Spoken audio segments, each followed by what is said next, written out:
Outsider. Book 1 in the Ashport Mender series. Written by G.K. Lund.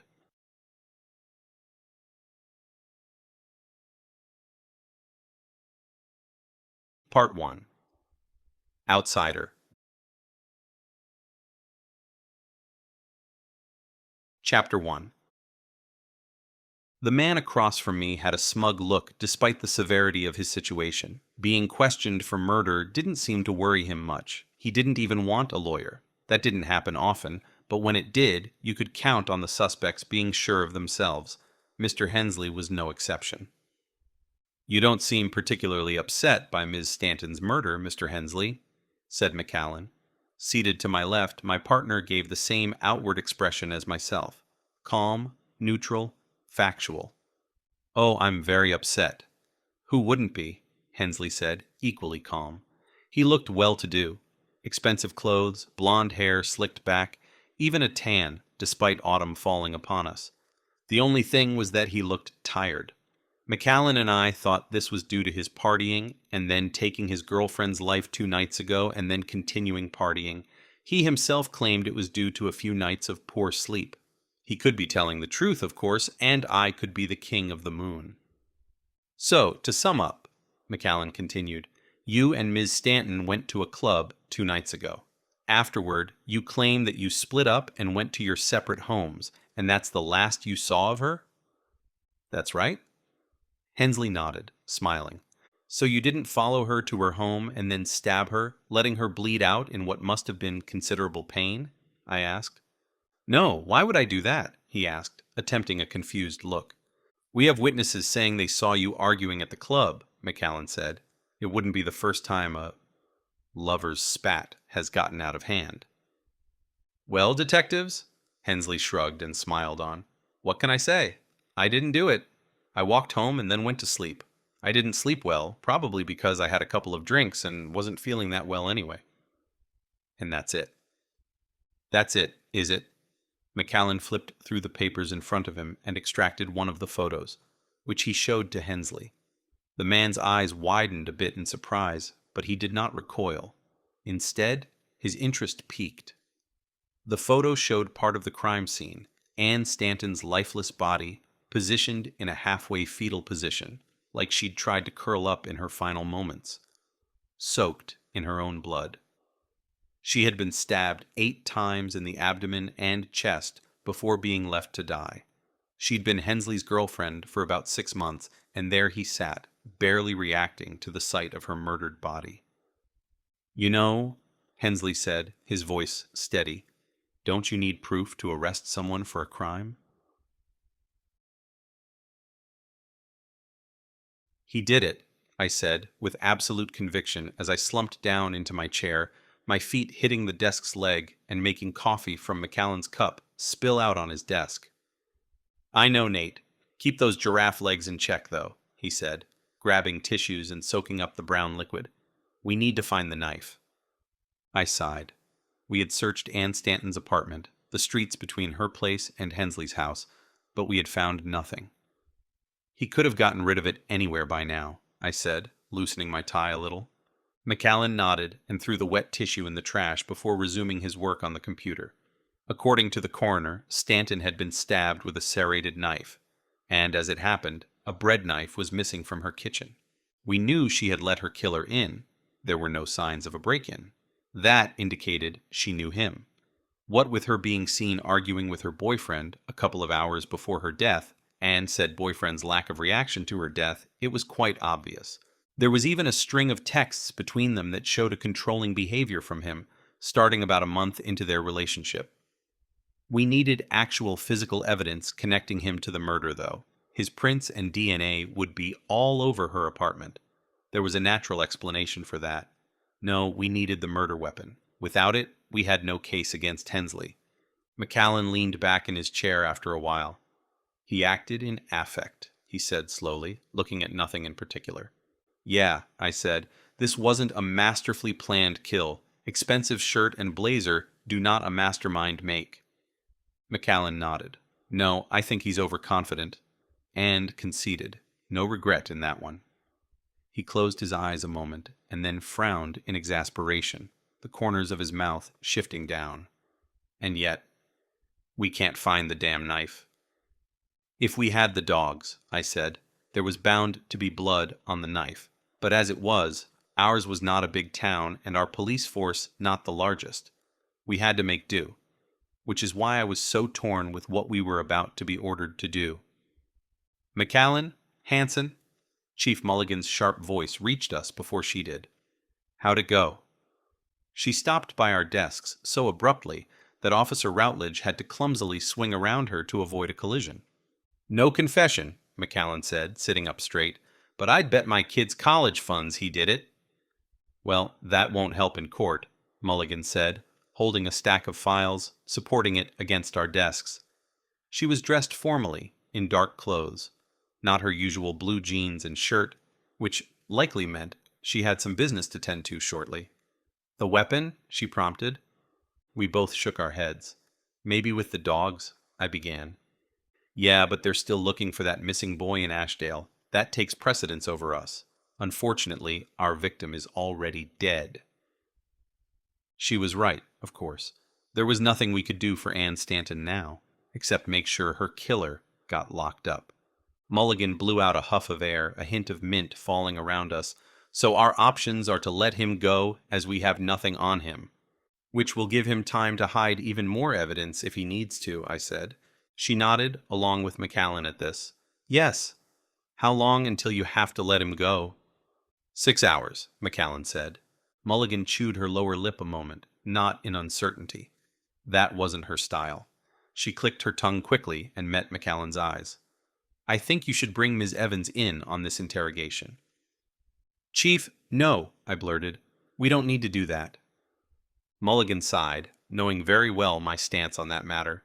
It was likely why she had looked at McAllen when saying it. She did, however, shift her focus to me at this. "We don't have many murders here, thankfully," she began. "Small town and all that, but when we do, people get frightened. I don't blame them. In this case, it seems clear who did it." "Oh, he did it all right," I murmured. "It seems clear," she repeated, "but we need proof. I have a couple of reporters waiting for news already." Which, I realized, explained her clothes. If this is an intricate murder case, they'll be all over this, big city or not. If it turns out otherwise, Ms. Stanton will become a statistic. Mulligan shook her head sadly. "But at least she'll have some justice. You know this, detectives." "Yeah, Chief," McAllen said. "We know. We'll get Evans here." Mulligan nodded. "Good." She gave me a short sideways glance before heading into her office. She knew I didn't like this. Evans, the so-called interrogation consultant. I had always disliked her consulting for us and always would. The chief knew that.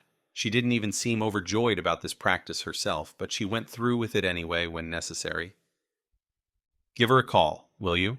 McAllen said as he started placing the documents on the case back in their folder. I did, and got no answer. Was sent straight to voicemail. I shook my head and started texting. Evans had consulted for us now and then for a couple of years, just about right after the kidnapping and subsequent release of Mulligan's 5-year-old at the time. It was a stoned junkie who'd done it, claiming Mulligan was out to get him. Luckily, not a mastermind criminal, either. But it could have gone horribly wrong.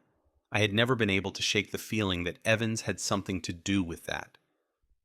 The woman's answer to my text came back quick enough. "Answer your phone. Need you in interrogation. Busy. And we're busy drinking tea and watching grass grow. Answer your phone. You usually are. I'm busy. Caught a murder. Need confession. Get it yourself." I said some foul things under my breath and heard McAllen give an unhelpful snort in response. "Try acting your age and get over here. No car." "She's got a car, hasn't she?" I asked McAllen. "Think so," he shrugged. I rolled my eyes. Waiting for her to take a bus when she clearly didn't want to be here would take too long. "Then we'll get you." "Where?" It took a few more minutes than her other texts. I could only imagine her anger, knowing we wouldn't give up. Finally, she texted us an address by the harbor. "The harbor?" McAllen said in surprise as he grabbed his gear. We both knew she didn't live near the harbor. "As long as we don't have to drive across the border, I don't care." I said as I followed him out to the car. At least it wouldn't be a long drive, especially on the way back.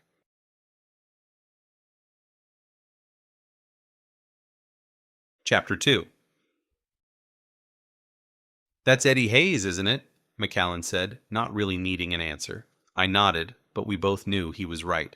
We had parked at the address Evans had given us, the gray sedan visible, but she didn't move toward us. Evans, the helper, pushed upon us, was in her mid-20s, a slim figure who now stood with her back to us, her wavy, dark brown, shoulder-length hair lifting lightly in the breeze. She was dressed, as usual, in jeans, a top that reached her hips, and a short leather jacket. She always carried a small purse that hung diagonally from shoulder to hip. She stood with something in her hands at the moment, talking to Hayes. I was sure she knew we were there. If nothing else, Mr. Hayes would have told her by now. Why does it come to this? I said. You've got to admit, she does help. Yeah, I conceded. That's not the issue, though, and you know it. McCallan sighed. We've found nothing on her so far, so... Nothing, huh? I interrupted, nodding toward her companion. Not exactly proof of anything, I'd say. I snorted, but said nothing. McCallan didn't have more than a few years on me on the force. Maybe he was a little more laid back, sure, but he was damn good at his job.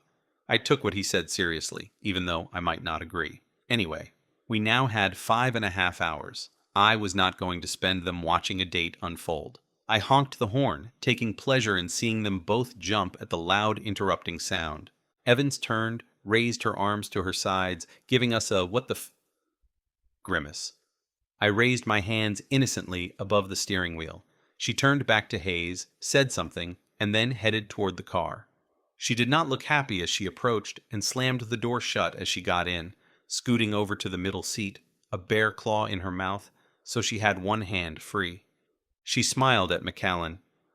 "Hello, Bill," she said as she drank from a to-go cup in her other hand while ignoring me. Freshly ground coffee and fresh-baked pastries saturated the car's air.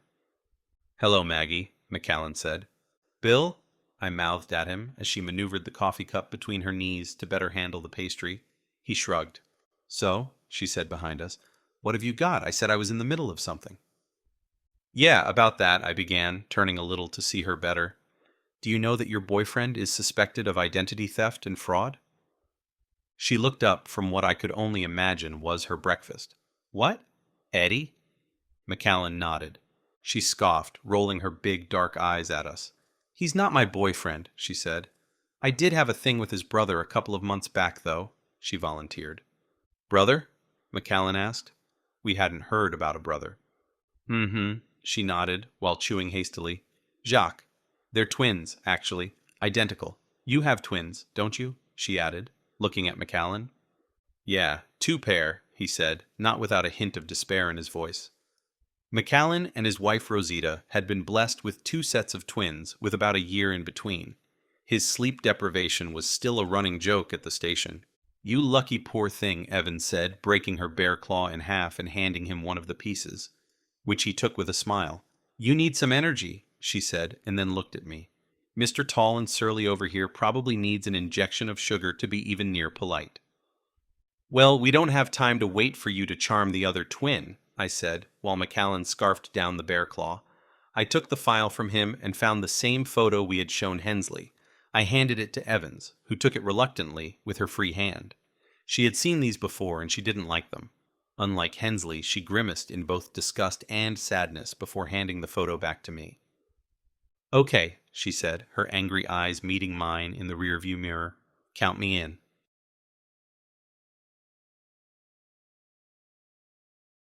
Chapter 3. "He knows we can't pin this on him without a murder weapon," I said, as I looked up from the file on Stanton's murder. Evans was seated in McCallan's chair, feet planted on his desk.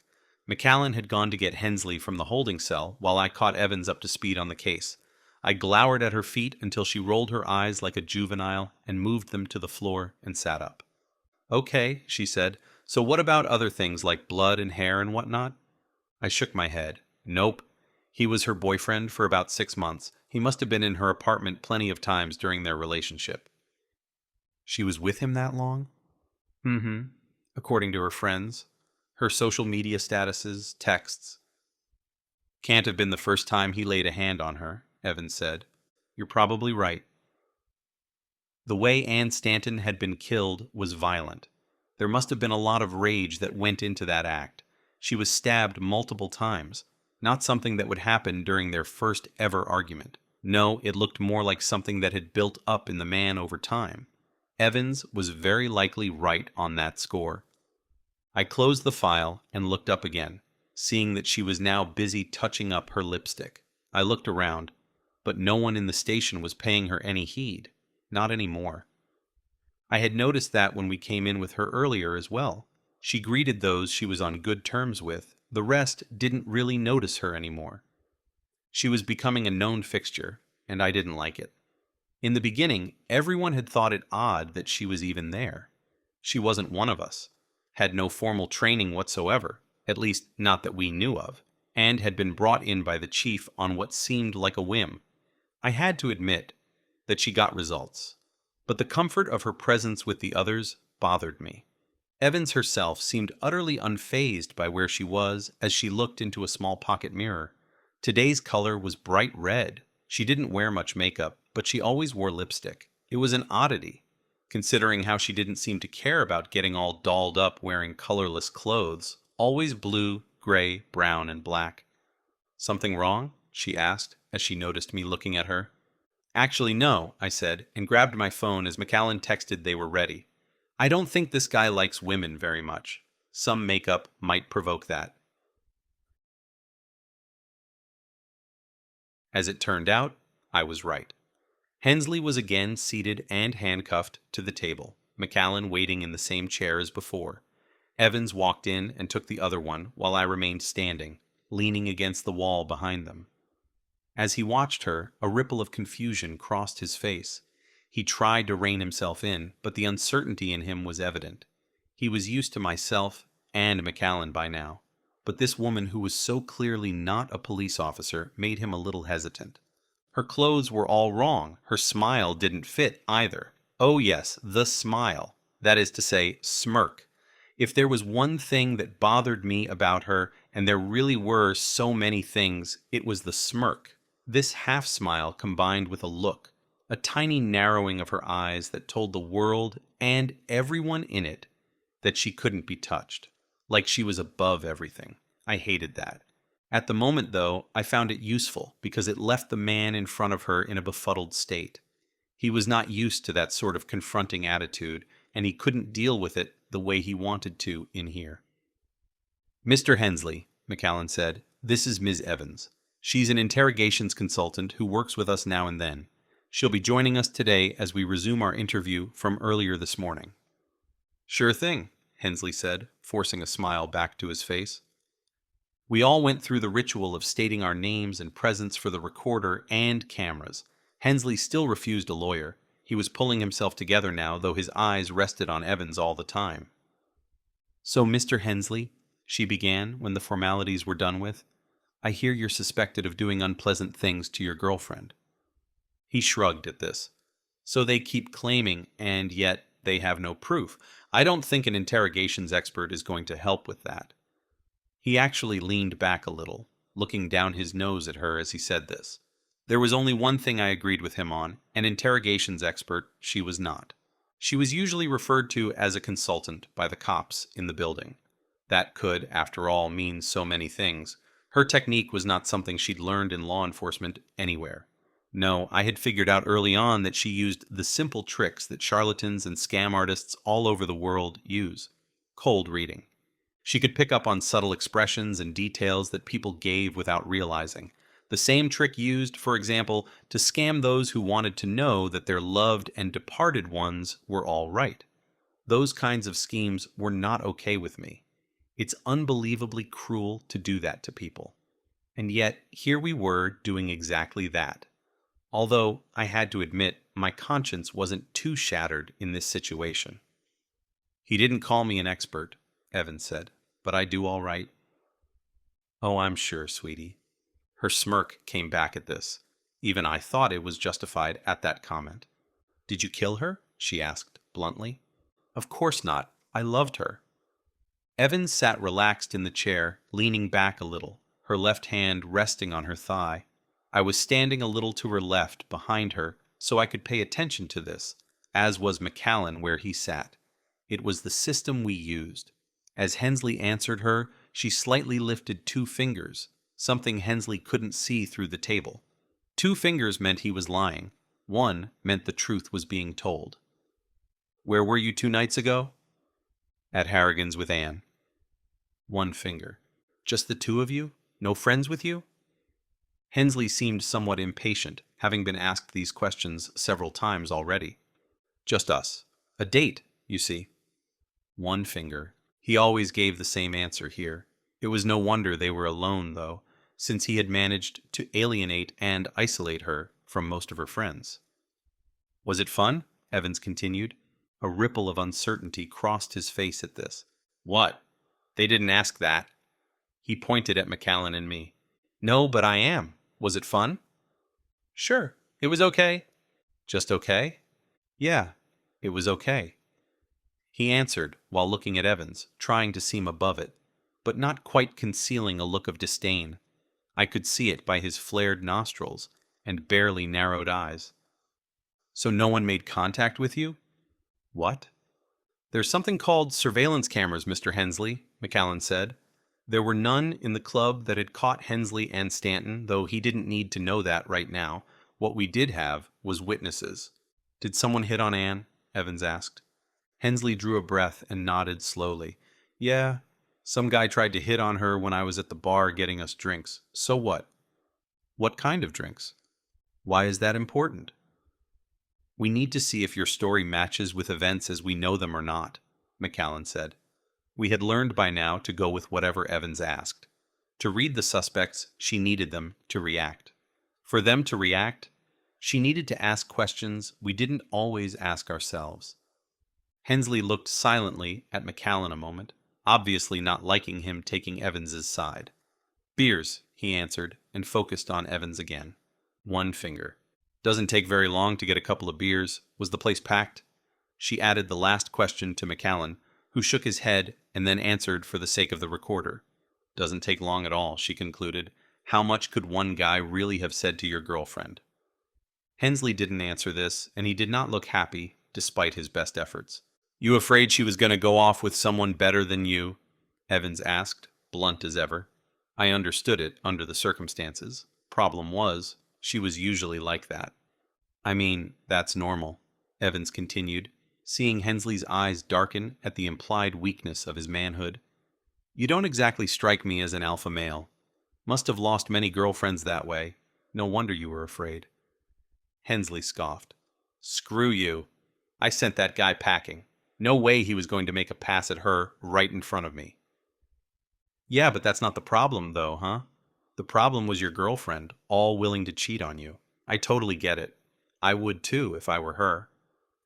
Hensley's eyes widened a bit at what must to him have seemed like insolence. Shut up, you don't know what you're talking about. How did you send him packing? Evans continued unperturbed. Told him to go screw himself. 1 finger. No violence? Surely the surveillance tape shows that, he said. Again, Mr. Hensley, Macallan broke in. We need to verify your story. Fine, no violence. 1 finger. Anne wasn't so lucky that night, though, Evans said. What can I say? The world is full of violent people. I am not one of them.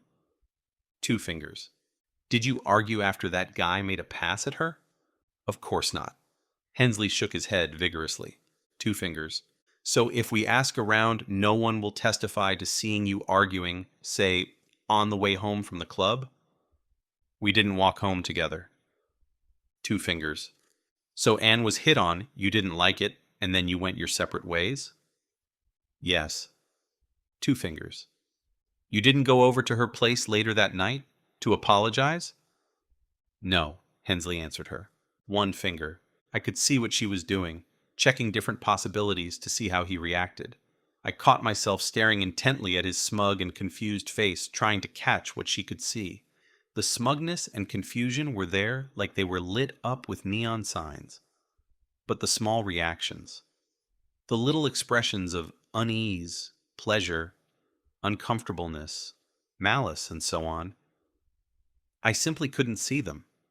Whether it was an innate skill or not, one had to have a knack for it. She certainly did. What was worrisome was how she potentially used it outside this room. "Did you go there to make her apologize?" Evans went on. She was focused where she sat, still seemingly relaxed. But I'd seen her reaction to the photo of Anne Stanton, and she did not like this man. "No," Hensley said, one finger. "So you claim that you didn't follow her home, nor did you go there later in the night?" "Yes." "Do you have any ex-girlfriends, Mr. Hensley?" The shift in topic caught him off guard a moment. "What?" "Ex-girlfriends?" she repeated. "Do you have any, or was Anne your first?" "Of course I have exes. What has that got to do with it?" One finger. "Care to give us their names?" McCallan asked. A light seemed to be switched on inside Hensley's brain as he relaxed and breathed out. "I don't see how it's relevant." "Doesn't matter," I said. "It's amazing what you can find on people's social media accounts these days. It's like people helping us in advance. Also, there's friends and coworkers. Everybody knows something. It's only a matter of piecing it together," McCallan chimed in. "Former girlfriends could testify to violent or coercive behavior if there had been any." I wouldn't be surprised if that was the case. We had already started tracking a couple of them. "Go ahead. I have nothing to hide," he said. And I have to admit he managed to rein himself in enough to look composed at this point. "Sure about that?" Evans asked. "Of course." Two fingers. "Anne was stabbed 8 times, Evans said, changing the topic again. "Yes, very sad. You can never trust thieves to just steal." "Nothing was stolen." "No signs of forced entry," McCallan added, allowing this piece of information to be given to Hensley, "which means she let her killer in." "Well, I loved that girl, but Anne wasn't the smartest." Hensley shook his head and smiled sadly. "You're blaming her for getting murdered in her own home?" Evans asked. "She should perhaps have been more careful." "Well, we're looking for the murder weapon still. Wouldn't know where that is." Hensley made a flicker of a smirk at this. "No, I don't." Two fingers. "Didn't take the knife with you? If you did it, of course," she pressed. "No." "And no," he said, narrowing his eyes slightly. Two fingers. "Didn't throw it away along the way home? Into the harbor, maybe?" "No." One finger. "Did you bring it home with you?" "No, I thought you'd checked my house." Two fingers. "The warrant still applies. We can do it again," McCallan said. Hensley shrugged again, like this didn't concern him at all. "Did you hide the knife somewhere in your house?" Evans asked. Hensley looked confused again at this, like he couldn't tell what made her ask the questions. If he had known, he might have tried masking his face more. "As I said, I didn't bring it home because I didn't kill her." Two fingers. "So if we look again, it'll be for nothing?" "Yes." One finger. Whether or not this was true, he certainly believed it was. "So if we start all over, say in the kitchen, we won't find an extra knife in one of the drawers?" "No." One finger. "Stabbed 8 times," Evans repeated. "That's a lot of rage for a thief who's never met her before." She leaned forward at this, left hand still on her thigh while placing her right elbow on the table, chin resting on her hand. She gave him a small smile, like a double smirk, I thought. There's almost something sexual dominating about it. Must have given the murderer quite the satisfaction. I was surprised to see him smiling back at her. She might be on to something. The knife used for that kind of thing, whoever did it wouldn't have thrown it away, not a mighty phallus like that. Hensley's smile vanished in an instant, a sneer replacing it. But he didn't say anything. "No, something like that doesn't belong in the kitchen, does it?" Evans pushed. "Oh, but the bedroom. Now that's where you'd keep your stand-in manhood." She smiled broadly as he sat back. He snarled at her. "You be—" "Calm down, Mr. Hensley," McCallan warned. "Yeah, the bedroom." Evans nodded more to herself than Hensley. More sensual, exciting, no? He didn't say anything, only gave her a venomous stare. That seemed to be enough for her, though. One finger. Hidden somewhere special, I imagine. Like the bed. Again, he must have given her some clue McCallan and I couldn't see. One finger. I bet we can find all kinds of things hidden there. Hensley looked absolutely furious at this, staring at her with wide eyes, mouth open, visibly shaken by how the interrogation had changed on him. Yeah, Evans said softly and turned to McCallan. I'd put that warrant to use again, detective. You twisted witch! Hensley suddenly shouted and tried to go at her over the table, forgetting he was cuffed to it. McCallan was on him before I could take 2 steps. He wasn't the biggest man, medium build, dark blonde hair, about a head shorter than me, but you did not want to mess with him. He got Hensley to back down immediately. Evans sat back in her chair but gave no sign of being frightened of the man. She knew his range when handcuffed like that. It wasn't her first time in this room. May I remind you that you are under suspicion of murder, Mr. Hensley, McCallan said. Attacking us or our consultants can leave you with all kinds of other problems. If you have something to tell, then please do so, but do it in a civilized manner. Hensley's lips tightened at this, and he breathed heavily.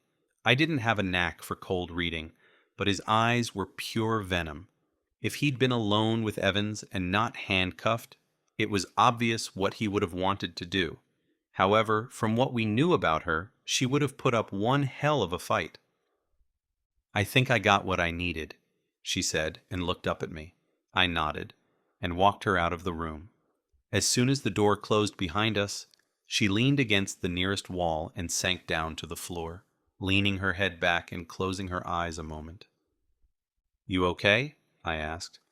I did not trust her, like her, or approve of her methods, but I knew that interrogation must have taken its toll on her. Hensley was, to put it mildly, an unpleasant man, and she could perceive more than most. She sighed heavily and nodded before opening her eyes. Yeah, it's just that guy, you know? Yeah. Okay, she said and started getting up again. Let's get out of here before McCallan brings him out.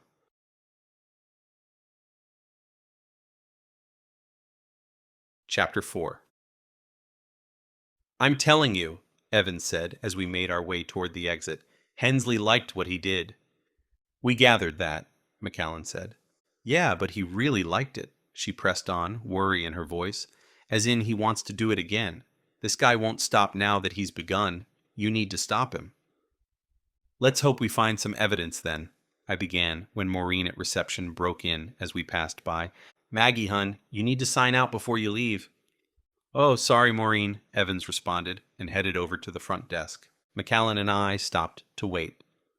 She's getting too comfortable here, I commented, making McCallan chuckle. Hey, that reminds me, he said. Rosita said to make you come along to dinner tonight. But... McCallan held up a hand to silence me. Those were her exact words. Make you come, not ask. I'm sorry about last time, I said. But Kona began throwing up and... I noticed a man seated in the small waiting area. Middle-aged, short, tawny-colored hair, a serious expression on his face. His eyes were directed at Evans, who stood with her back to him as she chatted with Maureen. Seen him before? I asked McCallan, who shook his head as his eyes followed the stranger's line of sight as well. He raised an eyebrow, but said nothing. As Evans came back toward us, the man's eyes went with her. Do you know that guy? McCallan asked her, showing her where to look with a slight indication with his head. Evans, not being one for subtlety, turned around and stared at the man, making him avert his eyes instantly. No, some old fart checking out my ass, she said, loud enough for the man and anyone else to hear.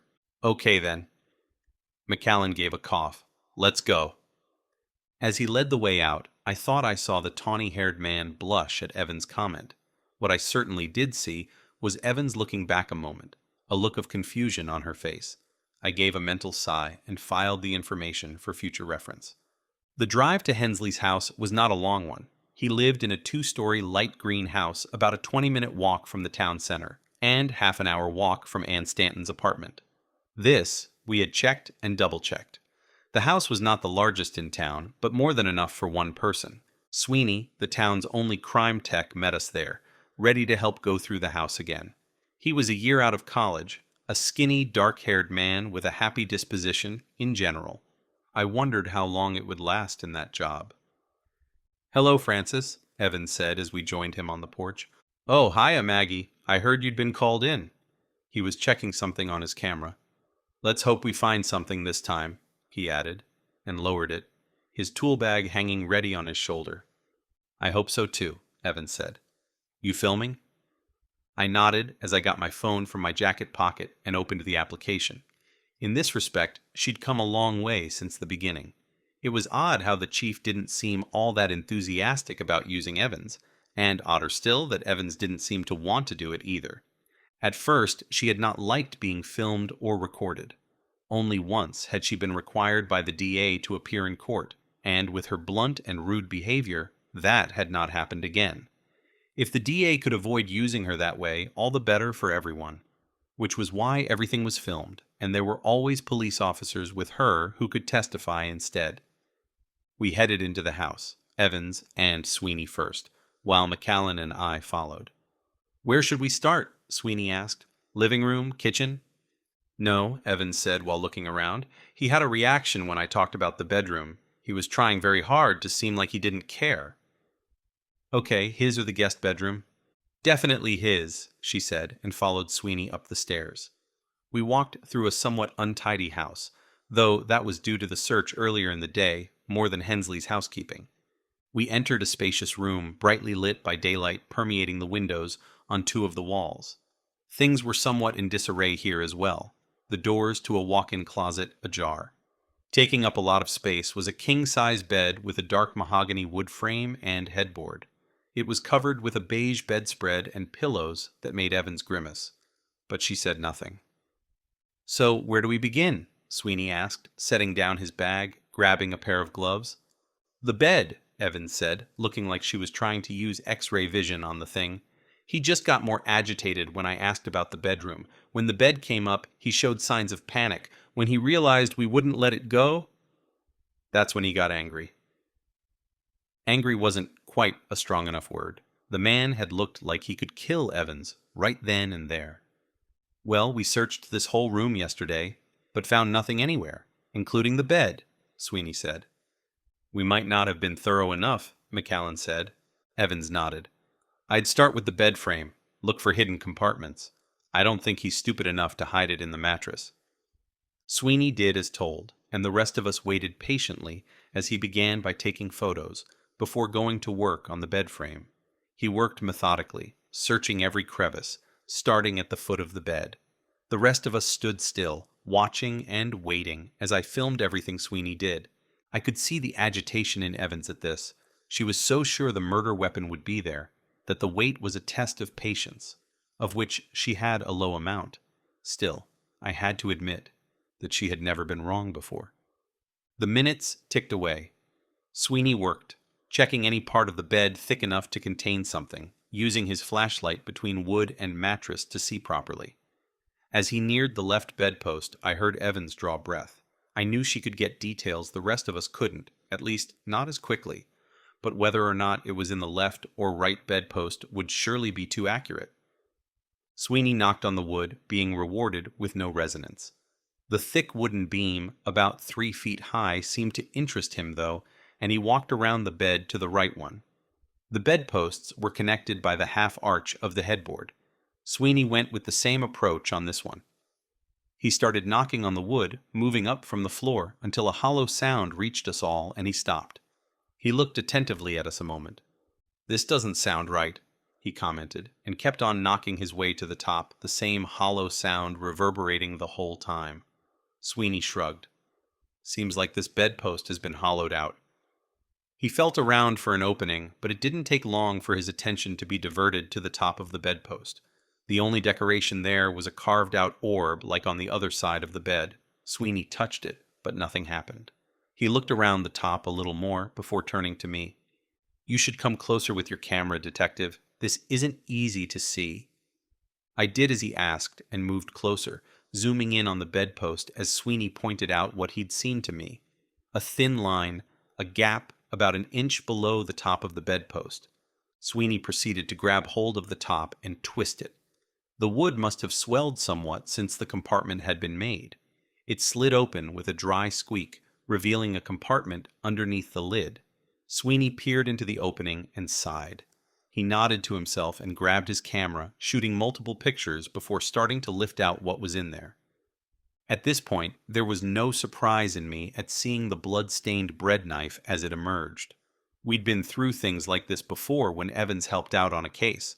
The bag of pills was a surprise, though, but a drug charge was an addition to the murder charge, which would now stick.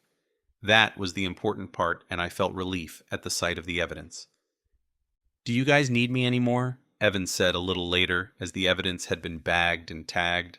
Sweeney was now working his way from the entrance of the house up to the bedroom, checking for blood trace in case something had dripped from the knife as Hensley brought it inside the night of the murder. He didn't expect to find any, but he was thorough and patient. Good qualities in his kind of work. "No," I said. "We have him now." If he'd been released without us finding the knife, he might have been smart enough to get rid of it properly, memento or not. She looked at her watch. She had been with us for a few hours by now, and she had initially claimed to be busy. She actually looked a little worried a moment before collecting herself. "Well, then I need to leave," she said, and looked at me, full smirk in place now.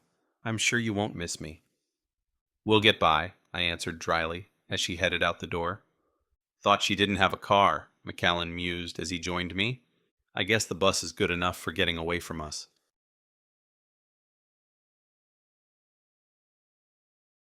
Chapter 5. "So you got the guy?" Rosita asked later that night as we sat at the table eating her chicken casserole. I nodded in response, chewing quickly so I could talk. She'd make the simplest dishes tasty with her spices and use of cream and cheese.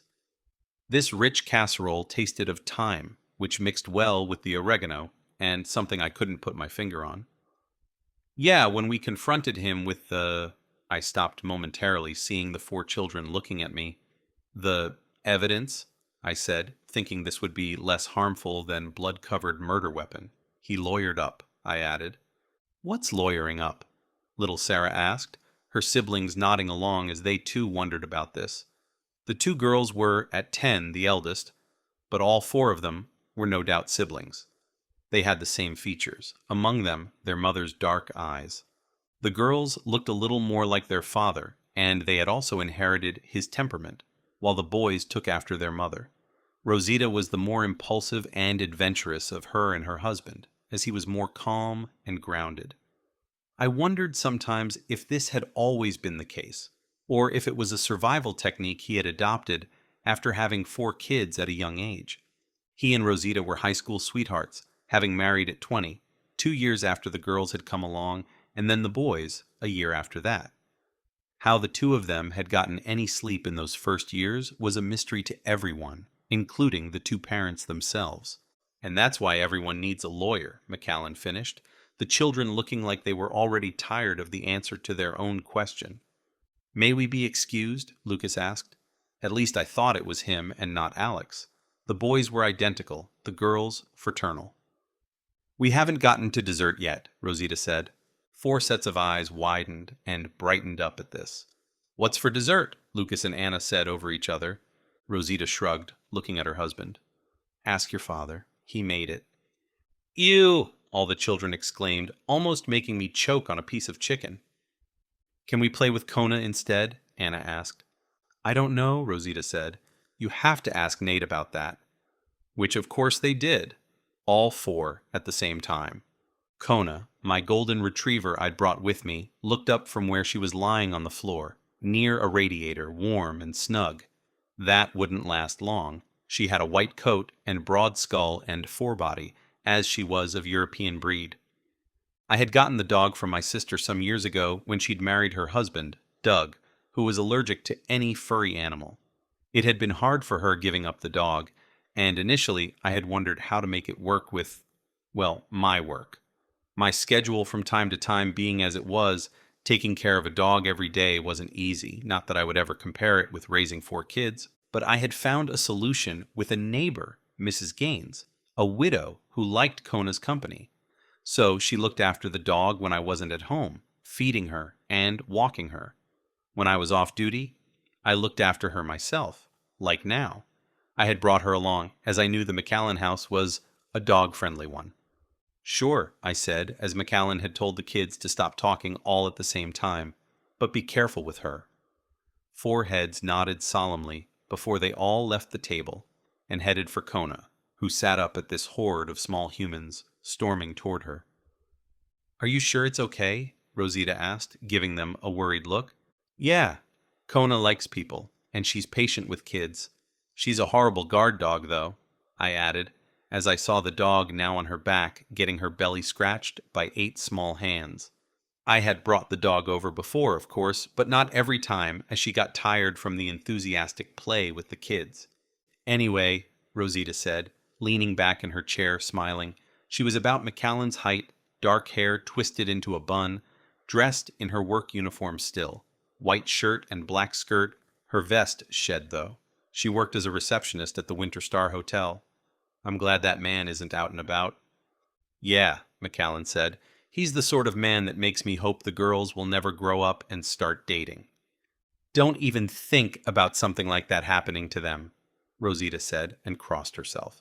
She raised her hands in exasperation and gathered herself quickly. There's more where that came from, she told us, indicating our plates, but we both shook our heads, already having had seconds. What's the spice I can't place? I asked, as I swallowed my last mouthful. You have thyme and oregano, but... Marjoram, she said, and it instantly clicked into place in my head. It goes well with the others, I think, she added. Yeah, it does, I agreed, wondering why I never used it myself. I enjoyed cooking, something I shared with Rosita, though to me it was a way to relax. For her, it was a way to be creative. Oh, I miss you having a girlfriend, Nate, she said. What? I squawked and cleared my throat. You make such good food when you're in a relationship. I miss that. Pfft, I waved her off. I cook all the time, I said, though realizing she was right. I hadn't invited them over since being single again. Sure, McAllen chimed in. If you count paying other people to make food for you, deliver it to you, making stuff in the microwave at work, then yeah. Is this an ambush? I asked, when a roar from the kids broke through the dining room as they and Kona ran past us and outside to play in the yard. Rosita shrugged. What happened to that Erin? She was nice. And that had been the problem. We were so boring together. I did like routine in my life, but every day being the same, even our breakup had been predictable, friendly, and mutual. I looked helplessly at McAllen, wondering what kind of interrogation I had been tricked into. Don't look at me, he said. I have 4 children aged 8 and 10. If nothing else, my only joy in life is to see other people suffer. Shut up, Bill, I said, making them both laugh. I'll get dessert, Rosita said, and took our plates with her into the kitchen. Do I want this dessert? I asked McAllen, knowing now that he'd made it. Unlike his wife, he was a notoriously bad cook. Don't worry, he said, laughing. We were pressed for time after work today. It's just fruit salad and whipped cream. I looked at him with suspicion. And you made the cream? I just cut the fruit, I swear. Thank God.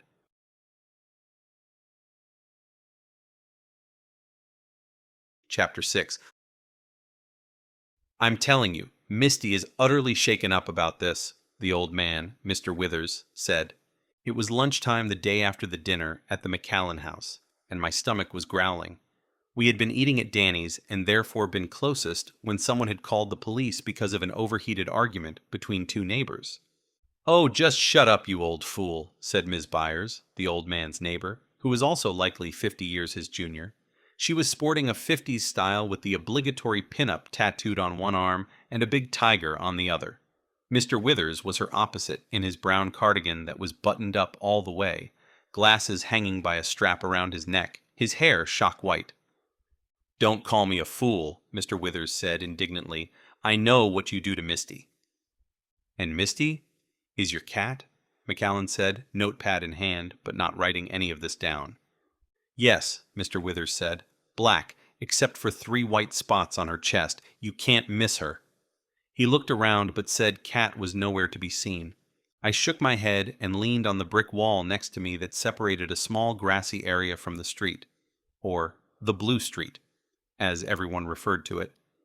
Every house there had been painted some shade of blue.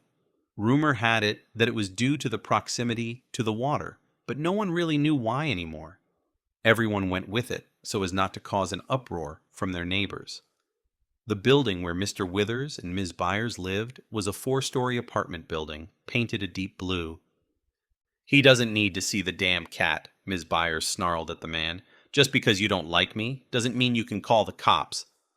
"I didn't call them. That must have been Mrs. Emerson. God knows that woman just stares out her window all day, so nosy. And as for Misty—" "Hang on, you two," McCallan broke in, hand raised to silence them. "Misty is your cat?"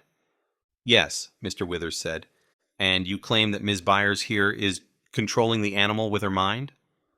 Ms. Byers gave a snort at this question, sat down her bag of takeaway, crossed her arms over her chest, and cocked her hip as she stared at the old man. I noticed the Danny's logo on the plastic bag and longed even more to get back to lunch, which we'd had Danny save for us, a juicy turkey sandwich in my case. Lunch interrupted for this. Cat mind control, just our luck to get the crazies that day. "Yes," Mr. Withers said, relieved that McCallan seemed to finally get the severity of the situation. "Suddenly Misty will only sit in a corner for hours, or she will go straight to her basket and lay down. Or she will stay outside longer than usual, or she will—" "Okay, Mr. Withers, that's quite enough. Thank you." McCallan looked at Ms. Byers in exasperation, meeting a kindred spirit there. "Now there is no such thing as mind-controlling a cat," he said, his voice friendly, no mockery. There was no point in humiliating the man. "I don't know why your cat has acted like this." I had to struggle not to laugh at this, as I could see the disbelief showing on McCallan's face. He couldn't believe he was actually saying this out loud. "Maybe it's sick, but blaming it on Ms. Byers here is not right. She can't control your cat any more than she can control the weather." "But—" the old man began. "No buts, Mr. Withers. You're causing enough of a stir by your neighbors calling us. Honestly, don't you think the police have more pressing matters than this?" As in a turkey sandwich, I could in good conscience say it was way more important than this. "Well," the old man began, looking like a chastised schoolboy. In the end, McCallan got the old man to apologize to Ms. Byers, though I could see as they both went into the building that he didn't mean it. Mr. Withers would not trust his cat near her. "Poor Misty," I said, as we started walking back to Danny's. We hadn't bothered taking the car, as it was only half a block away. "Oh man, I hate the crazies." McCallan put the notepad back in his pocket. "I can barely keep a straight face." "It's a shame, though, Bill, that Mr. Withers seemed in good health. If he's this loopy, he'll likely not be able to live on his own much longer." "Yeah, that's true," McCallan said. "But let's face it, he doesn't like Ms. Byers because of the way she dresses. He's scared, that's all." He was probably right. Not only did she have a particular expression in her style, to the old man it likely looked like a twisted version of the fashions of his youth. At least, judging by how old I thought he was. "Well," I said, "good thing she's not scared." "True. Anyway, after lunch, we need to—" My attention to whatever he said next trailed off, as I glanced into an alley on the other side of the street. We could see Danny's by this point on our side, but I halted a little. Across the street from us stood 2 large storage buildings. No windows, only doors on the street level. They were painted in a blue that was so light it bordered on gray. Between them, in a narrow alley, I thought I saw movement. I stopped McCallan by putting a hand on his shoulder and pointing. He fell silent immediately. What was that? Despite the strong sun, the light in there was dim. I thought I saw someone running toward the street, a woman, and then someone came at her from behind, grabbing her and pulling her back with them. "What the hell?" McCallan exclaimed as we both started running across the street, avoiding an oncoming car by sheer luck. I could hear McCallan right behind me, calling it in via the radio, but thought no more of it as my mind was churning out what I knew of the area. This alley was not a dead end. As far as I knew, it would turn to the left, further in, behind the building to our left. It was a way in for delivery trucks. Sure enough. As we ran into the alley, guns ready, we could see the opening to the left. We could also hear muffled cries of help. Except for a couple of dumpsters and a lot of trash on the ground, there was nothing much around us. The dumpsters would give no cover as we rounded the corner. What we saw there made us identify ourselves immediately. A dark-haired woman was being dragged by a large man into a white van. The sliding door was open behind them, the woman struggling hard to get loose. The man must have had at least 100 pounds on her. No way was she getting loose by twisting. He didn't pay us any heed, which I, for one short moment, thought strange before another man's upper body became visible by the sliding door of the van. He popped out so quickly we barely had time to react. The shots were fired with no hesitation on his part, the loud pops reverberating between the walls of the large buildings that loomed over us. McAllen and I retreated back where we came from, not firing, fearing we'd hit the woman. Problem was, she'd been hauled kicking and screaming into the van. At this point, we both fired back, trying to hit the car, a tire, something that would hinder their escape. I heard, somehow despite the noise of gunfire, McAllen give a grunt beside me. As we reached the corner of the buildings, a mere step from cover, I saw him fall backward. At the same time, the shooter withdrew into the van and pulled the door shut as the vehicle skidded to a start and drove off. It went out the back way between the buildings. I looked over at McAllen, fear almost paralyzing me a moment. He lay sprawled on the ground, eyes open, gun in hand still, blood pouring from where he'd been hit. I can't remember any clear thoughts at that moment. I knew he needed help, and the only person there was me. I ran over to him, went down on my knees next to him, and grabbed the radio from his belt, calling it in as I checked the damage. 2 bullet holes, one in the chest, the other in his stomach. That was the one that was bleeding the most. His shirt and jacket were already soaked. I pulled off my own jacket and pressed it against the wounds, hoping it would at least slow the bleeding. And then I could do nothing but wait. I checked his pulse. It came in weak beats, his skin pallid. His eyes closed, and despite the calm, I could not get the thought of his family out of my head. This couldn't be it. A noise to my left made me whip my head around. I'd thought they'd left. It wasn't the van come back, though. No, it was worse. I watched with wide eyes as I sat there up to my elbows in my friend's blood, as Evans stumbled into view almost where the van had been. She grabbed something from the ground, a purse, I thought, before turning and running away, the same way the van had driven. At the same time, I heard the sirens and felt a surge of relief, knowing that someone would be there to help me. I looked down at McAllen. "It's going to be fine," I said, nodding to assure myself. The first thing I had said in the minutes after he'd been hit. "This is nothing. It'll be fine."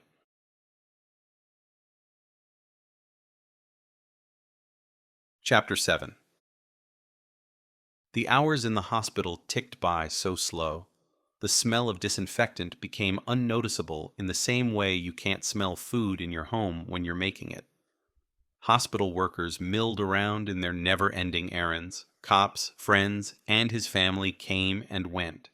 Rosita and her sister Laura remained a constant.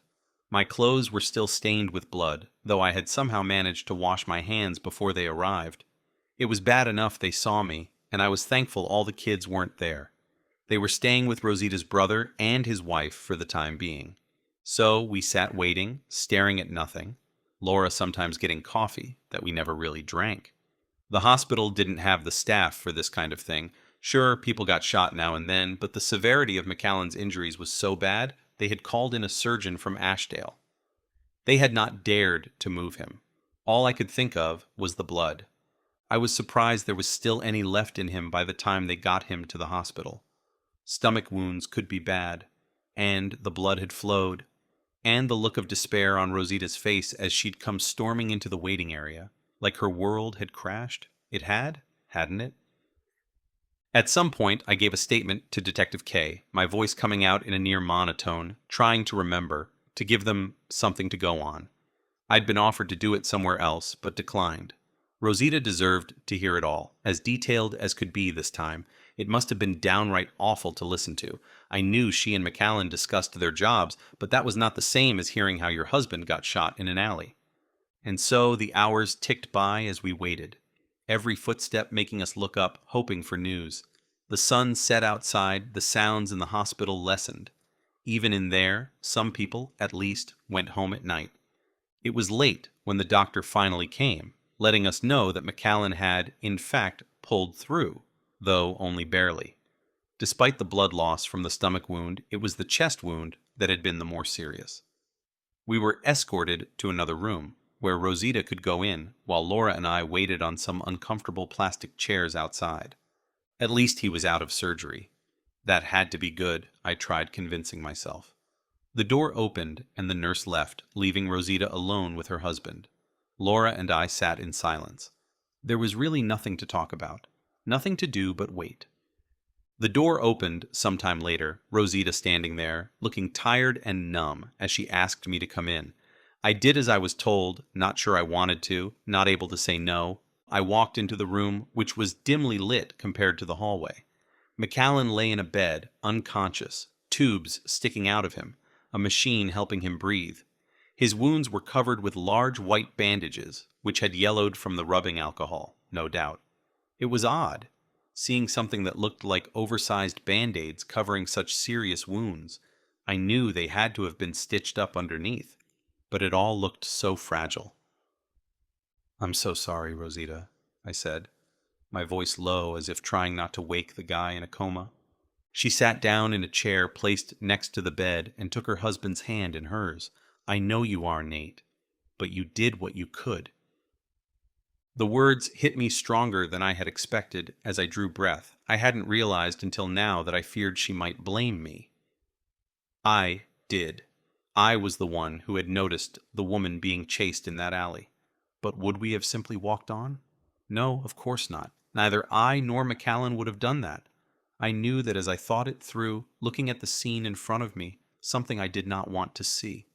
It didn't help with the guilt, though. "That woman," Rosita began, "the one who was kidnapped?" "Yeah." "I think you should try and find her. It's what Bill would want."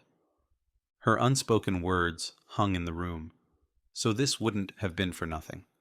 I nodded slowly, something she didn't see as her eyes were fastened on her husband. The rhythmic and steady sound of the ventilator breathing for him, the only sound in the room. Her request made me feel like he was going to die, and I didn't want to cope with that. But I swallowed hard and said, "Okay," loud enough for her to hear and acknowledge.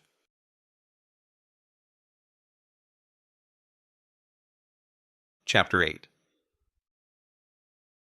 I went home and was greeted by a happy Kona, who shied away from me immediately as she smelled the blood. A shower and a change of clothes later, I was ready to go to work. As I grabbed my keys, I noticed the clock on the living room wall, 4 a.m. I dropped the keys. I hadn't had any idea how late it was despite sitting in a stifling and silent waiting room all day. No point in going to work yet, though. I didn't feel tired, so I ended up on the couch instead, turning on the TV. I had a vague memory of seeing something about how orcas hunt in the wild before warm air floated across my face. I awoke with a jerk, startling Kona, who'd been standing next to the couch staring at me, probably wondering why I hadn't gotten up at the usual time. The sun was out, promising a beautiful day, which made me angry. It seemed an insult when your friend was in the hospital, fighting for his life. My stiff neck from resting my head on the armrest was the only thing that seemed fitting that morning. I got into work an hour late, but realized no one had expected me there anyway. I was met with sympathetic nods and comments as I passed people, McCallan's shooting affecting everyone. I sat down at my desk, seeing McCallan's empty desk, and sighed. I had no idea what to do next. Sure, I had open cases, but a bout of apathy took over. Thankfully, Detective K stopped at my desk, distracting me from indecision. "How you holding up?" she asked. I shrugged. "I don't have any bullet holes in me." "So peachy." "Should you even be here? I'm sure you can take a day off." She gave me a skeptical look, actually towering over me at the moment, as she was about my own height. I guess that's what similar genes do. Her light brown hair framed a heart-shaped face that was usually ready with a smile. "Would you take a day off if Rick was shot?" I asked, but she looked over at her partner sitting at his desk a few feet away. Well, yeah, she said, looking back at me, but that's because he'd likely get shot in the ass and I'd have to listen to him complain about it. At least she got me to smile. That was something. So, how are you getting on, Mel? I asked. She and Detective Bowman had after all been assigned to McAllen's case. I listened attentively as she laid out what they had gathered so far. The descriptions I'd given of the two men had not panned out. No one had seen them. The kidnappers had shot McAllen with a Glock. The van had been spotted by a couple of surveillance cameras heading out of town, but they'd lost track of it. None of this was particularly uplifting. The license plate was indeed a New York plate, as you said, but it belongs to a stolen Toyota from said state, she said. Stolen plates, I murmured, and nodded. It was a good idea if you were going to kidnap someone. And the woman? Instantly, I saw her in my head, screaming into her kidnapper's hand, trying to kick and twist in desperation, to no avail. Well, that's the weird thing, Kay said, running a hand through her hair. We can't seem to find any missing woman fitting that description. No one's reported a woman missing since yesterday.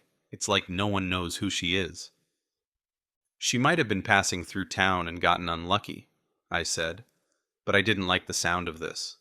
I knew without asking that Kay and Bowman had checked the local hotels for a woman matching the description I'd given. How could nobody know if she was missing or not? She had not looked like she lived on the street. Maybe, Kay said, or hopefully someone will report her missing soon, whoever she is. Then we'll have something more to go on. Meanwhile, we now have the FBI snooping around our case. Really? I said. So soon? Yeah, apparently he was nearby, an Agent Larkin. Since we don't know too much about this at the moment, he's agreed to stand back a little. Which was a nice way to put it, in case I had been mistaken. Which was a nicer way of saying I had lied about the events in the alley.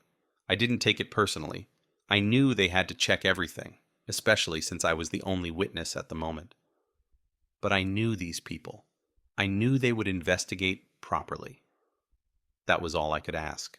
Still, the FBI standing back a little didn't sound like them at all, and I said so. Yeah, that freaked me out too, Kay said, but I've never been one to throw a present away. She got me wondering, though. After she went back to her own desk, I started thinking back, hoping for some additional information I could have seen, but forgotten, in the chaos. I sat still, staring down at a random case file, reading nothing, focusing on details. The woman had been in her late 20s, brown hair pulled back in a ponytail. She was pretty, at least I thought so, as I hadn't been able to see her whole face, what with it being covered by a large hand. She had been dressed in dark blue jeans, a dark top, and a gray blazer. Okay, her kidnapper then. He was a big one. He must have been around 240 pounds, maybe more. Big and brawny, a belly that couldn't be hidden by the skinny woman he held in front of him. He was bald, with small eyes in a wide face, dressed in a white thin sweater, blue jeans. And the guy who had popped out and shot at us? He was more difficult, but I could see a smaller man, thin, some sort of dark shirt, blue maybe? Dark hair, tan skin. His arms stretched toward us as he fired. I blinked and looked up, but everyone around me was going on with their business. I stared down at the file again, but could remember nothing more, especially nothing additional to what I'd already told Kay. There had likely been 3 kidnappers. The van had started and driven too fast for any of the 2 in the back to move up front and drive. I'd fired 6 shots myself without it doing anything to help the woman. I had no idea how many McAllen had fired. Then I'd heard him as he'd been shot the one time, but couldn't be sure if it was the first or second bullet that had hit him. It had been chaotic. No surprise there. And then there was the business with Evans. Had I even seen her? I hadn't thought much about it afterward, as the ambulance had thankfully arrived soon after, the paramedics having eaten lunch at Danny's as well. Thank heaven for the good food at that place. Had I been seeing things, though? I had been in a fairly stressed situation, and that was putting it mildly. What had I actually seen? A sound had drawn my attention. Footsteps, I thought. The van had driven off. I had called in the shooting. There wasn't much noise in the alley after that. No one wanted to go in there after hearing the gunshots, The buildings shut out most of the traffic from the blue street. Footsteps. That was it. I had turned and seen her. She had been looking unsteady on her feet, but I didn't think she'd been drunk. What had she looked like? Dark jeans, dark jacket, gray shirt, hair in disarray. Something had been off with her. I squinted my eyes, trying to remember, staring at the word alleged without really seeing it. Something on her face. Something red. There had been blood on the side of her face. Damn it, what was going on? I shook my head and concentrated again. She had bent down and grabbed a purse from the ground, a small, black purse with a long strap. Her own, probably. She'd grabbed it and then bolted, her balance somewhat better. I sat back in my chair. I had not imagined that. I had seen her. I was sure of it. I looked over at Kay and Bowman, who were discussing something before Bowman got on the phone. I hadn't told Kay about this at the hospital. In honesty, I hadn't thought much of it, chalking it off as imagining it. But I hadn't. Evans had been there, all right. She was connected to this somehow. I looked over at McAllen's empty desk, but didn't take much time to consider. I got up and walked around my own desk and knelt at the bottom drawer of McAllen's. It was locked, but I knew the key was in the old coffee mug he kept pens in, thinking it was a good thing he'd never considered a career as a bank manager or such like. In the drawer were several files, and I grabbed the one I was looking for before returning back to my own desk. I put the file down before me, shaking my head slightly. I hadn't looked at it in over a year and a half. Not since we got it. I'd been so suspicious McAllen had, in the end, agreed to investigate Evans. He hadn't agreed to us doing it, though. Something about me not being impartial. I scoffed at the thought. So we'd gotten an ex-colleague, Vince Collier, who'd gone into private investigation for financial prospects, to do it for us. And he had found out some interesting things about Ms. Evans. One thing among them being that she didn't seem to be doing much until about 5 years ago. Yeah, I realized I needed to give the file to Kay and Bowman. They could then... Interesting read.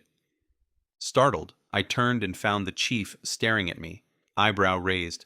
Evans's name was visible on the file. Damn. We'd never told her we'd had our consultant looked into. Yeah, about this, I began, indicating the file with my hand. I think there's something Kay and Bowman should know. Mulligan's eyes widened a little at this, before she drew breath and shook her head. Come with me, she said, and headed for her office.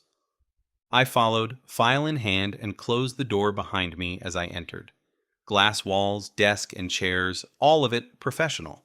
She had commendations and diplomas on the wall, but what mattered to her was facing her chair, pictures of her kids and husband. Why do you have a file on Ms. Evans? She indicated I should sit. And why are you reading it the day after your partner's been shot? I slumped into the nearest chair as she sat down behind her desk and told her. I saw no reason not to.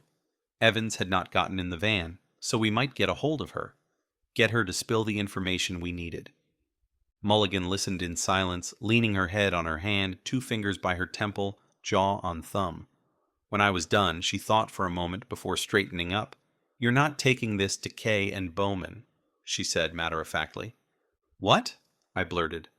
You said it yourself. You might have imagined it. No, I thought I'd imagined it. Now I know I didn't. It's not a secret that you distrust her. The proof is in your hands, she added, nodding at the file I held. I'm surprised McAllen went along with that, though. Must have been to shut you up, I suppose. I said nothing, mainly because she was spot on. That woman has done nothing but help us when we need it, Mulligan continued. I know, I said, but why, though? I sat up, not really wanting to ask this, but knowing that now was the time.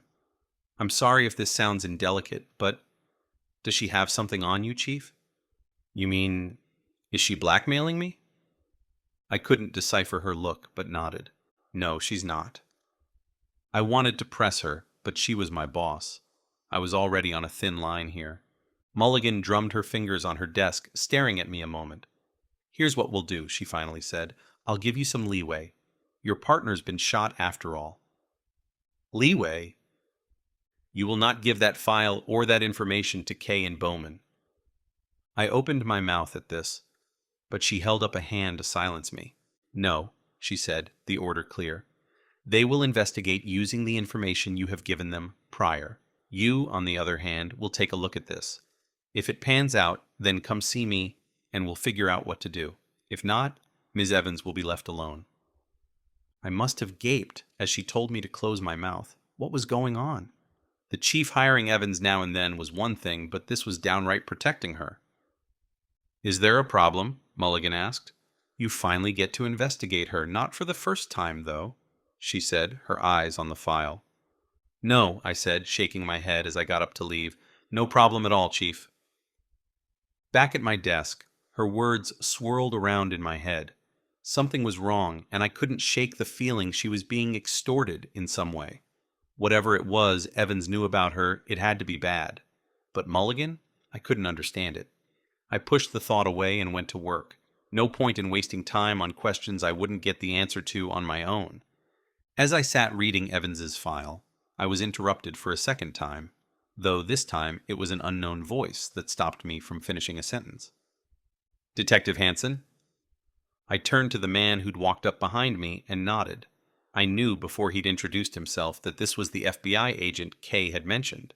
Typical dark suit that didn't quite hide the muscles under it, gun under the jacket, and an almost military haircut. A lean and alert face, he was about my age, though his hair had started graying at the temples. It made me glad I hadn't considered that career path. "I'm Agent Larkin Fro—" "Yeah, I've heard. Small town and all." "I couldn't help but notice your reading material," the agent said, nodding toward the file on Evans. "That seems to be the thing today," I said, and saw a puzzled look in his eyes a moment. "What can I do for you?" I added. "I already gave my statement to Detective K." "That's not what I'm wondering about." "Okay." That was weird. Wasn't he here because of the kidnapping? "Margaret Evans?" he said, not able to hide his curiosity at the file. "You know her?" "The Bureau has an interest in her." What was this? Interest? "You're going to have to speak plainer than that," I said. "Do you know where she is, Detective?" "No, wouldn't be sitting here if I did. What has she done?" "She in town?" "As of—" I was about to say yesterday, but something made me stop.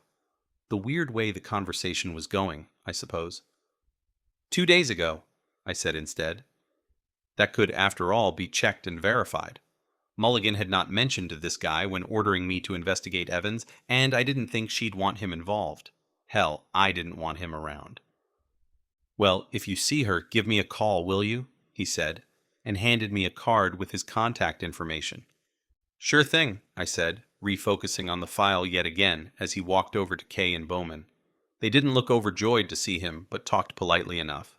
The FBI? What was that woman mixed up in? Whatever it was, I knew I had been right all along. Still, with McAllen in hospital, that did not lift my spirits.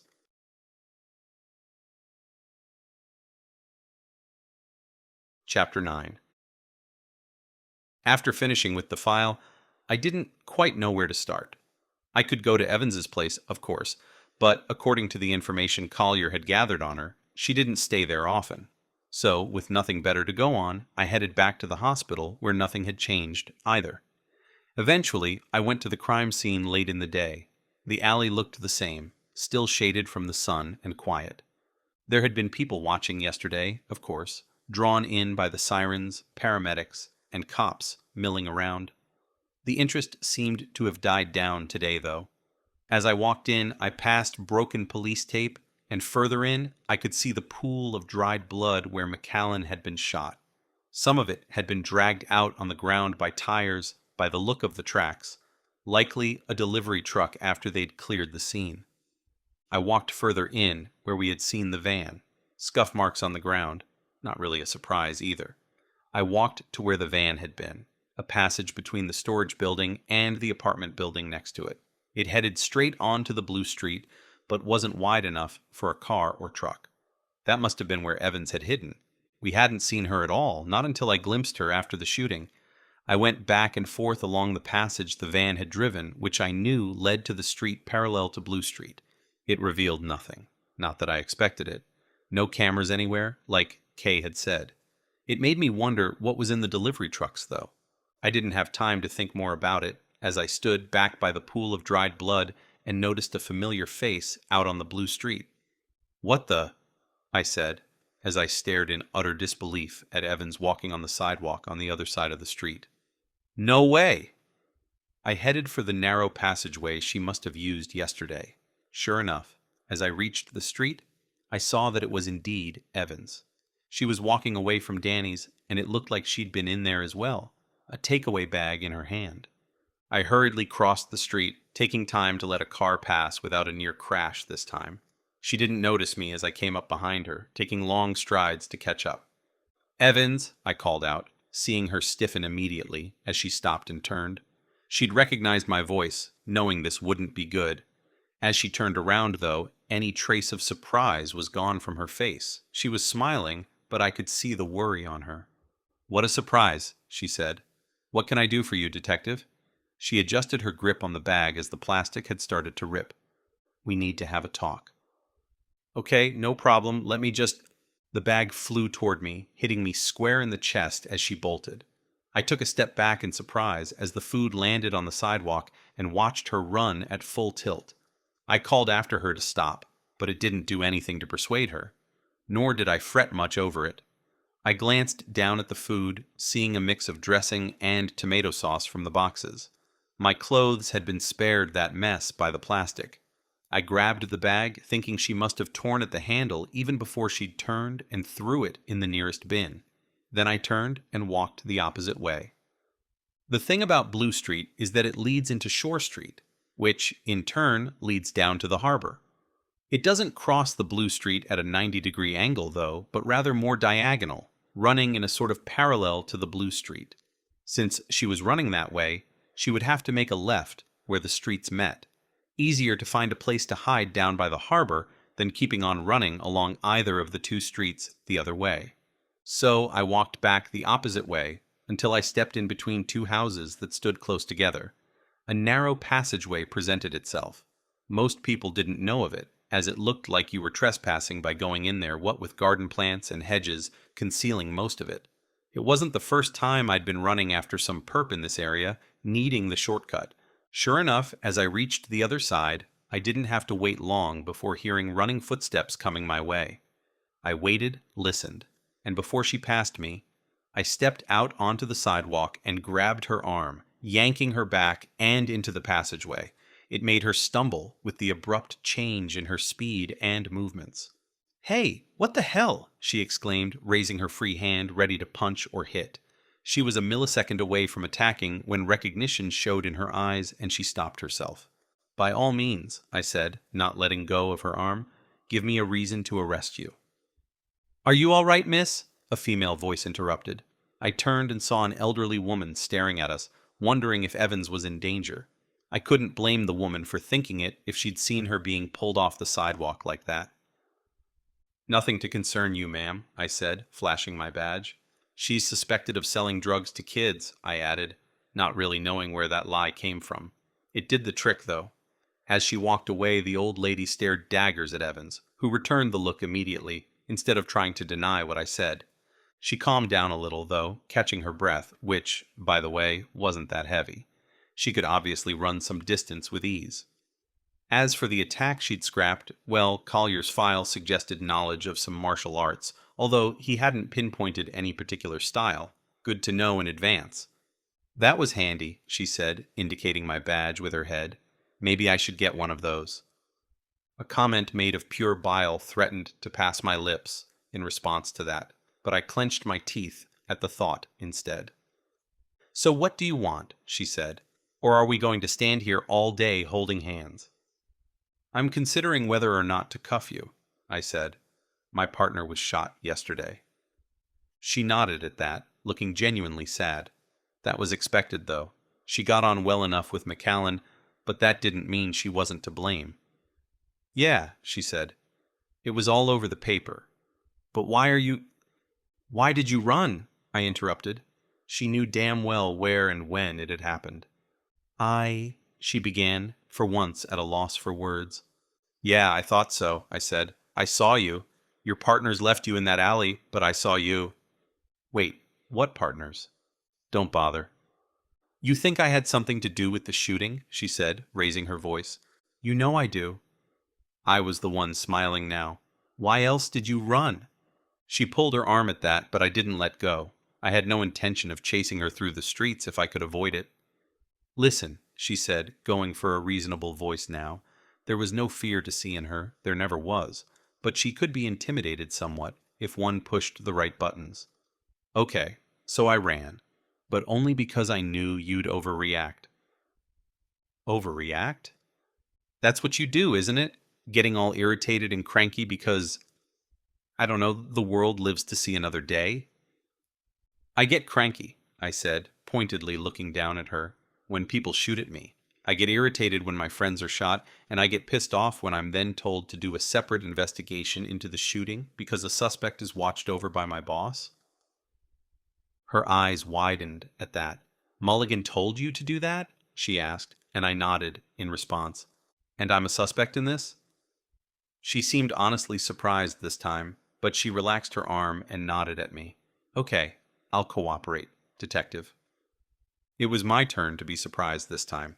Really? I said, doubt infusing the word. Sure thing, she said, giving me a wide, dark pink smile. So, what do you want to know? I eyed her with suspicion. She'd only become cooperative when finding out Mulligan had her back. She must therefore also have surmised that I couldn't bring her back to the station without solid evidence of her involvement. She probably reasoned she was better off going along instead of trying to evade me. Fine, I said, and let go of her arm. She instantly pulled at her dark jacket, setting it in place, though looking exactly the same as before. With her black jeans and white top, she almost looked like she could be working in some office. Work, though, was an interesting concept put together with her, as it seemed she had none. If you try to run, I said, well, I'll just catch you again, won't I? She scoffed at this, but said nothing. I took that as her understanding. All right then, I continued. Let's go to the crime scene, shall we? She shrugged and started walking back the way I'd come. Selling drugs to kids, huh? She asked, after a couple of seconds. Yeah, I said, walking behind her. It made her hate you instantly, didn't it? The feeling was mutual. It probably was. The old woman had judged her without question. Back at the crime scene, she stood a moment, staring at the dried pool of blood. This is where it happened? She asked. Yeah, I said. Damn, that's a lot of blood. How is he? I couldn't help narrowing my eyes at her. Near death, I snarled. I hadn't heard from Rosita, which meant there was no change in McAllen's condition yet. But we're not here for this. She nodded, almost before I got the words out. Tell me what you were doing here.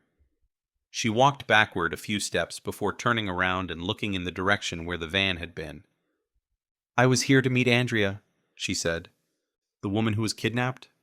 She nodded, looked down, and swallowed hard. If I didn't know her, I would have thought it actual remorse. Who is she? I asked. What's your connection to her? Evans snapped back to her usual perky mood. Will you shut up a moment? She actually held up her index finger to emphasize her point. Just let me think. I followed her as she walked further in, stopping by the narrow alley that McAllen and myself had never reached. I was meeting Andrea here. Why? I asked, not giving a damn about the impatient look she sent me. This is a good place to meet, to avoid nosy people, she said, looking around the quiet area. I could hear a truck further in, but it didn't come as far as we were. An undisturbed place. Drug deals, then? I still hadn't figured out where she got her money from, but I didn't ask. Right now, I wanted her to go on. So I texted her, agreed to meet here. I came in this passageway, but I couldn't see her, Evans said as she started walking through the alley away from the blue street. She walked slowly as she talked, looking around, taking it in while trying to remember everything. Andrea answered quickly, she continued. Turned out she'd come in via the alley on the other side of this building. She pointed to her right with her thumb. We laughed about it, agreeing to walk in, and... Evans walked up to where the passageway met the alley behind the building. I could hear her, on the phone and to my right as well. I was about to hang up when something hit me. She stopped right where the van had been standing. It must have been the van. It must have hit me as they backed up. I don't remember it, but it wasn't bad because I remember falling. But that's when things get fuzzy. She looked down at the wall on her left. There was a dumpster there, a few feet away from the corner, trash, mostly paper, strewn around it. Next thing I remember is hearing these loud noises and seeing her dragged into a van, big one, white, or light yellow or something. And then, I prompted, I saw my purse on the ground. About there, I think. She pointed more or less to the place where I'd seen her grab the purse. Must have dropped it when they hit me. She shrugged. Then I left. She looked at me, no smirk. I didn't see you two, she said, refocusing on the blood that was visible from where we stood. I must have been more out of it than I thought. I had so many questions to this, but I wanted something corroborated first. Pull back your hair, I said, on this side. I indicated the right side of my head with my hand. She gave me a puzzled look, but slowly did as I said. I stepped closer, squinting, seeing that she did have a cut right above her temple. It had been stitched up. Someone had helped her. It did, however, confirm what I thought I'd seen, blood on her face. She was lucky to have avoided a concussion. I stepped closer to the dumpster. If she was telling the truth, she would likely have hit the wall or the dumpster, getting the cut that way. It could also mean she was telling the truth about being knocked out by the van and not arriving in it. Why didn't you call the police? I asked as I turned around. I called the... She began and then cut herself off. Oddly, though, I had the distinct feeling she had been about to say police. That didn't make sense. Do you know who did this? I'm not sure. That was a lie. Good as she was at spotting them, hell, good as she was at telling them, this was a blatant lie. I don't believe you. Doesn't matter, she said. This is not something you guys can handle. She looked deadly serious.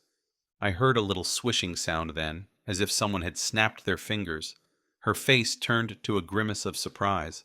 Then she looked like she'd been drinking hard liquor for hours on end as she slowly fell sideways. What the hell?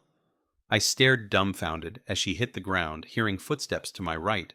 Then I noticed the little dart with the tiny red feathers sticking out of her left arm. I didn't stop to think. I stepped over to the dumpster, grabbed the first hard thing I could find, a large plastic bucket with something heavy inside, sealed with a lid. I didn't want to pull my gun, as I didn't want to risk being sedated with a dart myself.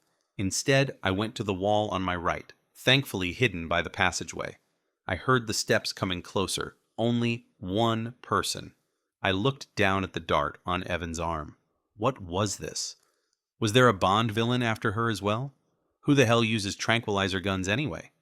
Whoever it was took their time, not thinking Evan's a threat. My pulse raced as I kept quiet, waiting, barely breathing.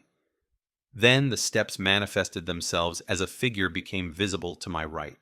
I had to force myself not to draw breath or say anything, almost losing my grip on the bucket, as what I saw made me relieved I hadn't pulled my firearm.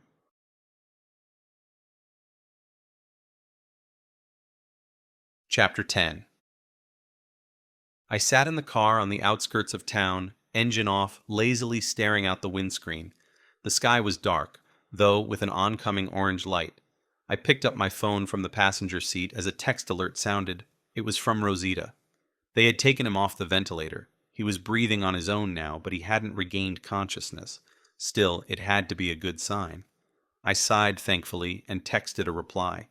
A sort of moan from the back seat that ended like an unintelligible question drew my attention a moment. I finished the text before checking the rearview mirror, seeing Evans's lifeless figure. Then she moved a little, and it sounded like she hit the back of the driver's seat with a limp hand. What? She drew breath very audibly. You done me? Helped you, I said. Against my better judgment, I might add. There was silence for a long time, and she didn't move, only lay still, breathing. Hansen? She finally managed to get out. Yep. No. Way. Then she turned quiet for a long time. The toxins, whatever they were not completely out of her body yet. Despite her waking up, it took about an hour for them to wear off enough for her to manage to talk normally, let alone sit up.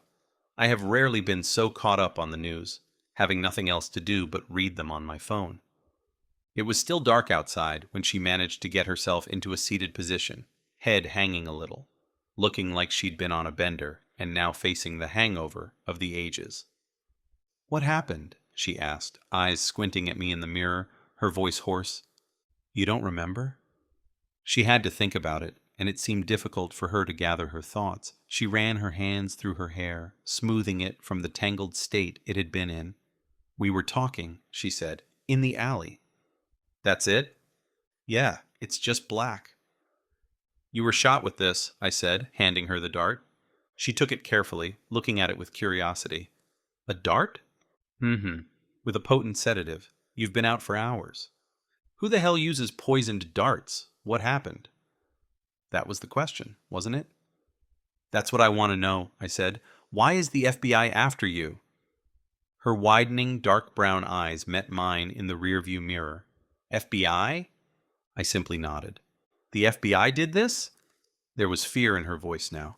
As the footsteps had approached and I'd waited, I'd been shocked to see Agent Larkin materialize to my right, tranquilizer gun in hand, a smile on his face as he looked down at an unconscious Evans. He hadn't seen me. I'd hesitated a moment, but I knew this wasn't right. No one went around arresting people with tranquilizer guns and toxins. Something about this whole thing was very wrong. So I'd stepped forward, raising the large bucket in my hand, and hit him over the head with it, hoping I did no more damage than knocking him out. He'd toppled to the ground, shouting something on his way down. I'd been shocked by the lid of the bucket popping off, half-rotten chicken fillets bursting out. The putrid smell almost made me retch, and I was lucky that the agent had seemed momentarily lifeless and not been able to counterattack. As it was, I'd managed to get the car and Evans before the man came to. I had no idea if I was helping her out of something or helping her commit a crime, and I was thankful the agent hadn't seen me. "Agent Larkin?" she repeated after I'd described the situation to her. "You know him?" She shook her head. I had no idea of knowing whether she was lying or not. "Why is the FBI after you?" I asked again. "What did you do?" "It's not what you think." She sat up straight, though she still looked pale. "They're not after me so much. It's more that I have something they want. Care to enlighten me?" "You wouldn't understand, Detective. Seems to be a lot of that going around today, that is, you claiming none of this is my business." "Well, no," I said, turning and supporting my elbow on the car seat. "You may think Mulligan sent me to help you, but that is wrong. I'm here investigating this, and so far, you're involved in a kidnapping, and a lone FBI agent is coming after you, though that doesn't seem related, all in a couple of days." She had opened her mouth to protest as I spoke, but now she shut her lips tight, folding her arms over her chest. "Unless you start cooperating for real, I'm going to drag you to the station and hand you over to Bowman. Is that understandable to you?" I didn't raise my voice. I didn't even sound angry. In part, because I wasn't. Too many weird things were going on around that woman, and she had better start talking. She looked at me, anger in her eyes, but in the end, she rolled them and uncrossed her arms. She could be compelled, but only if called out on her bullcrap. "Fine." I nodded and leaned back in my seat again. "Who is the woman they took?" "Her name's Andrea Kirby." "Friend of yours?" I asked, while texting the name to Kay. At least they would have something to go on now. "No." "Acquaintance?" "Not really," Evans began, but decided to elaborate as she saw the impatient look in my eyes as I turned my head. "It's more that she knew of me. She asked me for help. That's why we met." She didn't seem to want to elaborate, but I didn't care. I had been in enough interrogations in my life to know when to push and when not to, and decided to come back to this. "So who took her? You made it more than clear back at the crime scene that you know." "They're Yorov," she simply said, probably trusting that giving me the information wasn't going to make me any wiser. I did, however, know how to search something on the internet. What does a Dutch industrial company want with Ms. Kirby? I asked as the search results came up. Evans moved forward to see, leaning her arms on the back of both front seats. It's the European branch further south that you should watch out for, she said. Why? They like using people who can give them an advantage. And you know this because I've bumped into them before. Why? Her lips moved into that damned half smile again. Nothing criminal, on my part, and so it's none of your damn business. Then why did they take Miss Kirby? I pressed. Evans shook her head. I don't know. I really don't, she insisted, seeing me about to protest. It didn't make sense. Given that Evans was telling the truth, it still didn't make sense. Europeans kidnapping a woman in the middle of town? The FBI showing up the next day looking for Evans? The only common denominator here was Evans. Hey, she suddenly exclaimed, startling me. That's my stuff, she said, reaching for the passenger seat. That's my phone, she added, outrage in her voice. Yeah, I said, grabbing the phone, as well as the SIM card and battery, before handing them to her. Don't put those in again. I need my phone, she protested. Agent Larkin also needs you to need it, I said. She looked at me, quiet first. You think that's how he found me? I shrugged. You tell me. Apparently, these are things I can't handle. At least that was what she said about the police back at the crime scene. You went through my purse too? She cried out. What the hell? You're not allowed to do that. I smiled at that. Technically, you're right, I said. But then, I'm not allowed to attack federal agents either. So I guess today is just one of those days. Her purse had contained little of interest as to what had happened. A wallet, keys, a mascara, 3 lipsticks, a pocket mirror, and a locket. Nothing that shed any light on what was going on. Although the actual purse was interesting enough, though. I held it up, out of her reach. Interesting lining in this one, I said. The purse was lined with metal in the bottom, making it a handy weapon. Feel free to come down to the station and make a formal complaint. She snorted at this. We both knew she would never do that. Just give it to me, she said, and moved forward, snatching it out of my hand. She quickly picked up her belongings from the passenger seat. A text alert got my attention. Kay thanking me and asking where I'd got the information. I texted back, telling her it was an informant. I may not have been helping Mulligan as much as she might want me to, but she had ordered me to figure out Evan's involvement first. I barely saw the confirmation of the text being sent as an elbow to my head knocked me back a moment, making me drop the phone. What are you doing? I said, seeing Evans on her way from the back seat over the console, head first, throwing her now-filled purse in front of her. The smell of iris and something minty, maybe, flooded the front seat. I am not sitting back there like I'm under arrest or something, she said as she supported herself on the dashboard. She almost hit me with a knee this time as she moved her legs forward and managed to place herself in the seat. She smiled happily at her accomplishment and pulled the purse from the floor onto her lap. We looked silently at each other a moment. Not that I could see myself, but I was certain that my face was not beaming with mirth. You couldn't just use the doors, huh? I asked rhetorically as I picked up my phone and put it in my jacket pocket. You need to tell me about Andrea and what she needed your help with.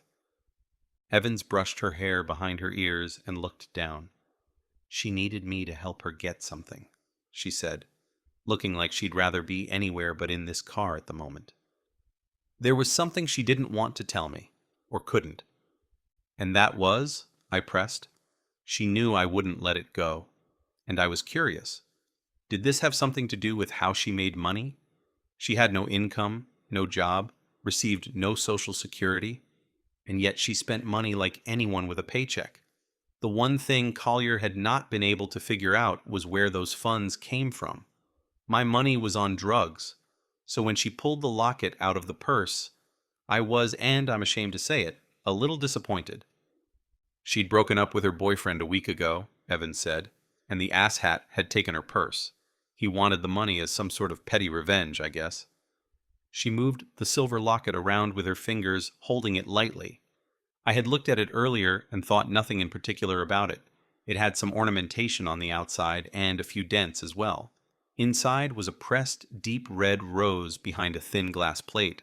Likely an heirloom, was my impression. And also some cash for pot, I guess, Evans continued. Anyway, though she was pissed about that, it was this locket that worried her. She needed it back. So she called you? I asked, keeping the skepticism out of my voice. She must have sensed it anyway, though, as she side-eyed me.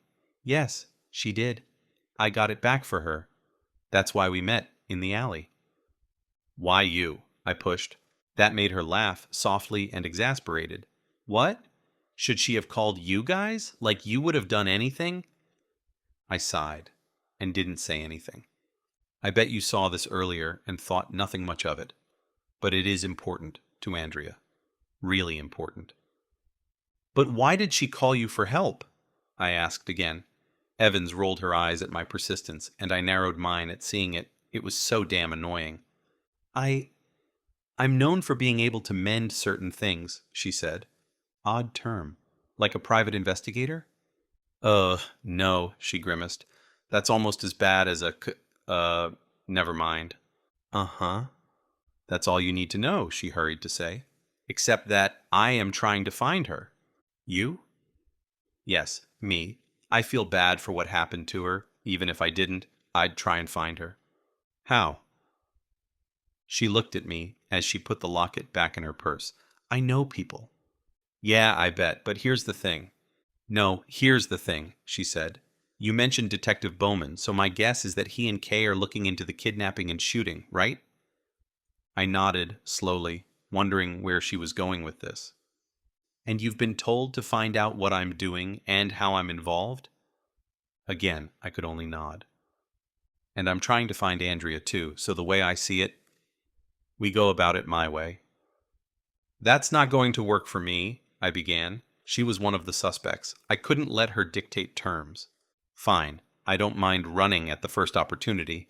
Then you can sit down and twiddle your thumbs. Unless that's too difficult for you, she added, the bloody smirk back again. Fine, I snarled, knowing when I didn't have a choice. Without her, I had no reason to look into this. I turned the engine on. Where do we start? She nodded contentedly. I'm so hungry I'm nauseous, she said, pulling her seatbelt on. We start with food.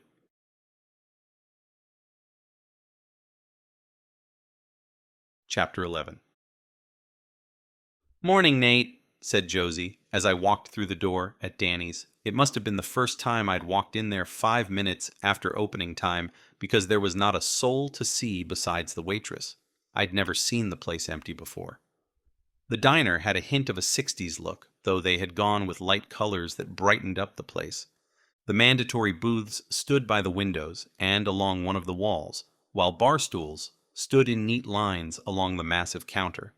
The staff didn't have to wear any retro uniforms, only name tags and aprons with normal clothes. The place was clean and simple, gimmicks toned down, and people came for the food. Oh, and hi, Maggie, Josie added as she noticed Evans walk in behind me. I didn't know you two know each other, she added as we walked over to the counter. We go years back, Evans said, giving me a fist bump into my arm before sitting on one of the bar stools, smiling at Josie. Are you even open yet? Sure thing, Josie smiled back. What are you having? As we placed our orders, she didn't give either one of us a menu. They didn't bother with the regulars as they always knew what the place had to offer, which meant that Evans used to come here often. I'd never seen her in there before. You always lie like that to people who are nothing but nice to you? I asked Evans, as Josie went to the kitchen to get the cook going. She scoffed at me and grabbed a packet of brown sugar, turning it around in her hand. Lighten up, Hansen. It'd do wonders for your blood pressure. I ignored her. So where to next? Evans shrugged. We need to locate Andrea. Obviously. So we find someone who can help with that. You don't think talking to her boyfriend might shed some light on this? It was the first thing you did. Find out as much as possible about the victim and those around them.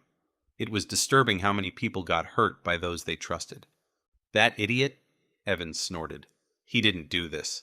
This is Yorov through and through. Yeah, you keep saying that. Evans dropped the sugar packet and straightened up. Listen, I met the guy all right. He didn't orchestrate this unless he had a brain transplant in the last 48 hours. And you decided this with your method of questioning? She smiled then, her lips pressed in a thin line. I know you're not fond of how I do things, but no, most of the time people are that obvious. Like you, she hurried to say as I opened my mouth. You're so uptight, I can almost see the stick up your ass, and yet you hate that tie with a passion. What? I said, automatically grabbing for said tie. The dress code at work did thankfully not require us to wear suits, but the chief demanded ties. What about his tie? Josie interjected as she came up with my coffee. You tell me, Evans said. Well, Josie said, furrowing her eyebrows, he usually looks like the thing is trying to choke him. She smiled widely. Anyway, I'll have the rest out for you. What? I repeated, giving Evans a confused look. You keep pulling at it throughout the day, she said. But you see, though, some things are obvious. I pointedly straightened my tie and grabbed my coffee, ignoring her half smile at the sight. So where are we going if the ex-boyfriend isn't in on this? You won't like it. That's not really a surprise, though, is it? No, she said, as Josie came out with our food, a sandwich for me and cinnamon toast and a strawberry shake for Evans. I had no idea how that constituted any kind of breakfast. You'll see when we get there, she said, and headed out to the car. As per her instructions, I drove to the north side of town to a quiet area which had a suburban feel to it, except the town wasn't big enough to have one. It was a definite family area, though, with big houses and gardens. As with most of the town, families had lived here for generations. I parked outside a white two-story house with a large porch out front. The place was well kept and tidy. Whoever lived there was fond of it. Okay, so I'm going to ask for the umpteenth time.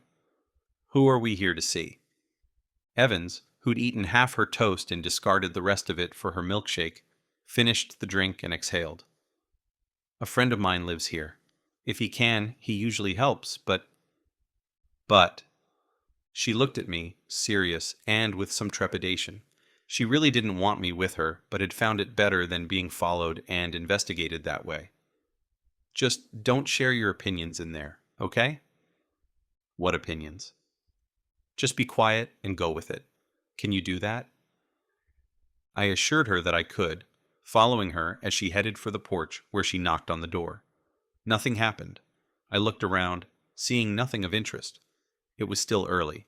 Nothing to hear but birds chirping. Not even a car. If people were up, they hadn't left their houses yet. Evans knocked again, harder this time. The doorbell to the right of the door was old-fashioned and rusted. That explained that. A minute later, we heard the lock turn. The door opened to reveal a 30-something man, dark hair, glasses in front of squinting eyes, and a yawn beneath that. He was clad in plaid pajama bottoms and a t-shirt, scratching his head a moment. Maggie? He said, and blinked hard. It's the middle of the night. Oh no, someone's in trouble, aren't they? He opened the door wider, and he stepped aside, letting us in. Actually, she said as she walked inside, it's morning now, Rob. But yeah, otherwise you're right. Oh, and this is Detective Hansen. He's stalking me. By the look on the man's face as I walked in, she might have announced that I was a homicidal maniac on a murder spree. He immediately became concerned by my presence and pulled Evans aside as they walked ahead of me. You brought a cop? Rob blurted, trying to keep his voice down, but failing spectacularly. No choice, she said. Is he at least tame? Tame? What the hell did that mean? I saw Evans shake her head before she turned right and walked into a dining room. Dark-colored furniture, dining table, and chairs, wall decorated with paintings. It was beautifully lit with the morning sun coming in through a large window. Evans pulled out a chair and sat down, her every action indicating she was well acquainted with and welcome in the house. There's been a kidnapping. She didn't waste any time. Who? Rob asked, and sat down on the other side of the table. I remained standing, leaning against the doorway. Her name's Andrea Kirby, Evans said.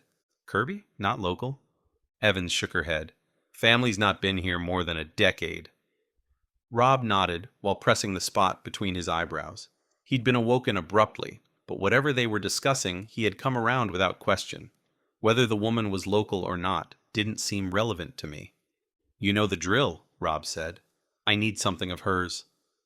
Evans nodded and got the silver locket from her purse, and I began to see where this was going. We had them showing up at the station now and then, so-called psychics who claimed they could solve cases for us. Fraud upon fraud. Some of them truly believed they could talk to the spirits of the deceased, I'll admit that. But believing something is true doesn't make it so. Rob looked at the locket in Evans's hand, and then to me. What about him? He asked her. Never you mind about him. You know I've got your back.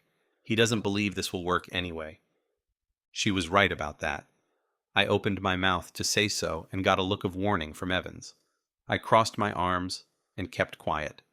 I had promised to, after all, but this was beyond stupid and a waste of time. Rob took the locket from Evans. Nothing really happened. He looked down at it a moment and then handed it back to her. I remember one woman who had refused to leave the station before Bowman listened to her. She'd started chanting something incomprehensible as she did her so-called reading. It had been quite the show, hilarious and awkward, with drums and chanting. The information she had given had, of course, turned out to be completely wrong. Just a flash, said Rob. Evans looked a little disappointed, but nodded, nonetheless. A farmhouse, light gray, but not well kept. Overgrown garden, run-down barn, red door, mailbox looks like a birdhouse.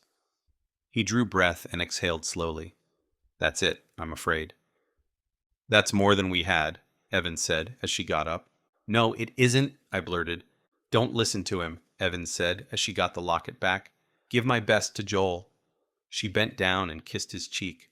Oh, and you should know, Yorov's in town. What? Rob exclaimed. Are they involved in this? Evans nodded as she headed past me. Watch yourself, Maggie, Rob called after her. I followed her outside, where she headed for the car. Are you serious? I called after her. This is how you go about things? She turned so quickly, her hair whipped into her face as she came back toward me. Yes, this is how I do things, she hissed, brushing her hair aside. Unlike you guys, I don't spend unnecessary time running around. You mean actually investigating? As in proper police work? You people can't even hold on to your own prisoners. Besides, Andrea might not have time for all your running around. It's bad enough I've been unconscious for hours. That stopped me short a moment. The mention of our lost prisoner mixed with Evan's insults and guilt was odd. A prisoner charged with a B&E, as well as a violent assault, had indeed escaped the transport to Ashdale about 6 months ago. The man had escaped, and so far no one had seen him anywhere, like he had vanished from the face of the earth. That's a weird thing to mention, I said. Do you know something about that escape? She threw her hands in the air at that. That's so beside the point. What I'm trying to get through to you is that I don't do things your way. Slow and incompetently, that is. She visibly reined herself in, lowering her arms, closing her eyes, and breathing for a moment. I need a car! Then get into that one, I said, pointing at the sedan. No, she said, and shook her head. I think the time has come to... Get in the damn car, I said, and watched as she, to my amazement, did as told. Too tired to argue, perhaps. I didn't really care. I opened the trunk and pulled out a laptop before getting into the driver's seat. She'd been right earlier when saying I'd have nothing to do regarding this case without her. If I lost track of her, I had two options. Tracking her down somehow, or watching Kay and Bowman investigate a case I was not allowed to. That didn't mean I was willing to spend any time on this insane venture. I drove the car a few streets away, as she insisted on not being parked in front of Rob's house. I wondered what had sparked this immense distrust in the police with both her and him, but didn't press it. Instead, I started up the laptop and the portable Wi-Fi as soon as we were parked. What are you doing? She asked, exasperation clear. We need to start looking for that house. Yes, I've gathered that, I said, but I'm not driving around for hours looking for a house. She was about to argue further. I could hear her draw breath, ready to proclaim something or other about me, but she changed her mind and leaned closer when she saw that I had pulled up a map of Ashport and the surrounding areas, looking at the panoramic photos of the streets. It still took some patience, but it was way quicker to zoom in on houses on a map and exclude them than driving to each and every one. About 30 minutes later, I finally came across something that seemed to be what Rob had described. A nice-looking farm, gray house, red barn, corn and barley fields and forests. No red door, nor a birdhouse mailbox. But as I looked at the photo and changed the angle somewhat, there was a weathercock mounted on the fence next to the mailbox. Not exactly what Rob described, said a dubious Evans, and anyway, it looks too nice considering what he said. Personally, I didn't give a damn what he'd said as he'd been lying through his teeth, but I had realized this was the only way to get her to cooperate. We could check this out in no time, and then maybe she could start acting like a sane person. Maybe. These photos were taken 3 years ago, I explained as I turned the engine on. Not everything looks the same anymore. And anyway, I believe I know this place. At least knew of it. It had been abandoned this spring. The farmer named Kreutz hadn't been able to make a decent living. The place was too small. The drive took us about 40 minutes west of town into a fairly open landscape. There were a lot of farms and fields surrounded by small forests.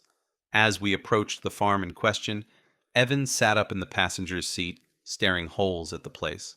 The house did not look well kept anymore, paint flaking off the walls. The same could be said for the barn house, as the red color had faded, and there were missing boards on the walls. No one had mowed the lawn all year, and weeds and thistles now ruled that area. Behind the house was a small cornfield that had not been harvested yet.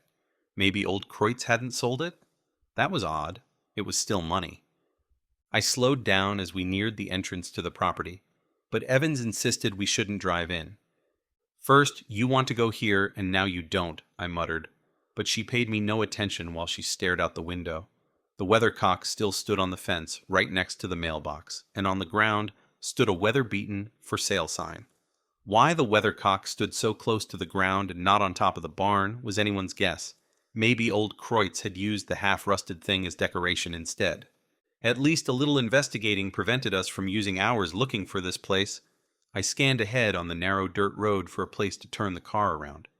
I'll give you a point for using the internet, Evans said, but I wouldn't discard Rob's information just yet. She pointed toward the barn, the placement of it, making the doors visible as we passed by. Despite the hedge-clad stone fence separating the Kreutz property from the road, I could see a white van parked inside the rundown building. What the hell? I said as I took in this sight, and then we'd driven by. Evans turned in her seat, looking back at the farm as the road swung right, between Kreutz's cornfield and the barley field of one of the neighbors. More cars, she said. Can't see any people, though. To stop and go back to the farm would be a mistake. Likely, it would cause the kidnappers to panic, and panic might cause them to hurt Andrea, or worse. I kept on driving down the road to where the fields gave way to a forest on both sides. When I was certain we couldn't be spotted from the house, I parked on the side of the road. I grabbed my phone, noticing a text from Rosita telling me there was no change, before Evans snatched it out of my hand. "Don't do that," she said, turning it off before I had time to react. "Give me the phone," I snapped. "I need to call for backup." I reached for it, but she simply opened the car door and got out.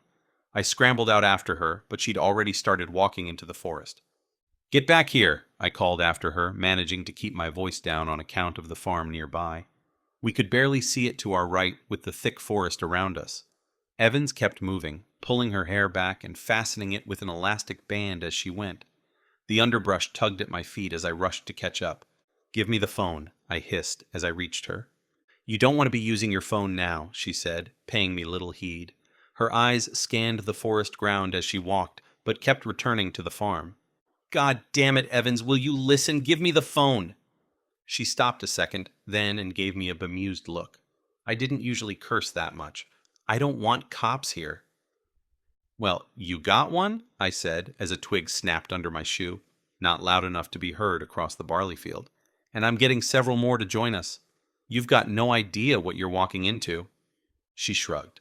"I threw it in the back seat when I left the car," she said, and started walking again. Quick strides taking her through the woods and, though not in a direct line, still for the farm. I took a couple of steps the other way, back toward the car, but stopped short. She had no idea what was waiting for her at the farm. There had been 2 kidnappers that I'd seen in the alley back in Ashport, but likely there had been a third, the driver. She didn't even have a gun. I let out a growl in anger and frustration, clenching my fists as I turned around and headed after her. Before anyone at the station could show up, whatever she was trying to do would be done, for better or worse. Probably worse. I jogged between the trees and caught up with her quickly. She didn't say anything as I joined her, only kept walking. At least, she wasn't running into this. She was taking in the area, surveying what was there. Like me. I agreed on her route. Walking through the cornfield could give us some cover, though it would be possible to see the stalks moving because of our approach from the first floor of the farmhouse. No, the safest way was to head around the field and sneak up to the house along a hedgerow that separated the farm from the field. It stretched from the house, almost down to the forest, as trees surrounded the field on 2 sides. We quickly made our way there, bending as the hedge was no more than 5 feet. It was thick and not possible to see through, so it provided us with cover as we moved as fast as we could. We stopped by the corner of the house and could, at the same time, see the back. Between the house and the hedge, the ground was covered in gravel, and we could hear someone moving at the front of the house. No talking, though. A guard, maybe? "Let's try the door," Evans whispered, pointing at the back door. There weren't many windows on that side of the house, increasing our chances of not being seen by someone inside. I nodded and drew my gun from its holster. "Not a good idea," she said, seeing this. "There are likely 3 kidnappers here," I protested in a tone that made it clear I wasn't discussing it, "and they have already shown they have no qualms when it comes to shooting people." She bit her dark pink lip. "Fine, but don't use it unless you absolutely have to." "Thank you for enlightening me. I would have just shot at everything if you didn't say that," I said, the sarcasm bleeding out of my voice. God, I sounded childish. But I was so angry at being in this situation. This was not how things were done. Evans simply shrugged and then made a run for the door, me following close behind. We managed to cross the few feet of gravel fairly quietly, each stopping by a side of the door. At least there was no shouting or other indicators we'd been seen. I reached out with my free hand and tried the handle. The door slid open. That was convenient, I thought as I headed in, Evans close behind me. There were no people. The old house had for the most part been emptied of furniture, only the odd chair and lamp here and there. We went through a small living room, kitchen, and pantry, finding nothing and no one of interest. Knowing that someone was out front, we kept away from the front door and the windows on that side of the house, and headed up a pair of narrow stairs instead. Most of the steps creaked under our feet, making us stop a couple of times, but nothing happened. I became more and more convinced the house was empty. Upstairs, we found ourselves in a cramped hallway that revealed 3 doors. I drew breath at the same time as Evans touched my shoulder, pointing at what I already saw at the end of the hallway. A red door. Like her friend Rob had said, it just wasn't the front door. I glanced to the right, seeing that the door in the middle stood ajar. No one came out. The door to the far right had to be the bathroom, a stylized picture showing the profile of a man peeing in a potty, giving this obvious conclusion. I suspected these rooms were as empty as the ones downstairs, but they needed to be checked nonetheless. I took a step to the right and saw Evans head straight for the red door as soon as she got past me. I cursed inwardly as I went after her, stepping into the room behind the red door. Nothing. Hope sank a little. I hated Evans' approach to this, but I admit, even I had gotten my hopes up when I saw the red door. Crap. No Andrea. But my pulse intensified at the sight of a chair in the middle of the room. There was no other furniture, and it was bolted to the floor. "She was here," Evans whispered as she went to the chair, checking it. "Look, she was tied to it." I looked where she pointed, seeing traces of rope that had worn into the wood, polishing off the varnish. I nodded at her. It seemed Rob had been spot on. Andrea had been kept here, tied to a chair for 2 days now. It dawned on me that she couldn't be far away if her kidnappers were still here with their cars. "They've kept her tied up like this for so long?" Evans said, her voice blending with her whispers now. She looked genuinely distraught at the thought. "Listen," I said, keeping my voice low. "She might still be kept here. We need to—" A shout from outside made me snap my head around. A shriek followed, and I ran to the window and looked down at the courtyard. Shock hit me as I saw a woman. It had to be Andrea, though her head was covered by a black hood. Her hands were tied behind her back, and the big bald man I'd seen who'd taken her in the first place was forcing her into the trunk of a car. She struggled until he smacked her head into the back of the vehicle. "Oh, crap!" Evans exclaimed as she came up beside me. As I saw the man start to place the limp woman in the trunk, I turned and ran. The stairs groaned under my descent, and I went for the back door, faster than running around the corners to the front door. I ran to the right, around the side of the house, not knowing if Evans was with me or not. I knew there was no time to wait. That car was meant to drive away from the farm now. They were moving her. I jumped over some round white stones placed by the corner of the house, gun raised, and was hit smack in the ribs with such force I fell backward. My feet lifted off the ground as my body tried moving forward at the same time. That wasn't the worst, though. The electric shock infused in that punch soared through my body. The jolt impacted more pain than my being slammed down into the gravel, breath knocked out of me. I remember seeing the bald man standing over me as in a haze, my body refusing to move. I could more sense the gun not being in my hand than actually feel it.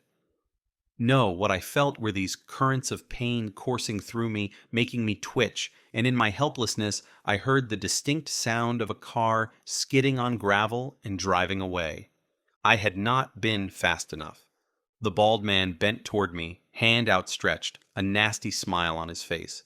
At that point, my body forced me to draw breath, painfully and necessary.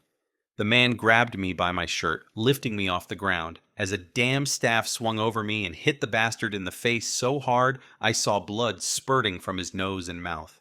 I fell back into the small, hard stones that pushed into my back and saw Evans step over me, attacking the man with a quarterstaff?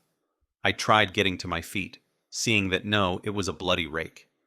She had the iron prongs turned away from her thigh, keeping the long shaft between herself and the man who staggered a few steps backward at the initial blow. She had the iron prongs turned away from her thigh, keeping the long shaft between herself and the man who staggered a few steps backward at the initial blow. She didn't wait for him to gather himself. She launched a vicious attack, the staff, or rather rake handle, swinging and hitting him so fast he couldn't catch it with his hands. Knees, crotch, and ears, all good places to hit someone. He buckled at the intensity of the blows, the pain forcing him to his knees. At this point, I'd managed to get to my feet, unsteady, but upright at least. My falling back at the same time as the stun gun touched me must have prevented the full charge from connecting. Otherwise, I would likely have still been on the ground, twitching, probably pissing myself. Thank heaven for small mercies. And that was the only one we got as I noticed another kidnapper, trying to sneak up on us from the left. He was heading for Evans, likely thinking I was no use due to the stun gun, which was halfway true. I had trouble with the finer movements, my motor skills not functioning properly. So I ran straight at him, using myself as a battering ram, crashing into him shoulder first and knocking him over before he reached Evans. Somehow, I managed to fall only on my knees, grabbing at the man, recognizing him as the shooter in the alley, McAllen's shooter. Blind anger overpowered me, and I managed to grab hold of him, hitting him hard in the face, repeatedly. I had no attention for anything else, my fist connecting with the increasingly red and meaty face, no delicate motor skills needed. A gunshot reverberated through the courtyard, making us all freeze. I looked up, bloody fist ready to hit again, as I saw a tawny-haired man standing a few yards away, gun held high. "Stop!" he yelled. It was probably directed at everyone. I could see that the rake in Evan's hands had broken in two, though she hadn't given up. The bald man bent and picked up the other half. I glanced back at the man with the gun, who now lowered it and pointed it at us. Two kidnappers attacking us, one driving away with Andrea, and now this one, the guy from the station. Damn it all, there were 4 kidnappers.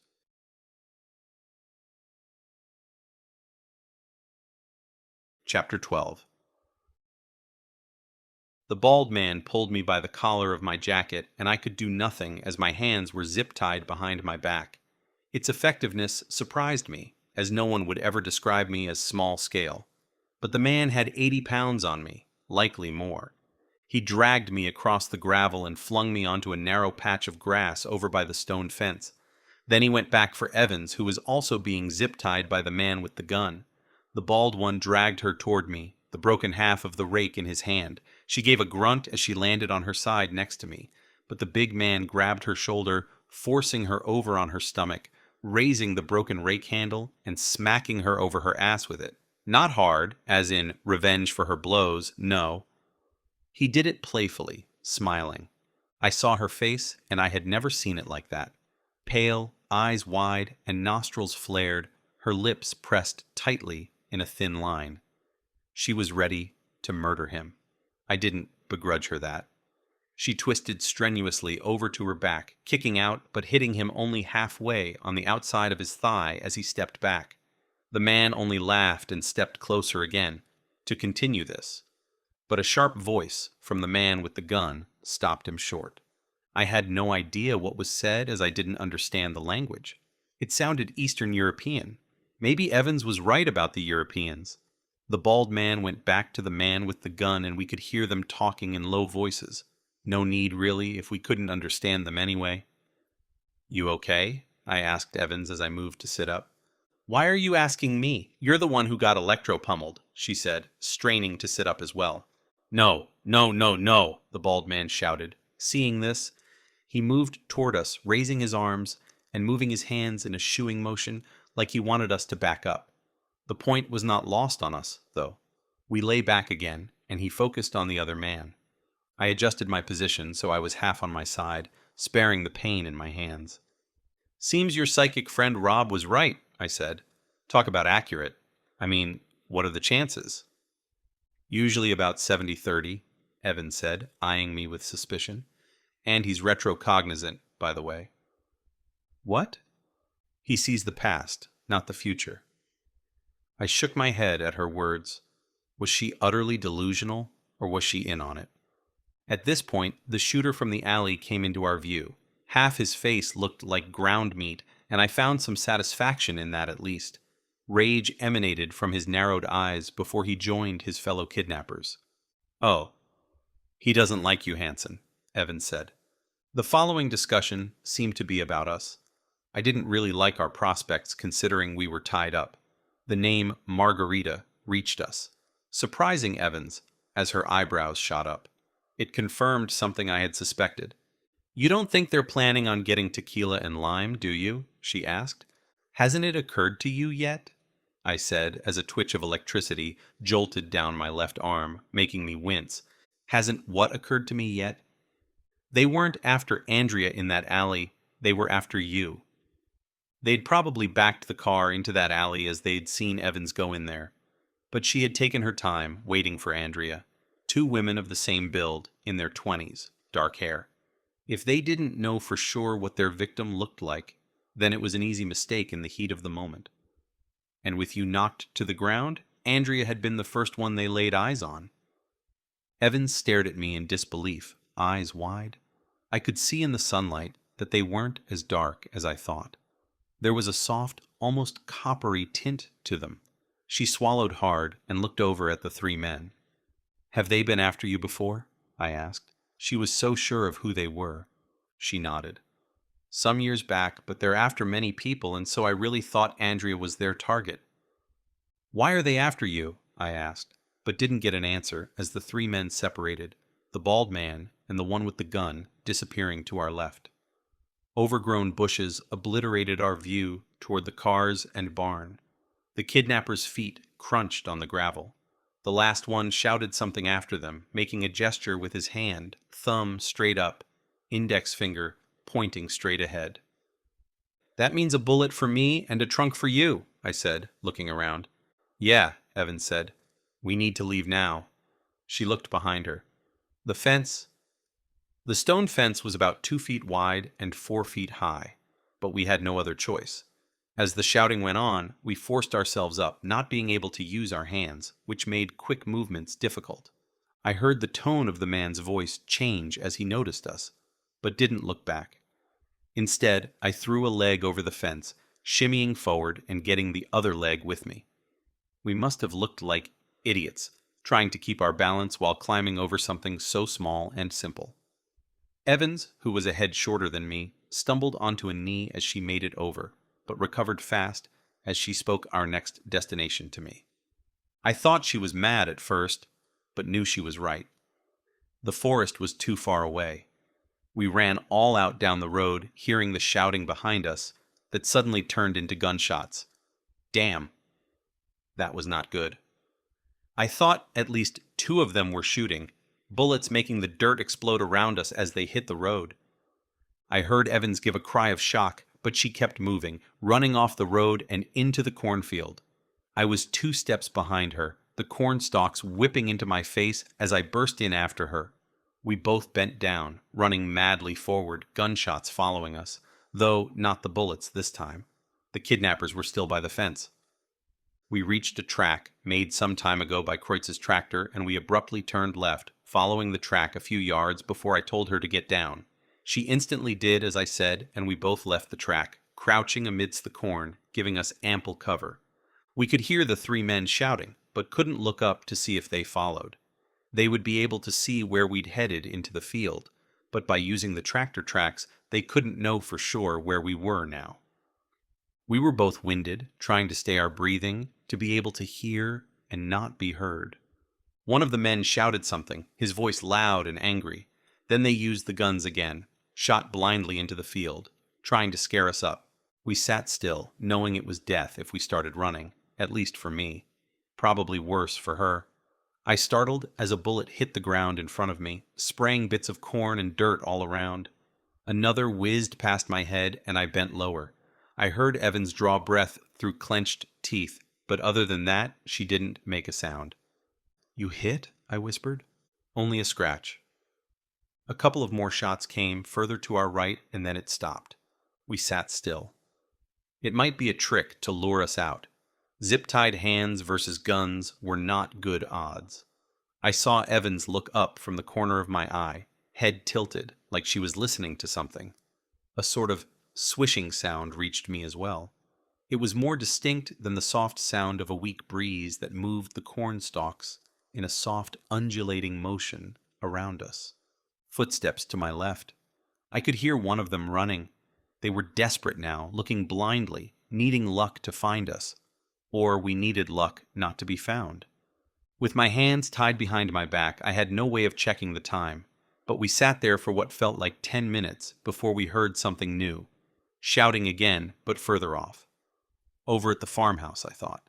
Someone answered, the voice a little closer, but still some way off.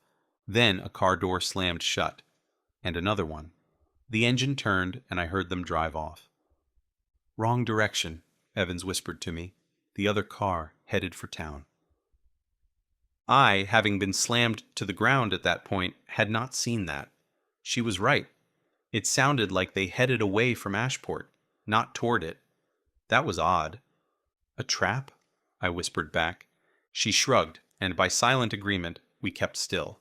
It didn't take long, though, before we heard the sounds of engines again, coming the other way this time.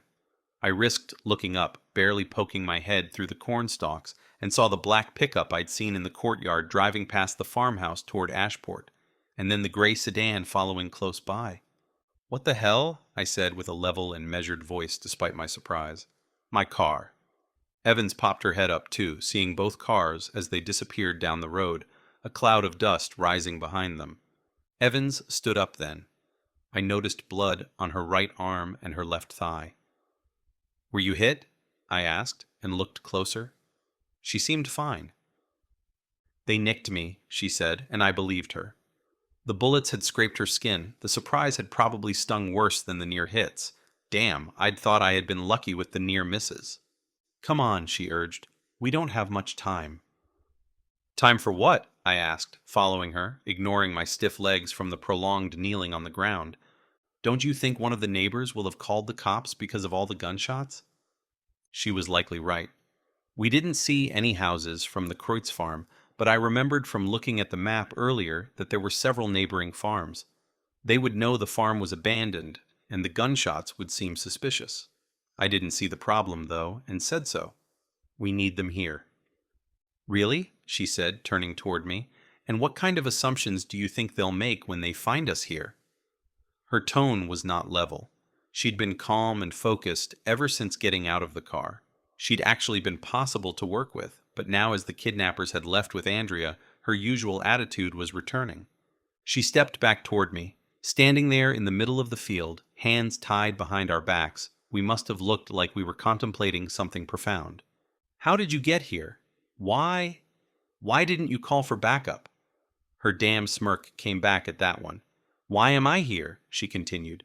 Why are there traces of the kidnapping here? Again, why are you here, and how did you get the information?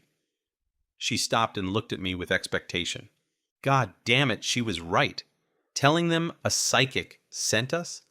All they would find there was evidence of the kidnapping. And me and Evans. And I was the only witness to the kidnapping and shooting in the alley. Hell, even I'd be suspicious of me. Evans wasn't the only common denominator now. I was too. That's what I thought, Detective, said Evans, seeing the realization on my face, no doubt. She started jogging through the field, and I followed, teeth clenched at the thoughts churning around in my head. What the hell had I gotten myself into? Evans headed back toward the house, not worried one of the kidnappers had stayed behind. She headed straight for a small and rickety shed I hadn't noticed earlier. It stood on the other side of the hedge we'd followed to the house. We need to get these off, she said matter-of-factly as she kicked the door open. It was dimly lit and, unlike the house, full of equipment. She must have found the rake in here. I located a pair of cutting pliers, and we headed outside where we could see better and I could stand upright. Placing the pliers on the strips wasn't easy, but we managed and were soon cut free.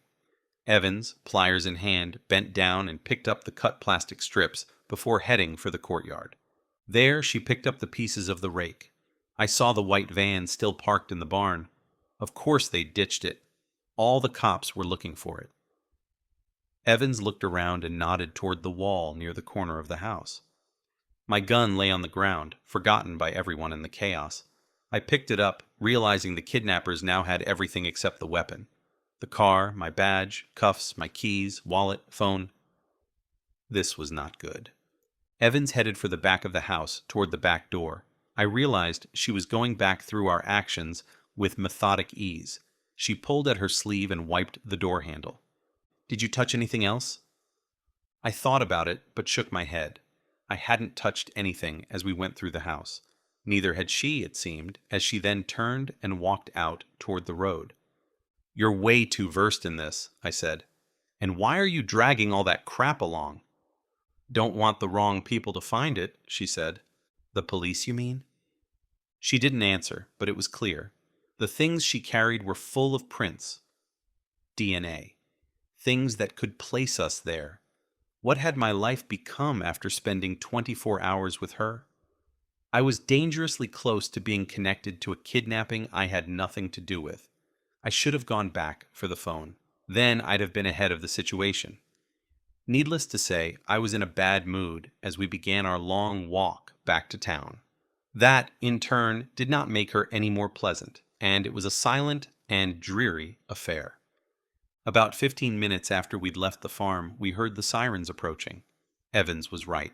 Someone had called the police. We can't be seen, she said, and walked left, off the road, into a wooded area. I had no choice but to follow, shortly thereafter seeing 2 cruisers passing us on the road. We weren't close enough for me to see who was driving, but it didn't matter at this point. We should stick to the woods, she said after they had passed, the sirens fading. At least stay off the road. We shouldn't be seen by anyone else either.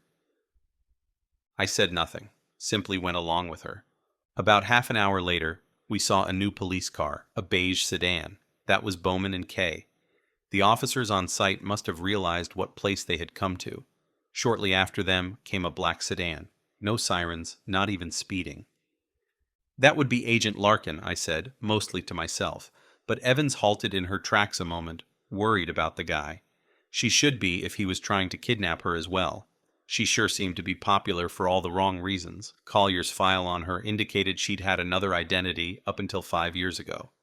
I couldn't help speculating on what she'd been involved in then to have so many people trying to get her now. She wasn't talkative on the issue, though, no matter how I phrased the questions. And so, hours later, as darkness set in, we neared town again, unseen by anyone, tired and filthy from struggling through woodlands and fields. Evan's white top looked a mix of brown and gray at this point. That wasn't even the worst part, though. We knew, both of us, that we had failed Andrea badly, and that stung worse than anything, even having to hide from my friends and colleagues. When houses popped up around us and the road turned to asphalt, we had no choice but to walk out in the open. The darkness luckily hid our bedraggled appearances. We hadn't walked very far in this area before I noticed something familiar down a side street. A gray sedan. Seriously?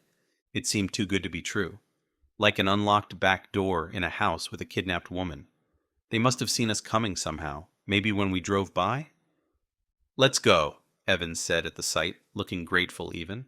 "You don't think it's a trap?" Yorov are thorough. Why would they drive around in a stolen police car? No, they took this car to stop us from following them, not because they needed it. I checked the car with hesitation. It was left open. I found all my missing things, relief hitting me like a fist. Even my phone lay in the back seat where Evans had tossed it on her way out. I switched it on, finding no alarming messages, skipping most of them until I found one from Kay, simply informing me they'd had a lead. Nothing more. I realized the kidnappers must have driven the cars out on small side roads a while after leaving the farm and thereby avoided detection by the police coming the opposite way. If Kay had seen my car, she would have found an excuse to meet, to find out what I was up to, not update me on the case. I was so relieved, shame surged through me instantly. The kidnappers had done me a favor trying to hide, and I was sadly thankful. I drew breath and got in the car. "Seems you've been lucky," Evans commented. She had obviously reached the same conclusion as me. "Apparently, they don't want the police involved either," I said and turned the engine on. "You have something in common there." She scoffed at the insult, but let it be. Instead, she instructed me to drive to a house a couple of minutes away from our location. "I need some new clothes," she said. A middle-aged woman let us in, smiling at Evans despite the state of her attire. This was not surprising to her. She also offered us water, a big pitcher ready in the fridge. We stood for a while in silence, gulping it down in this woman's kitchen. I don't think I ever got her name. Evans apparently had a stash of clothes there, and I'd grabbed a bag of clothes from the trunk of the car. Not the first time I'd ended up covered with something or other on the job. As I changed, though, I noticed the marks left by the stun gun. Instead of 2 dots as expected, I had 5 marks on my left ribs. That was weird. Even weirder, though they hurt, they weren't burn marks, but bruises. What kind of stun gun did that? "What do we do now?" Evans asked, looking like she hadn't been near a forest as she'd cleaned up and changed, a red shirt, her hair down again, and the dark pink lipstick changed to red. She handed the woman her dirty clothes. "Do you have stashes like this all over town?" I asked, knowing from Collier's file that she wasn't often in her own home. Of course, she didn't answer, only smiled. Her question was not easy to answer, however. What to do? We had to start over again, and yes, it had to be we.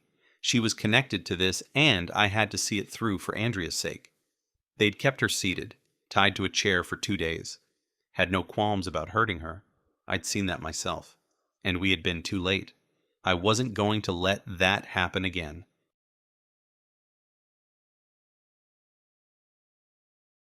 Chapter 13. As we stepped up to the front door, I took the keys out of my pocket. I'd swung by the station to get them. Not many people were in at the time to ask questions. Evans had actually done as I said, waiting in the car and keeping her head down and not bolting. Of course, she knew she couldn't stay in any of her usual places. If both Yorov and Agent Larkin were after her, they would be regrouping, planning, and waiting for her somewhere. "What, this is your place?" she asked, arms crossing at once. "No," I said as I unlocked the door and opened it. "Now get in." She did as told, though with a clear huff to make a point as she moved past me. I followed and closed the door behind me.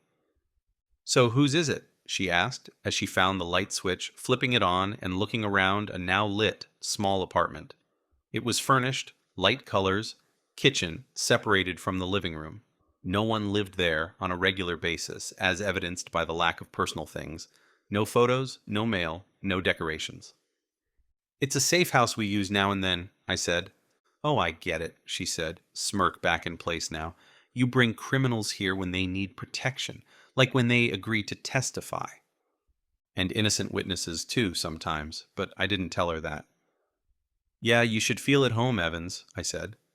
"Anyway, no one will be looking for you here." "But you will be able to keep tabs on me, right?" She eyed me through narrowed eyes. I shrugged. Of course, I needed to keep an eye on her.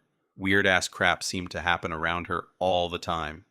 "Fine," she snapped and headed for the living room, taking off her jacket and throwing it on the floor. Probably to irritate me. It worked. I went into the kitchen, hoping to find some food. Any stay in places like these usually involved takeaway, but one was also never alone with the witnesses. I shook my head. She was not only a witness, she was involved, somehow. And I had to prove it. She might be a kidnapping victim waiting to happen, but her involvement in crimes and her knowledge of removing evidence from crime scenes suggested so much. The things she'd grabbed from Kreutz's farm now rested on the bottom of a pond about an hour's walk away. No, leaving to find food meant risking her leaving. I wasn't taking that chance. Damn the chief's orders. I wasn't helping her. I looked through the cupboards and found some canned food, sighing in disappointment. Vegetable soup it was. I heard the TV click on as I searched for something to heat it in, but couldn't hear what program she was watching. "Hey, Hansen!" she suddenly shouted. "What?" I heard approaching footsteps and gritted my teeth. "What's your plan, then?" she asked as she leaned against the doorframe, arms crossed again. "You need to be specific." "Well, I'm not interested in your life plan, so—" "So?" I snapped. I couldn't help myself. The mere sight of her pissed me off at the moment. Everything she had dragged me into, all the questions she didn't answer. She smiled then, a little more than her usual smirk. "There's only one bedroom. How close of an eye were you going to keep on me, exactly?" "I'll take the couch," I said, picking a can opener out of a drawer. "Not afraid I'll sneak out the window?" "No." "Why, you gonna handcuff me to the bed?" I put the can opener on the counter and turned toward her. She was trying to disconcert me, probably because my dislike of her was so obvious. Of course, that behavior only made me dislike her more. She arched an eyebrow, her smile not wavering. I knew I could compel her when needed, but I had never seen her afraid of me. Not now, either. Still, I stood in front of her, making a point of looking down at her. "I think that if you sneak out the window, then you're a bigger idiot than I expected. This is the last place the FBI will be looking for you because no one in their right mind would ever believe I'd be helping you." "Helping me?" she exclaimed and stepped back into the living room again. I smiled. A small victory. "You're not helping me," she continued. "You're helping yourself, convinced that I've done something wrong. You were there when McAllen was shot. You know why. All I've done is try to help." "Ha! What exactly do you have on Mulligan then?" "What?" "Oh yeah, go with the what? Routine like you're so damn innocent. McAllen almost died. He still might?" I realized I was shouting. That the TV was an added noise that irritated me as much as her. I grabbed the remote and switched it off, barely registering that she'd put on some nature show before throwing the remote so it hit the floor, the battery lid coming off and sliding under the couch. "You're an ass," she said, a ripple of contempt passing her bright red lips. "And you are guilty as hell," I snapped back. "Of what?" "Theft, blackmail, and whatever you get from the interrogations." I walked back toward her, seeing the mix of shock and confusion on her face. Oh, she was good. get from them? She said, refusing to take a step back as I came closer. I'll admit, I haven't figured that one out yet. Access to the suspects. Maybe some information is exchanged. Maybe it's access to the station? You've been investigating me? I was the one smiling now, but I didn't answer. You bastard, she said, her voice low now, furious. When this is over, I'll refuse any job from Mulligan. That made me laugh. Win-win for me.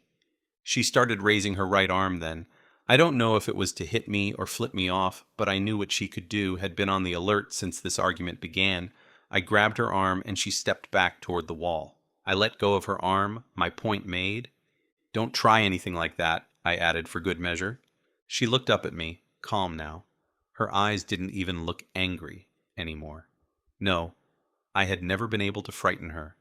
You must think I'm a great liar, she said. I just don't get why, though.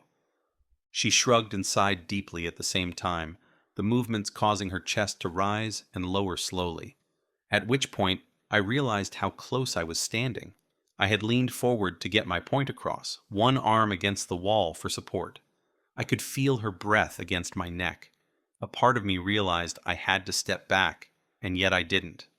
Her face softened, no mockery to be seen, no smirk, not even a smile. Her red lips parted slightly. Obviously, she understood everything before me. So, she almost whispered, leaning forward a little, speaking the rest by my ear. What do you want to do to me now? I awoke in a comfortable and confused state the next morning. That is to say, the moment before I was fully awake and aware of where I was comfortable. Through half-open eyes, I saw daylight permeating the window, though the light in the room was still on. A muted soar of cars drove on the street outside. Then I realized I wasn't alone. I opened my eyes fully, realizing I was lying under the covers next to Evans. Spooning, for God's sake. No, was instantly the only thing going through my mind. No. What the hell? I don't know how I managed to pull away without waking her, how I managed to not panic then and there. What had I done?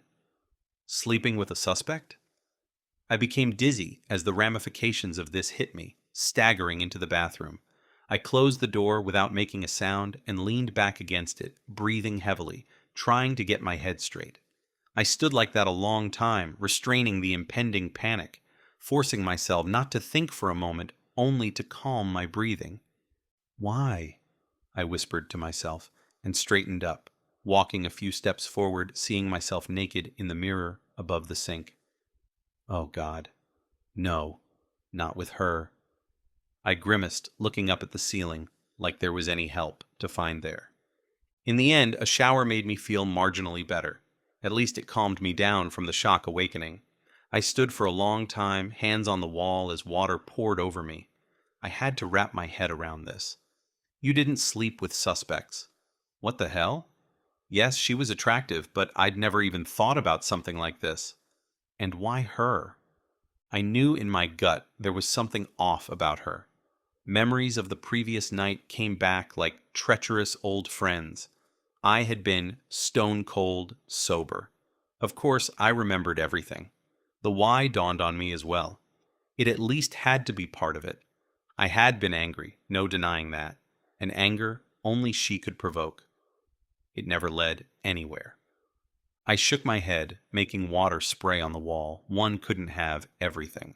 What the hell? I blurted, straightening up. I shouldn't have wanted anything. I dried myself with a towel and then realized my clothes were not in the bathroom. I sighed in desperation and opened the door. She was still sleeping. Lying on her side where I'd left her, gray sheets covering her, yet showing the swell of her curves, I gave myself a mental punch. Why was I noticing that? I walked through the bedroom with quick and quiet steps and found my clothes scattered on the floor in the next room. Grateful, I hurried to put them on, only noticing afterward the large window in the room and the neighboring building. It dawned on me that we might have had an audience. It was standard procedure to close the curtains when there with witnesses to make sure they weren't seen. I rubbed my hand over my face. Then I noticed all of Evan's clothes on the floor. I bent down to pick them up as I heard movement in the bedroom, the soft sound of fabric rustling as she turned. There was silence a moment as she awoke properly, probably also realizing what we'd done.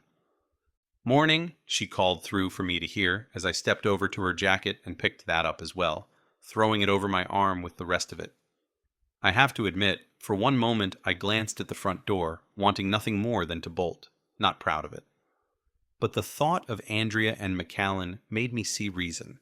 I closed my eyes and nodded to myself before turning around and going back to the bedroom. She had turned over to her right side now, eased up on her elbow, head supported on her hand. She looked attentively at me, no malice on her face. Lips a natural soft pink without her lipstick. "Morning," I managed to get out. I cleared my throat. "Your clothes," I added. "Thank you." She patted the mattress with her free hand, and I put them on it and sat down on the corner of the bed. I began, and trailed off immediately. "Yes?" she prompted. I was aware of her to my right, looking at me.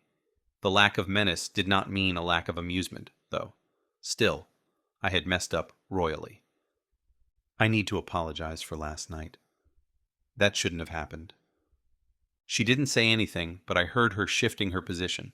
She sat up and moved toward me before lying down on her stomach next to me. The movement caused me to glance over, seeing her legs bent up in the air, ankles crossed, the sheets around her that half fell off her back. Her dark, shoulder-length hair was tousled from sleep, and, well... I groaned inwardly and looked straight ahead. I cleared my throat again. There was no need. But I was so out of my depth here. I still couldn't understand how I had managed to mess up like this. I continued, knowing I needed to say it all. "I'm sorry for my—" "Oh, but detective," she began, voice soft. I could see her looking up at me out the corner of my eye. No need. Sleeping together in anger is, after all, the best. The smirk was back now, I was sure of it, could hear it in her voice. "And you do seem to go all in for that sort of thing." "Oh, God," I exclaimed, not able to help it. "Actually," she corrected herself, "making up is the best, but the angered kind is way up there." "Evans, don't," I said. "This is bad enough." "Yeah, you messed up, didn't you?" I nodded. "It's unbecoming of a." She laughed. "Nice to know even you can make mistakes." I could feel my usual resentments rising again, and by the look of her, so could she. She smiled, though, rolling over on her back, the sheets thankfully covering her. "Oh, dear detective, sleeping with you is a battle of minds, isn't it?"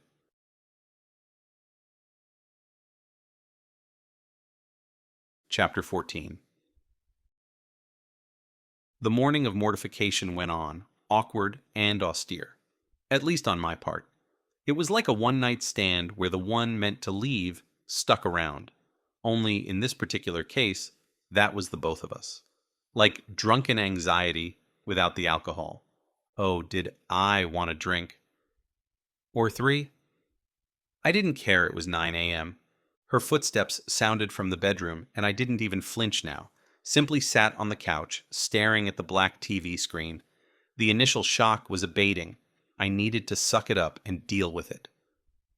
"I've been thinking," she said, as she walked into the living room, running her fingers through her wet hair in lieu of a hairbrush. "Someone must have seen one of those cars yesterday, so we need to ask around. But before that, there is one place I need to go." Thankfully, she was fully clothed now, dark jeans and jacket, her red shirt tied together below her waist. "Oh, yeah," she said, noticing I was looking. "Your bodice ripping caused more than half the buttons to fly off." She made the air quotes with her fingers. "Luckily, it's a loose-fitting shirt," she added, and laughed as I closed my eyes and looked away a moment. Okay, so the shock might have been subsiding. The embarrassment? Not so much. "Anyway," she continued while she pulled her shoes on, "I'm hungry. Let's find some food." That, at least, I could get behind. I was starving, as I hadn't eaten for over 24 hours. What with more pressing issues I hadn't noticed until then. We stopped at a diner, not far from the safe house. I didn't have to wait long before Evans came out with a takeaway bag in her hands, jogging toward the car to get through the drizzle that had started coming down on the short drive there. She now wore a gray top under her jacket.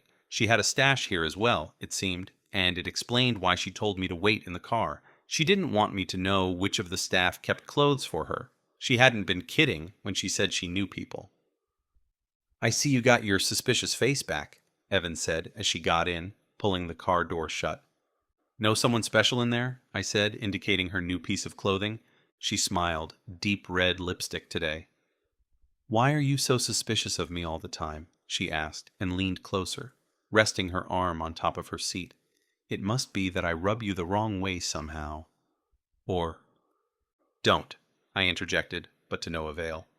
"Is it that I rub you the right way?" I snorted and looked forward. She'd always tried to disconcert me, as long as I'd known her.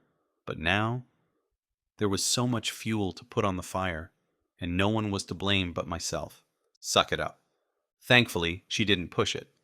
Instead, she focused on the food she'd bought, handing me a cup of coffee, and a box which, to my surprise, turned out to contain sandwiches, 3 different kinds.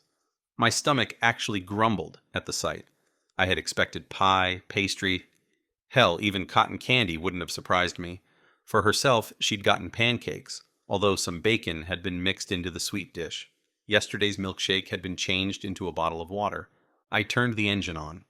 "Where is it you want to go first?" I asked, talking around the roast beef sandwich I'd bitten into. She peeled off the cover of a plastic fork. "I need to see Andrea's parents," she said, voice measured, but the severity in her face sincere.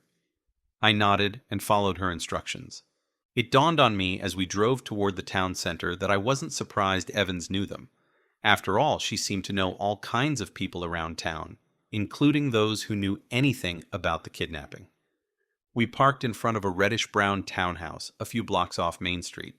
At this point, we'd managed to eat our food, and my coffee was at a drinkable temperature. Evans stared out the window at the house. "Have you been here before?" I asked. She nodded. "The same day they took Andrea," which meant they must have known before the police. Interesting. Kay hadn't known who Andrea was until I told her. What kind of parents didn't call the police in a situation like this? Had Evans discouraged it? "They deserve to know what happened yesterday," she said, but made no move to get out of the car. Instead, she leaned her head back and closed her eyes a moment. She didn't only look like she dreaded going in. She looked tired. "Are you okay?" I asked, lowering my coffee cup. She raised her eyebrows at this and then opened her eyes. "You have no idea what it takes to hurt me," she said, and patted my arm before opening the car door. "And anyway," she added, glancing at the house, "I'm not the one you should worry about being okay." She got out and I followed, coffee in hand. With all the walking yesterday and lack of sleep, it was an even better remedy than the food. A couple in their 50s led us into a tidy and warm house. Mr. and Mrs. Kirby were polite but unnerved by my presence. "We already spoke to the police," Mr. Kirby said, a graying man, stout build, and a firm handshake. "They were outside town on a farm yesterday. Didn't find her."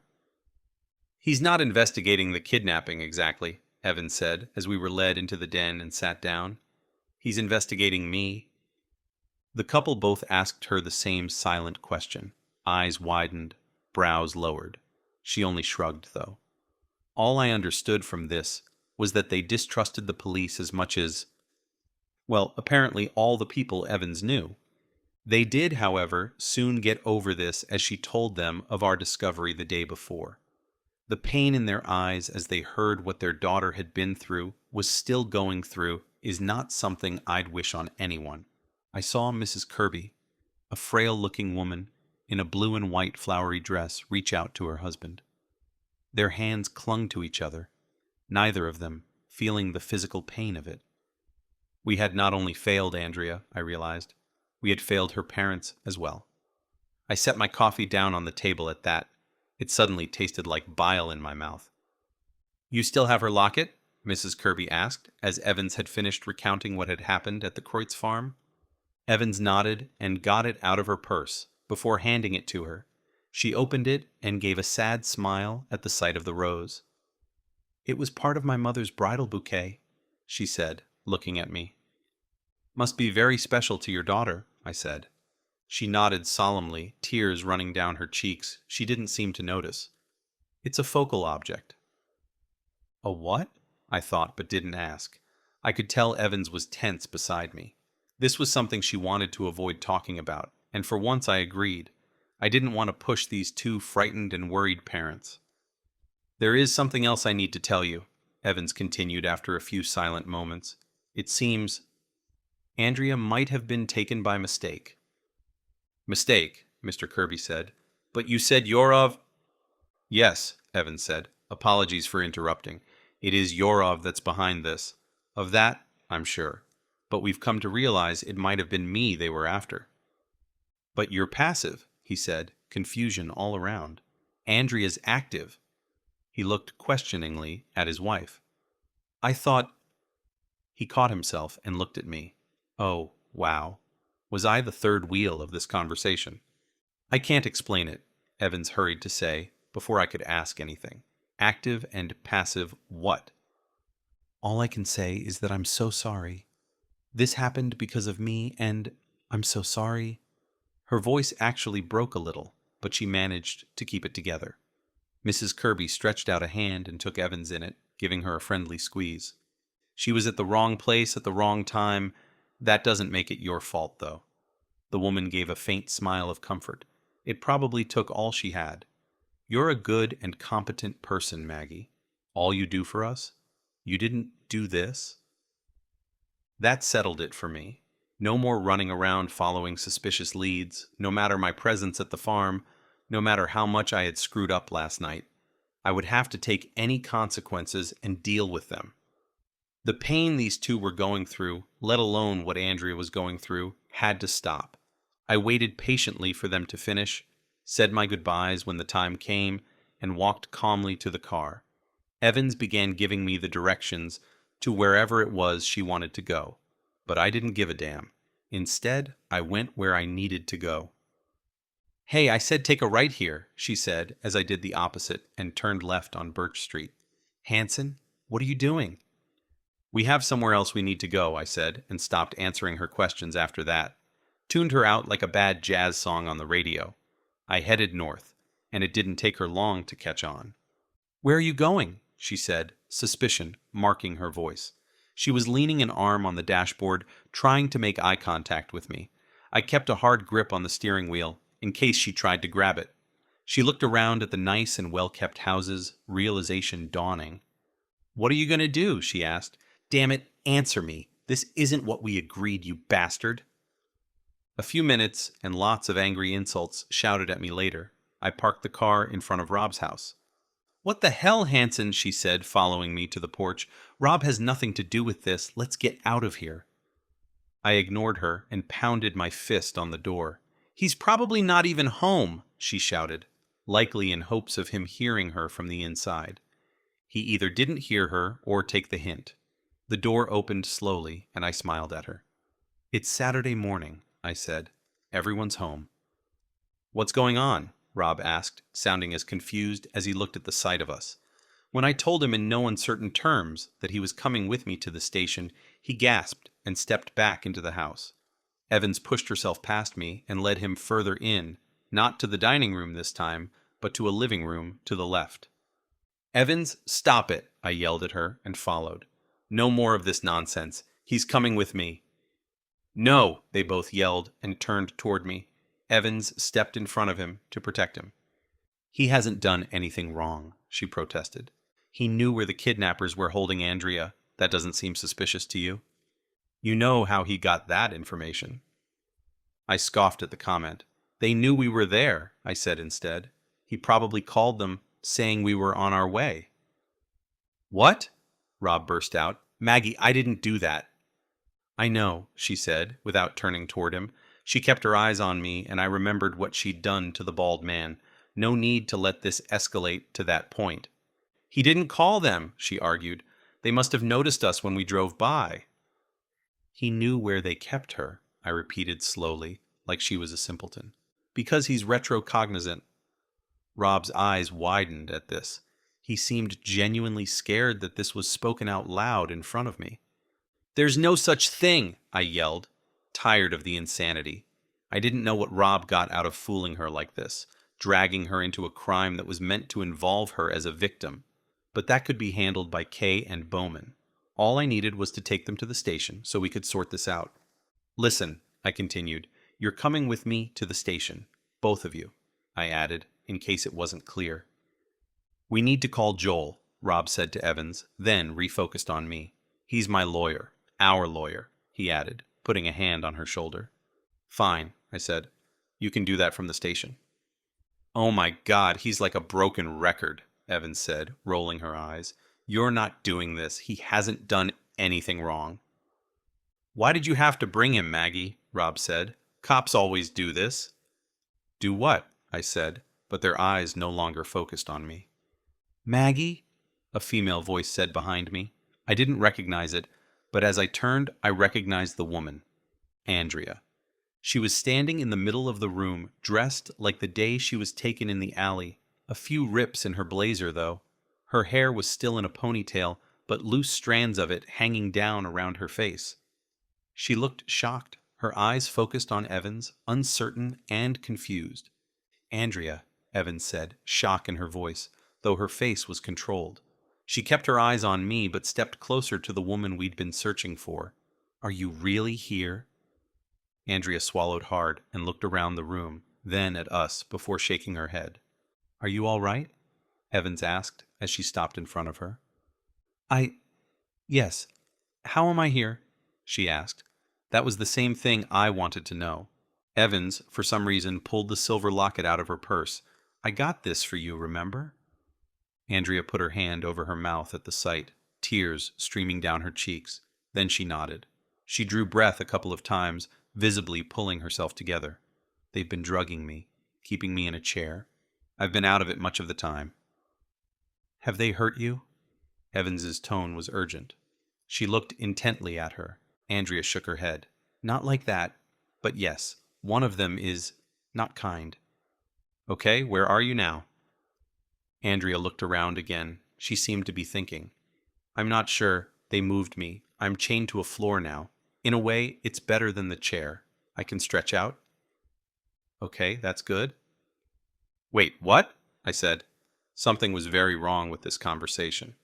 Shut up, Evans hissed without looking at me. Do you know where you are, though? She urged Andrea. The woman shook her head slowly. They had a hood over my head, in a basement, I think. I don't know. I can't understand anything they're saying. They're Yorov, Evans said, causing Andrea's face to be dominated by fear. She had heard of them, that was for sure. Still, that didn't explain this odd exchange of information. Had the woman been driven mad? I turned to Rob, who'd been silent, letting Evans ask the questions.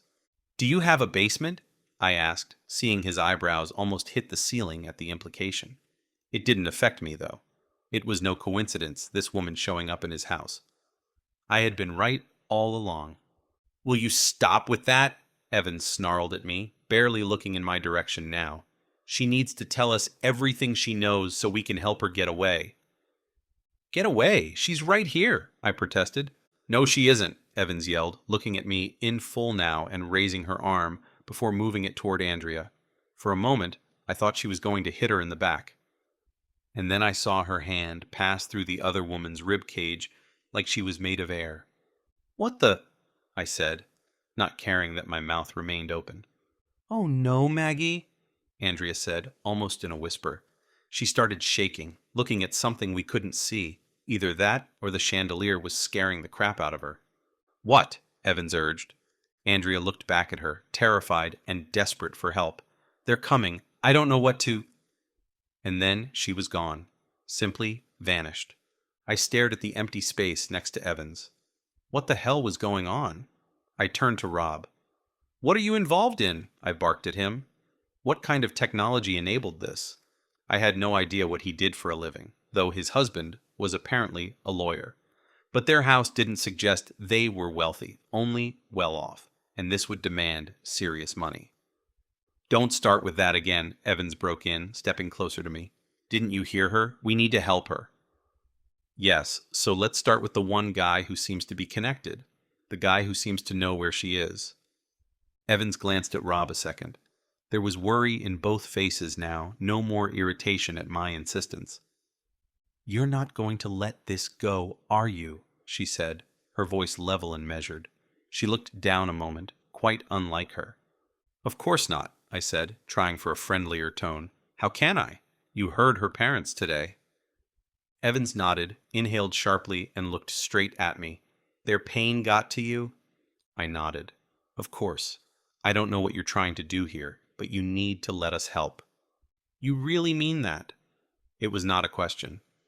"Yeah. But you also mean to arrest Rob. He has too much information on this not to be involved. And you still think I should be arrested, though not for the kidnapping anymore." Yes. Though not unless you can explain. The weird stuff that happens around me, suspicious people, the thing with Mulligan." I narrowed my eyes at her. Yeah, I still thought she was blackmailing the chief. My orders were not standard, to say the least. "If she gives you unorthodox orders to investigate me, why didn't you report her?" Evans continued, before nodding to herself. "Because you wanted to find out if you're right. Right about me. There is something off about me." Her smirk came back, but faded as quick. What the hell was she doing her... "Am I doing my cold reading thing on you?" she asked, the look on her face so disturbing I actually took a step back, involuntarily glancing down to see if she held up one or two fingers. "No need," she said. "I'm not telling your answers to anyone else." What the hell? How did one read that on someone's face? "Not your face?" she said. I glanced at Rob, who stood still, observing this, not reacting particularly. It was like he was watching someone discuss something trivial. "Yeah," Evans said. "He knows. One of the few who does, including your chief." "What does Mulligan know?" I asked. "What do you think? You're a detective. Figure it out." Though her voice sounded self-assured, her face didn't follow up. She looked sad and frightened at the same time, and I didn't think it was for Andrea at this moment. It was for herself. "I don't really want you to find out," she simply said. "What's going on?" I said. "Figure what out?" "You won't believe her if she tells you straight out," Rob said. I looked between them a moment and, in the end, focused on Evans. "Just tell me," I said, tired of this. Actually, I was more confused than anything. Evans nodded. "It confuses you. I get that. You've been doing things my way, and it's not how you do things. Not tidy and analytical, systematic. My way is chaotic and confusing, but there's a reason." She kept eye contact with me as she talked, but it was like she wasn't meeting my eyes, like she was staring blindly. "What do you suspect me of?" she asked. I knew this was like the interrogations. She needed to ask the right questions to get the right answers. She needed to lead the suspects into the right territory to get at what they knew. What did I think of her? "You think I am involved in some criminal activity. I have money that seems to come from nowhere, but no job. I don't seem to have been doing anything much up until 5 years ago." I watched in stunned silence as she listed my suspicions. She looked so sad doing so, but kept going. "Your chief gives me a job out of the blue. I spend time with known or suspected criminals." I kept stepping backward at this, my brain not quite catching up to what my subconscious was screaming at me to see. "You've been following me around trying to figure it all out, but only getting more confused. You're not quite clear on why you slept with me, but you want to do it again." She raised an eyebrow at that and remained silent. I hadn't said a thing. She couldn't see all that from her cold reading. She had to lead people to get answers, not say things out loud before a confirmation was given. And then I knew. Rob's visions, Andrea's immaterial shape, Evans. "Yes," she confirmed, as I stepped back and fell over something, hitting the floor with my back and head, a soft thump as I landed on a thick carpet. I immediately eased myself up on my elbows, confused and with my legs halfway over a small table, seeing her standing over me. She was reading me, my every thought. Everything that was mine alone she heard and made use of. That which is the most private any person has. Secrets, opinions, emotions. And she could hear it all.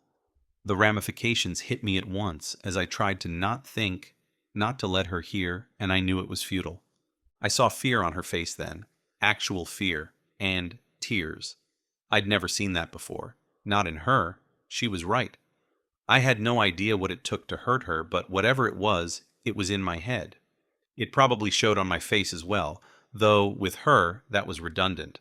She opened her mouth to say something, but quickly glanced at Rob before she turned and ran. It took me a moment to realize that she wasn't there. I heard her quick footsteps out by the door, and then nothing. I scrambled to my feet, stumbling on the way and taking too long to untangle one foot from the table legs. When I found my bearings, I knew it was too late. She was gone. She could run fast. I'd seen that. And for the first time since I'd known her, she was scared of me. Frightened and with allies all over town. That thought made me sit down. I barely noticed it was the floor I sank to. The allies. I realized what they must be. How was I supposed to handle that? And then there was Andrea. Evans was right. The cops? We had no idea what we were dealing with. We were so screwed, so out of our depths, and Andrea was the one who was paying for it.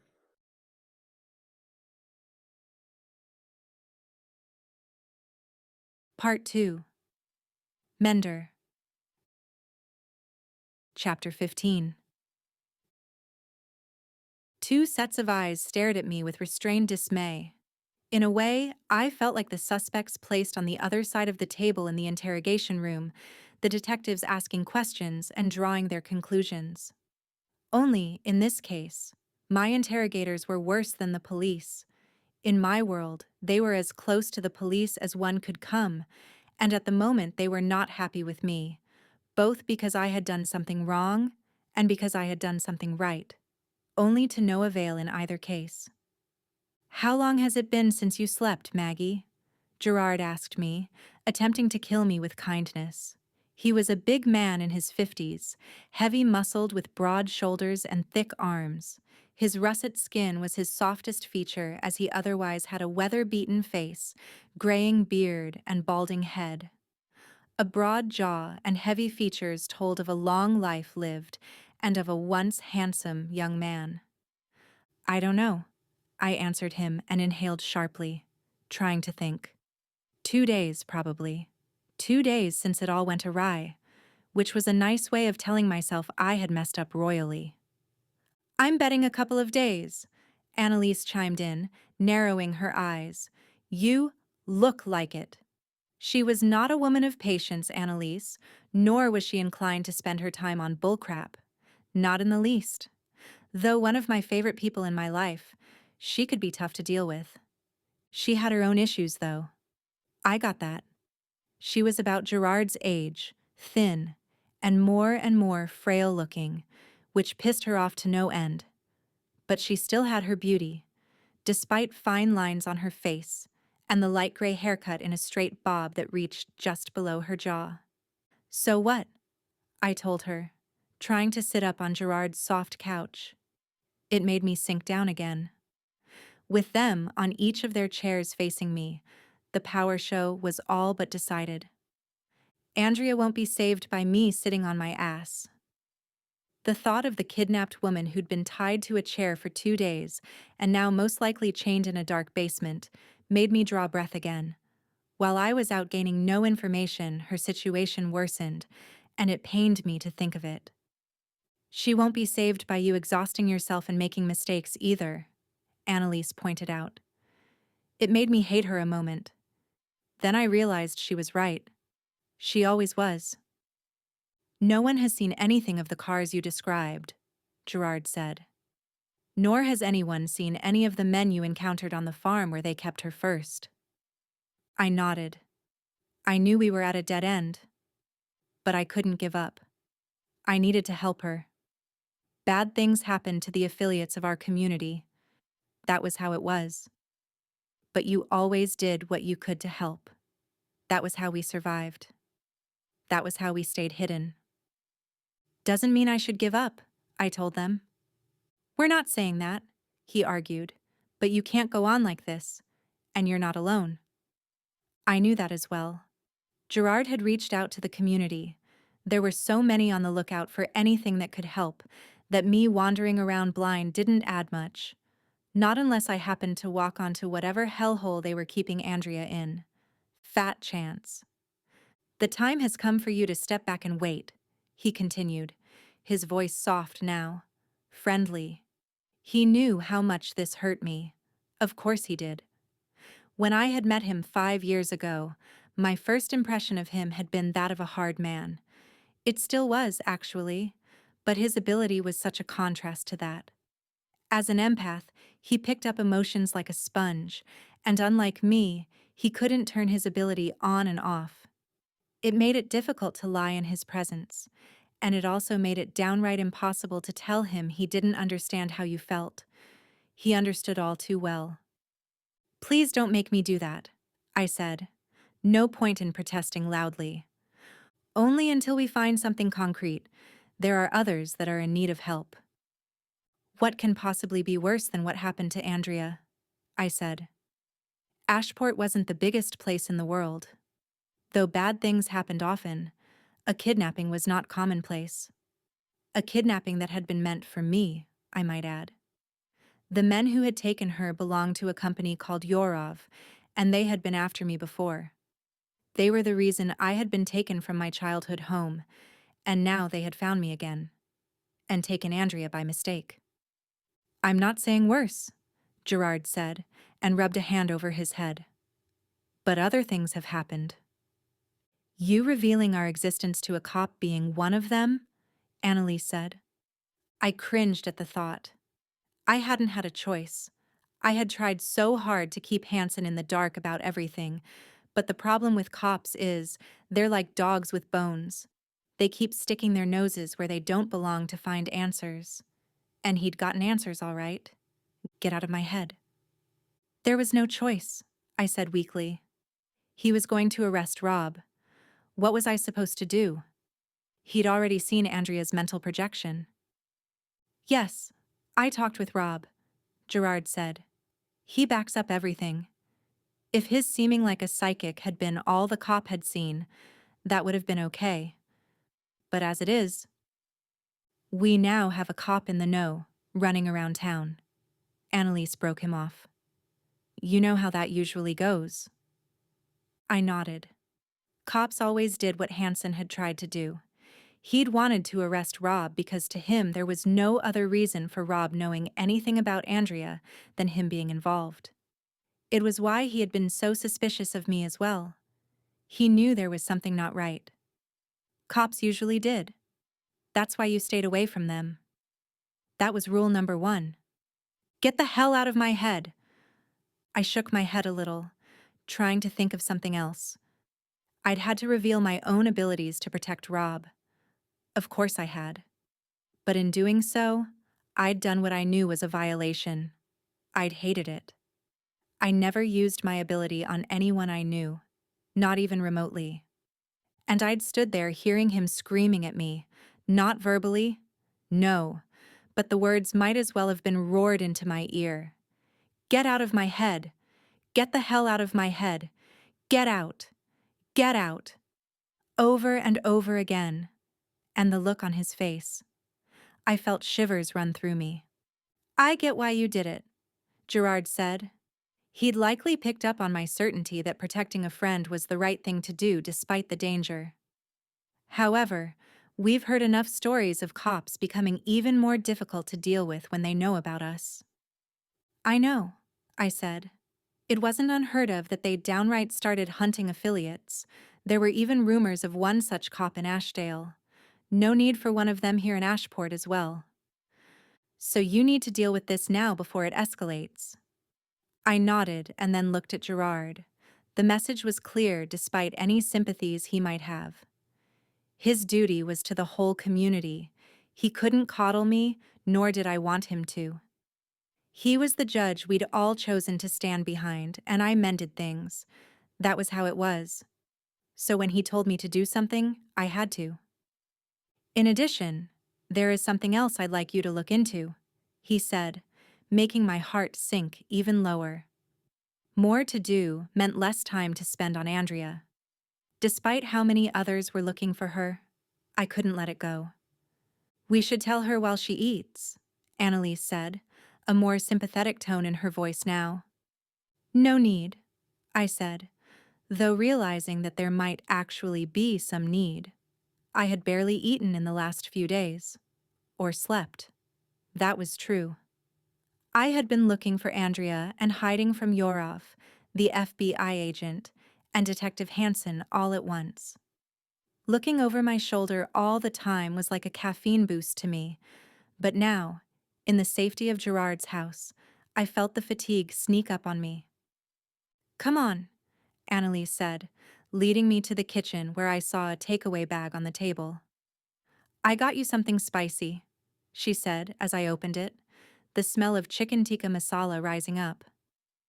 "Extra spicy?" I asked hopefully. "No bland food for you," she said, handing me a fork, and actually smiling a little. "There's one more thing before we get into details," Gerard said behind me. "Three problems?" I turned to see him leaning against the doorframe. "Yes?" I prompted, seeing his eyes meet Annalise's a moment. I didn't need to listen in on his thoughts to know he didn't like what he had to say. "I've reached out to Eddie Hayes. You might need a new identity before this is over." I nodded and sat down to eat. There was nothing else to do. My time in Ashport might not last much longer whether I left voluntarily or someone took me away by force.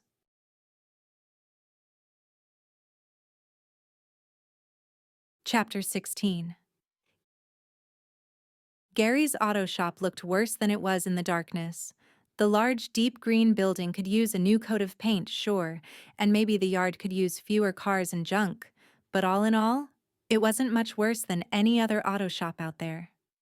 More importantly, it was run by Gary, who was an affiliate. That meant fewer questions when you had somewhat unusual car problems.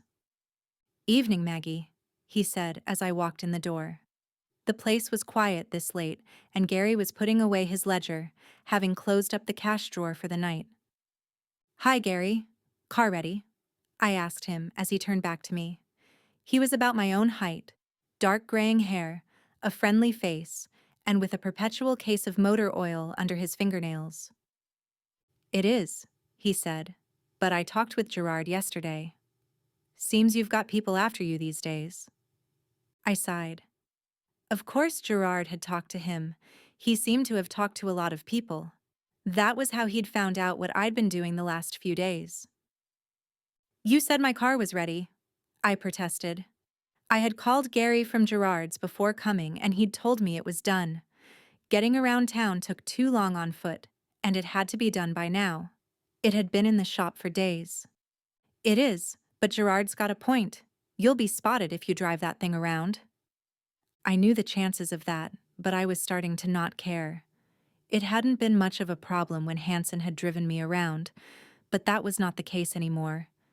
"Get out of my head." I swallowed hard.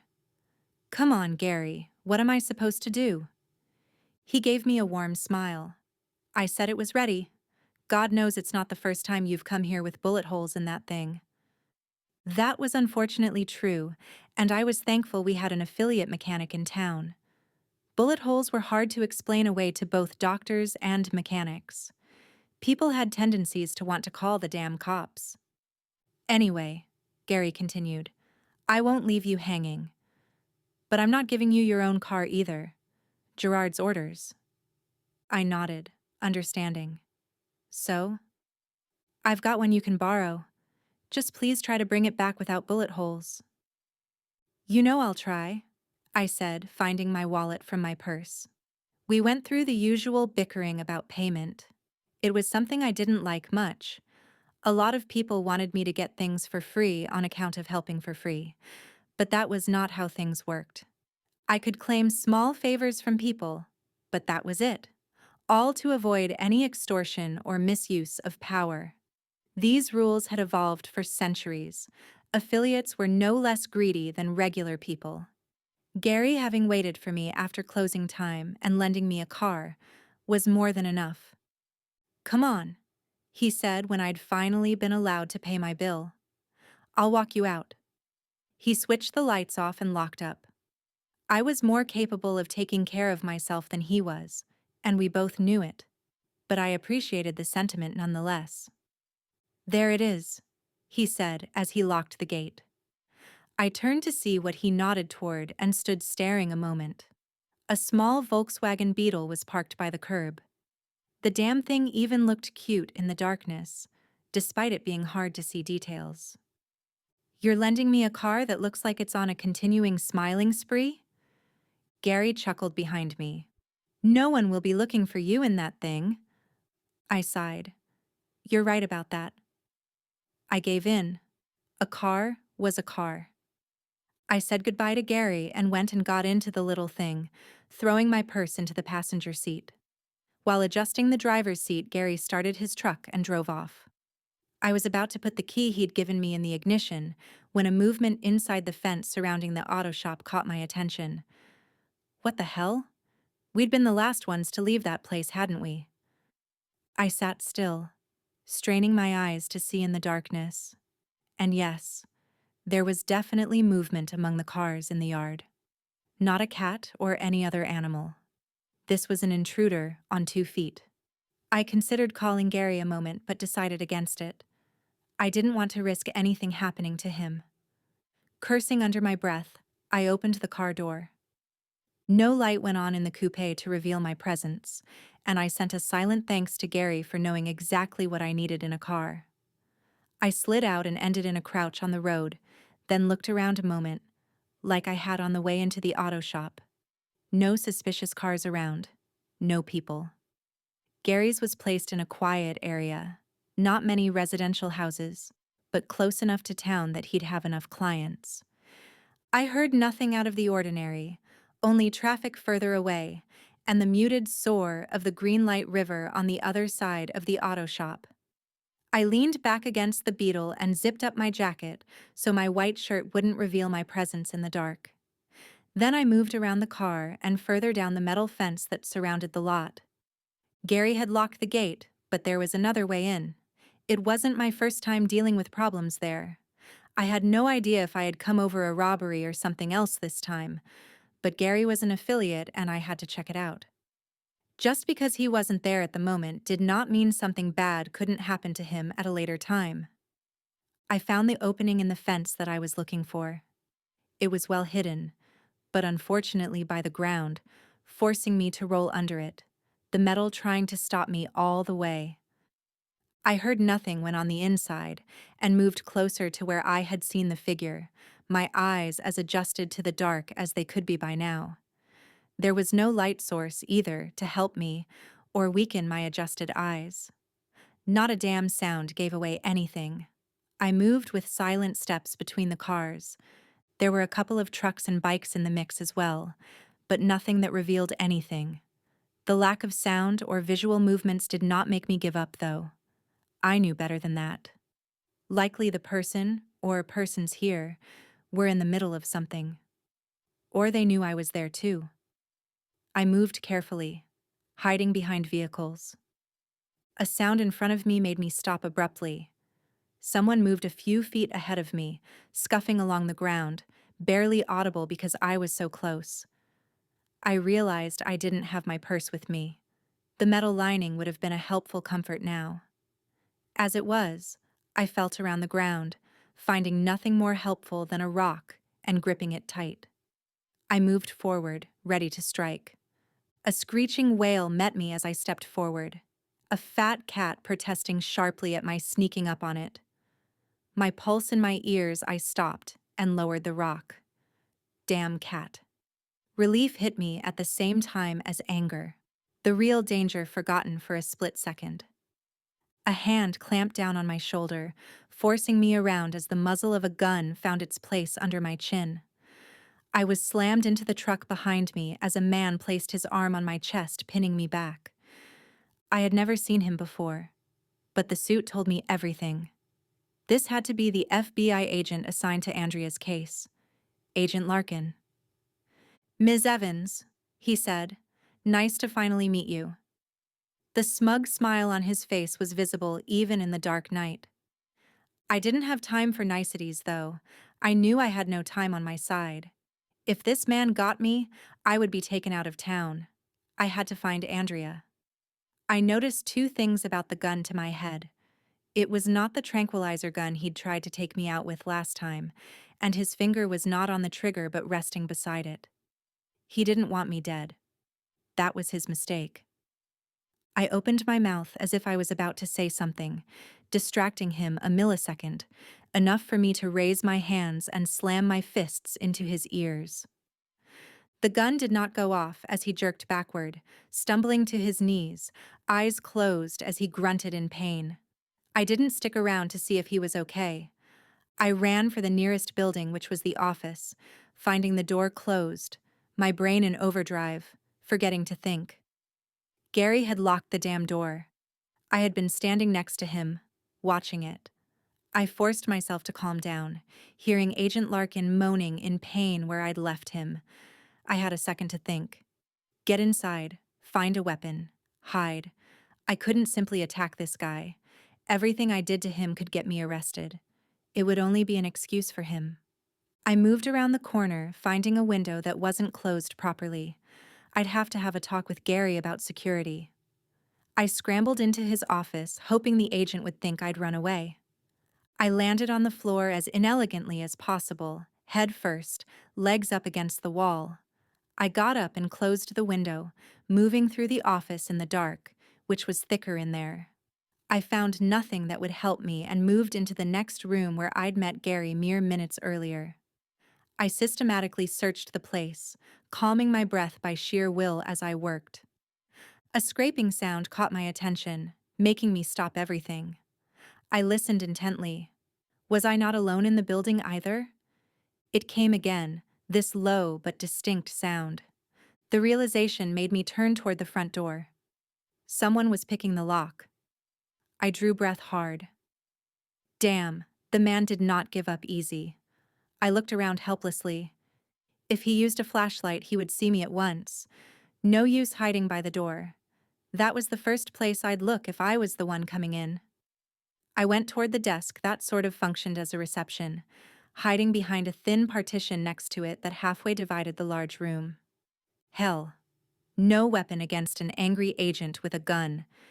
He wouldn't let his guard down now. Not again.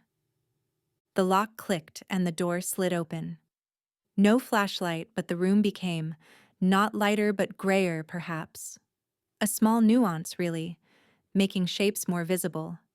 But that was all. I heard him come in, but he said nothing. Walked steadily as I crouched behind the wall, keeping as still as I could, not making a sound, barely breathing. The steps came closer, then I could make out a gun, arms, and the agent coming past the wall. He stopped a moment, gun toward the area behind me, and I realized he couldn't see me. And then, the strangest thing. The room, in general, smelled like coffee, metal, and motor oil, but a soft scent, citrusy, earthy, reached my nose. Familiar. I looked at the figure again. Unless Agent Larkin had grown 6 inches in the last couple of minutes, that wasn't him. I recognized him. We'd been walking through forests a whole day, cleaning up and changing clothes at Mrs. Williams', and yet that fragrance had been on him that night in the safe house. Realization dawned on me as I involuntarily drew breath. Hansen was here with Agent Larkin. He must have heard me. He stopped moving a few feet to my left. Evans? Yup, that was him. Get the hell out of my head. I couldn't deal with this. I got up on my feet and bolted for the now open door to my right, banking on him not shooting me either. I heard him shouting my name after me, but didn't hesitate. I had no control of where Agent Larkin was, so I simply headed toward the river. I sprinted as fast as I could, managing to avoid stumbling over the various clutter on the ground. How was I supposed to follow orders and handle a cop who was already working with my enemy? I heard footsteps behind me, but I didn't turn to check if it was only Hansen or the both of them. I kept running, heading straight for the river. The footsteps behind me slowed a bit. He probably thought the river would stop me as a natural barrier. Wrong. I had been here before a few years ago. I knew exactly what to do. I pushed on, keeping up the speed, and when close enough, I dove. I soared through the air a moment, actually smiling at the sensation, hearing him yelling my name somewhere behind me. I hit the water with a shallow dive, not wishing to break my neck. The water was deep, but not deep enough to go straight down with your head first. The cold water hit me like a punch to my whole body, but despite it being early fall, I knew it wouldn't kill me. I remained under the surface, the stream already moving me as I kicked my shoes off, making swimming easier. I kept myself under the surface as long as possible. The good thing about rivers is, there's only one direction to go if you let the water take charge. In this case, that was down toward the town center and eventually the bay. I broke the surface and drew breath, the cold embracing me like a horny drunk. Still, as I floated on my back a moment and looked back toward Gary's lot, I saw a figure standing on the riverbank. Get out of my head! Get out! Damn. I had made him hate me. The worst part was that I didn't really blame him. I forced myself to think of something else and started swimming both to keep moving so as to avoid freezing and to get away faster. Well, I thought as I was taken into town anyway, Tegan was getting a house guest tonight.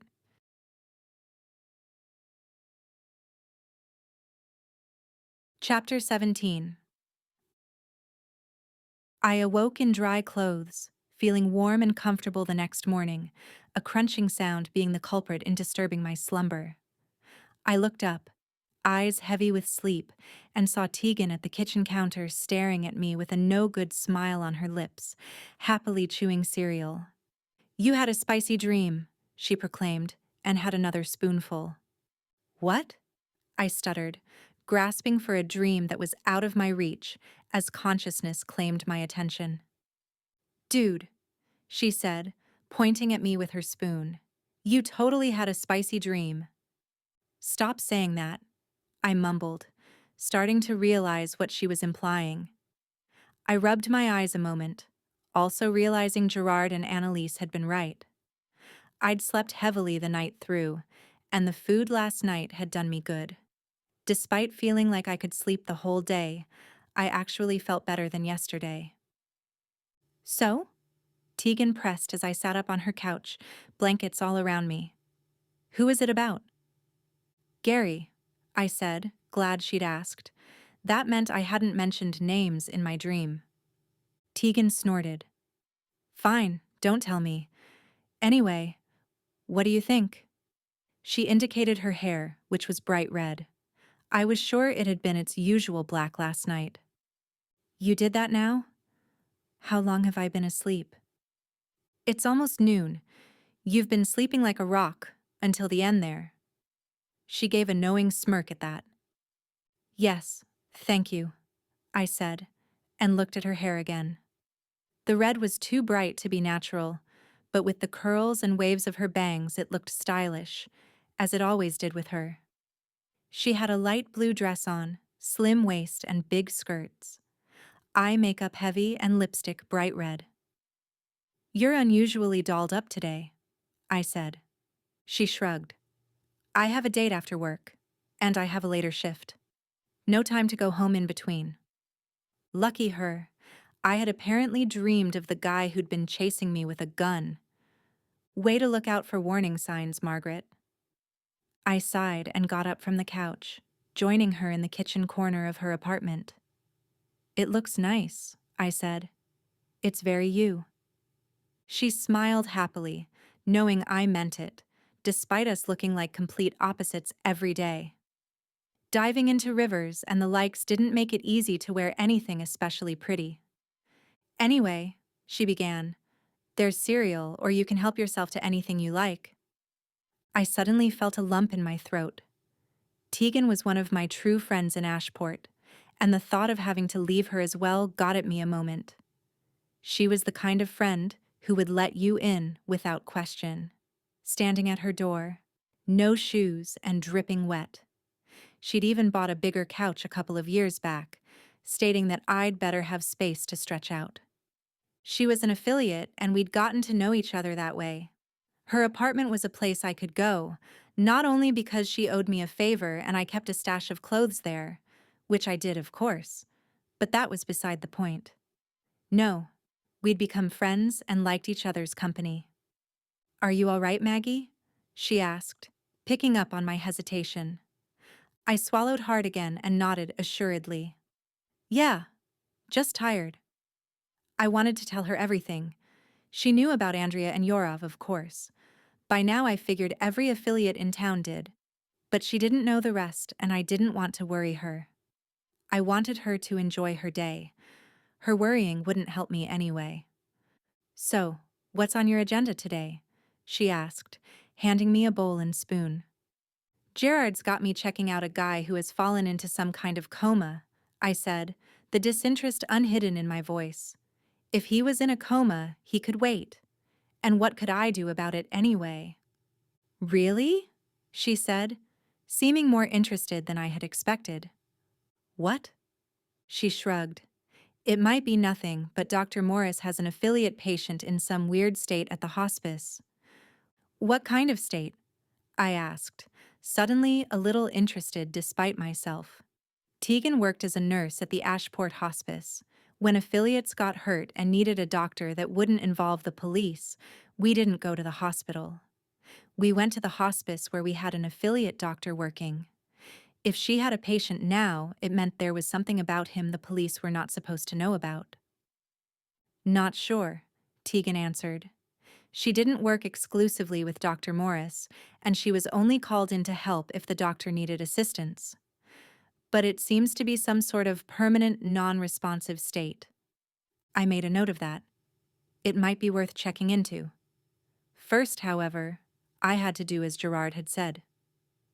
"Anyway," Tegan continued, putting her cereal bowl in the sink, "I'm off." "Be careful out there," I said on reflex. She smiled as she swung her coat around her. "Come on, Maggie. I get that Yorov are here, but they wouldn't be interested in me anyway. My thought control is too weak." She was right. With regards to humans anyway. Still, considering that they had kidnapped the wrong person, you could never know. "The only way I'll be late for work today is if you'll tell me who that dream was about," she said, her smile wide. "F off," I laughed, and watched her blow me a kiss before she opened the door and left. She could lift my spirits all right, but no way was I telling her I'd slept with a cop. Even Tegan would balk at that. She did know about my working for them now and then. It had been sanctioned by the community authorities. It had all been Chief Mulligan's idea. She'd more or less guilted me into it after helping her with her kid. Convinced me I might do some good, and I had, of course, fallen for it. The thought of being able to help had gotten the better of me, and the authorities had agreed, reluctantly, though still thinking a positively inclined police chief might be a good thing. Turned out the police chief wasn't the problem. The first time I'd met Hansen was after helping out Detective Bowman a couple of times. My first impression had been a little too positive, I guess.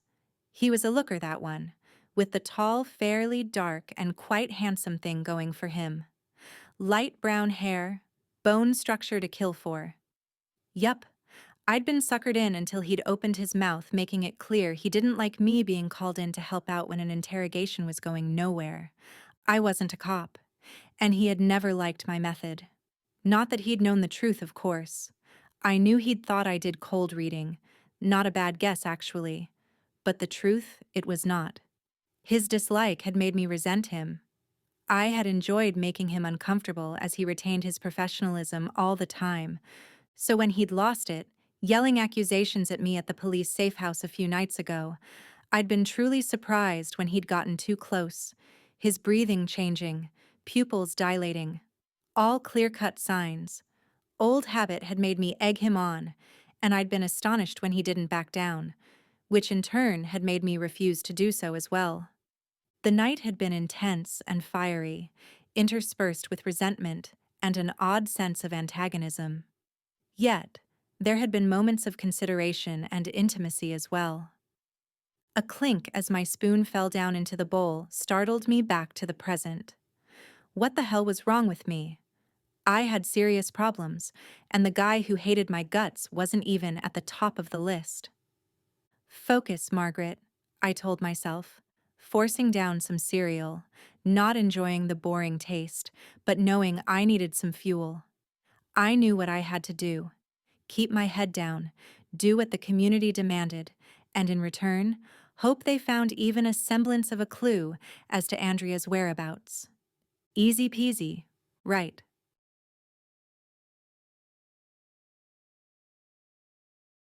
Chapter 18. I had barely rung the doorbell before the front door opened. I had clearly been expected and instantly felt bad I'd slept in that morning. A woman with a warm and dark sepia skin and steel gray hair looked at me with what I could only call despair. "You're the Mender?" she asked. I nodded. "I'm Maggie. Gerard sent me." The woman stepped aside, holding the door open for me. "Please come in, Maggie. I'm Mona." She was polite, but there was a sense of urgency in all of her few words. I decided to skip any pleasantries and get to it. "What's the problem, Mona?" She looked grateful a moment before taking my hand and leading me upstairs to a bedroom. It seemed like the room of a high school boy: posters and video games, a guitar in one corner, but on the bed lay a man, not a child. College age, I thought. Perhaps home visiting his parents? "Your son?" I asked Mona as I stepped closer. "Yes, this is Jake," she said and followed me. I could see the resemblance, especially around the eyes and nose. Likely, there was something of his father in him too. What was strange was that while he lay in bed, the covers tucked tight around him. He wasn't asleep. His eyes were open and they followed me. "Hello, Jake," I said, trying for a friendly smile, but I got no response. He only kept looking at me. "What happened to him?" I asked his mother. "Gerard didn't go into detail, but he said it was recent." She nodded and took her son's hand in hers. His eyes moved to look at her, but that was all.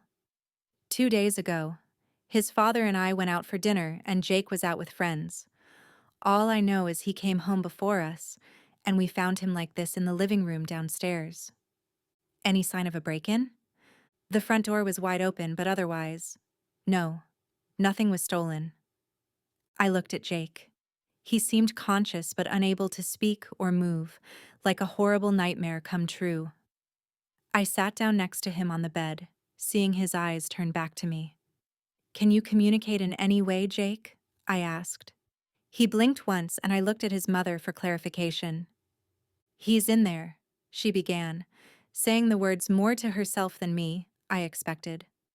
"We figured out that when he blinks once, it means yes. Twice means no." I nodded my understanding, turning back to him. I had a quicker way of getting information from him, though. I had learned over the years to keep my use of it to the most necessary cases. I knew it was a violation to hear people's most private thoughts. I'd met enough empaths in my time to know what it was to be on the other end of the stick, at least to some extent. Feeling someone's emotions often got you pretty close to what they thought of something, but with me, there was no doubt.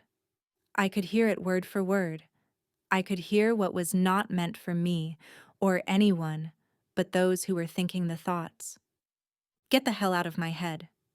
With Jake, I really had no choice. However, if he didn't know that I read his mind, he would likely not go to thoughts he didn't want me to hear. "Did someone attack you, Jake?"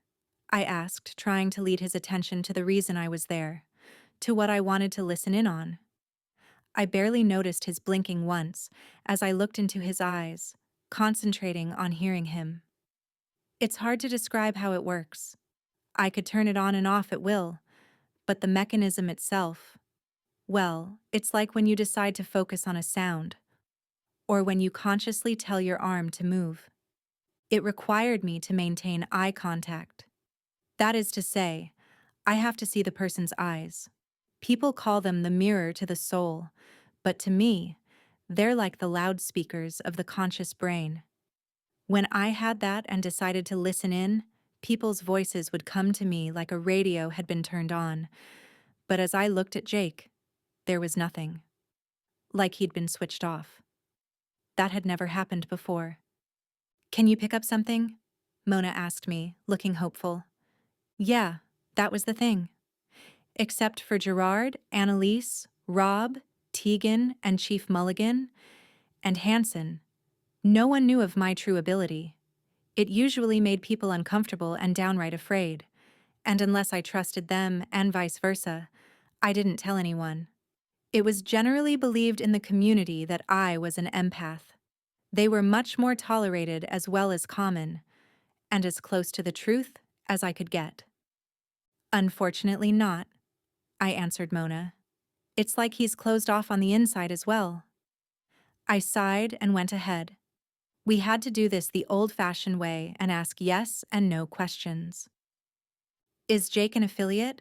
I asked Mona as she walked me downstairs to the front door sometime later. She looked a little taken aback at the question, which let me know he didn't get it from her. Yes, she said. It comes from his father's side. Every generation? No. Before Jake, it had been a couple of generations. We actually had to ask his grandparents when he started developing his skills. I nodded. That was not unheard of. Abilities usually ran in families, and like green eyes could skip a generation, so could abilities. One last question, I said, but Mona beat me to it. He can control people's minds, she whispered, and must have seen a reaction on my face because she hurried to put my mind at ease. Not uncontrollably. He can turn it off. He's a good boy, she added in the end. I believe that, I said, but I knew her son had a dangerous ability. It was lucky for him that he could control it. Can you help him? She asked as I opened the door and stepped outside to what was a beautiful fall day, though with a cold wind that ran through town. I turned around and did my best to look confident. I'll do what I can, I said, going for reassuring. But medically, I'd talk to Dr. Morris. She nodded and we said goodbye. As I headed away from the house, I kept calm, walking briskly until I got to the car. The Beetle, which it had turned out was blue when seen in daylight, had been where I'd left it the night before. Gary had assumed I'd been derailed somehow, and let it be until I came to claim it. That was a good thing about the affiliates as well. They didn't panic unnecessarily. My purse had even been in there. Not stolen, thankfully. No, there weren't many car thieves in Ashport, and the few who had tried stealing from Gary over the years had had to deal with Menders, including myself on one occasion. We were not a forgiving group when our people were mistreated. I got in the car, grateful I had parked a few houses down from Mona's, as I had to close my eyes a moment and breathe calmly. What a fate. The poor guy. He was trapped in his body, fully conscious and imprisoned in himself. I felt shivers run through me at the thought. What piece of garbage had done that to him? I had no doubt someone was behind it, even without Jake's answers to my questions. People didn't get locked into themselves in our world. When bad stuff happened, very often it was because some asshat among us, or someone in the know, did something awful. I opened my eyes and nodded to myself. It was necessary that Mona and Jake, for that matter, had not seen me like that. You didn't help people by showing your fears or anger. What they needed was someone who was calm and in charge of the situation. Time to be in charge, I told myself, and got the car key out. I was about to put it in the ignition when the car door opened and Detective Hansen got in. Yeah, he said, as if he'd been sitting there all day. We need to talk. Not something you wanted to hear from a cop. Ever.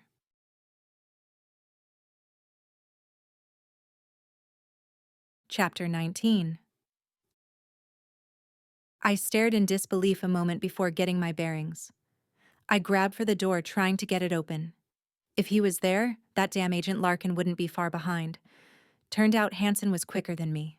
He leaned over me, not a long stretch on his part really, and pulled the door firmly shut before leaning back, glancing at the steering wheel a moment.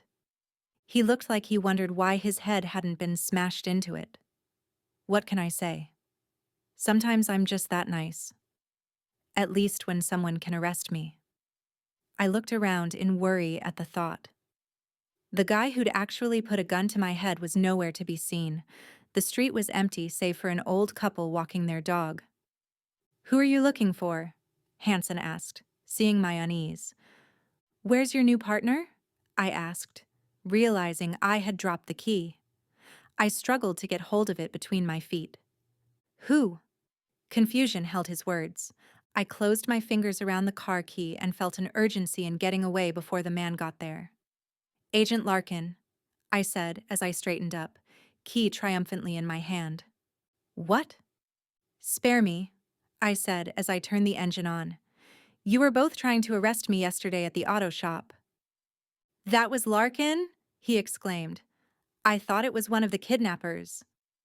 Something in his voice made me turn to look at him, and I saw his unease at this. He thought I was reading him. I let him think that a little longer. Not my most honest moment, but I was allowed to watch out for myself too. "You're not working with Agent Larkin?" I asked. "No," he said, brows creasing. "Can't you tell that with your—" He made a rolling gesture with his index finger next to his temple before pointing between our heads a few times. I rolled my eyes. That was how long that assumption would last. "No," I said and hit the gas. Only lucky no one came driving by at that time. "Okay, so we're driving," he said, fumbling for the handle under his seat to push it back. He was sitting with his knees pressed into the glove compartment. I glanced into the rearview mirror, seeing his gray car parked further up the street. He must have followed me to Mona's house. Since he thought I'd been reading his mind, I believed he was telling the truth about not working with Agent Larkin, but that didn't mean the suit wasn't following him. "How did you find me?" I asked, making a hard left turn that pushed him into the door. I smiled a little at that and felt better. Childish? Yes. Did I care? Not in the least. "Don't you know?" he asked as he fastened his seatbelt. Smart choice. "No, I don't," I said. "Didn't you hear me? I'm not listening in." Eyes on the road, I could still see him looking at me. I couldn't see what kind of look, though. Probably his usual suspicious one, narrowed eyes and all. "You're not?" he asked again, clearly not trusting me. "No. Now tell me, how did you find me?" I'd been keeping my head low for 2 days. It could pay to know where I had screwed up. "Easy," he said and sat back. "You didn't have a car when we needed you for the Hensley case. I figured it was in the shop. If you were still looking for Andrea, you'd need it." "Of course I'm still looking for Andrea," I mumbled. "Anyway," he continued, "Gary's auto shop was the only place where a mechanic didn't have to think for a second on whether he knew you or not." Damn it. That would have been Alan, Gary's assistant. Not the best at lying.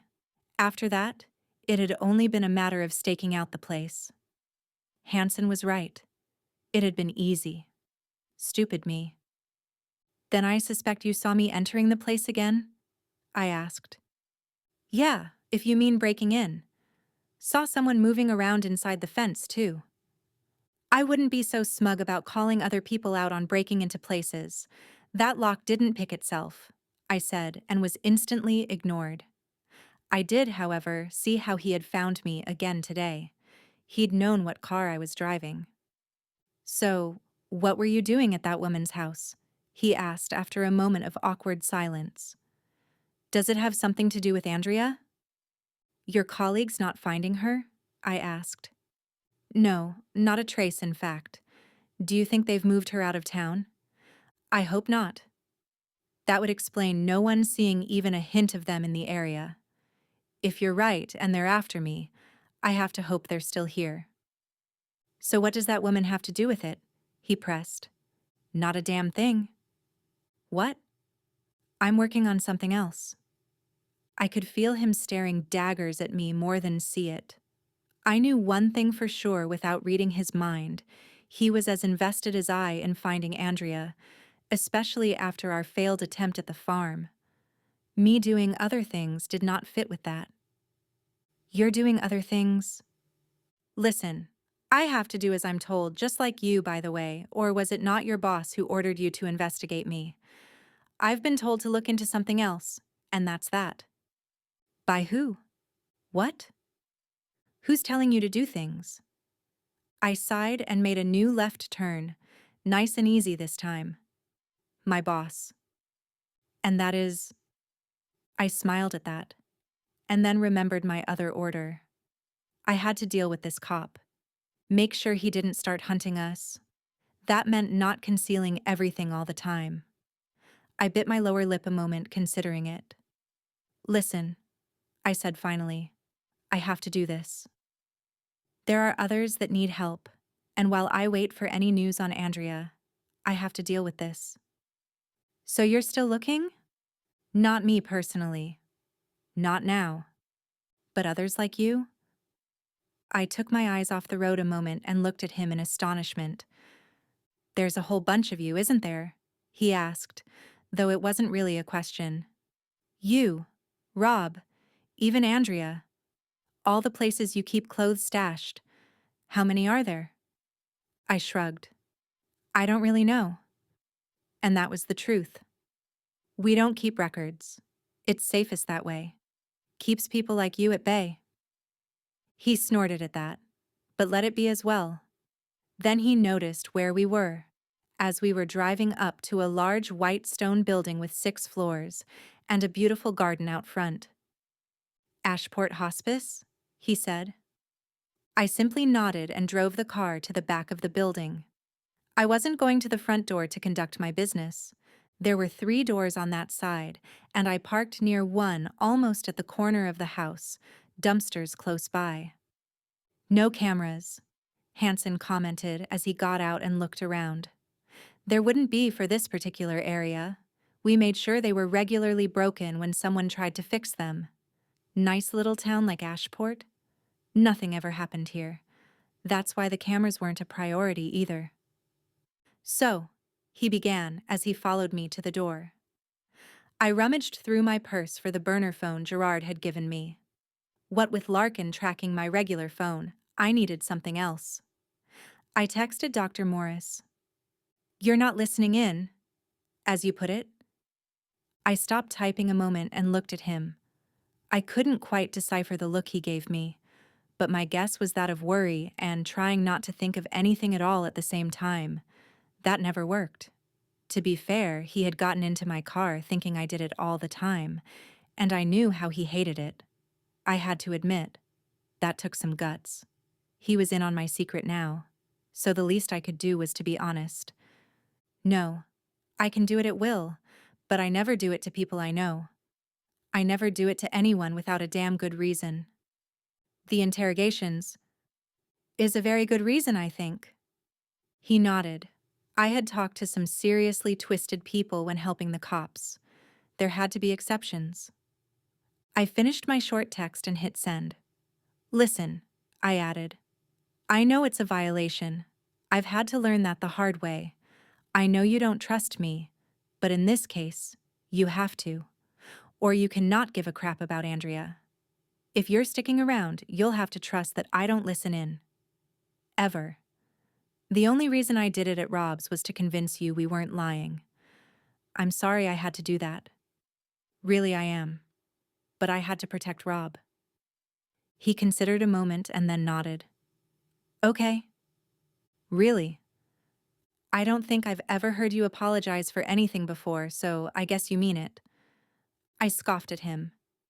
Asswipe. Yeah, that's more like your way of apologizing, he said and laughed, a sound that startled me a little as I'd barely heard him do it before. At that point, the door opened behind me, and I turned to see Dr. Morris looking at me with a smile.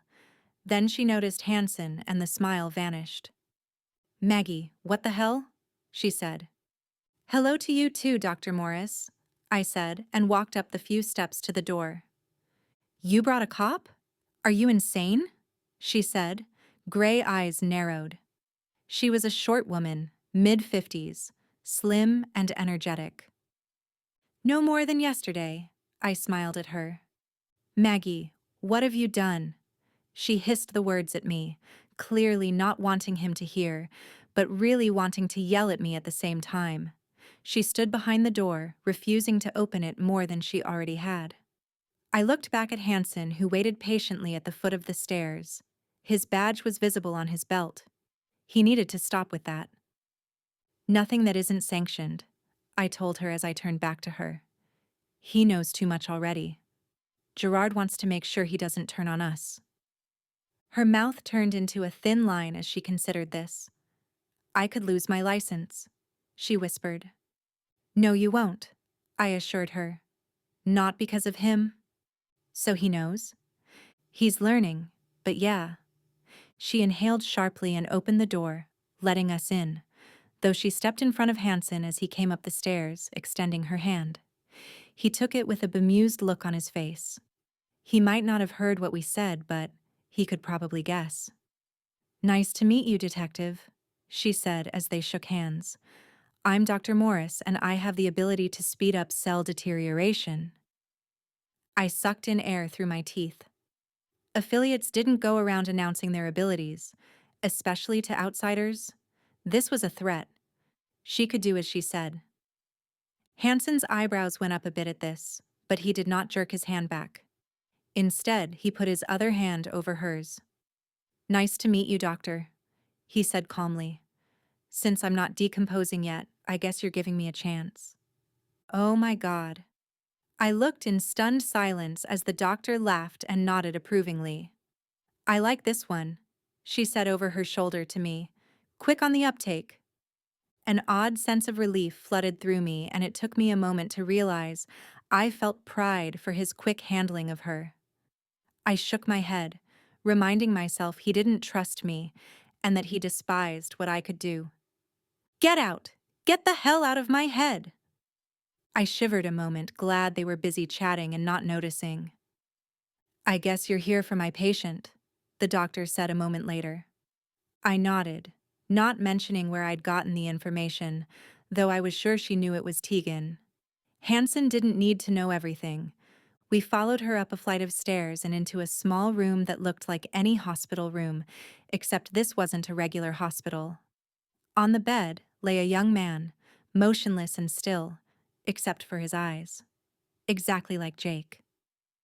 This is Michael Phillipson, Dr. Morris told us as she walked over to the bed, checking his vitals.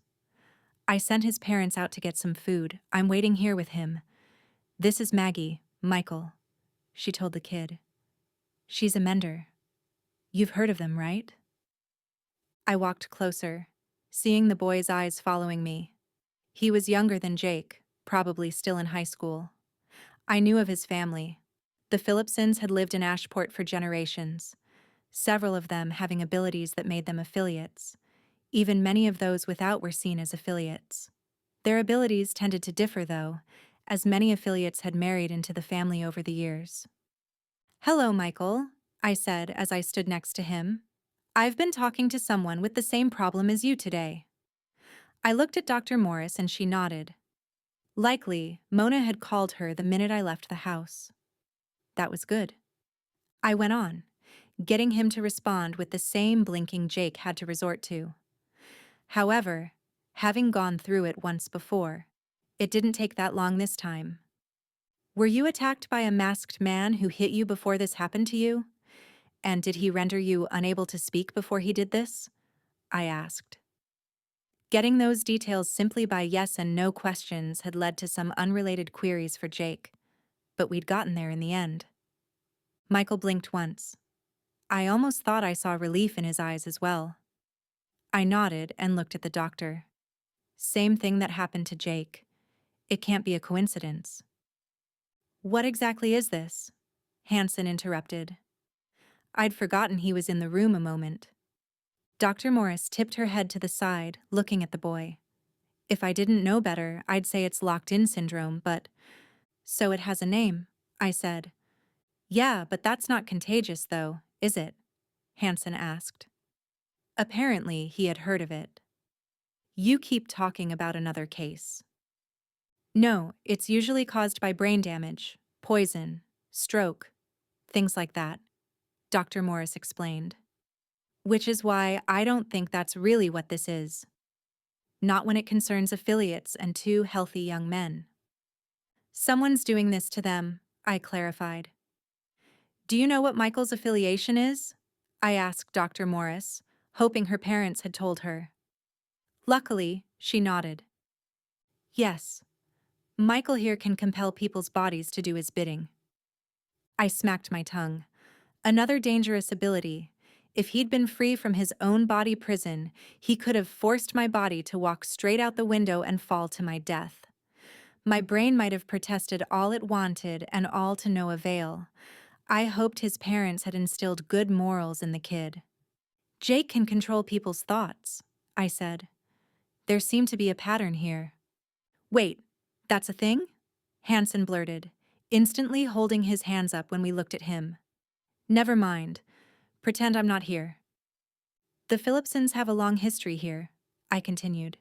Do you know of any of them with a similar ability? As in terms of danger, I mean. Dr. Morris shook her head, and I noticed Michael blinking twice. That narrowed things down at least. Someone was targeting affiliates with dangerous abilities, abilities that could cause severe harm from the wrong person.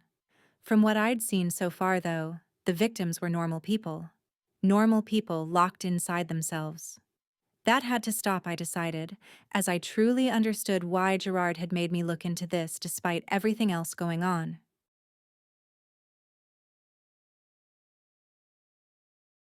Chapter 20.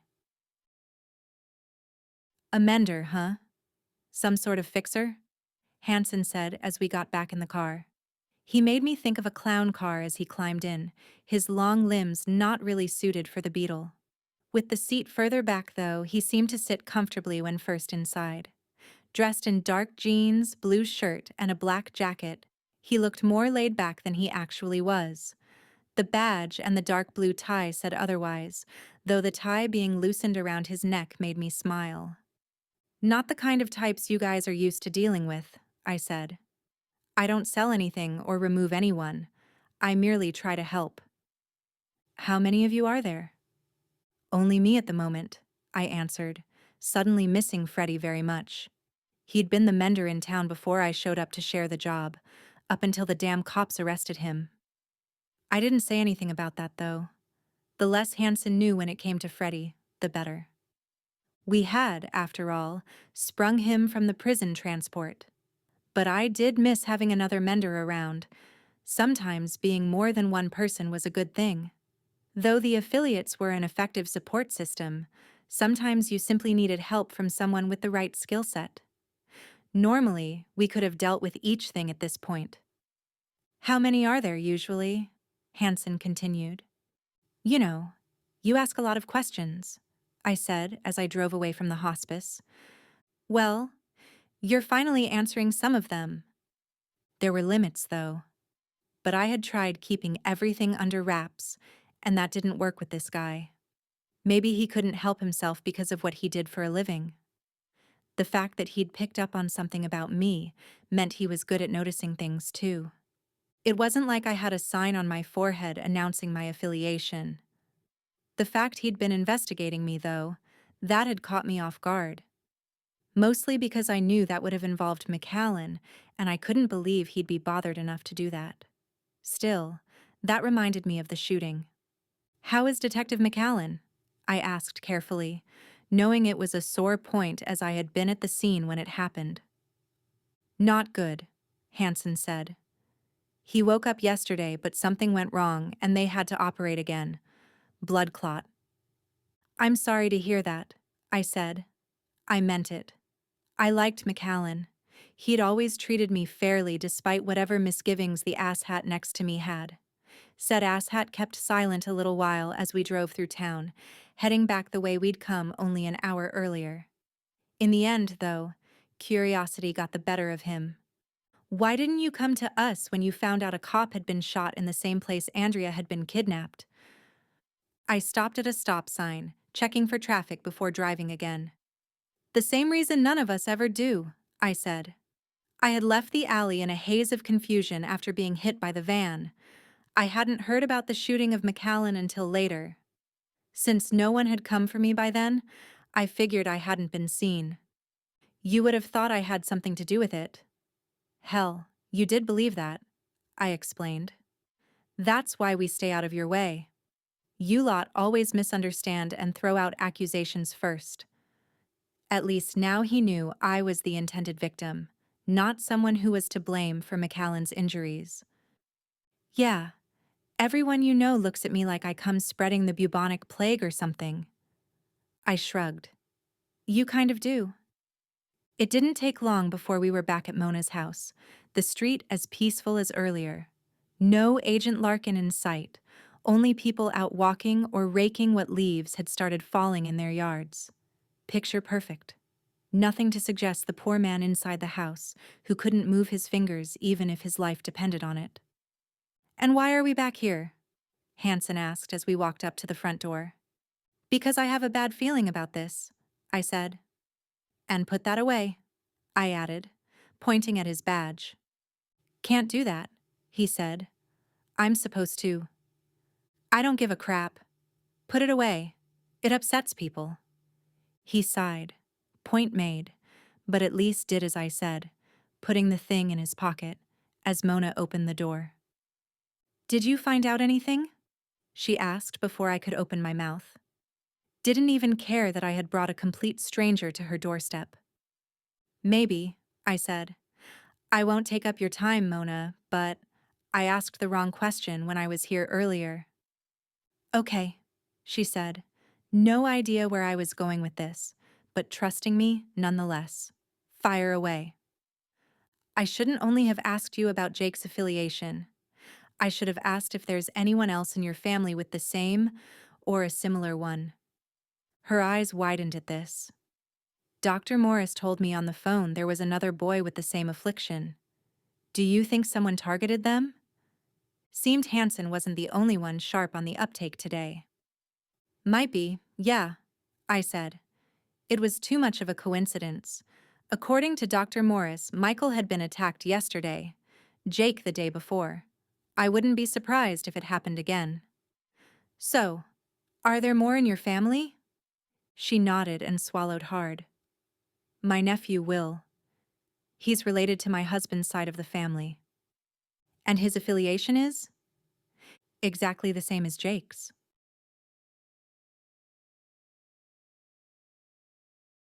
Chapter 21. I'm just saying there's useful stuff in the other car, Hansen pointed out. He sat against the hood of the Beetle, arms crossed. Well, it's too late now, I said, sitting inside the car, door open, dialing Will's number again. It wasn't when... Now we're here, and I am driving this car. I sighed. Straight to voicemail again. We'd been trying to reach him since leaving Mona's house, and so had she, no doubt. Will had come to Ashport with Jake, visiting his aunt and uncle, as well as going on a camping trip with friends and his girlfriend, who was local. What kind of kid keeps his phone off this long? Hansen asked, shaking his head. The kind who's sharing a tent with his girlfriend. Not like you were busy checking your phone the other night either, I said, without thinking, and saw his shoulders stiffen as he looked down a moment. I had forgotten about his embarrassment regarding the safe house. So much else had happened. I tried very hard not to laugh as I got out of the car. There was nothing else to do but head up Highfield Ridge and look for the kid. We had about an hour of sunlight by this time, and we had no water and no flashlights. At least there was a wide trail heading up the ridge, as the area was used by people often. That was probably why Will and company had gone there as well. The trail was easy enough to be no hassle and far enough away for them to be alone. A nice few days, no classes, enjoying the outdoors and drinking, I guessed. And so, Will hadn't heard about his cousin. No wonder Mona hadn't been alarmed when he didn't answer his phone. She'd had enough to worry about. You really think he's in danger? Hansen asked as I locked the car and we started walking along the trail. It would be quite flat at first before a steep incline dominated the trek a while. I can't afford not to check it out, I said. Whoever's doing this must be stopped. I agree, but... No cops, I interrupted. In all honesty, what would you say if I came to you claiming someone was using their special abilities to render people in a waking coma? I'd think you were off your rocker. Exactly. So what do you think your colleagues would say to this? He didn't say anything, but his jaw tightened. It was a sore point. I knew that. I'd seen how hard it was for him when we'd had to hide in the forest near the Kreutz farm from the same people he worked with every day. Then he hadn't even known what was really going on. It was only common sense that had gotten him to go along with it. Okay, so what's your plan then? He said finally. Plan for what? Dealing with someone who can put us in the same state as Jake and Michael? Oh, well, to deal with whoever it is very, very quickly. I saw his lips twitch a little at that, almost like a restrained smile trying to escape. I did have a point, though. If we wanted to avoid the same fate, and I didn't want that to happen to us, we had to render the person doing it incapable of using their ability. So, we're basically walking blind into this? Yup. I don't have luxuries like backup. He seemed to consider this a while. We kept walking, the susurration of nature a continuing meld of sounds around us, the wind blowing through the trees, birds chirping away, a river far to our right, a creek crossing the trail at several points. It was like we were on a bizarre hike, all the visual beauty dampened by the crab feast waiting for us. Why do you do this? He asked, startling me a little as he'd been quiet for so long. We had started on the steep hills by now, our pace not slowing down though. Someone has to, I said and shrugged. Had I ever had other plans? Sure. But life didn't always give a crap. That's not really an answer, he pointed out. I bit my lower lip a moment, trying to figure this out. My first instinct was to keep quiet, but Gerard had been worried about Hansen knowing about us. If he didn't understand, he could turn on us, and that would make things difficult. Someone helped me out years ago when I needed it, I said slowly, measuring my every word. My whole life turned around then, and I knew how much I had needed someone to care, to actually give a damn and give me a hand. Afterwards, I kind of gradually fell into this. I didn't like thinking back on my early teens and my time in Yorov's hands. They'd fooled my terrified parents into thinking they could help cure me. That's what they had been promised, and so they'd sent me away. I didn't really blame them anymore. I understood now how scared they must have been having a kid who knew what they were thinking all the time, but Yorov, I would be forever grateful they had spies in their midst. People who helped kids like me get away. My life now wasn't only a way for me to pay them back. I actually knew what it was like to be on the other end of the stick. How could I stand back and not care? He must have noticed my mind trailing off. Care to elaborate? I shook my head and noticed the look of disdain on his face. It's not the first time Yorov's been after me, I heard myself explaining. They tried various ways of manipulation when I was a kid. A kind person got me out. I blinked in confusion. How did he do that? Sometimes he got this look in his eyes that made me feel like I was caught out, like my bad attitude was reined in somehow. It left me confused and angry each time. Kind of makes sense now, I guess, he mused. How? Now that I know what you can do. He didn't seem able to actually say the words, read minds out loud. I get why a company that size is after you. I raised an eyebrow at this, not planning on helping him in the least. Corporate espionage, deal manipulations, he continued, and gave a slight shrug. I can see them using Andrea the same way. Why else would they have kept her alive these past few days when she was not their intended target? Huh, so you're not just a pretty face, are you? And here I thought McAllen was the brains of you two. Comments like that usually disturbed his countenance, but not this time. Damn it. I clenched my jaw in silent consternation. For a brief moment, I had forgotten about the shooting. He was right, though. Andrea's ability to project herself into places where her physical body was not could be very useful indeed when obtaining information. So, where were you 5 years ago? He asked, ducking under a branch that had grown over the trail, no threat to me, but low enough to hit him in the forehead. I smiled. He was persistent. I would do as Gerard said, of course. Try to get this cop to let the community be, but I couldn't be sure he wasn't still out to arrest me for anything. False identities weren't exactly what you wanted to discuss with the police. Probably at a coffee house, enjoying a macchiato and... Hey, I am trying to make some sense of this. You ask too many questions, Detective. Yeah? Well, we can't all get information the way you do. He snapped. No, I tried very hard not to obtain information that way, so I was not having this scorn thrown at me. I know all kinds of things about you without listening in, I said, seeing the confusion in his eyes as he looked at me.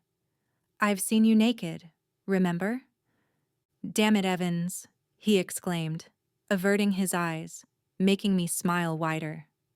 Yep, there it was. Disconcerting him always worked. As we came up the steepest part of the ridge, the sun was almost down, in its own way a stroke of luck, as it helped us pinpoint Will and his friends at once. They had lit campfires, 2 to be exact. The camps were placed a little way off the trail, higher up than we were at the moment, but not in the most wooded area. I noticed the fire furthest from us was smaller than the other one. A private little camp? Will and his girlfriend, I guessed. We could hear singing and shouting from the other camp, though it was hard to see the people in the weak light. Still, it was not difficult to guess. They're hammered, Hansen commented as we sped up. I'd noticed he'd walked all the way with ease, not out of breath despite our high tempo. I knew very well how he looked, lean with defined muscles hidden under those clothes. A runner's body, I had figured. It made sense now. The ground was flat for another 100 yards before several trails met ahead of us, almost like a tiny mountain intersection. From there, we would have to walk up a steep area again to reach the camps. It was the first time since we started the ascent we'd had any view far ahead, and what we saw stopped us both short a moment. It didn't matter that details were difficult to discern. A figure was heading up toward the camps, moving fast, almost at a run. Crap, Hansen uttered. I told you, I said, staring at the dark figure. This wasn't a coincidence.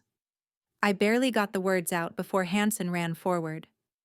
Wait, I said before I managed to gather my thoughts and run after him. With his head start, he was way ahead of me as he sprinted after the figure. I pulled at the strap of my purse so it rested against my back as I ran, seeing the figure was already halfway to the first camp. Whoever it was didn't seem to be heading straight for it, though. I had no doubt the lone tent was the target. How the figure knew exactly how to find Will was beyond me, and I didn't care as I ran hard to catch up, trying not to stumble over anything in the fading light. Being stumbled over was, however, what I should have worried about. Something crashed into my left side so hard I cried out in shock as I was slammed to the ground. I landed on my side, hearing a grunt from whoever had pummeled me as they rolled off me, hitting the rocky ground a few feet away. I scrambled to my feet immediately, knowing that remaining on the ground could be my last mistake. As I turned, I saw my attacker did the same thing, unsteady on his feet a moment, like me, as he got his bearings. Agent Larkin. Bloody hell, I snarled in my confused realization. That made him smile as he instantly attacked again, his speed surprising me at such a short distance. I blocked his first punch and barely averted the second one, which snagged my left shoulder. It didn't unsettle me more than my attempted knee toward his groin did him. He quickly made a short jump back as I extended my bent leg, kicking him in the thigh, catching him off balance as the pain made him go down on one knee. I instantly went on the offense, hitting his head once before his arm came up between us, his other hand coming up and deflecting my blows. I lifted my knee as I was pushed sideways, hitting him square in the chest, but didn't see his already moving leg kicking out, hitting me and toppling me over. I remember cursing my own inattentiveness as I landed on my ass, the suit over me instantly as he pushed me down, straddling me, trying to get a hold of my arms. I could hear myself snarling at him, though what I uttered I couldn't say. I bucked hard, my hips jerking thrice, unbalancing him enough for me to push him, hitting whatever part of his face I could. I rolled over him, hitting twice toward his head, while extracting a glorious cry of pain from him as I inadvertently placed my knee with all my weight between his legs, while trying to get up. How he managed to stay focused, I have no idea. Most men would have curled up at that point, but he managed to pull his gun on me, effectively stopping my movements by pushing it into my stomach. "Get the hell off me," he wheezed. I clambered off him and got to my feet while I kept my eyes on him. I was out of breath, and my arm and back hurt. But other than adding this up in my head, I didn't let it take my focus. No, that was reserved for the man in front of me. He was breathing hard, eyes squinting a bit. He stood up in a sort of crouch. I knew my punches to his head had been more distracting than pain-inflicting. I'd hit him good in the thigh, probably not too bad in the chest, but his crotch had to be the worst. I had to give him some credit, though. The gun was still pointed at me with a steady hand. Then I noticed it was the damn tranquilizer gun again. He really was set on taking me with him alive. I guess that was something to be thankful for. "You're coming with me, Evans," he said, his wheezing forcing him to take a deep breath. "I would prefer you walking on your own, but I will carry you if I have to." "Screw you, you ass turd," I snapped at him. Not particularly eloquent, but it thoroughly painted a nice picture of my opinion of him. "Drop it," Hansen said somewhere to my left. Both Larkin and I glanced in that direction as the detective came walking toward us, his gun raised and aimed at Larkin. "Ah, Detective," Larkin said, forcing a smile through his pain. "I thought you left. Fancy seeing you here with her?" "Put the weapon down," Hansen said. I could see he was a little winded. He must have heard us and turned around. Oh God, Will. That meant the attacker was still coming for him. "You're interfering with an arrest, Detective," Larkin argued. "The way I see it, you're attacking a citizen for no reason, and trying to drug her." "Pervert," I added for good measure. "Clearly, you're not in Ashport because of Ms. Kirby's kidnapping," Hansen said. "Nor do you seem very intent on arresting her," Larkin countered while nodding in my direction. "We don't have time for this," I interrupted. "Look at your situation, Agent." He didn't have a choice. If he turned to shoot at Hansen, I would attack him. If he shot at me, Hansen would shoot him. I hoped. Larkin considered for a moment and then took a pained step toward Hansen and handed him the tranquilizer gun, hilt first. I guess he didn't trust me not to shoot him with it. "You're making a mistake," Larkin told Hansen, who simply changed his grip on the weapon and shot the agent. The dart hit him in the stomach, and he stared down at it in stunned silence. Then his eyes rolled back in his head, and he fell sideways, hitting the ground with a thump. "Where did he come from?" Hansen asked, holstering his own weapon, before stepping over to the unconscious man, extracting the little red dart and throwing it away. If someone came by, likely they would think him injured or drunk. I silently pointed behind me with a thumb over my shoulder. What had just happened? Hansen looked in the indicated direction. The agent had taken a steeper but shorter trail up the ridge. Hansen shook his head and turned back where he'd been heading. We started running again without saying a thing. There was no time to discuss any of what had happened, and we both knew the figure we'd seen had to have too much of a distance on us now. My back and side hurt, but as we neared the first camp, the pain subsided as I focused on moving further up, desperately hoping we'd get there in time. I had been right about Hansen. He had to be running on a regular basis to keep up the pace he did. Despite the situation, I glanced at the tranquilizer gun in his hand. He hadn't even thought twice about shooting Larkin, simply removing the threat in one quick move. At least, for a while. I knew he'd done it before when Larkin had tried to take me out in the alley where Andrea was kidnapped.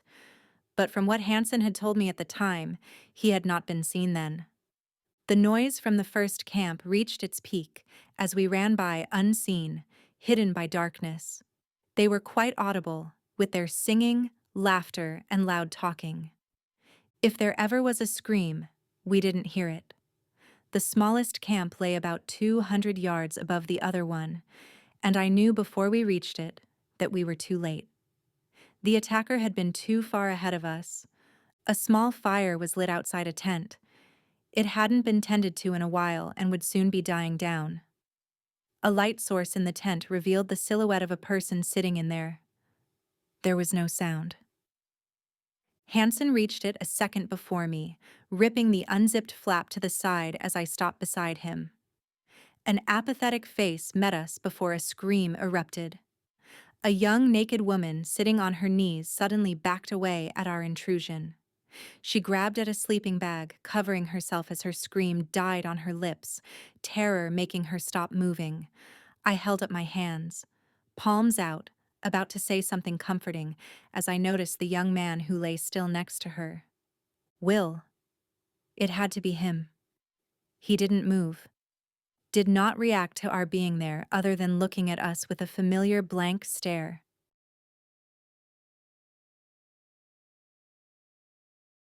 Chapter 22. Too late, Hansen said, straightening up. How long since it happened? He asked the girlfriend. She swallowed hard, looking at us with petrified eyes. It took her a moment to realize we weren't there to hurt her. 3, maybe 4 minutes, she stuttered, pointing in the direction the attacker had taken. Hansen was about to run after the person, but I grabbed his arm, halting him. No point, I said. He's quick, and we can barely see as it is. Hansen hesitated a moment but remained where he was. I reached out and took the tranquilizer gun from him. A question seemed to form in his eyes, but he caught on and didn't stop me from aiming the thing at Will and shooting him with it. What did you do? His girlfriend shouted as she lunged forward so the sleeping bag fell down, pulling the little dart out of her boyfriend's thigh. It was too late, though. I saw his eyes close as the drugs claimed him for what would hopefully be a while. Right now, he was panicking. You couldn't see it, I said, tucking the weapon into my waistband by the small of my back, while she covered herself with the sleeping bag again. We have some long hours ahead of us. He doesn't need to be awake for them. What's your name? I added. I kept my tone level, not making facts or orders optional. It worked in keeping her panic at bay. Liz, she said, tucking her dark long hair behind an ear. I saw then how young she was. Will was 19, and I would bet she was the same age. All right, Liz, I said. Get dressed. We'll wait out here, and then we'll talk. Okay? She nodded, sniffling a little and wiping away a tear that broke free. I didn't really have time for crying people now. We needed to avoid the rest of their friends, and therefore, be quick about things. You need to hold it together and we'll sort this out, I said, voice stern. I didn't have more than 6 years on the couple, but I suddenly felt like an old crone. Still, coddling her would get us nowhere. Hansen and I sat down by the fire, waiting as she got herself ready. I moved my right shoulder tentatively.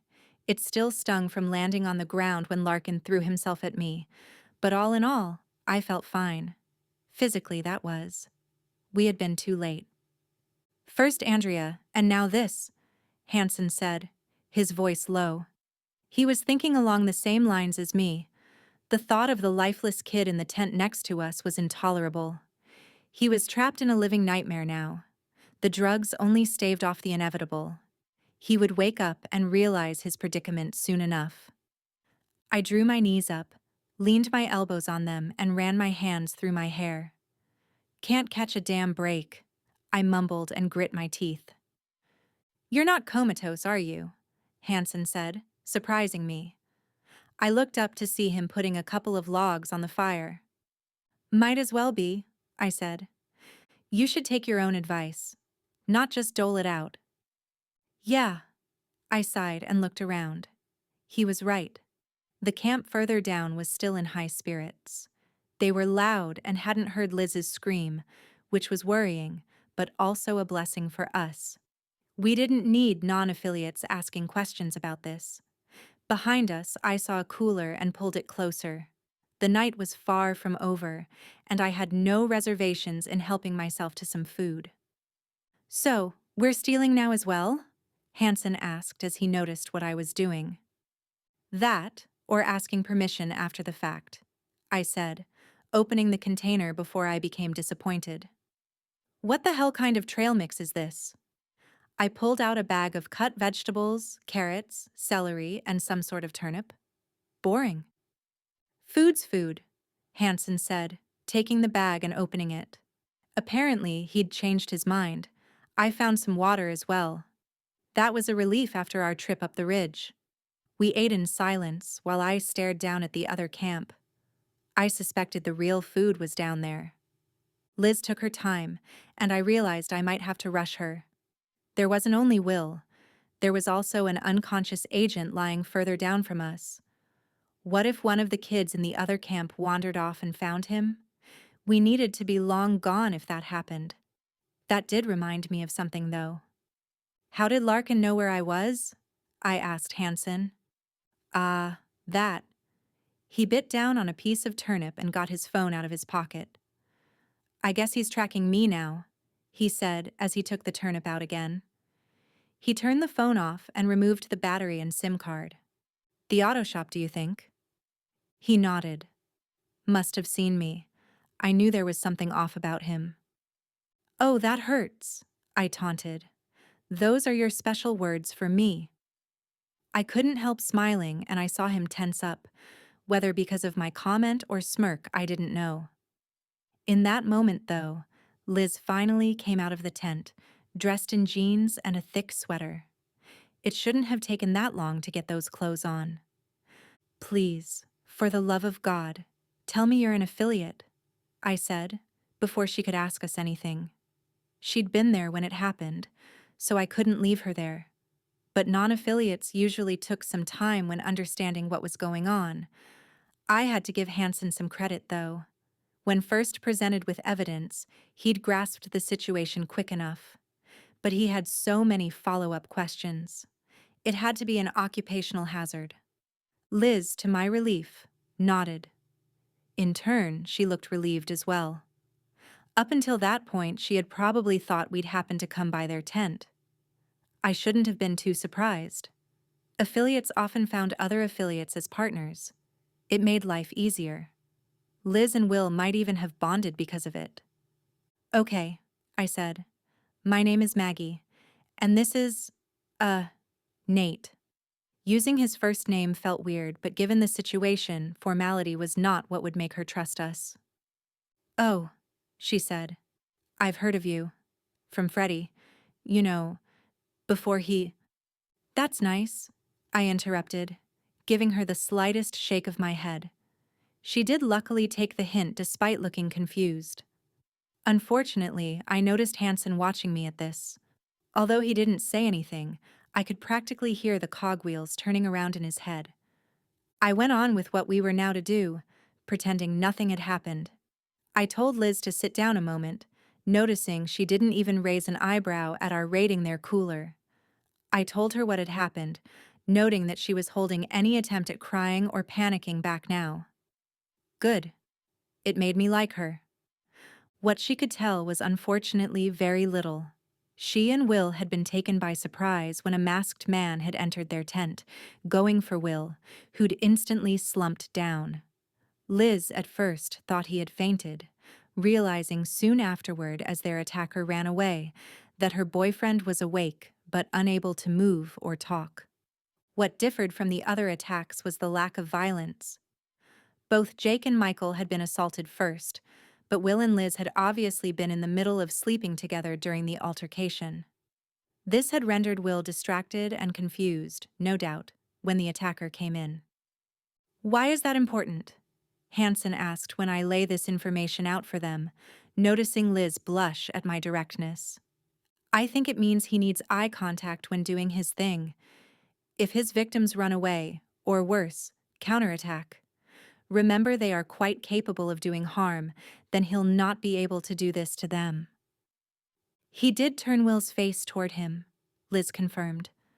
"Kind of like you, isn't it?" Hansen commented, eyes narrowed as he looked at me. I had not told him that, but I had read him. Damn it. He was good at putting two and two together. I looked away at that, focusing on Liz again. "You don't happen to have an active ability, do you?" I asked bluntly. "You know, to help us get Will down to the cars?" It wasn't considered rude exactly to ask about people's affiliation, but it was kind of like asking a stranger what color underwear they were wearing. In my case, though, people usually didn't think twice about it. I could seldom do my job if they kept things like that from me. Unfortunately, Liz shook her head. "I get death warnings," she said. That made both me and Hansen stare at her. "Not at this moment," she clarified, exasperated. "For crying out loud," Hansen exclaimed. "Don't any of you have any nice skills?" "Absolutely," I said, choking down a laugh. "But they don't really cause problems, do they?" "Is he an affiliate?" Liz asked, looking at Hansen as if he was a fourth grader who'd snuck into a college lecture. "Nope," I said, giving no more explanation. No need to reveal his occupation right now. She had enough to worry about. We all did. We needed to get Will somewhere he could get help. As we went to get him out of the tent, I saw the reason Liz had taken so long getting out of there in the first place. She had taken the time to dress him, protecting his body from both prying eyes and the elements. He would be heavy when unconscious, and I was dreading the trek back to the parking lot. And yet, she'd managed this on her own. Despite the dumpster fire we were in the middle of, I was strangely moved by her act. Between the three of us, though, carrying Will wasn't so bad, especially when we got back to the trail, which was wide and without rocks and roots betraying us in the darkness. We'd taken a wide berth around the other more lively camp, and Liz hadn't even suggested we ask them for help. That only made me more certain their friends were not affiliates. We passed Larkin on our way. He lay exactly as he'd fallen, looking like he was sleeping next to the trail, dressed in his dark suit. "Is that the guy?" Liz said, stopping as she noticed him, making us do the same. Hansen held Will under the arms while we carried a leg each. "No," I said. "That's the pit nipple from the FBI who's trying to kidnap me." "No kidding," Liz said, sucking air in through her teeth, asking no more questions. "Damn cops," she added and started walking again, making me laugh at her practical way of dealing with this information. It was such an affiliate reaction. In the end, we used both mine and Will's car to drive back to Ashport, as the Beetle would be crowded as hell if we were to stuff an unconscious man in the back seat. We drove to Mona's house where Dr. Morris waited for us. There was no point in using the hospice for this. There wasn't enough room for all three of the young men who'd been trapped in their immobile prisons. Hansen and I stayed until Will woke up. We could see nothing on him, of course, but I knew the panic that had to set in when realization hit him. We let Mona, Liz, and Dr. Morris deal with that. No one could help him better than his loved ones. I, sure as hell, had failed him, and I had no more knowledge of how to deal with this. Which meant it was time to go see the judge again.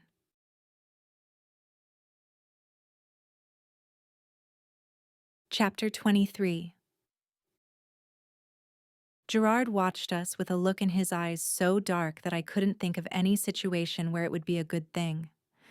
"I'm sorry," he suddenly said, the tension leaving both him and me at once. "What you told me makes me so mad, and then there's all the pent-up anger in him mixing into it." He pointed at Hansen, who sat next to me on the couch, seemingly calm. A flicker of confusion crossed his face, but he said nothing. Knowing his stance on my ability, I had told him about Gerard on the way over, figuring that was fair under the circumstances. Gerard seemed fine with it. He had picked up on it as soon as we'd walked through the door. He'd been surprised to see a cop in his house, especially in the middle of the night, but he hadn't scolded me for it. It was, after all, his own orders that I deal with him. "This is terrible," Gerard went on. "3 young men trapped like that. And poor Andrea Kirby, too." He shook his head again. His soft eyes found mine, and though his face didn't smile, they did. "Are you all right, Maggie?" "Peachy," I said, not wanting to go through this again. Not while Hansen was listening.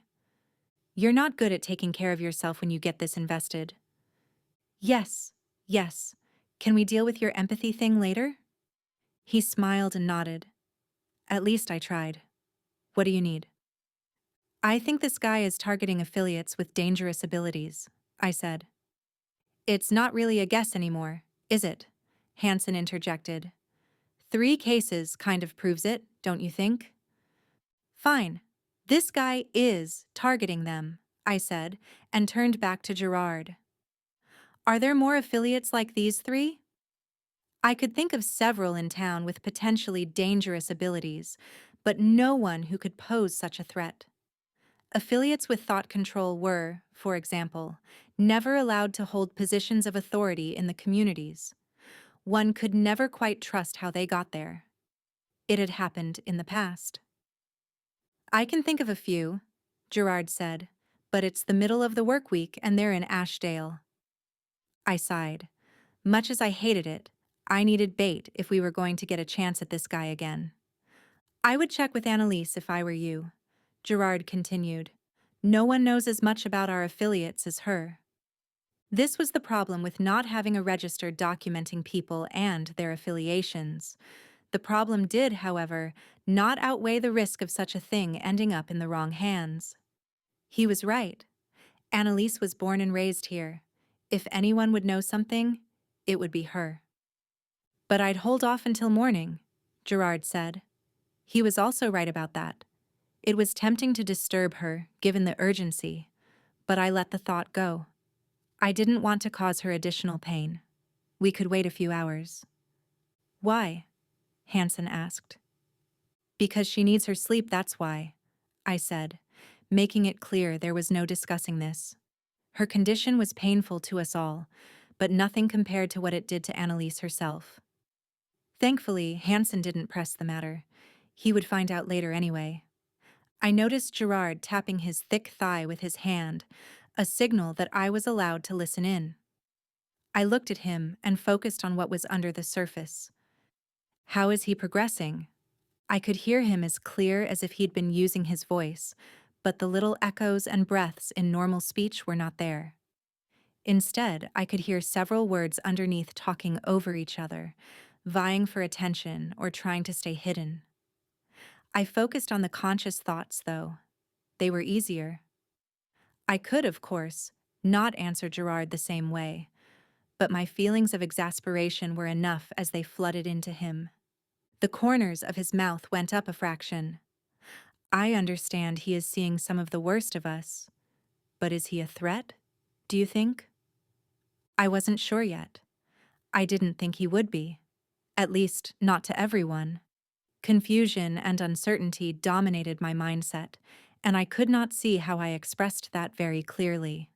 "I'm guessing you're not sure. Is he difficult?"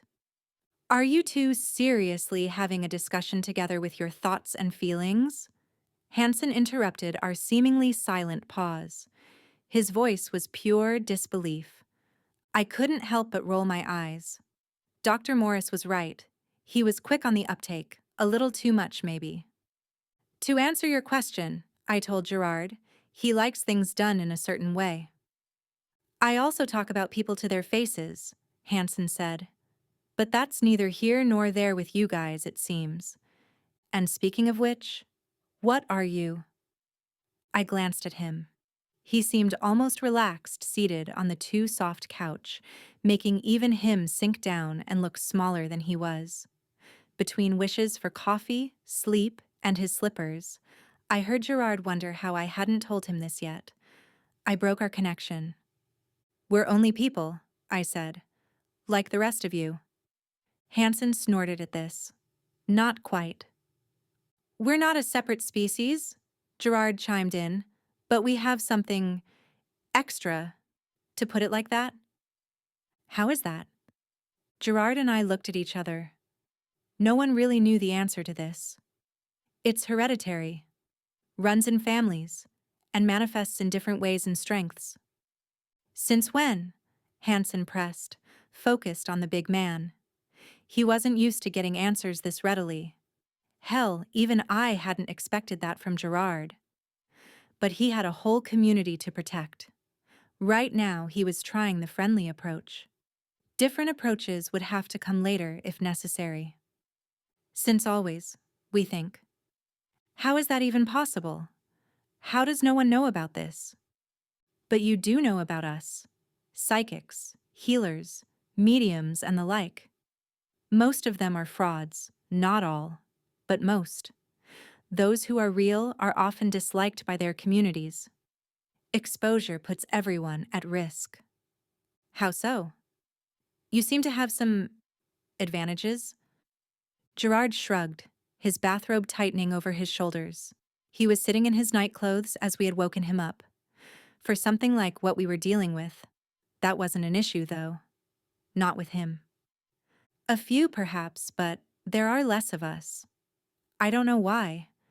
Maybe it's nature's way of keeping us in check? Regardless, non-affiliates are no worse than us when it comes to doing harm, and we are usually perceived as a threat. Or as someone who can be used. He glanced at me. After what you've seen these last days, Detective, you can perhaps understand that? Hansen uncrossed his arms and nodded at this. He understood that most people have the ability to be awful to others. I might not have liked his people, but I knew there had to be a reason he'd wanted to work as a cop. I guess they did help regular people. All right, Hansen continued, but what about... Ah, I'm sorry. Gerard stopped him by holding up a hand in surrender. I can't answer any more of your questions now, and I get that it is frustrating. Trust me, I know, he said emphatically to the detective who had crossed his arms over his chest again. But I have to go and pay my respects to the poor young men, and I need to talk to Dr. Morris. I can give you something in exchange for my rude departure, though. Any questions you might have about us can be directed at Maggie. He looked at me, deadly serious, but I could see the mirth in his eyes. He knew I was crap at things like this. And she will answer them, he continued, within reason, of course. Of course. No need to tell the outsider all our secrets. But still, I groaned inwardly, knowing the number of questions he'd already thrown at me. Anyway, Gerard said as he got up from his chair. Talk to Annalise and find this attacker. The only thing I do know is that he isn't one of ours. I nodded, feeling the weight of it all. It didn't matter, though. Regardless of what I felt about this, it wasn't even near as bad as it was for the 3 young men who lay in their beds like living corpses. Or Andrea, chained up and drugged in a basement somewhere.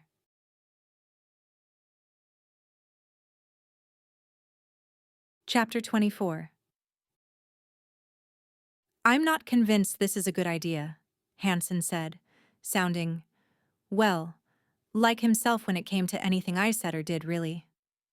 If Will's awake, then you know the Fed is as well, I said, pushing open a door in the basement we were in.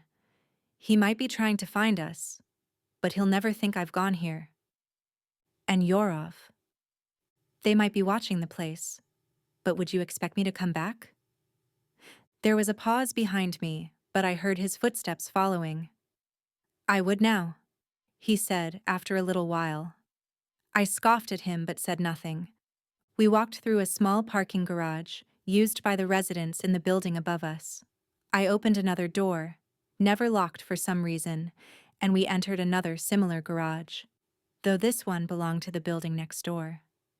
It wasn't noticeable from the outside, but the two buildings shared the basements. "You've done this before, haven't you?" he asked. "Not a good idea to live anywhere where there isn't an extra way in," I said, opening a door that led to the stairs. You learned things over time. Escape routes were dandy and fine, but sometimes you needed to go the other way. "It's nice," he said as we walked into the apartment a few minutes later, "but small." "You seem surprised," I said, kicking my shoes off while flipping through the mail I'd brought in. "What were you expecting?" I added, looking defiantly at him. I knew now that my lack of income was one of the things that had aroused his suspicions of me in the first place. He'd probably expected me to occupy one of the larger apartments in the building. "Nothing," he said, but I saw him taking it all in with curiosity. It was a tiny apartment. We were, simply by entering, standing in the living room and kitchen, which occupied the biggest room I had. The kitchen covered the wall to our right, except for the door to my immediate right, leading into the bathroom. The living room wasn't big, but I had a couple of hard chairs and a small mint green rococo sofa, which faced a cluttered coffee table and a TV in the corner. The couch was a total knockoff, but it reminded me of my grandmother's, so I had bought the thing despite it not being particularly comfortable. I was always careful with photos, having as many as I could hang on the walls, the ones no one could pinpoint any locations on. Other than that, it was a mix of things I picked up now and then. Things I liked. Plants as well, but I had a knack for killing them. Not because I didn't know how to water a plant, but because of neglect. "I don't need much," I told him. "I'm not here that often." He nodded, but there was still a crease of confusion between his eyebrows. "It's colorful," he said, looking at me a moment. I took his meaning at once. Dressed in black jeans, a gray top, and a brown leather jacket, I was not. The only color I ever really wore was lipstick. I shrugged. "I like it," I said, and left it at that. I slung the envelopes on the little shelf by the door. I pulled the tranquilizer gun from my waistband before putting it in the same place and walked over to the kitchen. I was hungry. Dawn was breaking outside, and it had been a long night so far. Since we couldn't head over to Annalise yet, it was just as well to eat something. I found some cereal, which lifted my hopes. Since I didn't spend much time in my home, food tended to be scarce or past its expiration date. "Hungry?" I asked over my shoulder. With all the faults he found in me, I sure wasn't going to add bad hostess to the list. "Yeah," he said and came over. "That's what you eat?" he asked immediately upon laying eyes on the cereal box. "What's wrong with it?" I asked while opening the fridge, hoping for drinkable milk. "It's full of sugar." I shrugged. "I like sugar." "I've noticed." "Damn it," I hissed as the sour smell of curdled milk hit my nose. I quickly closed the carton and put it back on the shelf. "Seriously?" he blurted at the sight. "What?" He shook his head in exasperation. "Move," he ordered and pushed me aside, looking into the half-empty fridge. "What are you doing?" "Foraging for food, apparently." So much for being a good hostess. To my surprise, he did manage to find a few edible things in there. A few onions and some eggs, a little cheese. This seemed to please him, so I decided to ruin that feeling. "Those have to be expired," I said, nodding toward the eggs. He actually smiled then, which shut me up a moment. Smiling? That was worrisome. "Eggs usually last well past their expiration date," he said, as he found a large glass which he filled with water. He put a couple of the eggs in it and watched them sink to the bottom. He looked pleased with this as well. "These will do just fine," he concluded. I didn't let my confusion show. I had no idea what the glass of water was for, but I wasn't going to admit that. I suspected he knew, but a woman had to have some pride. "Fine," I snapped. "Have fun." Which it turned out he seemed to have. Not fun, exactly, but he seemed to enjoy cooking up what turned out to be scrambled eggs, making use of the herbs in the kitchen window that had managed to survive my absence. For lack of anything better to do, I tidied up the clutter on the coffee table, really just stuffing it underneath. I was aware that Hansen was likely living in a tidy place, everything in order. He did seem the type. The hiss of the frying pan was the only sound in the apartment. I considered turning on the TV, but what would be on at this time? We didn't turn any lights on as we didn't want anyone outside who might be watching this place to know we were in there. Daylight was enough. "It's ready," he said after a little while. I jumped up, my stomach growling now that there was an actual smell of food in the place. Liz and Will's vegetables weren't staving off hunger hours later. He handed me a plate and a cup. Scrambled eggs and tea. Tea? "I didn't know I had tea," I pointed out. He filled his own plate and grabbed another cup before heading for the sofa where he sat down. "In your window," he said. I looked at the herbs, smelling them now that he'd made use of them. Despite using several of them, there was a dominating smell of mint. Peppermint, to be exact. I tasted the tea, finding it both soothing and fresh. Then I tried the eggs. They were also good, tasty with spice and onions, not the bland mix I made myself. There was a reason I preferred going out to buy food. I turned to look at him where he sat eating. "I get it," I said, walking over to the sofa. "What?" "You actually like to cook." He shrugged. "It's okay," he said without looking up at me. I smiled. He looked oversized in my place, tall and broad-shouldered. The sofa, a two-seater, also seemed small with him on it. I smiled viciously behind his back and went and sat down next to him on the sofa, a movement that made him try to move to his left, to no avail. The sofa wasn't big enough for our thighs not to touch. I could have sat down in one of the hard chairs, but out of the two of us, I was not the easily disconcerted one. I knew he wanted me to move, or to move himself, but he wouldn't do that. That would be admitting he was fazed. I bit my cheek to keep from smiling and focused on the food, which went down fast. My hunger and the taste being a perfect combination. "I asked you why you didn't call the police after Andrea was kidnapped," he said after a little while. "Do you remember that?" I swallowed while nodding. He had asked me that after I'd tried running from him the first time. "You misspoke a little then," he continued. "I almost thought you'd been about to say that you actually had called them." I snorted. Fat chance. He looked at me with something akin to disappointment at that, but went on nonetheless. "You called Gerard, didn't you?" I lowered my plate a moment, considering what to say. Then I remembered Gerard had told me to be helpful. "Yes," I said. "I get he's your leader or something," Hansen said, chewing around the eggs. "Is he the equivalent of police to you?" I hadn't told him much more than that before we went over to Gerard's, and that had only been to make sure he showed the judge some respect. "But some sort of affiliate police?" "No," I answered. "We don't have that. If we don't trust you guys, why would we have any of our own?" Then, "He's our judge. He's elected. He will stay that way until he messes up, steps down, or dies. That makes him a leader, not the leader." I raised my plate again and continued eating while he mulled this information over in his head. We didn't talk much for the rest of the meal, and for once, it wasn't too uncomfortable. Afterwards, when we sat nipping at the hot tea, I thanked him for the food.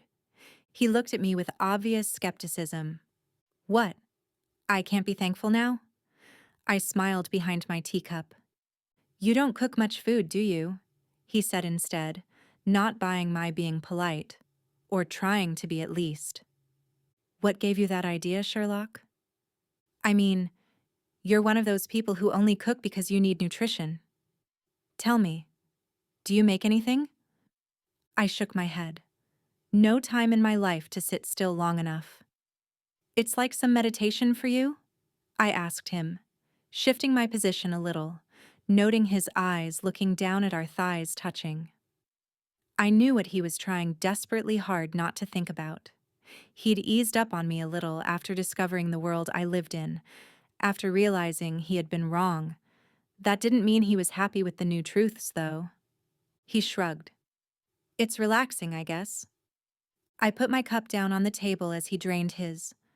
I turned toward him as much as possible in the tight space on the couch. I knew what I wanted to know, knew how to agitate him, to try and get at the truth. So, I said, drumming my fingers on the top of the couch as he leaned forward to put down his cup. The dark, polished wood created a hard tapping sound under my fingertips.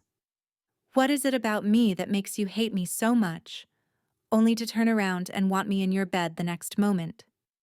He lost his grip on the cup, making it slam down on the table. It barely managed not to break. Damn it, Evans, he snapped. Any good mood he'd built up over the last hour looked like it drained from his face. What? I asked. It's interesting. No, it's not. He straightened up but was not relaxed in the least. I told you. It shouldn't have happened. That was when you thought I was a criminal. You still are. Gray areas, I said, waving it off. What? He almost shouted, then composed himself a little. I watched him with interest, his handsome face softening as he drew breath, trying to remain calm.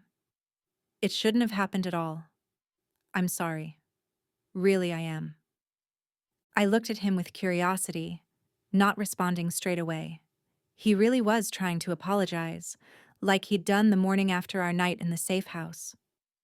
Still, it struck me as odd, since it contrasted so much with what I had learned about him that day at Rob's. If you regret it so much, I asked, why do you want to do it again? We both know you do. I had heard his thoughts. How could he deny it? My words sparked something I hadn't quite expected, though. There was fury in his eyes at the reminder of me reading him, the same dark look he'd had when we slept together. The sight suddenly made me aware of that night on a physical level rather than a theoretical one. I could feel my pulse quickening, saw his pupils dilating, knew I was right, knew in the same instant that it wasn't only him this time either. Gingerly, I reached a hand out to him, but never had time to touch him as he took hold of me first. How dare you use that against me? He growled, his face inches from mine. His breath smelled pleasantly of peppermint tea.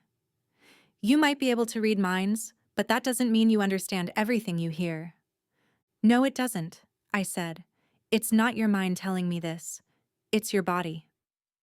Confusion flickered across his eyes a moment as he looked at our current position, pressed together on the little couch. He smelled so good. I arched my neck and kissed him, a light pressure against his lips first. That anger, I thought. We had to do something about that.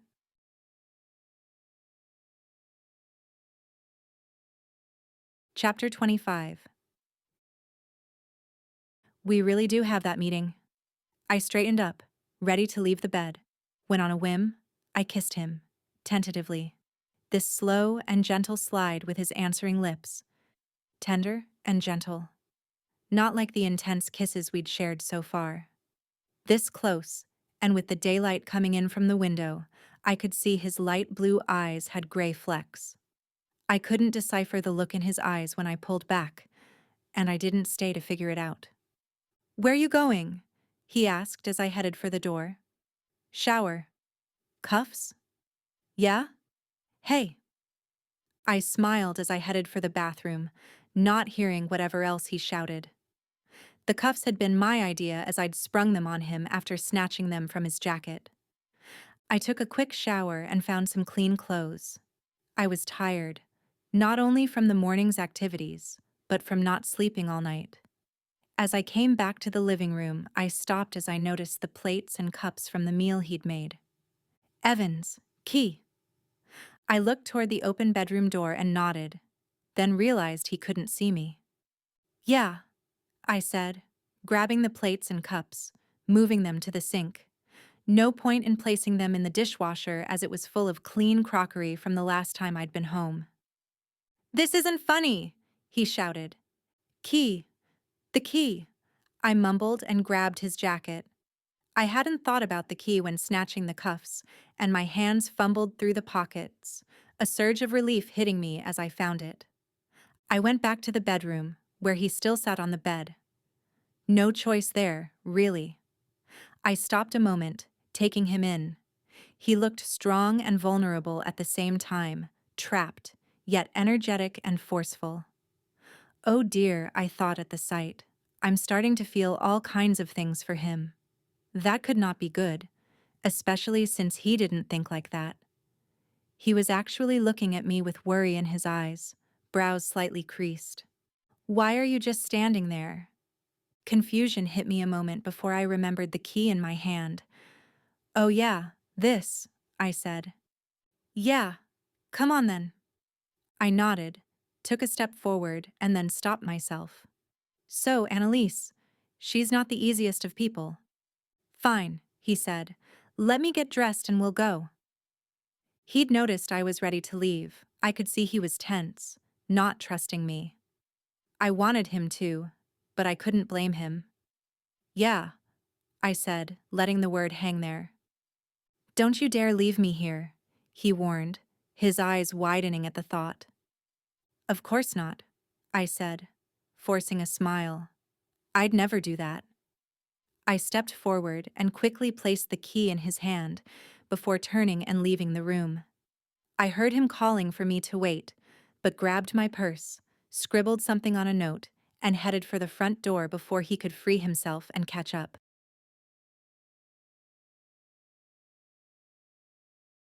Chapter 26. You're late, Annalise said as she opened the door, looking sharp in a red leather jacket I would have killed for. She must have slept well that night, and when that happened, both her mood and her health were better. Sorry, I said, and didn't mention that we hadn't actually set a time for our meeting. I had texted her as we left Gerard's, knowing she always kept her phone in silent mode during the nights. That way, she would see the text when she woke up. Well, don't stand there like a garden gnome. Come in, she said, and stepped aside for me to walk in through the door. I talked to Gerard earlier, she said as she closed the door and told me to sit. We were in her small den, the first room one entered in her house. Deep, green-colored soft chairs surrounded a dark coffee table, and the walls were covered with shelves in the same color, filled with books.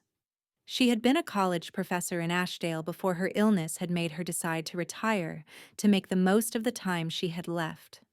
She wanted to spend it on the community. I sat down in the chair she guided me to, my back to the door. I didn't like that. I nodded as she asked if I wanted coffee. I noticed she seemed very spry indeed today. No tremors to be seen. So, she called out from the kitchen, where is the police detective who knows too much about us?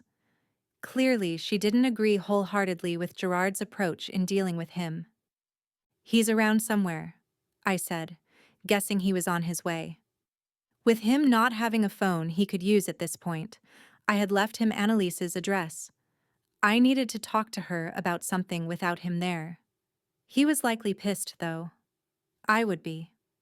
Annalise came back with a large mug of coffee for me, the familiar smell relaxing me.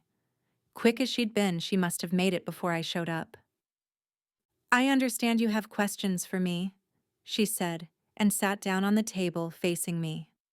I nodded as I sipped the hot coffee, dark roasted, strong, and energizing. The new identity, I said, surprising her a little. She hadn't expected that. Not from what she'd learned from her phone call with Gerard, at least. She straightened her back a little, eyebrows slightly creased. What about it? Is it done? Not quite. I knew it took some time, and Eddie was thorough in his work. Very good at it. Where will I be going this time? Things had been happening at an alarming speed the last few days, but my talk with Tegan yesterday had left me with a bad feeling. I had taken the news with a silent resignation when Annalise and Gerard had told me a couple of nights ago, but I didn't feel like that now. I'd been through this before, leaving friends behind, friends who now could only guess whether I was alive or not, because I couldn't contact them. Annalise pressed her lips together a moment, considering my question. As I understand it, this will be the third time in your life you'll have to relocate. She looked at me for confirmation she didn't need and then went on.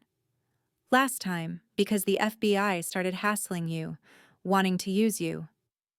It was the same thing now, only a different agent. How had they found me? I gulped down some more coffee, not caring that it almost scalded me. You can do this, Maggie, Annalise said and patted my knee. You've done it before. You moved across the country last time. That's not the issue, though, I said. I'm tired of leaving friends behind. What am I supposed to do about Rob? Tegan? You? She smiled a little, her eyes softening. They will be fine. I will be fine. But you won't be fine, will you? I said. It wasn't to be cruel, and she knew that.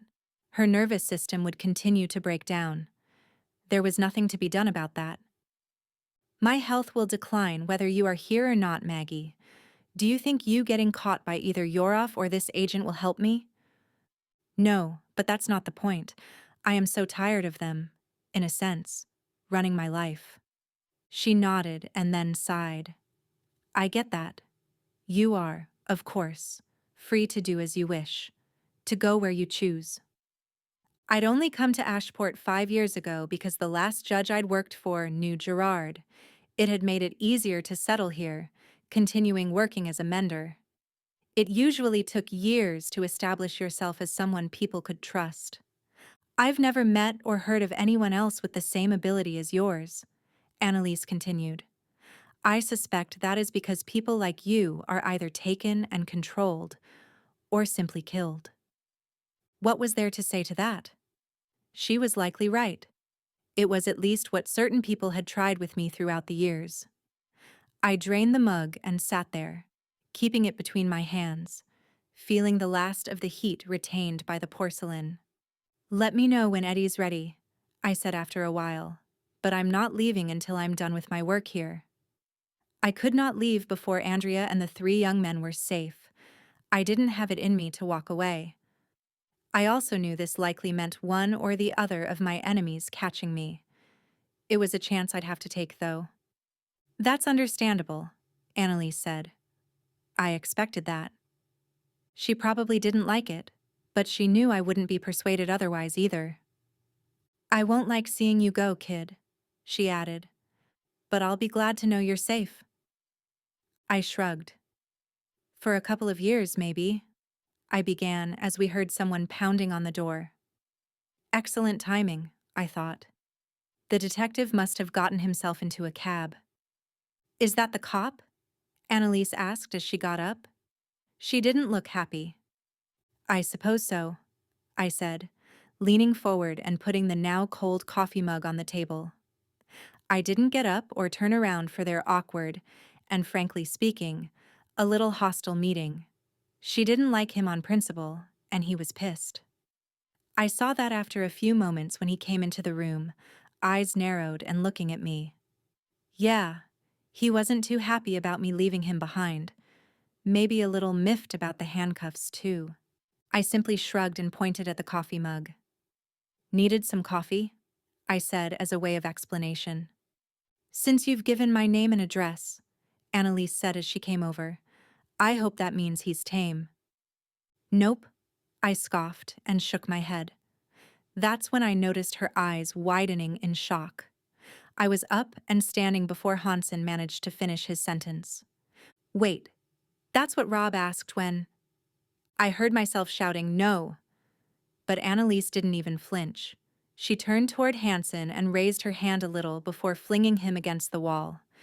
I had seen her do things like this before, but it was absurd seeing him fly over the coffee table and hit one of the bookshelves, face first, as books piled down around him. Annalise, what the hell? I shouted at her. She turned back toward me, hand stretched out toward Hansen, keeping him in place a couple of feet above the floor. Clearly, he can't be trusted, she said, voice steady but hard.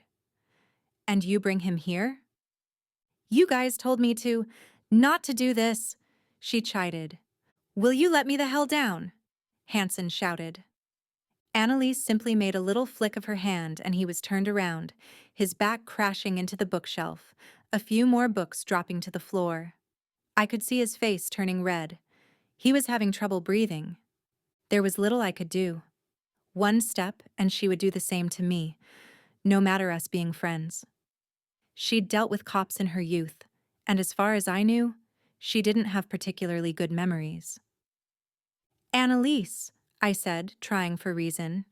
He isn't here to make your life difficult. We're here about those 3 men, remember? She looked at me, and the disappointment in her eyes was unmistakable. The kind of disappointment kids dread from their parents, I guess. I wouldn't really know, as all I could remember from my own was fright. The police need to be tame, or somewhere far away, Annalise said. At the same time, the look in her eyes became uncertain, like something was wrong. It took me a moment to realize her hand had started shaking. She tried overlooking it, but the small tremors manifested themselves on Hansen, who started shaking as well. Then Annalise lost control and he fell to the floor. I exhaled, relieved as he landed on his knees, drawing breath. Annalise let him be, trying to steady her shaking hand with her other one. She looked furious, but now it wasn't Hansen that was on top of her list. Oh crap!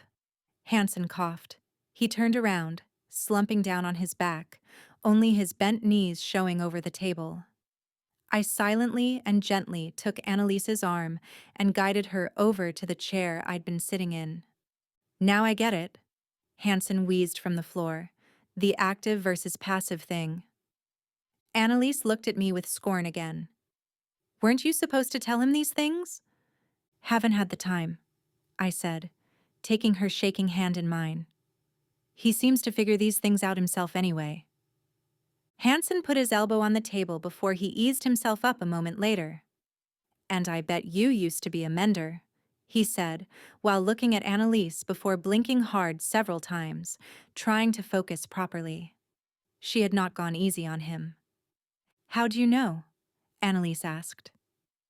Your equally pleasant dispositions, he said, pointing at us both with an unsteady finger, actually looking a bit drunk. That made Annalise snicker, though. A good sign, I hoped. He was, as a matter of fact, right. Before her academic career, she had done the same as me for years. It was one of the reasons we got along so well. We had a lot in common. See? I told her and let go of her hand, walking around her chair, looking down at Hansen, who was slowly getting up from the floor. Are you all right? I asked, and got a thumbs up instead of a verbal answer as he managed to get to his feet, before passing Annalise and collapsing into one of the other chairs. Annalise turned in her chair, looking up at me, her eyes wide again. The feeling of dread managed to grow at record speed in me before she got a word out. My God, Maggie, you slept with a cop. What? I actually squawked the word out. Was she psychic now as well? Cops are to be avoided, she said, as if I hadn't heard her earlier, and as if there wasn't one seated 3 feet away from her. You don't do that by taking them to your bed. I simply gave up. Nothing got past her. I think it was the other way around, I murmured. Not the second time, Hansen commented. Maggie, Annalise exclaimed with disapproval. Oh, thanks for your help, I snarled at him. You're welcome. I sighed, exasperated, and sat down on the armrest of her chair. How did you know? I can smell your perfume on him. She shook her head and patted my arm. This isn't good. Calm down, I said, looking down at her lined and worried face. We just slept together. Nothing more. And we have other problems. Remember? Seems we got a little sidetracked, Hansen said, politely using we instead of Annalise. He made a grimace of discomfort as he changed his position a little, causing less strain on his back. Other than that, he seemed fine. Not being able to breathe properly had likely been worse than the collisions with the bookshelf. Please, Annalise, I tried again.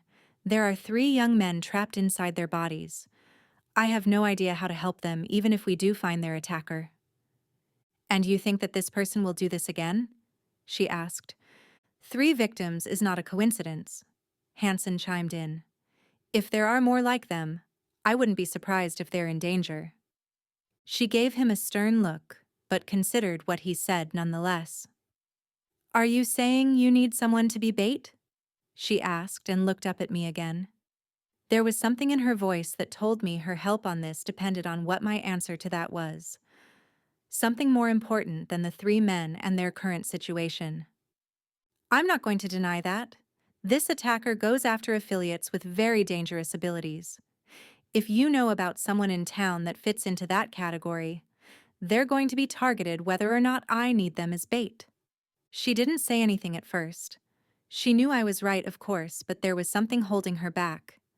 She noticed her shaking hand again and moved it under her thigh. Out of sight was better, it seemed. There is one person in town that I think might pique this attacker's particular interests, she said. An affiliate who can embed images of such horrors in a person's mind, it has the possible capability of, well, scaring people to death? Hansen asked. Annalise nodded. Yeah, I said. That sounds like something our attacker might be into. Something odd strikes me about the person doing this, though, Annalise said. I think he believes he is doing good in preventing these affiliates and using their abilities. People like that are more dangerous than a deranged person doing the same. I'll take that into consideration. First, we have to find him, though. Who are we looking for? And where? We need to get ahead of this. Don't you think I've already checked if this affiliate is safe? She said, sounding a bit insulted. Apart from abilities, the profile doesn't fit, she continued. It's not a he, it's a she. She still seemed worried about telling us, but she knew that not doing so could end up worse for this woman. Her name is Eloise, Annalise said, and she celebrated her 8th birthday last week. She shook her head as my heart sank at the realization. You couldn't use children as bait, but as it was, I saw no other way out of this. I guess it was a small comfort that Hansen didn't immediately protest. Even he could see it. We had one chance at this, and we could not fail. If we did, this girl would end up in a living nightmare of her own, one that was impossible to escape from.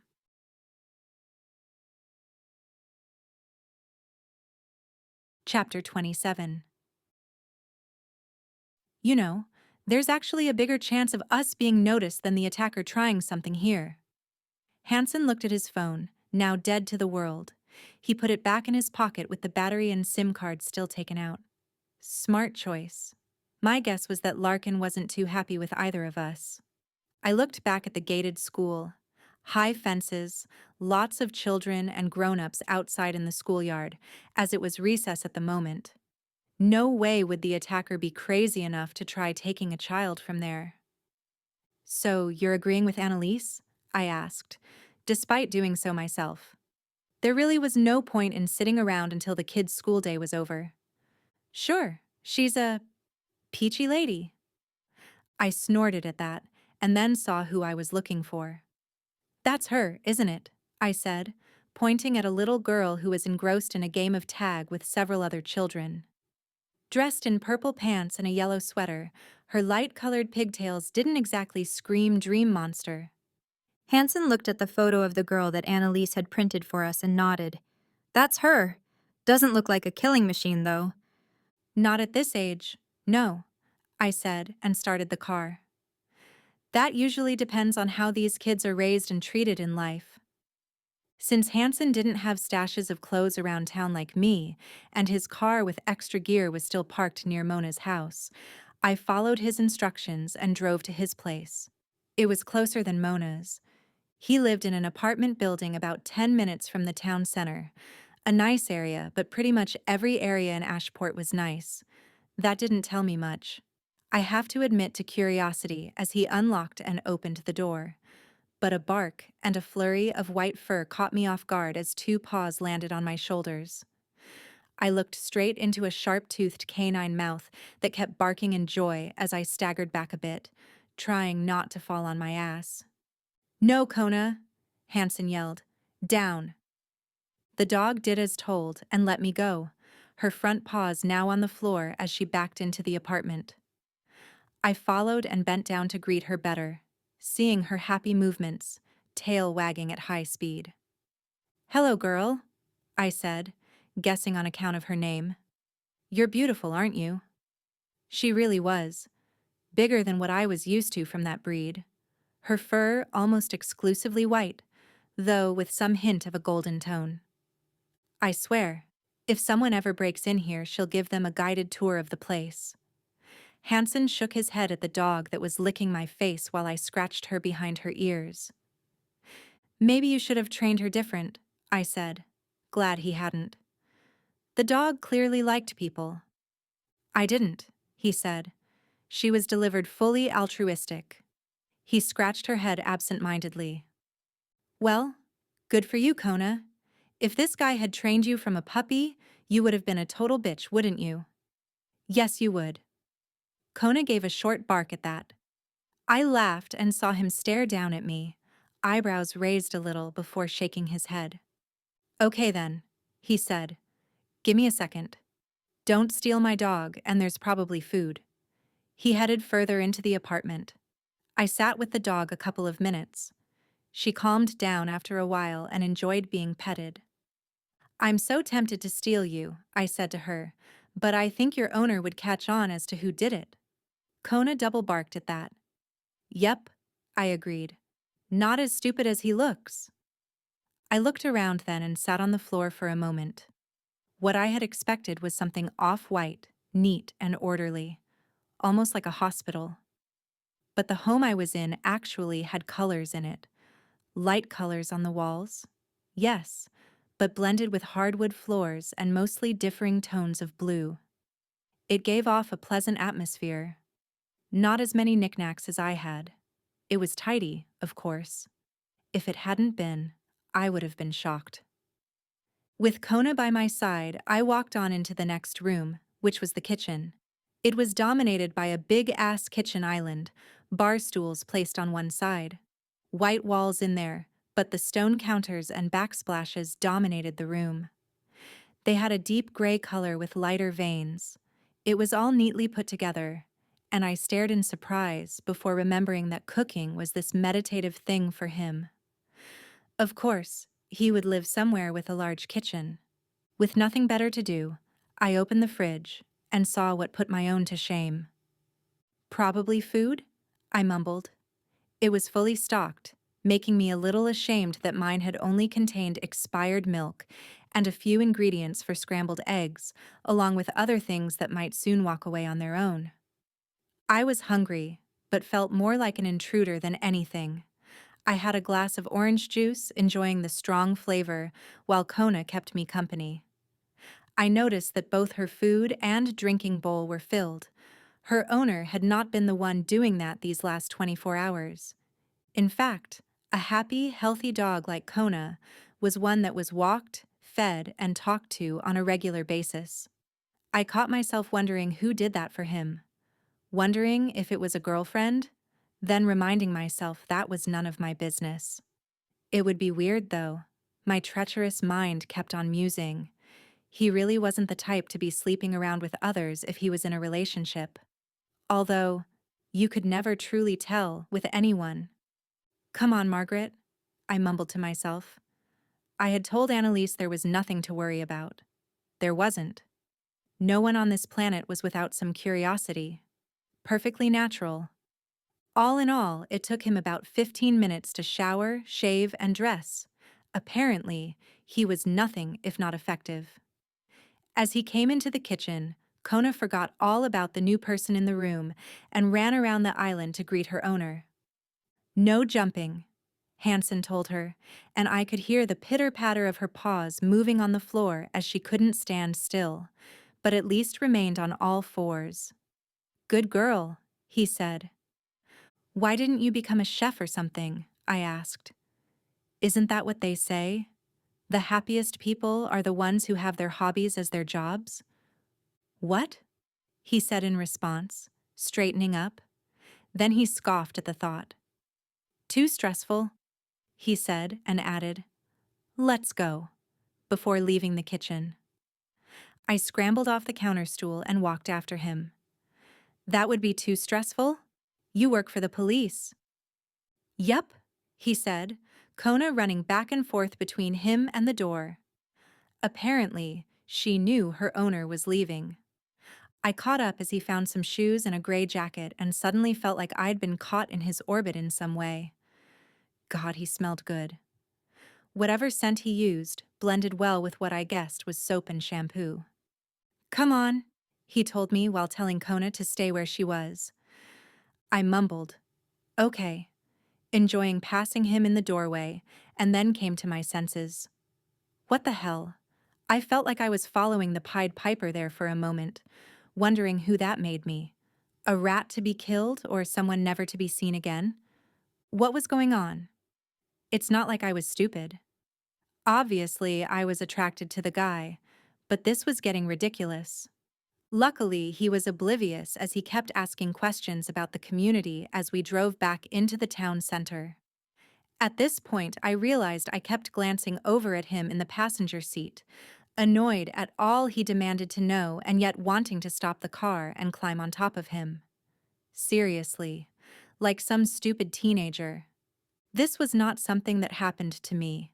Of course, I didn't usually bring men I had any kind of entanglement with around with me on my jobs either. Nor did I bring anyone who didn't trust me. I guess it was new times all around. I did, however, find a way to distract myself from any lascivious thoughts as we got to the police station. I didn't want to go there for obvious reasons, but also because of Agent Larkin. The station was his hub in town, and I told Hansen as much as we walked over to the building. "What's he going to do?" Hansen said. "Not like he's here on any official business, is it?"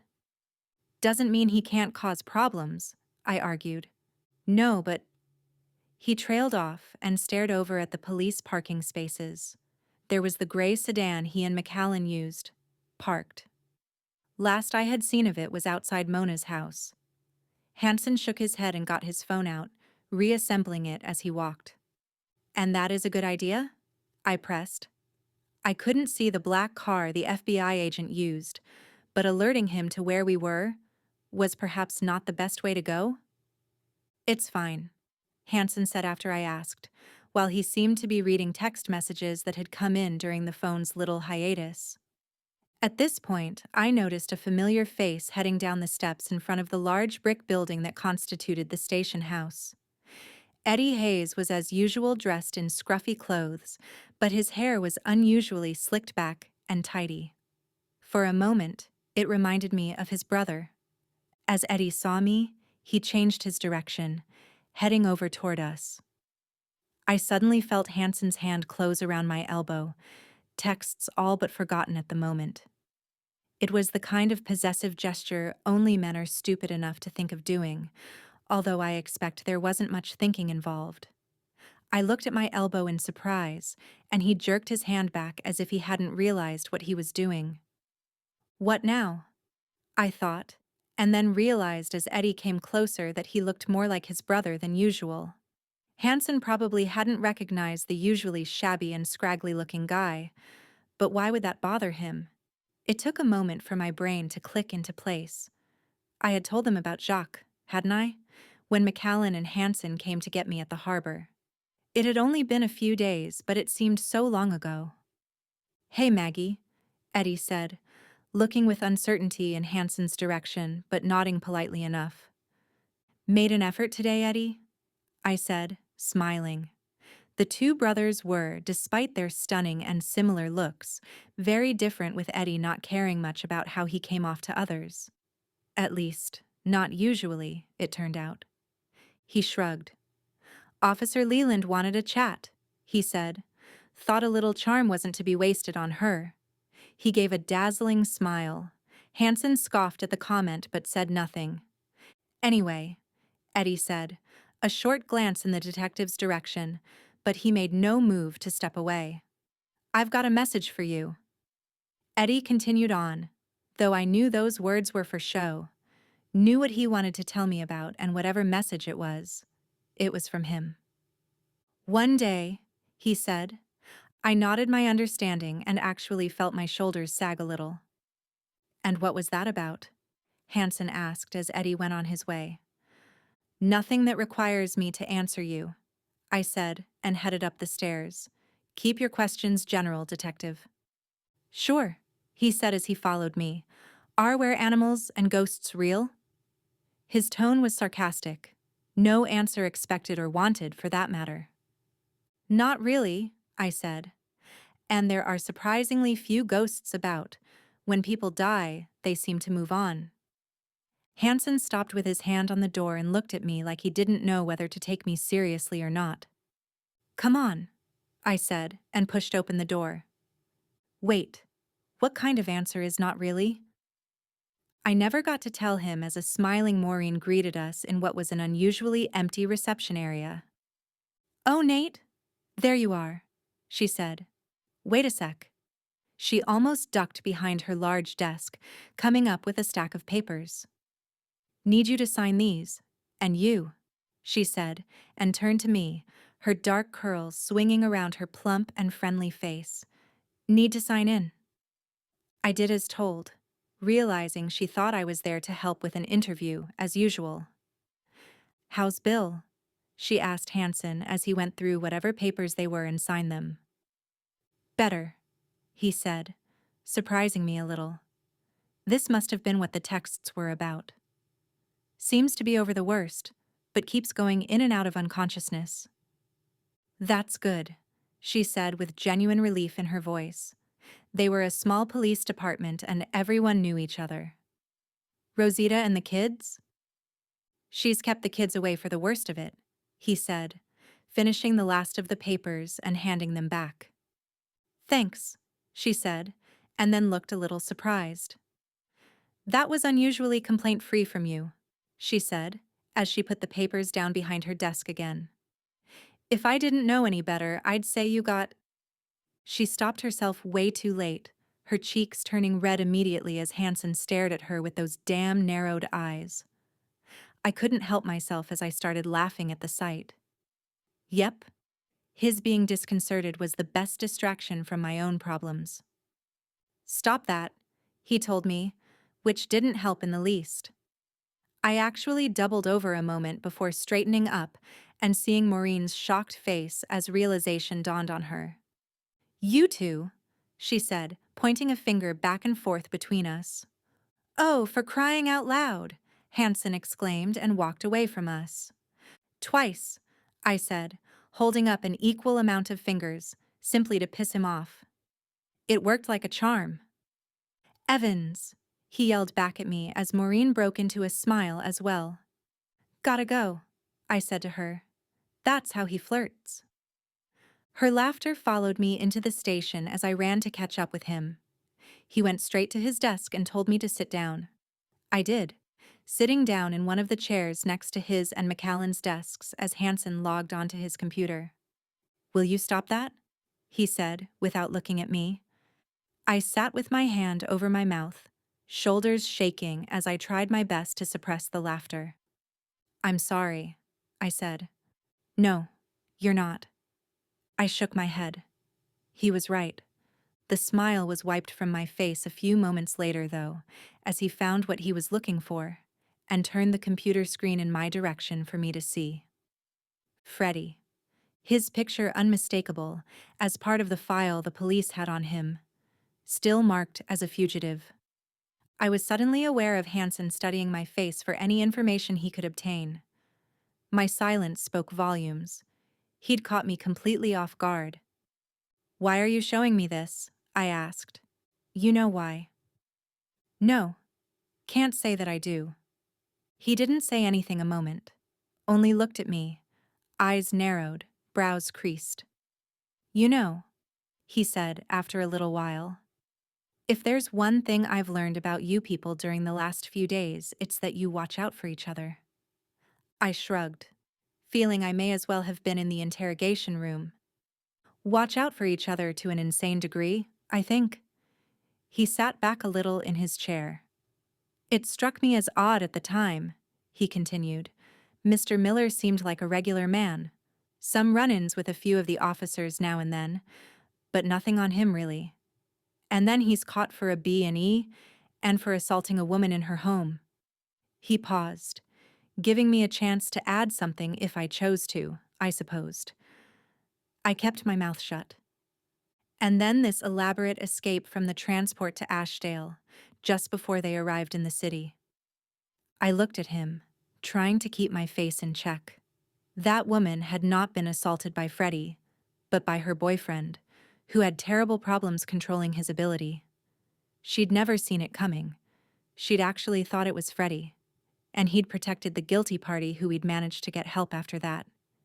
He'd gotten better. Why would I wreck that by saying something? And Freddie was safe. Not here, unfortunately, but safe. "You misspoke," Hansen continued. "You and Liz, you both knew him. Knew about this. Didn't you?" Hansen didn't even sound angry now. That was almost worse. At least you knew where you had him when he was angry. He was right, though. I'm not denying that. He had a knack for collecting odd pieces of information and connecting them, but I couldn't tell him anything. It would put others in jeopardy, those who had helped Freddie escape. "I can tell you this," I said, keeping my voice level. "If I go across the street and rob the deli, I will have to face that. No one would help me out if I committed a crime like that. The community would be okay with the police dealing with it. But if, say, little Eloise kills someone by literally scaring them to death because she can't control herself, well, that's a different matter altogether. We would do everything we could to help her. If she was an adult and did it on purpose, not so much. We might actually have to stop her ourselves. Not a type of job I appreciated." Hansen sat still, drumming his fingers on the desk while thinking. He did not look happy. Seemed he couldn't get the answers he most wanted about us. It dawned on me that if it turned out we couldn't trust him, then he might become a job like that himself. I also realized that I didn't want that to happen. Nothing so asinine as my attraction to him being the reason. No, he wasn't a bad person despite us all hating his job. He was trying to help. It was only that he went about it in a different way. "Listen," he said, "I'm trying to make some sense of this. And Mr. Miller here?" He indicated Freddie's photo with his thumb. "He was like you, wasn't he?" I kinda saw where he was going. At least, I thought I did. It didn't seem like he was out to gather evidence, more like he wanted to understand. But I couldn't know that for sure. "Don't know what you're talking about," I said instead of giving a proper answer. I got a bad feeling in my gut, but I'd said it now. Him looking let down didn't sway me. He shook his head, then glanced to my right and pressed the escape key. Freddie's file and photo vanished from the screen.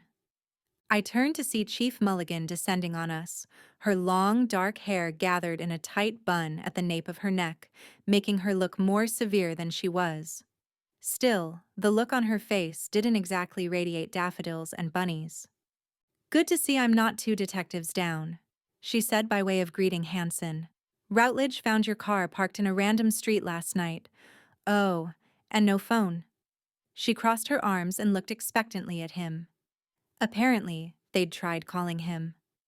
"Well, you told me to go investigate her," he said, and pointed at me as if she didn't see me sitting right next to her. Didn't turn out like expected. I looked up at her, which made us both uncomfortable, and smiled. I broke his phone, I lied. Dropped it in my coffee. For some reason, she could believe that. Okay, she said. Hansen did not contradict me. That was something after our interrupted conversation. Or interrogation, whatever that had been. Well, she continued, since she's sitting here, I guess I was right and you were wrong. An almost invisible twitch fluttered across his mouth. She wasn't involved. No, she was the intended target. Mulligan looked down at me and then averted her eyes. Like Hansen, she had assumed I listened in all the time. I had never corrected her. I had helped with her kid, and to do that, I'd had to convince her I could. After that, she had managed what the FBI could not: make use of me. Still, she didn't trust me, nor I her for that matter. She was a cop after all. I wasn't surprised that she had told Hansen to investigate my involvement in the kidnapping. What had surprised me was that she'd kept this away from the detectives who were actually on Andrea's case. Why was she the target? The chief asked. Hansen looked at me, and I shrugged. She knows. Because of the thought thing, he told Mulligan, looking like he couldn't believe he was saying those words to his boss, let alone to any other human being. Oh, was Mulligan's answer. Very eloquent. Funny the effect you have on people sometimes. Making the police uncomfortable has to be considered a bonus, though. Okay, I said, impatient to be out of the station. This conversation was going too slow. They're after me because they want to use me. I deliberately looked at Mulligan at that. She was, after all, doing the same thing. They took Andrea by mistake. How are Mel and Rick getting on with the case? Hansen asked. Mulligan shook her head. They're not. No traces other than what was found on the farm. Nothing. It's like they disappeared from the face of the earth. And that FBI agent doesn't seem very invested in the case either. She sighed at this, lowering her eyes a moment. We may have to face facts soon. It could be that we won't find her. I couldn't help crossing my arms and looking down myself at that. Her words stung me more than I liked. I had failed Andrea so badly. Unless you two have something to share? Mulligan continued. If they were after you? She glanced at me. I shook my head before Hansen could say anything. We couldn't start talking about the community and what they were doing, or Yorov's involvement. She didn't know anything about that, and it wouldn't help the police anyway. It certainly didn't seem to be helping us. You must at least know who's behind it, she pressed. How else would you know they're after you? Damn cops, using their thinking boxes. A foreign company looking to further their business with corporate espionage, Hansen said, as he decided to give her something. Wouldn't you use her for that too? She already is, in a way, I volunteered. I need to know whether or not to take this to Kay and Bowman, Mulligan continued, ignoring me. Maybe that wasn't just Hansen? Maybe it was a police thing? If you do that, they'll have to know everything, Hansen said, glancing over at said detectives' empty desks. God knows I've been spending too much time running around blind. He looked at me, but said nothing more. The underlying jab about my secrecy was not lost on me. Please don't do that, I said, and turned to look at her. It has led us nowhere and won't help them either. Man, was she uncomfortable under my direct stare. I couldn't blame her. But I didn't want to be exposed to any more people, let alone cops.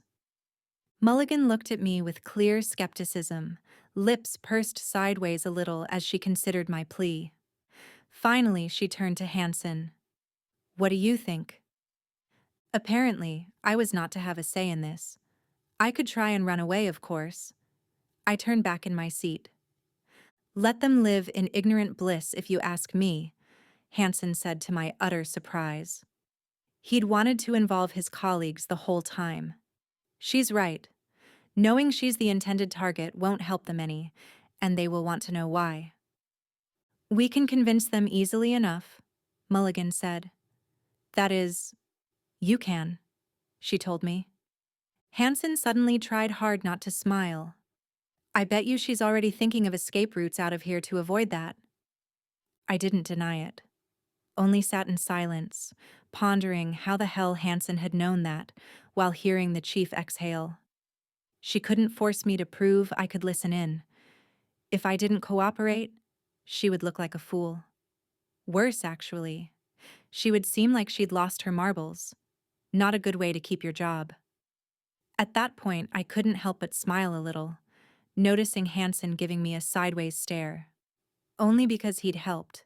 Didn't mean he agreed with me. Fine, I heard Mulligan say, though I had lost interest by now. But if you find out anything, you'll be the first to know, Hansen agreed before she took her leave of us and headed for her office. So, he'd helped me. But why? Because he knew I was his way to find Andrea? It had to be. He knew I wouldn't cooperate with any more cops. This was the only way to keep tabs on me. Well, judging by Eddie's time estimate, no cop in Ashport would be keeping tabs on me for much longer. So? He asked, interrupting my train of thought. I looked at him, raising my eyebrows. You sure you have nothing to share regarding Freddie Miller? Oh, so we were back there again. Not one to let things go, this one. Nope. He was like a dog with a bone when on to something.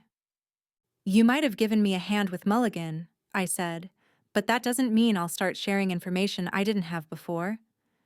He gave me an absolute blank stare for a moment before he logged off his computer and stood up. Come on, he said. School's almost out.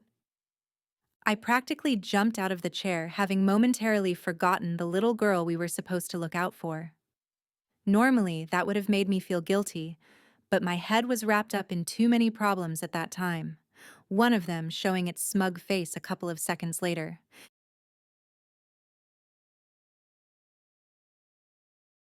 Chapter 28. As I followed Hansen toward the entrance, our way was blocked by an impeccable dark suit, with a seemingly unhurt agent inside it. Going somewhere? Agent Larkin asked as we were forced to stop. Agent Larkin, I said, smiling wide. How are your balls? Come down again yet? I wondered how it must have been waking up on Highfield Ridge in the middle of the night, hurting and confused. The agent's eyes did not look kindly at me. A word? He simply said, and indicated the closest interrogation room with a nod of his head. The tone of his voice told us we didn't have much of a choice, not if we wanted to avoid any attention. Sure, Hansen said, and headed in. I followed him and stepped into what felt like a well-known stage for me. I'd been in these rooms enough times by now, always playing a role that wasn't quite true to what I could really do. In silent agreement, Hansen and I stepped over to the table, taking the cop's side of it, leaving Larkin with the other side. I saw an amused smile on his face as he simply sat down there, making no fuss about it. No handcuffs for him, though. Now that I saw him in a lighted room, and not the darkness of night, I could see the muscled body hiding under that suit. He was strong. I'd experienced that myself. But he was quicker than he looked as well. I was suddenly aware of the bruises from my second meeting with the man. They still hurt. A dull ache in my shoulder and back, and had to be starting to show by now. Larkin didn't seem in a hurry to say anything, which bothered me. We had an hour until Eloise would leave the school.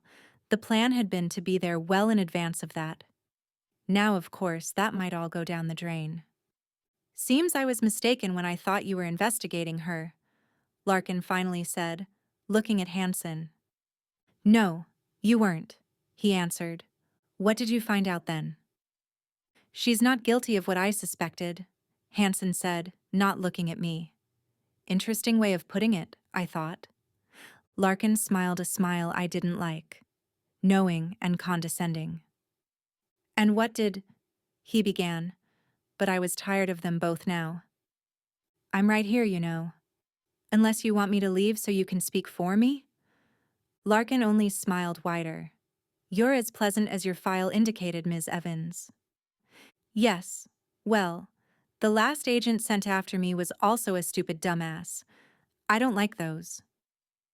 That agent was to persuade with words first, and I am not that agent, Larkin said. There was no shame to trace in him. I was not surprised. He'd attacked first and was now talking. No, he was sent to take me in. Make sure they didn't lose sight of me like last time. It's been 5 years since we lost track of you. Not one person suspected of knowing you in Seattle said a word. Admirable in its way, I suppose. Hansen tensed beside me. He had not known this. How did you find me this time? I had begun to think I was safe in Ashport during the last couple of years. It had been 5 years altogether with no agents coming for me. Larkin shrugged. You're off. I nodded. They had found me somehow, and the FBI had gotten knowledge of this. Whether they had spies or they had intercepted some information, well, it didn't matter to me. They had found me. The damage was done. So you know Yorov has taken Miss Kirby? Hansen asked Larkin. The agent nodded and then gave Hansen an astonished look. Yes, I'm surprised you do. Your colleagues don't. His eyes swerved back to me. You told him. Huh. I understand that you people are notoriously hard to get information from. I didn't answer him. I realized it kind of proved his point, but what was there to say? And you're here under the pretense of investigating a kidnapping and you're not doing anything. Hansen continued. Larkin shrugged. This is more important, he said, sounding like they were disagreeing on football teams. His words made an impact, though. We had seen Andrea, seen how terrified she was. Hansen, who'd been resting his hands on his thighs, clenched his fists at this. The skin turned white before he got himself under control and forcibly relaxed his hands. What's she wanted for? He asked Larkin, indicating me with a sideways tip of his head. I snorted at this. Nothing. Not a damn thing. Larkin nodded. That's true. My superior wants her under control, though. Do you know what she can do? Hansen nodded but said nothing. Well, imagine her working for the wrong side. Imagine what she could bring to the table for us. You could find out about a lot of crimes before they happened, Hansen said so matter-of-factly it gave me shivers. Of course, he continued, that would expose her to the wrong side, as you put it, as well as other interested parties. Yeah, not something I wanted. Not in the least. Larkin looked at me. I realized he wasn't afraid of me listening in. He was convinced he was right. He had nothing to hide in that regard. Sometimes personal wishes can't outweigh duty, he told me. I knew this was his asking me in a reasonable way to go with him. He'd tried forcing me with him twice, and that had failed. I know that, I said. I meant it. Did I not set aside personal wishes all the time? Did I not have to leave a place where I wanted to stay in order to protect both myself and my community? All because of people like him. Enough of this, Hansen said and stood up. You have no reason to arrest her, so we're going to walk out of here now. As on cue, I got up as well. And you are going to do nothing about it. Larkin didn't move. I can make trouble for you, he said, and added, both. How? The way I see it, you've tried to kidnap her twice now. Who do you think my colleagues and friends are going to believe? Well, you're not trying to arrest me either, so it seems neither of us has any warrants or evidence. Hansen actually smiled at that, though I knew him well enough by now to know he had to be boiling on the inside. In that case, he said, buckets of putrid chicken will do. The agent's eyes widened a little before he nodded. That was you. It was not a question. Yep, I said. That surprised the hell out of me too, but now that I've seen you properly, I totally get it. Larkin sighed, making me think of a disappointed teacher. Allegiance is an important thing, Ms. Evans. It can make your life easier or very, very difficult. My allegiances lie somewhere else, I'm afraid, Agent Larkin, I said, and quickly headed out of the room, Hansen following me. Turned out he was right. The suit did not come running after us. What could he do in the station without anyone asking questions? It was not lost on me, though, that Detective Hansen once again disassembled his phone as we left the station as quick as we could.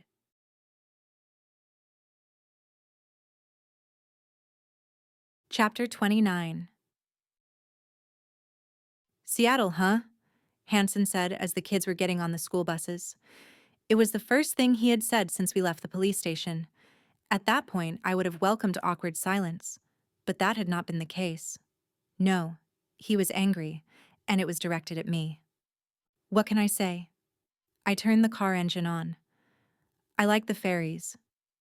Could you just, for once? A knock on the window next to his head cut him short. Sometimes you have the best luck in timing, don't you? He said as he lowered the window. A blonde woman, around 40, dressed in a dark blue trench coat with a beige bag on her shoulder, peered in through the window past Hansen as she looked straight at me. Are you Maggie? She said with a worried voice. I nodded, not quite able to hide my confusion. I'm Amy Boudreau, Eloise's mother, Annalise called me. I nodded again, a little relieved. Get in, I said. The buses were almost full. We couldn't risk being stuck by the school talking to her. Her getting in, however, involved Hansen getting out so she could climb into the back seat via the same door. I'm starting to hate this tiny matchbox, he said as he got back in. Really? I said, patting the dashboard for show. I'm liking it more and more. Are you an affiliate? Amy asked Hansen. He scoffed at the question, then seemed to remember that he wasn't mad at this woman. No, he answered as he looked back at her. My name's Nate. I'm here to help. Amy nodded, likely too worried about her daughter to consider a non-affiliate with knowledge of the community, let alone her family. I noticed then that he'd hidden his badge again somewhere between here and the station. Smart. He was learning. Okay, she said, and then pointed at one of the buses that were leaving. She's on that one. I started driving. I knew very well which bus her daughter was on. I wasn't losing sight of that kid. When we get home, Amy began and scooted over to the middle seat so she could better hear and talk to us. Please don't scare her with this, okay? We'll try not to, I said. I got why she wanted her kid to take the bus home like any other day. No need to scare her unnecessarily. What can you tell me about her ability? I added. I was actually glad Annalise had called her. It had been enough for Amy to wait for us at home, but to not have to explain myself always saved time. I got why she'd come to the school, though. This was about her child, after all. She's doing very well, Amy told us. I've been teaching her. We started early, and she's getting better at controlling it. You have the same ability? Hansen asked. Yes. You can plant images in people's heads? Give me your hand, she told him. What? Do what she says, I said, taking a right as the bus in front of us headed in that direction. Hansen obliged our passenger and raised his left hand for her. As she grabbed it, it didn't take long for him to snatch it back. Holy hell! He cried out, looking like he was trying to move out through the closed car door. What did you see? I asked. It was clear to me Amy did it by touch, not eye contact. Hansen looked at Amy with awe more than horror as the initial shock gave way. What did you show him? I asked Amy instead. She was more relaxed about it, telling me how he'd seen her swing a knife straight into his neck, blood spurting all over the car. Apparently, when she did this, the person experiencing it couldn't distinguish it from reality. Glad you didn't do it to me then, I said when she'd finished explaining. I'd have driven us off the road. Yeah, Amy said. I can give off quite a fright. Give me your hand again, she added to Hansen. From what I could see out the corner of my eye, she got a fool-me-once kind of look. No, seriously, come on, she pressed. Hansen, reluctantly, did as she said. This time, though, he didn't react like he was about to be killed. Instead, he sat still, closing his eyes a moment. Why did you do that? He asked when she let him go. Do what? I asked and started to regret being the one driving. I wasn't getting much from glancing away from the road now and then. Amy didn't answer me. When you do what I do, she told Hansen, it pays to take note of people. He didn't say anything at first. Didn't seem angry, happy, embarrassed, surprised, terrified, only thoughtful. This makes you a target too, doesn't it? He asked. Sometimes I wondered how his brain worked. Whatever she'd shown him didn't sidetrack him. I had a sudden urge to listen in at this point. To both of them.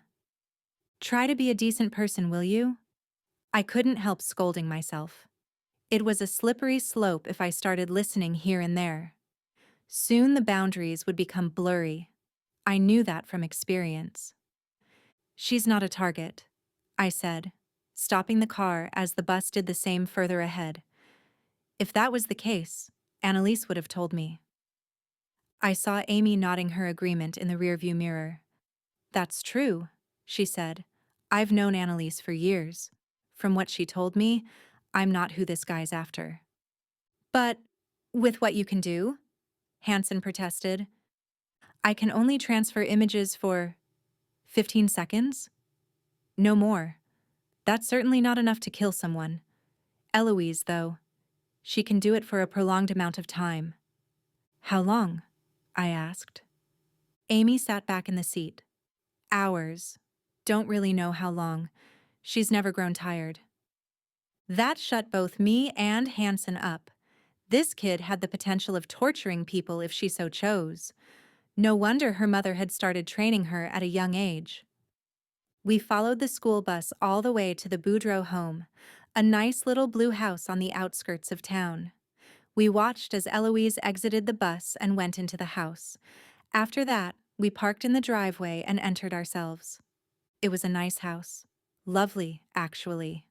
With its warm yet light colors, tidy decor, photos, children's toys, and drawings all around, it practically screamed family home at any who entered.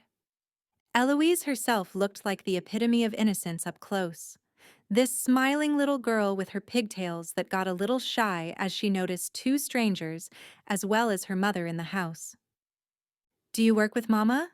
She asked us after establishing that her mother hadn't been home as usual because she'd gotten a ride with us.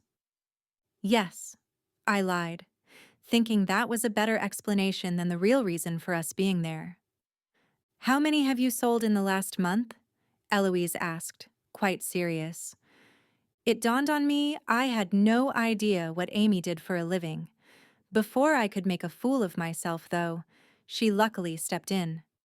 They're part-time realtors, Elo, and it's rude to be nosy, she told her daughter. Sorry, Eloise told me, looking down at the floor.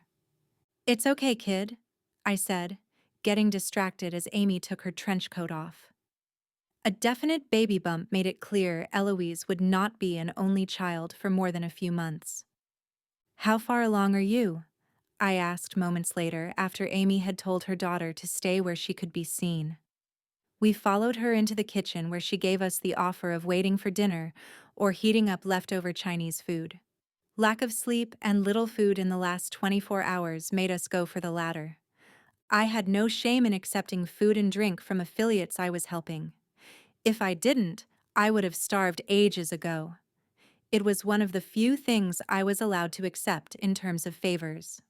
So, we ate kung pao chicken, while Eloise remained in the living room, drawing or doing homework on the table.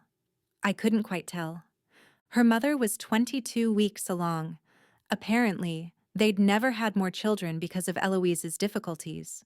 That wasn't unheard of among affiliates with the more dangerous abilities. Now, with her daughter doing all right, and Amy's age, it had been the last chance for one more. Her husband, who worked in Ashdale, was only an affiliate by marriage. Chances were that the new baby would end up with the same ability. Or perhaps not. Maybe it would be weaker. Hopefully not stronger than its sister. One could never know in advance. "I don't understand why this man is targeting my daughter," Amy said, watching Eloise go into the backyard. We could see her all the time through the large windows connecting the outside garden with the living room as well as the kitchen. The kid had a cage with a black rabbit in it. I saw her picking dandelion leaves and feeding the little animal through the chicken wire. For a moment, as I watched her do this, it was very hard indeed to answer Amy's question. It didn't seem personal, though. This man was going after affiliates who could be threats to others. So far, there had been no indications they had ever done anything wrong in that manner. "I understand that," Amy said after I explained, holding her hands around a cup of lemon tea as she leaned back against the kitchen counter. "But Eloise is at least 10 years younger than the others. How does he even know about her? It's not like she's been spending time with them?" I nodded and then shrugged. "Don't know that yet. It has to be connected to this guy's ability, though." "How so?" Hansen asked, chewing around a piece of chicken. "Not like any of them have been announcing what they can do, is it?" "Unless it's a local who knows about them?" Amy asked. "I don't think so," I said. "Surely Gerard, Annalise, or any of the other elders would know. They would have told me." "Elders?" Hansen asked. "Not now." "Okay," Amy said, putting her teacup down. "So, how do we go about this?" "I say we make it easy for him to break into the house when he comes." "And you're sure he will?" "Not 100%, but pretty sure, yeah. We know his MO, so we use the darkness to our advantage." "The best thing would be for you and your daughter to go to bed early. That way we can lure him into the house quicker," Hansen chimed in. "He's bound to be staking out the house for some time before he comes in." I could see Amy shiver at our words, but she kept it together. "He won't come near Eloise," I said, and hoped I sounded reassuring. "We won't let him." "Never mind that," Hansen suddenly contradicted me. I turned to correct him, an unhappy temper building up in me as I saw him leave the kitchen at a run. I blinked once, saw the takeaway box he'd eaten from fall to the floor as his hand dropped it, food and chopsticks spreading out on the tiles as I heard his footsteps vanish into the living room. Heard Amy's sharp intake of breath as I turned my eyes to the little girl in the lovely garden and saw her blissfully ignorant while feeding her little bunny. A man wearing a ski mask came climbing over the fence, in broad daylight. I remember shouting something, but not what, as I started running myself. Through the living room, through the sliding doors that led outside. I saw Hansen ahead of me as he ran to intercept the masked man, who was headed straight for the oblivious girl. Saw the detective reach for his gun as he ran, then luckily discarding the weapon. Not like he could look at the attacker and not fall victim to the man's ability. Saw that the masked man was bigger than me. Depending on his skill, he could be hard to subdue. I was already in pain from my last violent interaction. I noticed all of this in the few seconds it took me to reach them. Saw the masked man grab Eloise by the shoulder, heard her scream at the sight of the black mask in her face. Saw Hansen go for the simplest solution as he came as a surprise to the masked man. I could see the man's eyes widen as the large detective simply ran into him, pulling him with him as they both slammed into the ground a few feet away from Eloise. Grass and dirt flew around them, and I heard the masked man cry out in pain as he crashed, Hansen slamming into him at the same time. The detective had both height and weight on him. I ran past the girl, prioritizing as I went. The masked man needed to be restrained first before we all fell victim to him. I reached the two men and saw the struggle. Saw Hansen be overpowered as he kept his eyes closed, fighting blindly and viciously on the ground. I didn't stop to watch, though.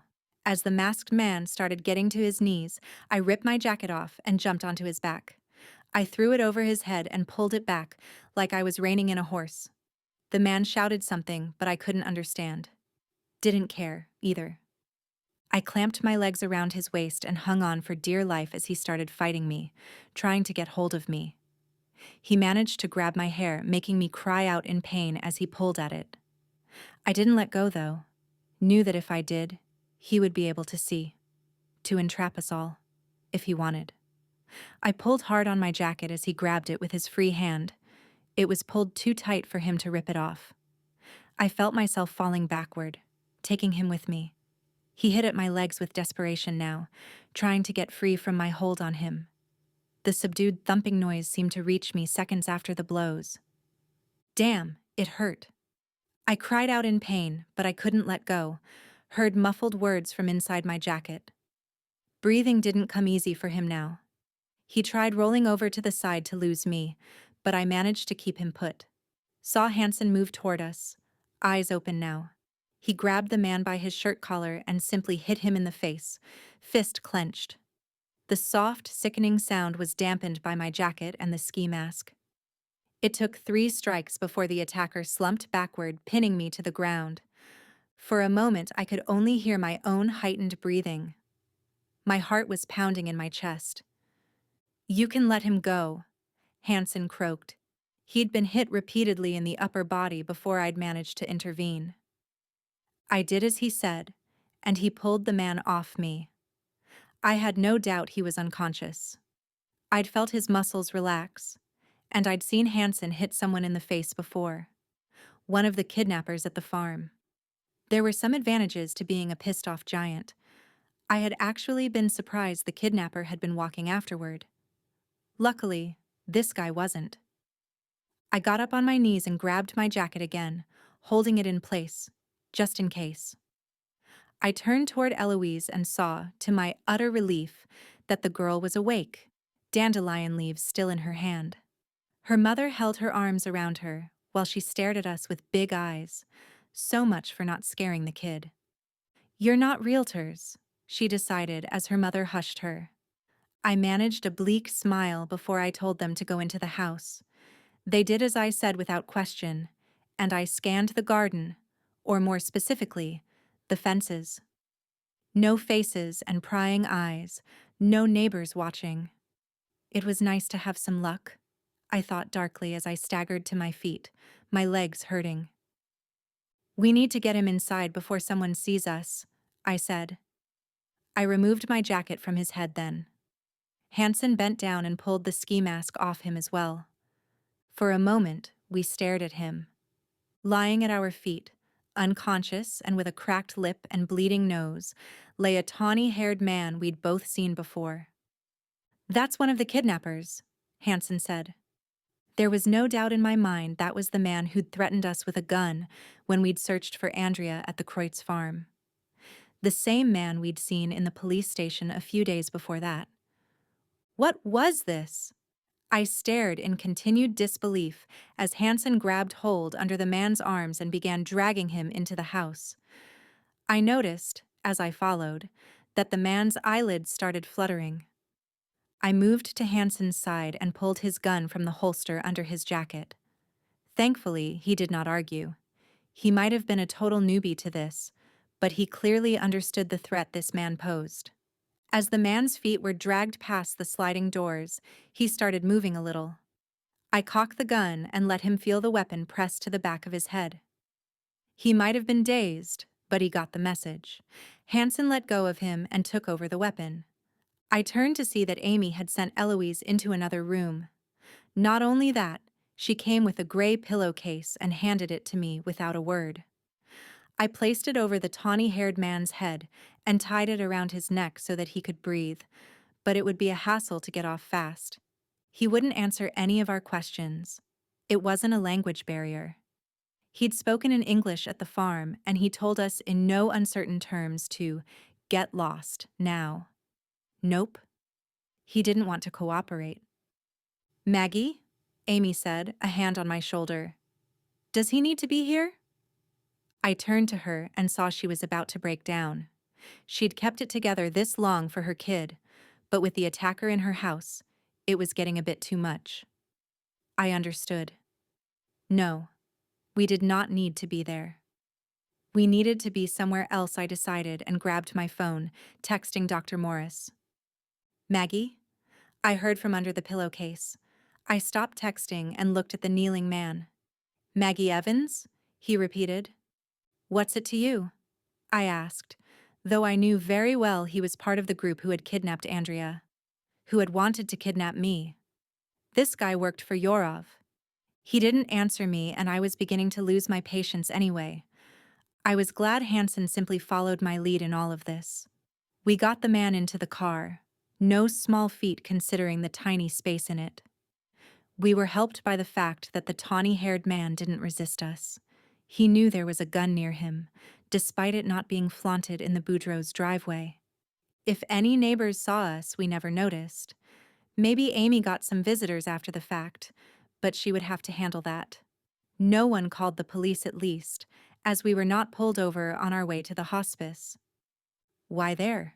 Hansen asked. He sat in the passenger seat but was halfway turned around, watching our prisoner, gun ready just in case. The tawny-haired man sat slumped in the back seat, not causing any trouble. What's your name? I asked him, raising my voice a little to make it clear I was talking to him. He seemed to consider it a short while. Then, finally, Thomas. Well, I said to Hansen this time, we might need some medical assistance with Thomas here. I was not comfortable saying more than that. Hansen had become a little easier to work with when he'd stopped wanting to involve his colleagues and simply helped instead. But now, I knew what might have to be done, knew the choice I might have to make at the expense of Andrea, maybe even the 3 trapped men. It would mean severely overstepping any rules he went by. I didn't have the luxury of those rules. It would be best if he wasn't part of this now, but Thomas was our only clue to Andrea's whereabouts, as well as to freeing his prisoners. No way was Hansen going to step aside. I got that. I gripped the steering wheel tight and drove on. I saw no other way than to deal with this as I went. I certainly couldn't do nothing. The consequences would be worse to live with.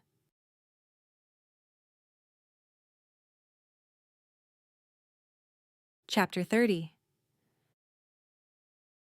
Bet you're glad there are no cameras now, I said to Hansen as we got out of the car at the back entrance of Ashport Hospice.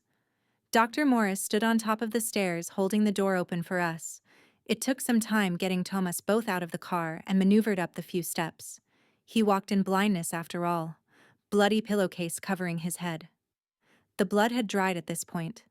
I looked at the lining of my jacket. The blood there was also dried, and I put it on again.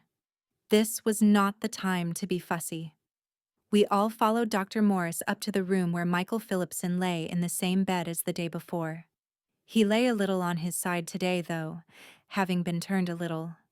I could only imagine the pained muscles and bed sores that would at some point make themselves known to the poor trapped souls in that hell. Even the boredom had to be torture. Hansen made Thomas stand in front of the bed, facing the dead-eyed kid in it, while the rest of us positioned ourselves behind him. With a gun aimed at him, he didn't make any trouble. It was the only good thing I had to say about him. I carefully loosened the pillowcase and removed it. What more harm could he do to Michael? Let the kid go. Thomas didn't move at the sight of the unmovable young man in the hospital bed, nor at the command I gave him. Are you listening? Hansen chimed in. You've done enough damage. Do you know what these people can do? Said Thomas finally. His accent was difficult to place. Not Eastern European like the other kidnappers. That wasn't a surprise, though. Yorov got the people they needed no matter where they came from. The south of Europe, maybe? His English was very good. How do you know? I asked, feeling my patience run ever shorter as he dragged this out. I know, Thomas began, unaffected by my tone. Like I know you can indeed read thoughts, that your friend with the gun can do nothing, and that the doctor here should not be allowed among other human beings. You sense it? He nodded. This information told me a lot. First of all, that he needed to be close to people to sense their abilities. If not, he would have known about Dr. Morris already. He must have met all his victims beforehand by pure accident. But 2 abilities in one person? That was rare. No wonder Yorov had recruited him, or more likely, acquired him as a child. Is it Yorov who's ordered you to do this? I asked. He gave a short chuckle at that but said nothing. I exhaled sharply and realized my fists were clenched. Let these kids out of whatever prison you have trapped them in, I told him, but he only shook his head. The world is safer without them, he added. They have never hurt anyone, Dr. Morris protested. They will. For crying out loud, I said. You don't know that. And anyway, if they do, we have ways of dealing with that ourselves. This way they won't even make that first mistake, Thomas argued, completely missing my warning. He might think he was doing the right thing. It certainly sounded like it. But he was no better than what he claimed his victims were. My patience had run out. I asked him one last time to free them. He refused. I set my eyes on Dr. Morris, who looked down at the floor first, but then nodded. She didn't like this either, but she knew what was demanded of us. Give me a second, she said, and left the room. Second for what? Hansen asked. I didn't answer him, only looked around the room and saw the vases with flowers on a table by the window.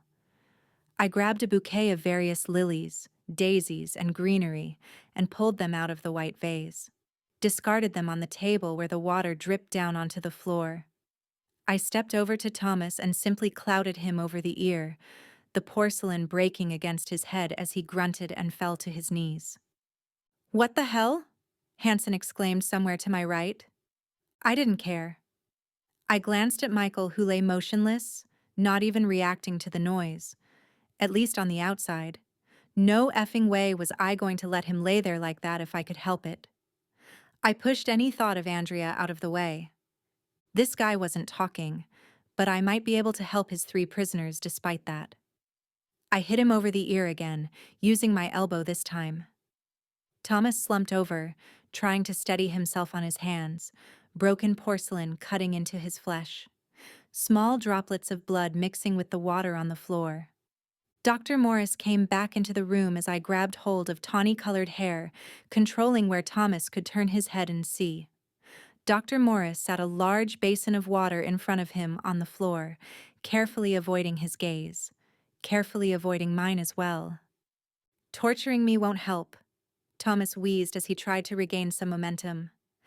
I'm not going to torture you, I said, dragging him the few feet to the basin, the slippery floor helping me as I got him into position.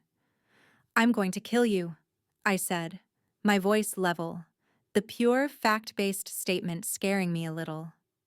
Before he could respond or think about it even, I forced his head into the water. You don't need an ocean to drown someone, only the right incentive, a few inches of water and a well-placed knee on their back. He instantly fought against me, arms flailing and trying to get hold of me. I punched him in the kidney, hearing his muffled voice in surprise as the pain shocked him. No! I heard Hansen behind me. I shook my head, trying my best to ignore him. Don't do this, he continued. I heard him step closer, knew that he was perfectly able to drag me off Thomas. Water splurged everywhere, but not enough of it to give the man under me air to breathe. I turned my head to Dr. Morris, silently imploring her for help. I had enough trouble holding one man down, and he was decidedly smaller than the one coming to interrupt me.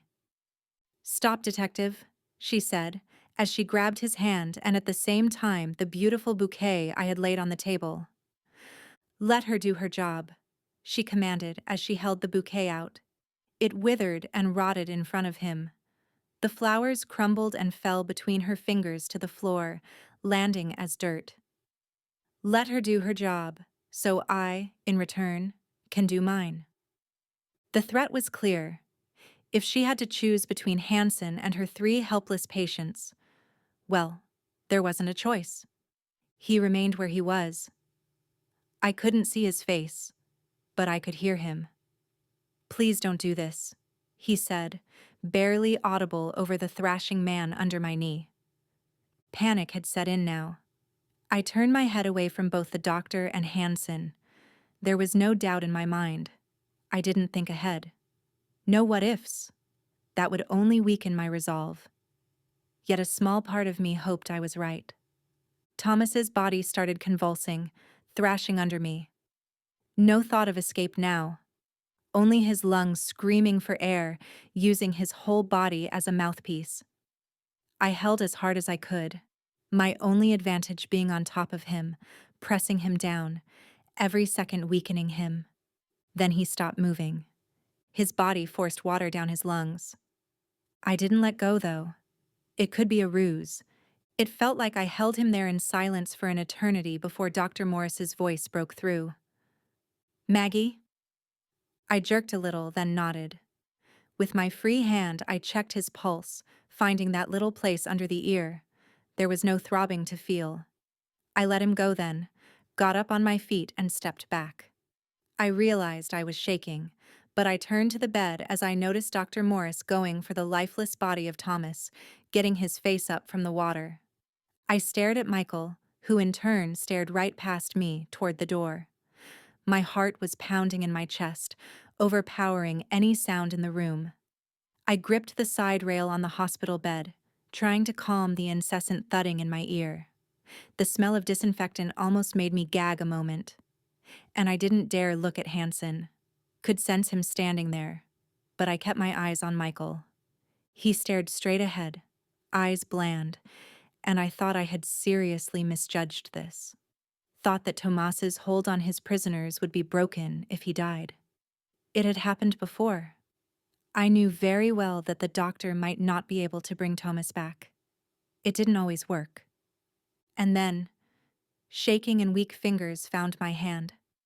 I gasped and looked down, seeing Michael's hand trying to cling to mine. I drew breath then, making my lungs hurt a moment as I looked up and saw the kid meet my eyes. He was weak and couldn't speak, but it didn't matter. He was moving. I heard what had to be a defibrillator behind me but didn't turn to look. For Andrea's sake, I hoped he would be brought back, but I kept my eyes on Michael. He managed a relieved smile. At least it had been worth it. I could only hope the same had happened to the rest, and God knew how many others out there. This had not been Thomas's first time. I don't know how long we stood there listening to Dr. Morris trying to resuscitate him. The loud pops of the portable defibrillator sent jolts through me every time. I both wanted him to wake up and to stay wherever he was. Still, as we finally heard the coughing and wheezing of the recently brought back, I sighed in a relief that took me by surprise. It wasn't only because of Andrea, I realized. I turned then and saw Dr. Morris getting him into the recovery position before she leaned back on her heels, breathing heavily, eyes closed. "Michael," I finally said, "are you all right?" He nodded at first, then croaked out a "yes" that made me smile. I looked over at Hansen then. He was standing in silence at the foot of the bed. There was a sympathetic expression as he looked at Michael, which changed as his eyes met mine. He looked sad. It wiped the smile off my face. I knew bringing him along for this had been a bad idea. But this was how it was done with us. Would it have been better for these men to be trapped like that until they died? Which would likely have been long before they should have. I couldn't even muster the anger I wanted to at the sight of those blue eyes and what was very nearly pity at the sight of me. I turned my attention to Michael again. "Good," I told him. "Dr. Morris will look after you in a minute. You're going to be all right." Dr. Morris didn't come to his side, though. I turned to see if she needed help with something. She did. She lay on the floor, staring at the ceiling with blank eyes, her hair and white coat soaking up water from the floor. Thomas sat halfway next to her. He didn't look good, pale, wet, and breathing hard and painfully. A rasping sound escaped him. Suddenly, my heart was beating faster again, thundering away in my chest. I thought we'd had some time. The man had been dead, for God's sake. He was staring past me, and I realized he was looking at Hansen. My head snapped in that direction, where I saw the detective looking back. His long frame then buckled under him and he fell hard to the floor, head flopping as he hit it. "Oh, crap!" I shouted as I realized what had happened.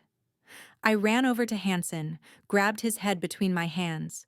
His eyes were open, and I was in his line of vision, but it was as if he didn't see me, his neck as lifeless as the rest of him.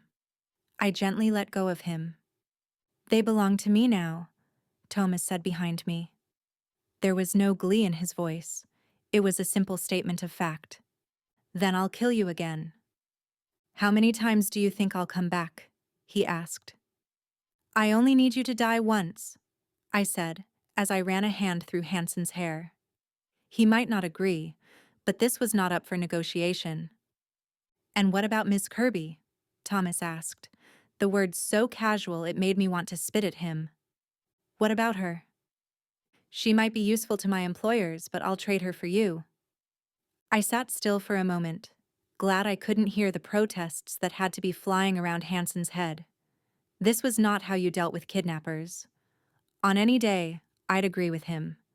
I knew Andrea could be useful, but I also knew my own ability would be too tempting for them.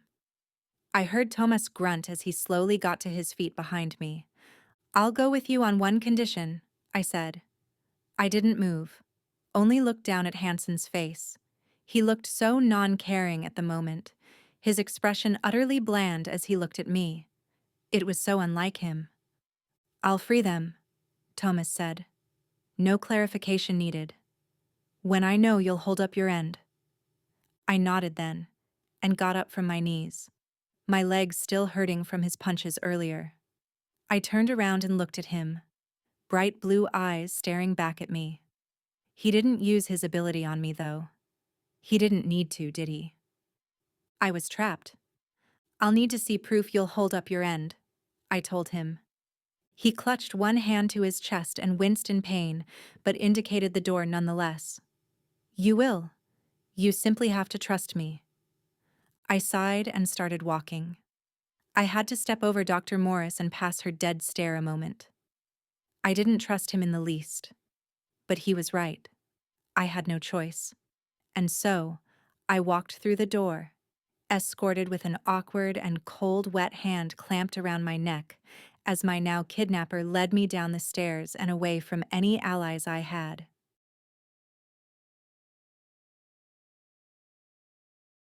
Part 3. Collapse. Chapter 31. "Are you guys okay?" The unused and hoarse voice came from somewhere above. "I am not okay," I shouted at least tried to. The words were in my head. On my tongue, too, in a way, but nothing came out. No muscles moved, no matter how much I tried forcing them to. I was merely there, staring at the ceiling. I am not okay at all. For one thing, I was not able to move my body. I was dead weight on the floor. The ceiling constituted most of my view, off-white. That was all. The not talking part was what shook me to the core. Talking was an integral part of who I was, not only as a normal human being. My job depended on me being able to talk to people. Get along with them, get them to open up. Panic started to set in then. Talking? My damn body wasn't moving. I might as well have been comatose. That would have been better than this. She had called it a prison, hadn't she? That was true. I was shut in, unable to do anything, trapped in myself. At least I hadn't pissed myself. Small mercies, but by the faint smell of urine in the room, the poor doctor had had a full bladder when this happened. I wanted to shout for help, but who would be able to do something? The doctor somewhere to my left? She was in the same situation. And this wasn't really a medical problem, was it? I had looked at him for only a second, and that was all it took. A second. I hadn't been thinking. I had slipped up. and then fallen down. It was the strangest sensation, not unlike when Annalise threw me across her room like a light pressure had clung to me. If she hadn't kept me against the bookshelf with her, let's face it, her telekinesis, I probably wouldn't have noticed. When this had been done to me, the pressure had been in my head, very light, and then I was locked away. My senses seemed to be working. I could smell the disinfectant, ever present in medical institutions, it seemed. Also, the dirt. It smelled dry and fresh. Had that really happened? The flowers had decomposed in the doctor's hands right in front of me. Had that really happened? I shook my head. No, I didn't. I thought I did a moment. The signals left my brain, but the muscles did not receive the message. I had to stop questioning these things.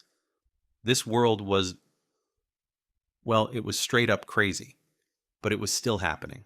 It was happening. She had gone with him. God damn it. Evans had gone with the bastard. Bargaining for our release. I'd shouted at her not to trust him. Tried to, at least.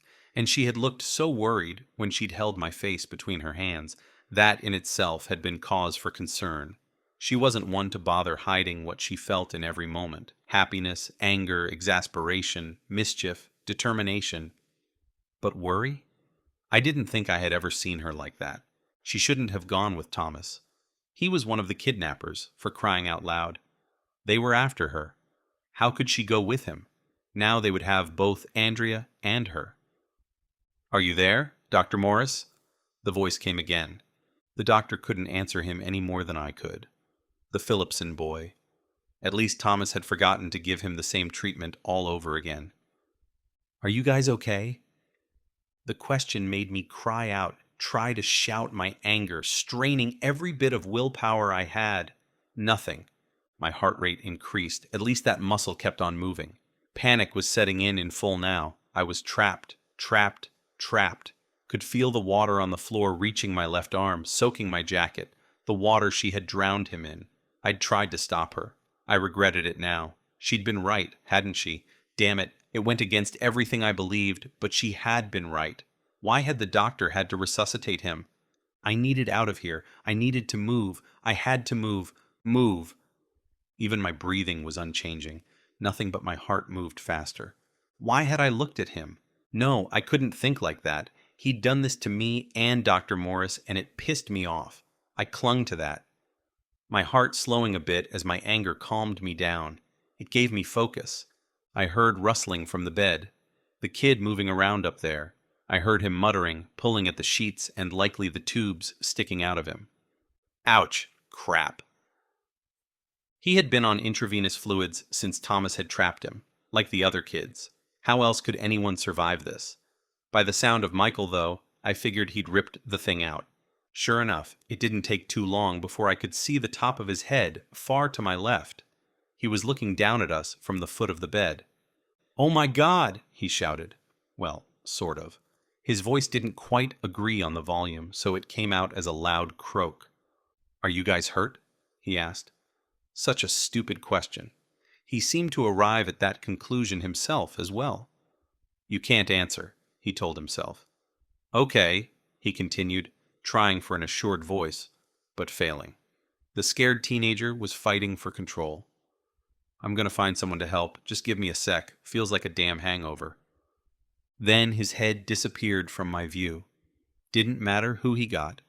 They would not be able to help. I continued staring at the ceiling. What else was there to do? I wondered how much time had gone by. It couldn't be much. I knew that. The rational part of me knew it. Minutes at the most. But it felt like hours. That was the threatening panic's thoughts. Hours. The bastard. Why was he going around doing this to people? It would be better to be killed outright. I'd thought that the first time Evans had brought me to this room, seeing Michael trapped like I was now, and now, despite being like this for only a little while, I was convinced. Doing this to people was only a way to kill them slowly, probably turn them insane first. Whatever good Thomas thought he was doing by not killing his victims outright, he was wrong. I clenched my fists in anger. What kind of warped sense of justice was tumbling around inside Thomas's head? My nails dug into my palms, startling me. What the hell? I heard Dr. Morris gasp as I looked down at my hands. Moving my hands. My head. I sat up so quick I heard Michael cry out in shock at the sudden movement in the room. I knew he was all right, though. I moved over to Dr. Morris instead, who was slowly sitting up. You all right, doctor? Nothing wrong with my voice, though I hadn't been out as long as any of the kids. Dr. Morris nodded, then grabbed my arm. You need to go after them, she said, squeezing for emphasis.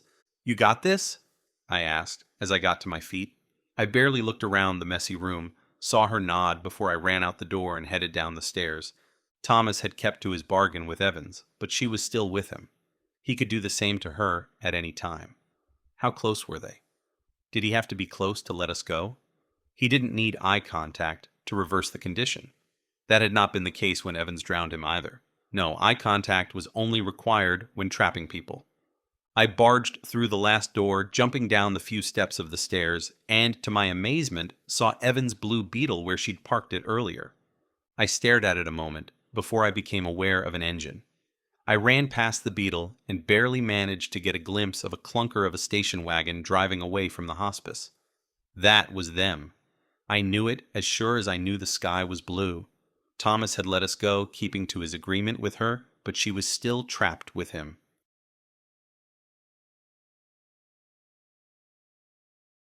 Chapter 32. You should put your seatbelt on, Thomas said.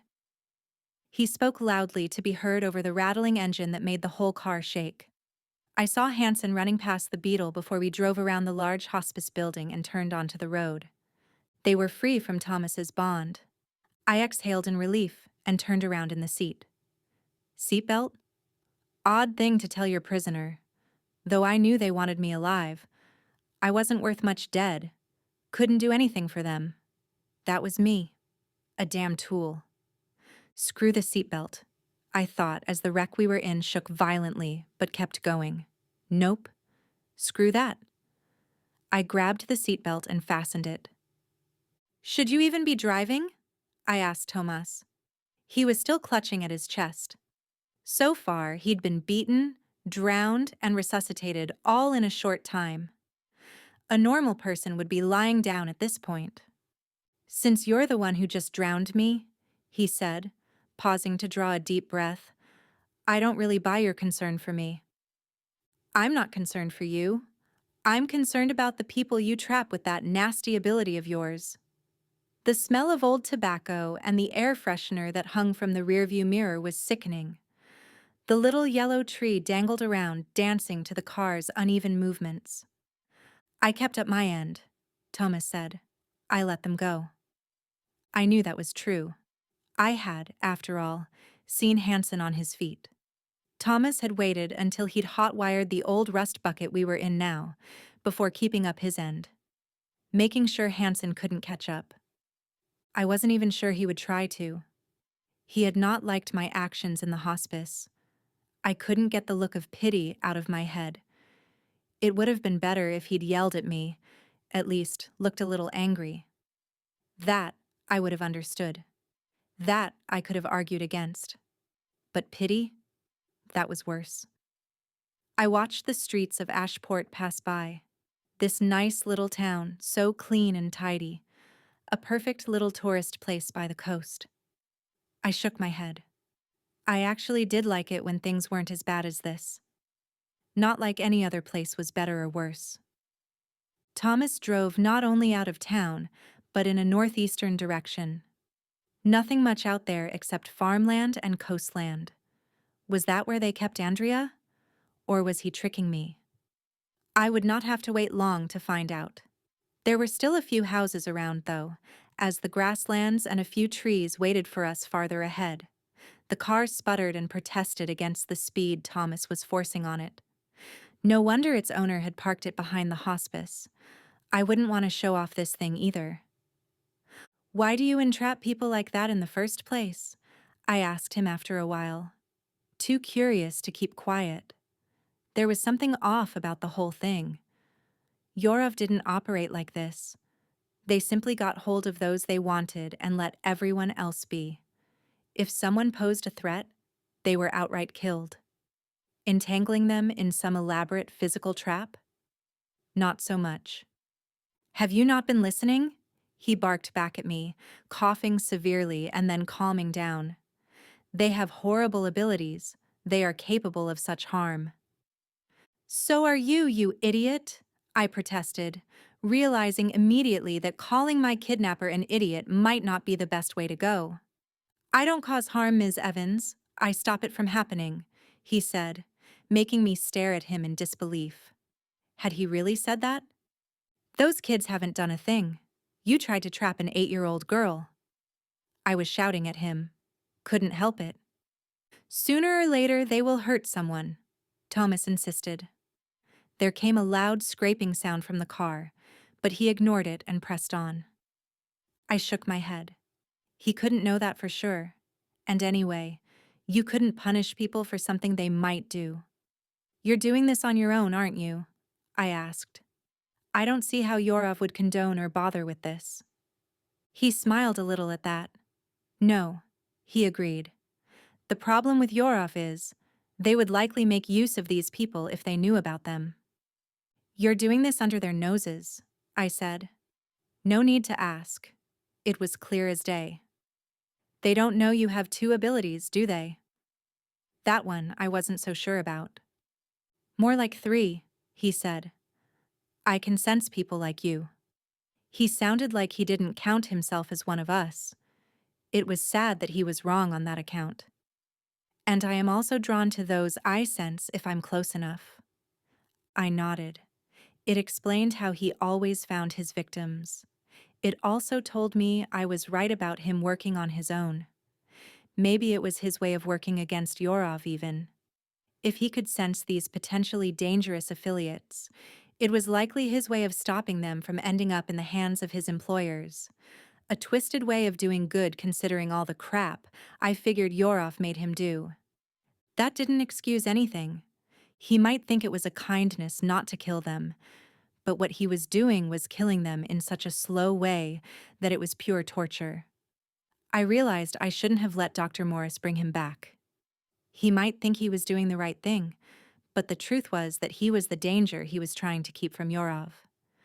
I was sure he'd already paved himself a nice-looking road to hell. Oh, I was in so much trouble. I couldn't do a thing knowing what he would do to me. Hell, quickly throwing my car key so it landed right under the front of the Beetle had been all I'd been able to do without him controlling me. Would Hansen even find it? Would he care? Thomas hadn't wanted to go back inside the hospice to find the key he thought I had forgotten, so he'd settled for the rundown car we were driving. So old, there were no computer components in it. It had been easy to break into, and it had only taken him a few minutes to hotwire the thing. What choice had I had but to go with him? Where are you taking me? I asked, not expecting an answer, and not getting one. The car shook again, like a tire had burst, but then calmed down to a low, uneven vibration. Can you at least tell me whether Andrea is okay? She's fine, he said, voice brusque. And you'll let her go now that you have me? Of course. I had such a bad feeling about all of this. Andrea had likely seen too much. Letting her go might not be a good choice for the kidnappers. She could be useful to Yorov. Was that better than being killed? The fact that I wasn't sure was bad enough. The only thing I could try to do was attempt to stay ahead of the situation. It might not help in the least, but I had to try. I locked onto him quick enough, seeing his eyes focused on the road ahead. Where are we going? I asked. I needed to lead his thoughts where I wanted him to go. The problem was that he caught on. I could hear it as he at first began thinking about our destination. His gaze went to me, realizing that I was staring at him, reading him. He knew what I could do, not only because he'd been sent by Yorov to bring me in, but because he could sense it. Could he sense me using it on him as well? What the hell are you doing? He shouted as the words rang inside his head simultaneously. I must stop you. I heard the words clear as day, knew what he decided to do to me as he took his eyes off the road a moment to look at me. Stop me from invading his thoughts. He was going to trap me. I felt myself about to freeze as the threat became clear, but I had trained not to become pacified that way. I had trained to react, to fight, not give in, to focus on what was in front of me and deal with it. It all happened so fast. I braced myself as I reached out and grabbed the steering wheel, yanking it toward me, a motion that made the car shake even more. It wasn't able to handle much anymore, and I felt us veering toward the side of the road. I remember seeing Tomas grabbing the wheel hard, trying to correct the damage I'd done. Remember the relief of him not looking at me. Remember holding on for dear life as he lost control of the skidding car. It kept going right, closer and closer to the side of the road, which revealed a steep decline. The vehicle sputtered and shook on its way, finally giving up its existence as we went over the edge and the surge of gravity took hold. Greenery whirled in front of us as the car landed hard, rolling around. The tugs, shaking, and blows felt off, like they didn't really happen. The colors of the outside blended together with the loud screeching noises of crushing metal. I saw the sky a moment, clear blue and beautiful, a bright yellow flat tree intruding on this sight, before it all vanished for me.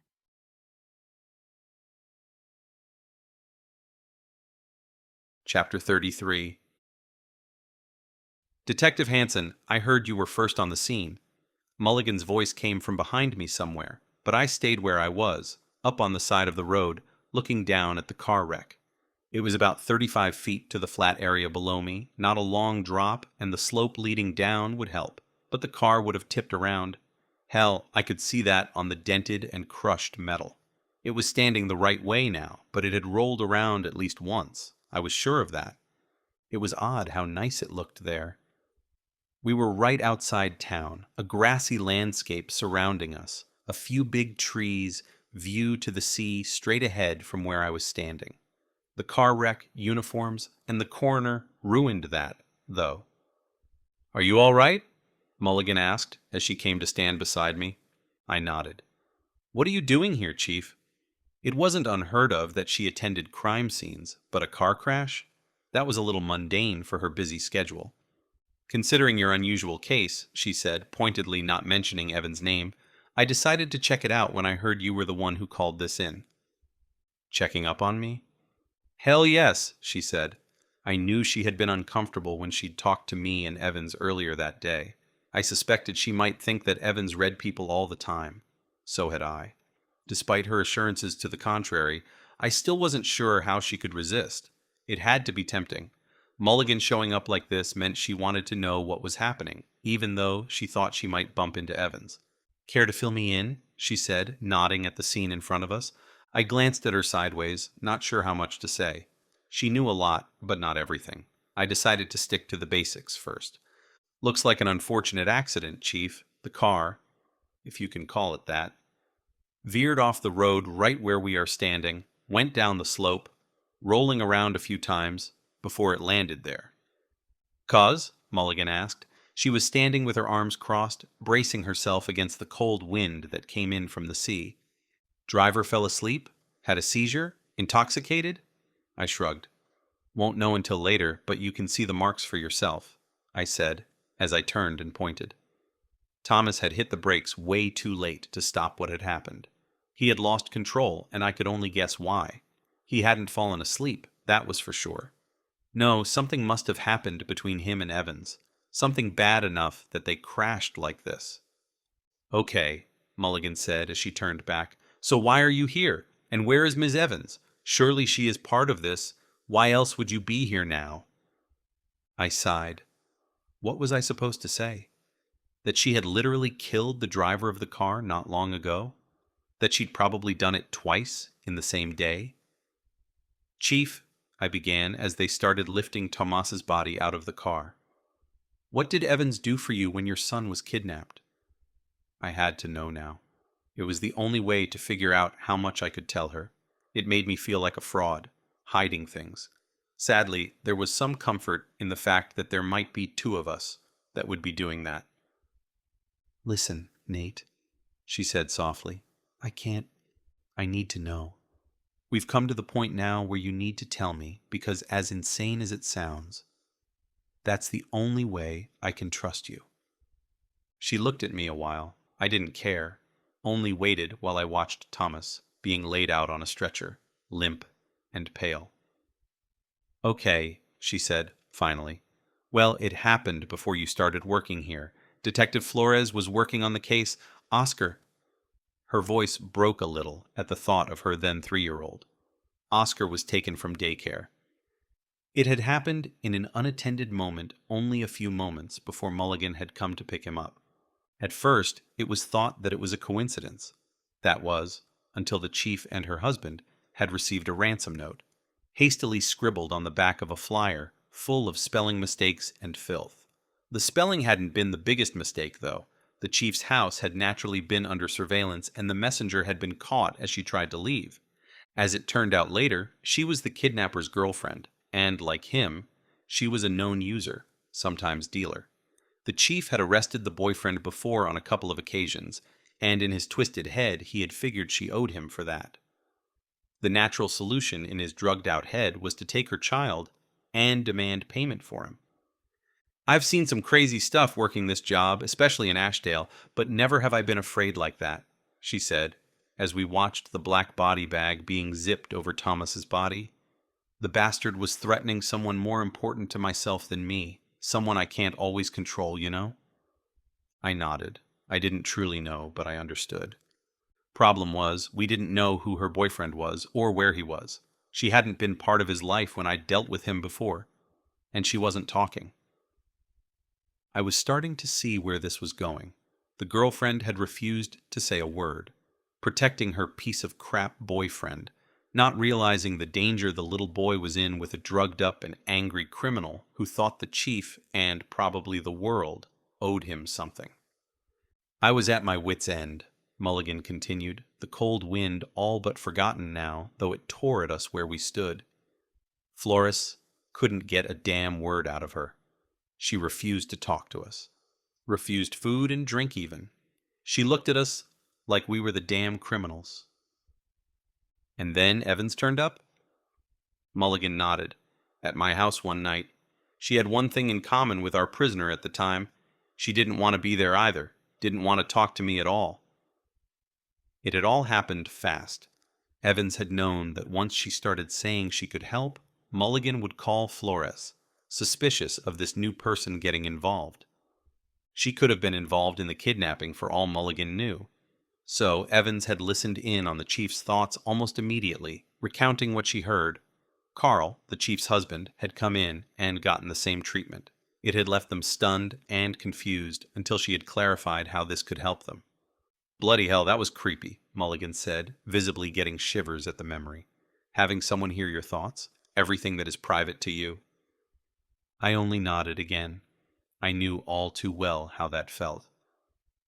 Anyway, I was shocked, both from the kidnapping and from what she can so clearly do. It was Carl who demanded I make use of her, since she was offering. It meant sneaking her into the station, but she seemed reluctant, despite offering help. Carl was adamant, though, so we did it. They snuck her in late at night and had her talk to the girlfriend. She had been more talkative to someone who wasn't a cop. And anyway, she didn't need to be one, did she? Evans asked questions and always got answers, whether people used their voice to answer or not. "It's like she asks the right question and you can't help but think of the answer," Mulligan said. "Well, try not to think of an orange T-Rex if I tell you to," I said. It was impossible. It took a lot of concentration to keep your mind from wandering to places you didn't want it to when someone was listening. "Exactly," the chief said. Anyway, she got the answers. His name, location. The girlfriend seemed only sad, like she knew it was all over by then. My guess, from what Mulligan told me, was that she was a member of this community. Her aversion to cops for a boyfriend who had sent her right into trouble? No, that hate of the police screamed affiliate, didn't it? It was likely how Evans had gotten wind of her being arrested as well. They all seemed protective of each other. But maybe she had been telling the truth when she said they would let their own be arrested if they did commit crimes. I hadn't been sure since she wasn't talking about Freddie Miller, but this was something else. Evans had made contact with Mulligan to try and make a serious wrong right. After that, we found Oscar quickly. I told Flores it was an anonymous tip, not like I could tell him the truth, right? He would have thought her insane. The child had been kept in an abandoned house full of squatters. If not for the other addicts living there, it might actually have been a lot worse for the kid. They'd given him some food, while his actual kidnapper had barely been aware he was there. Thank God most people are kind, Mulligan said, a weak smile on her lips. And after that, you got Evans working for the department? I asked. She nodded. A few years later. 2? You were here by then. Bowman was stuck on a case. Blackmail, I think. Anyway, I saw a solution. She never contacted me afterward. Didn't ask for anything. So I reached out, knowing she wasn't doing this for money or fame. No blackmailing you, I said. No, I know you suspected she was involved, but it was not in the way you thought. Then why didn't you say that? Because the only thing she wanted was for me to keep her secret. She saved my kid for crying out loud. It was the least I could do. As it is, I guess you know it now. Yeah. I also knew the chief wasn't going to want to arrest Evans for what had happened here. I shook my head at my own thoughts. I was starting to think like the community members now, distrusting the police. What the hell? What happened here? Mulligan asked for the second time. She didn't need to mention Evans to make it clear that was who she wanted to know about. The dead man's name is Thomas. That's all I know, really, except that he's one of Miss Kirby's kidnappers. He got Evans and forced her with him. I don't know exactly what happened, but some sort of altercation occurred between them to cause this. I had been at a loss as to what to do, seeing the wreck of a car disappear from the hospice. Then it had dawned on me. Why had they not taken the beetle? It was right there. She had the key. The only reason was she didn't want him to, didn't want to help him. Hot wiring the thing would have taken ages. You didn't do that to new cars unless you were an expert. No, the 30-year-old station wagon was a better choice in that regard. It hadn't taken me long to find the key. She'd chucked it right under the front of the Beetle. By that time, though, I'd had trouble finding Evans and Thomas. Luckily, the rusty and dented car they were in made enough noise to be noticed. I'd asked a few pedestrians on my way who'd pointed me in the right direction. By the time I got outside town, it had been too late, though. They had already crashed. One of the kidnappers? Mulligan repeated. She looked disappointed. With him being dead, there was little he could tell us about Andrea. So where is Miss Evans? I shrugged. Don't know. She was gone when I got here. Judging by her tracks, she might have been somewhat unbalanced as she fled the scene. Damn, Mulligan said, drawing air in between her teeth. Do you think she got some information from him? I can only guess. I wouldn't be surprised if she tried. She might be in shock after this, Mulligan said, waving her hand, indicating the car below. She could be. I had been the first person to arrive. I had seen the passenger door open, followed her tracks a little, seeing the unevenness at first before she had gotten her bearings and kept a steadier pace. Hopefully, she wasn't hurt. There was no blood in the car, at least not from her. Thomas had smashed his head on the steering wheel, blood seeping down onto his right knee. No airbags in the old car, and he had already been in a poor state, as he'd been beaten and drowned not long before this happened. I winced at the pain in my left side from the punches he'd dealt me as I'd gotten him away from Eloise. In the grand scheme of things, those bruises were not too bad. The problem right now is finding her, I said. She could have gone anywhere. And she might be the only one who knows anything about where they're keeping Miss Kirby. Mulligan crossed her arms again. Can this be traced to her in any way? She asked, looking sideways at me. I could hardly believe I heard her ask that.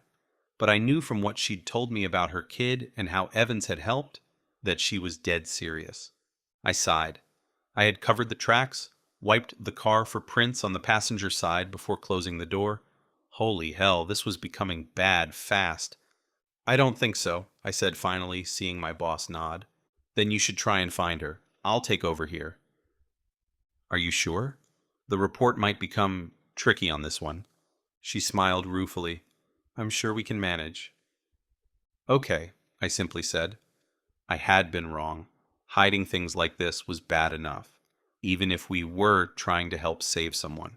The fact that we were now two people doing this did not make me feel any less like a fraud.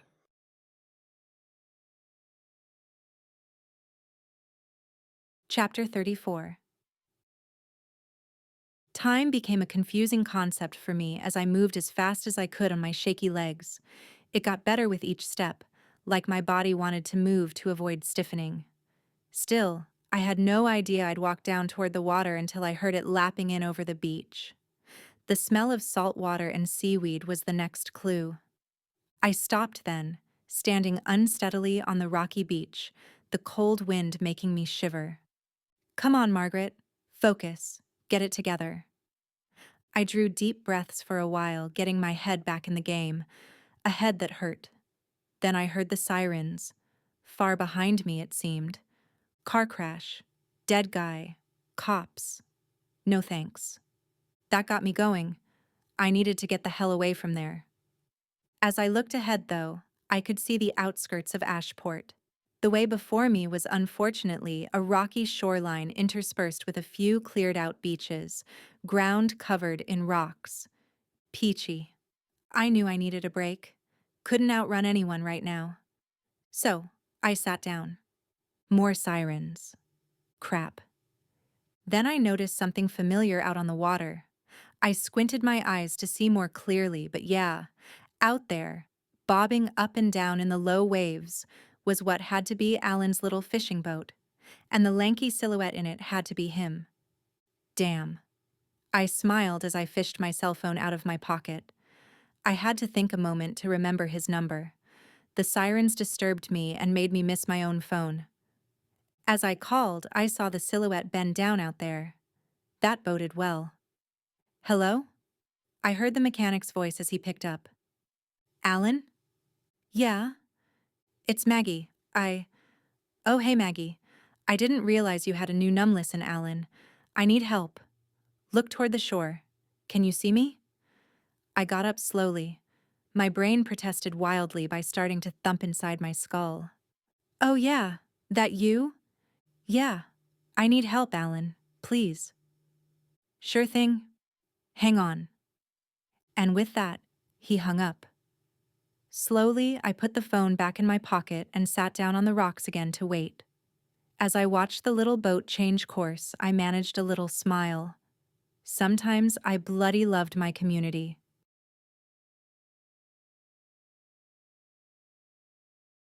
Chapter 35. Finding Evans turned out not to be easy. I wasn't all that surprised. If she had been able to walk away from the car crash, she couldn't be too badly hurt. Maybe she'd been more prepared for the crash than Thomas? I had no idea. I left the scene of the crash and headed in the direction she'd gone. I ended up walking along a high edge that eventually sloped down to a stony beach. It headed straight for town, and with no sight of Evans, I had to double back and get the car. I had no doubt she had headed into Ashport, but exactly where was a tricky question. She hadn't gone home. This time, she wouldn't. I also doubted she would go to any of the places she kept clothes, or at Gerard's or Annalise's. I was aware I was getting to know her anew these days, and I knew enough to know that she would not want to risk anyone's safety. That was what she lived for, wasn't it? Helping others. I had been so blind. Of course, I hadn't known about the crazy world she lived in, but still, I had read her all wrong. It was already dark outside by the time I stepped into Danny's, craving coffee. I had no idea what to do next. I would have to start knocking on doors, despite not believing she would go to any of the places Yorov or Larkin might know about. Maybe they had ideas about where she might hide out. Of course, there was also the possibility that she was lying hurt in an alley somewhere. I didn't think so, judging by how far she'd walked, but you never knew. Here's your coffee, Nate, Danny said, putting a large cup in front of me, the smell itself waking me a little. Thanks. Anything else? She asked. I was about to say no, but then looked closer at the old lady. She looked like a grandmother spat out of a fairy tale book. Short, thin, and with white, curly long hair and two sharp blue eyes that smiled at anyone she saw. I might as well start knocking on doors here. "Do you know a Maggie Evans, Danny?" I asked her, taking a sip of the coffee. "Maggie? Sure. She's in here now and then. Why?" "I've never seen her here." "Oh," Danny smiled and put a hand on her hip. "She usually comes in the late afternoon or evening." I nodded while drinking. Of course she did. Cops flooded this place during the day, so naturally she'd use the place in the evenings. "Have you seen her today?" Danny shook her head. "No. She always says hello if she's here. I would have remembered." I nodded and paid for my coffee before heading outside. Okay, there was nothing to it. I had to seek out the people of her community. I decided to start with Gerard. I had no wish of being thrown through the air again, if I could help it. Annalise would be the second place to go to. I got the car key out of my pocket, looking at the blue Beetle. Driving it made me feel like I was sitting in the back seat. The thing was so tiny. It couldn't be helped, though. I took another sip of the coffee and headed for the car as a sound stopped me. What was that? I turned around as a cat meowed a second time. It was hungry, no doubt. It sat on a short brick wall outside the diner entrance, looking inside. There was something about the animal, though, that made me stop in my tracks. It sat there all royally on its haunches, front paws primly placed in front of it, black as night, though easy to see on account of the lights all around, and 3 white spots on its chest. It clicked into place for me then. A bag thrown at me with food that didn't come from only one dish. It was for 2. A cat which didn't act like it was supposed to in our normal world. I shook my head at the insanity and smiled at the cat. "Hello, Misty."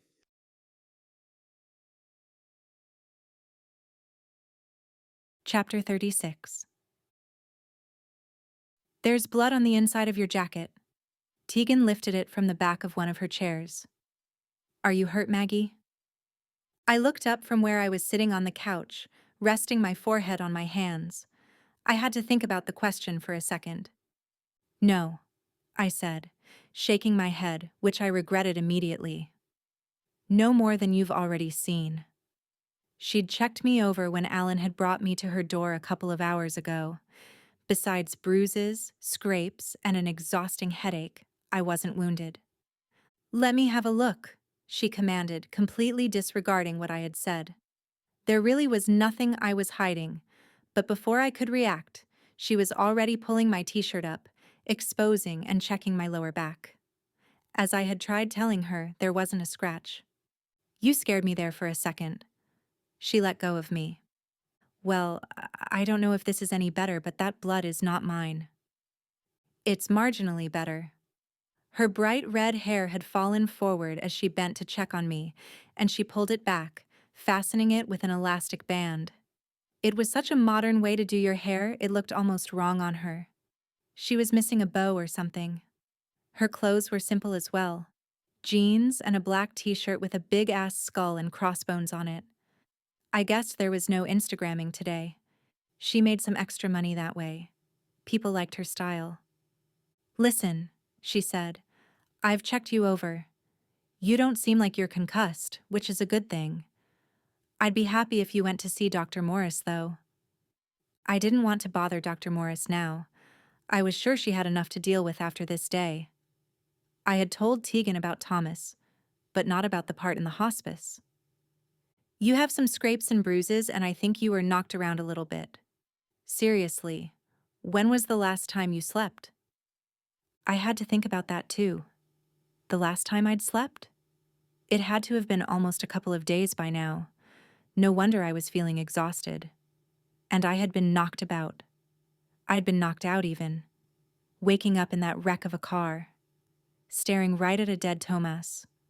Pale as they come, never waking up again. Staring back at me with blank eyes. I had been shocked mostly, not quite myself. I didn't remember much of it. I had a vague picture in my head of getting out of the car. The beach, hailing Alan the mechanic, and that was about it. "You're damn lucky Alan was there," Tegan said when I finished telling her. "If he hadn't been out fishing, you would probably still be on that beach." I nodded, not willing to argue, especially since she was right. Alan had brought me into town in his boat and walked me to Tegan's from the harbor. "Anyway," she added, "I'll get you something for the pain." I sat still waiting for her, listening to her rummaging for painkillers in her medicine cabinet in the bathroom. What the hell was I going to do now? With Thomas dead, how was I going to find Andrea? I knew I shouldn't have pulled at the steering wheel, but he had been about to trap me. In retrospect, I knew that it wouldn't have lasted forever. They needed me. I was, after all, the tool they wanted. But the thought of him trapping me like that had made my instincts take over. And so, I had pulled at the wheel, despite knowing that was a bad idea. I looked down myself. Dressed in new jeans and a dark t-shirt now, I had been lucky getting out of that car with no more than a few scrapes. The bruises after my altercations with both Larkin and Thomas were visible under my clothes by this point, and my body felt stiff and tender. Still, why had Thomas been killed? We'd been in the same crash after all. Maybe he had been too weak to brace himself against the impact. He had been clutching at his chest the whole way from the hospice. It didn't take long before Tegan came back and handed me a couple of aspirin, and an even shorter time before she handed me a glass of water. I downed the pills quickly, hoping they would do something for my headache. I didn't feel particularly good, but at least I was conscious. "Can you stand?" Tegan asked. "Yeah, sure," I said, not really wanting to. She led me over to the kitchen and made me sit down on one of the counter stools. "I'd like to take your stitches out now." "What stitches?" I asked. "Here," she said, and touched my right temple. It made me remember the day of Andrea's kidnapping. I had forgotten about the wound I had sustained right above my temple that day. Tegan had stitched me up afterward. It must have been a week now. "Do you have to?"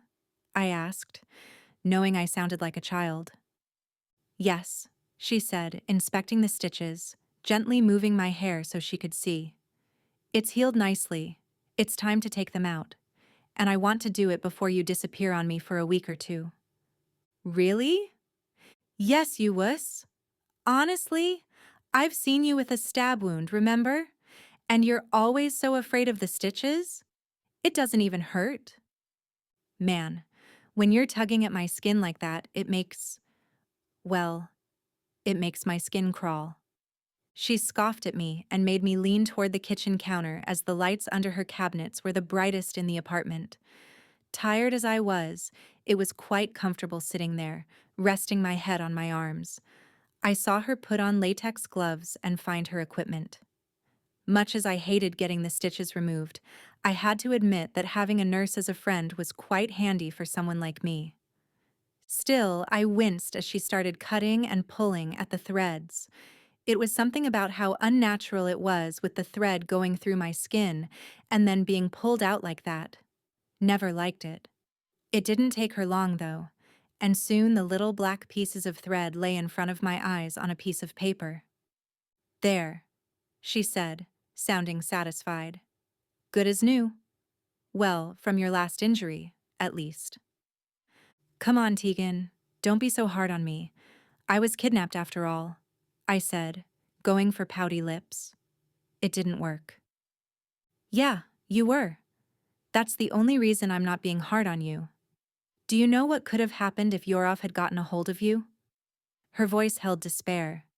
Touching, really. But I absolutely knew what that would mean. She didn't know about that part of my past. But I knew what would have happened, all right. "Maggie?"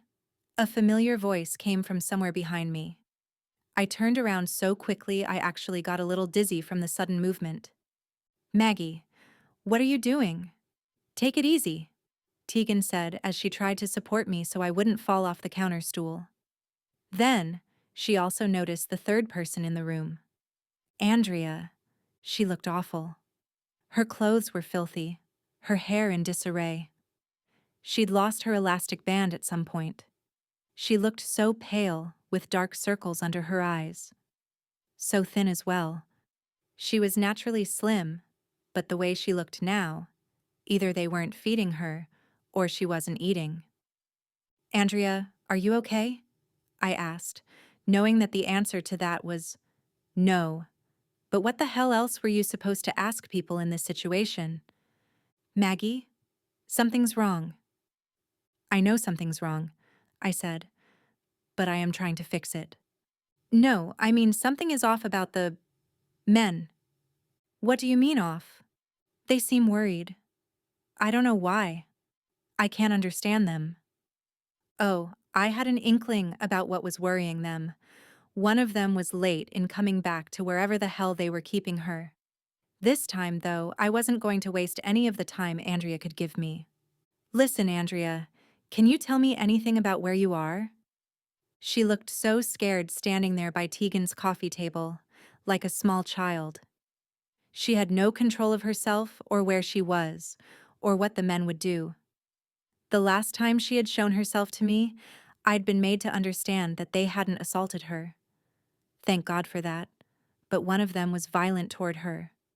I so badly wanted her out of there. "I don't know," she said. "The basement, it's dark and cold." "Okay," I said and nodded with encouragement. "Do you see anything special in that basement?" "What do you mean? Is anything being stored in there?" She actually seemed to look around at this question.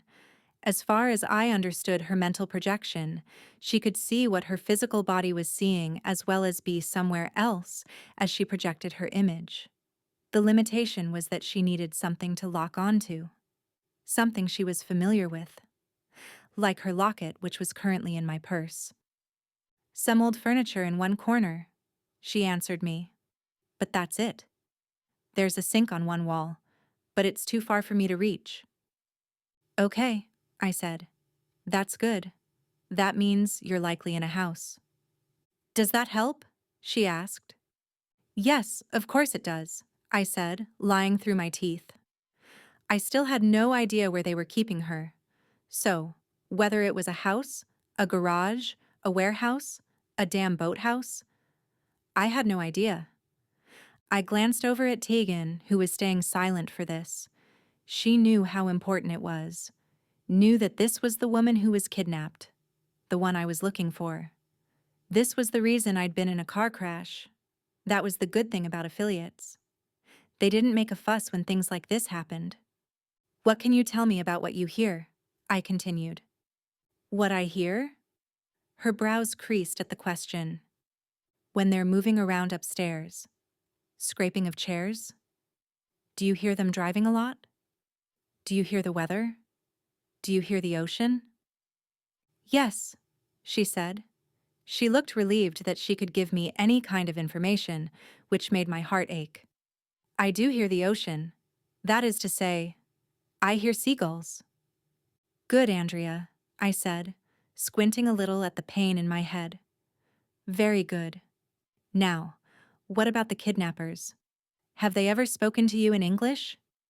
She looked so much better at this point than when she first appeared, that when her tired and gaunt face turned into a mask of horror, it physically pained me to see it. She turned around, evidently saw someone and disappeared. "Oh damn, Maggie," Tegan said, both hands in front of her mouth, eyes wide. "That poor woman." I nodded in silent agreement. That was supposed to be me. "She looks horrible," Tegan continued, and her voice shook as she spoke. "They must be treating her badly." I swallowed hard. Yes, I believe they are. Oh God, I screwed up. Thomas shouldn't have been killed. If he was alive, I could have made him tell me. I could have gone with him. "That was what I was doing anyway," I said. I was so tired of this. "Don't you dare blame yourself," Tegan said. The shock of seeing Andrea like that completely erased now as she looked at me, her face hard, her voice as well. "This is not your fault. That guy was insane and dangerous to a fault. He would have hurt you. He would have trapped you. You know that. How could you have helped Andrea anyway if you had been trapped like that inside your own body? What he could do was awful. The fact that he did it was worse. I knew she was trying to comfort me, and maybe on any other day it would have worked. But not now. Not after seeing how they treated Andrea.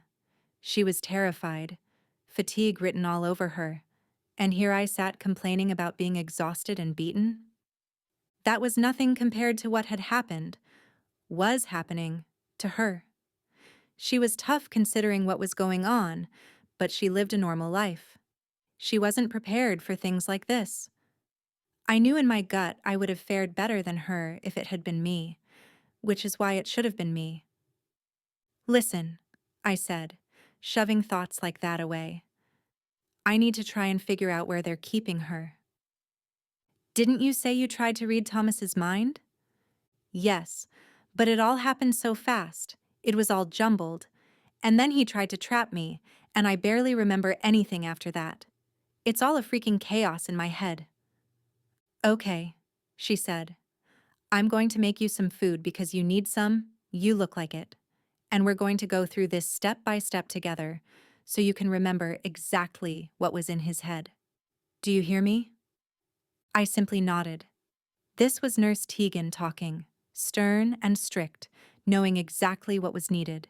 There was no point in arguing because this time she was right. All that was left now was what I had gleaned from Tomas, and as far as I could remember, that was not a lot. I sat back up as Tegan removed the latex gloves she'd forgotten about until now. She packed up her equipment in silence as I tried to think back on the accident when I heard a knock on the door. Oh, God damn it, that's probably Withers again with his stupid missing cat. Tegan snarled as she went to the door and opened it. Her anger soon turned to restrained politeness as a familiar voice for some reason lifted my spirits a little.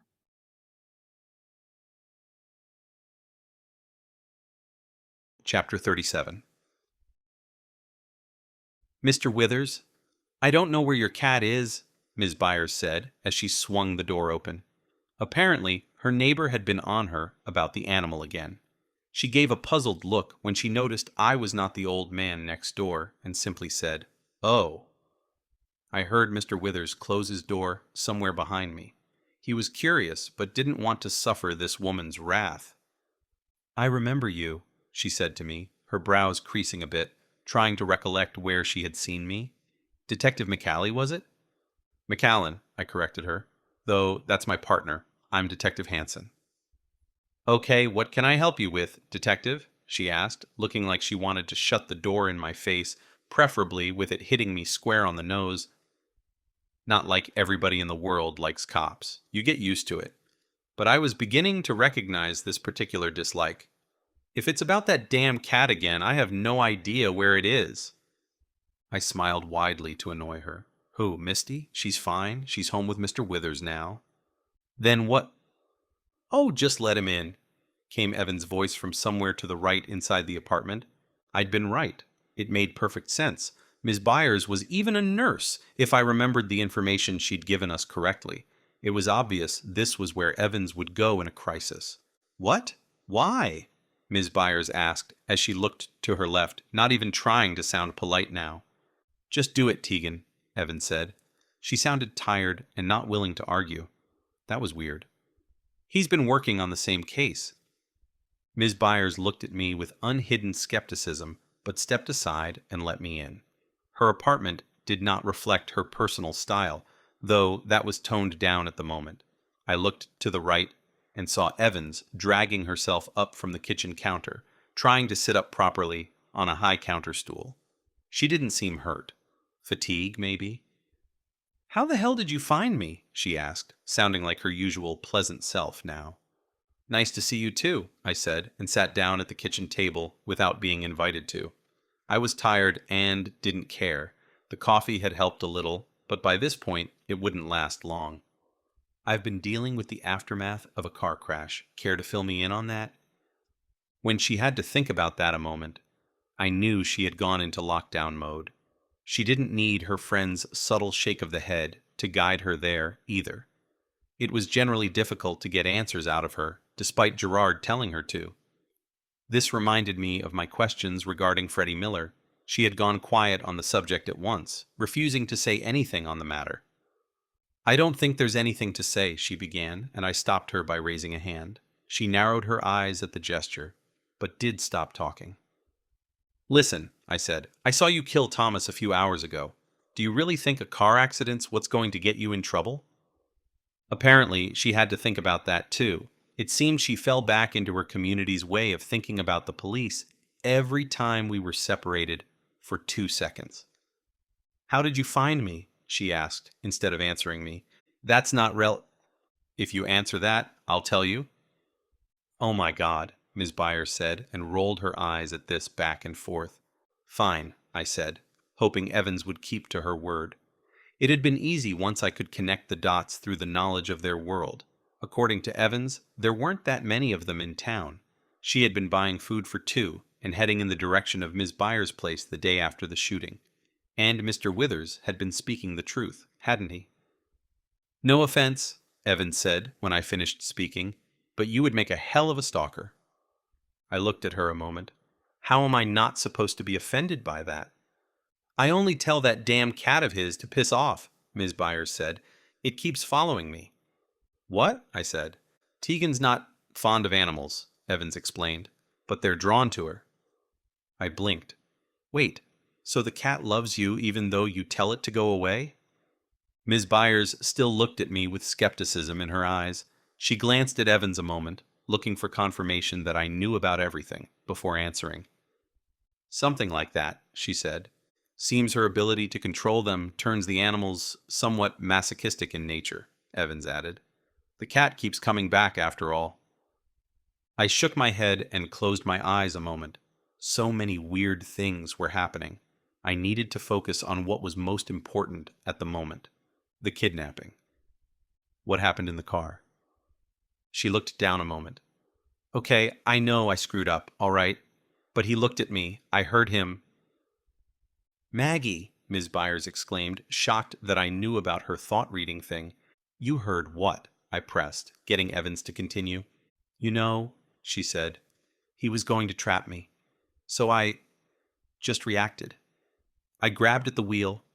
I didn't mean for the car to crash. I wanted to distract him. I only wanted to stop him from doing that to me." Her face was a blank mask now, but I believed her. I had seen her after she had drowned the bastard at the hospice. She had looked upset about her actions, and nervously at me. Not only because I worked for the police, she didn't want to be judged for that. When Michael had been freed from his entrapment, I had understood why she'd done it. She had looked so relieved at the sight of the kid moving. After being trapped like that myself, I knew all too well what Thomas's victims had been through. I couldn't judge her for making that choice. I still felt bad for her, though. "Okay," I said. "I get it." She raised an eyebrow at that, looking at me like she didn't believe me. "You did what you had to do," I added, and gave a slight shrug. "But he's dead," Evans said. "He was our best lead." "Our?" Ms. Byers broke in. "Are you seriously working with a cop? What would Gerard say?" "Gerard is the one who told me to answer all of his damn questions," Evans told her. "Oh. So he's tame then," Ms. Byers said, looking hopeful. "You know," I said, as Evans shook her head in answer to her friend's question, "I really don't like that term. Tame? They all asked that like I was some mutt who had wandered in on their territory. I decided to ignore the comments, though. "Thomas is dead," I said, continuing with what was important. "Did you hear anything before the crash?" "I'm not sure," she said. She did look confused, and I didn't suspect her of trying to keep secrets this time. "Is she hurt?" I asked Ms. Byers. I assumed she had checked, considering her occupation. "Scrapes and bruises," she said. "She seems to have passed out as the crash itself happened. She was a bit confused afterward, might have taken a bump on the head, but probably no concussion." "I'm right here, you know," Evans said, voice with an indignant tone. "Lack of food and sleep doesn't help," Ms. Byers went on, ignoring Evans. "Neither does her insistence that everything is fine."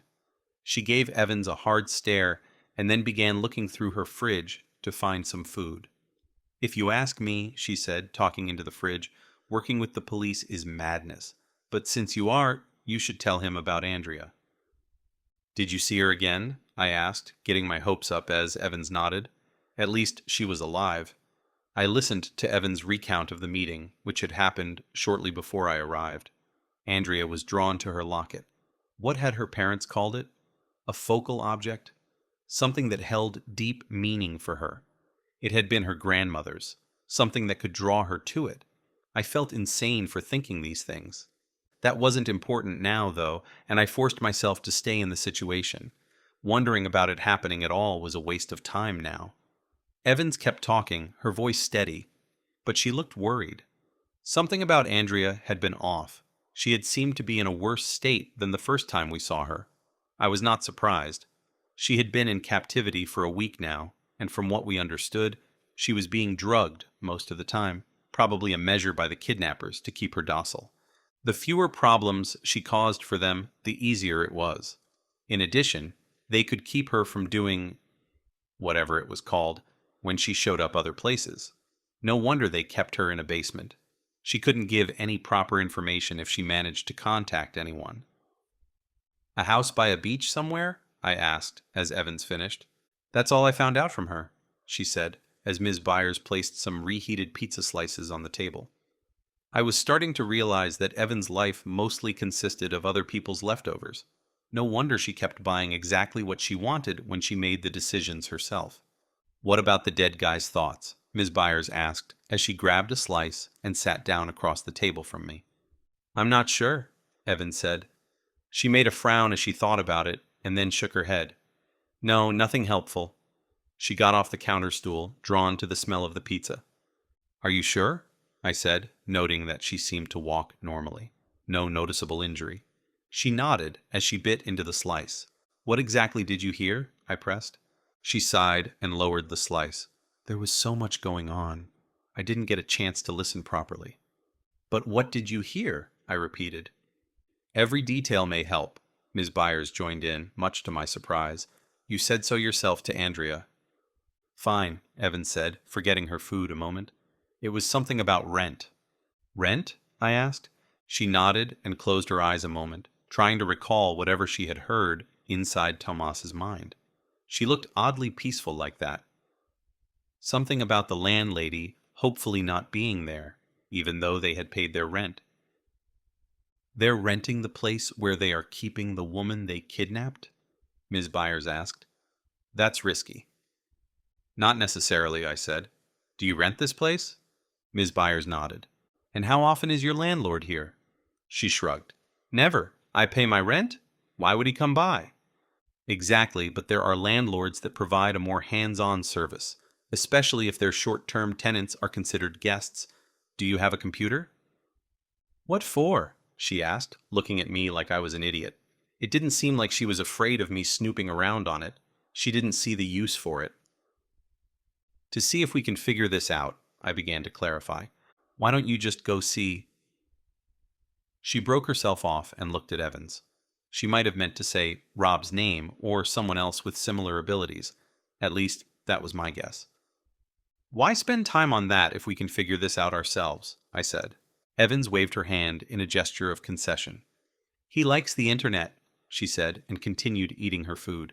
She must have been starving. I hadn't even noticed her begin on a new slice. Shortly after that, Ms. Byers found me a laptop so I could begin my search. If I was right, there were ways of eliminating possible places they could be keeping Andrea. "What are you looking for?" Evans asked, a mild interest in her tone, but I knew better by now. Finding Andrea was all that mattered to her at this point. It wasn't only guilt riding her. She might have been the intended target, but even if that had not been the case, it was her job to get Andrea back. Twisted as that was, seen from my side of things, it was how it was. "There are sites for anything now," I said, finding the website I was looking for. "People rented homes for shorter stays, didn't they? And this was a nice little tourist town during the summer. Several people in Ashport had joined such sites, but I had never heard of any trouble with them." "So how do you find the one house we're looking for?" Evans asked, as she came around the table to look at the screen. "By searching for a place outside Ashport that's available later in the fall. That way I can see the calendars for the places that are taken now. Then we can see the homes available on the map. See? Okay, she said, and pointed at the large area northeast of Ashport. Thomas was headed this way, she said. How many homes for rent there? I narrowed in on the area, finding 5 houses for rent. No point in checking out apartments and rented rooms in people's homes. The kidnappers needed space to hide both themselves and Andrea. It was actually not a bad idea. Staying at the Kreutz farm had left them open to being noticed easily. There weren't supposed to be people there.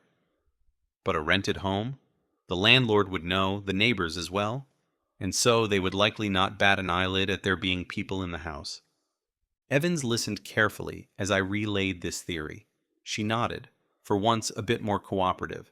It had been useful looking at the map after Rob indicated Andrea's whereabouts at the farm as well.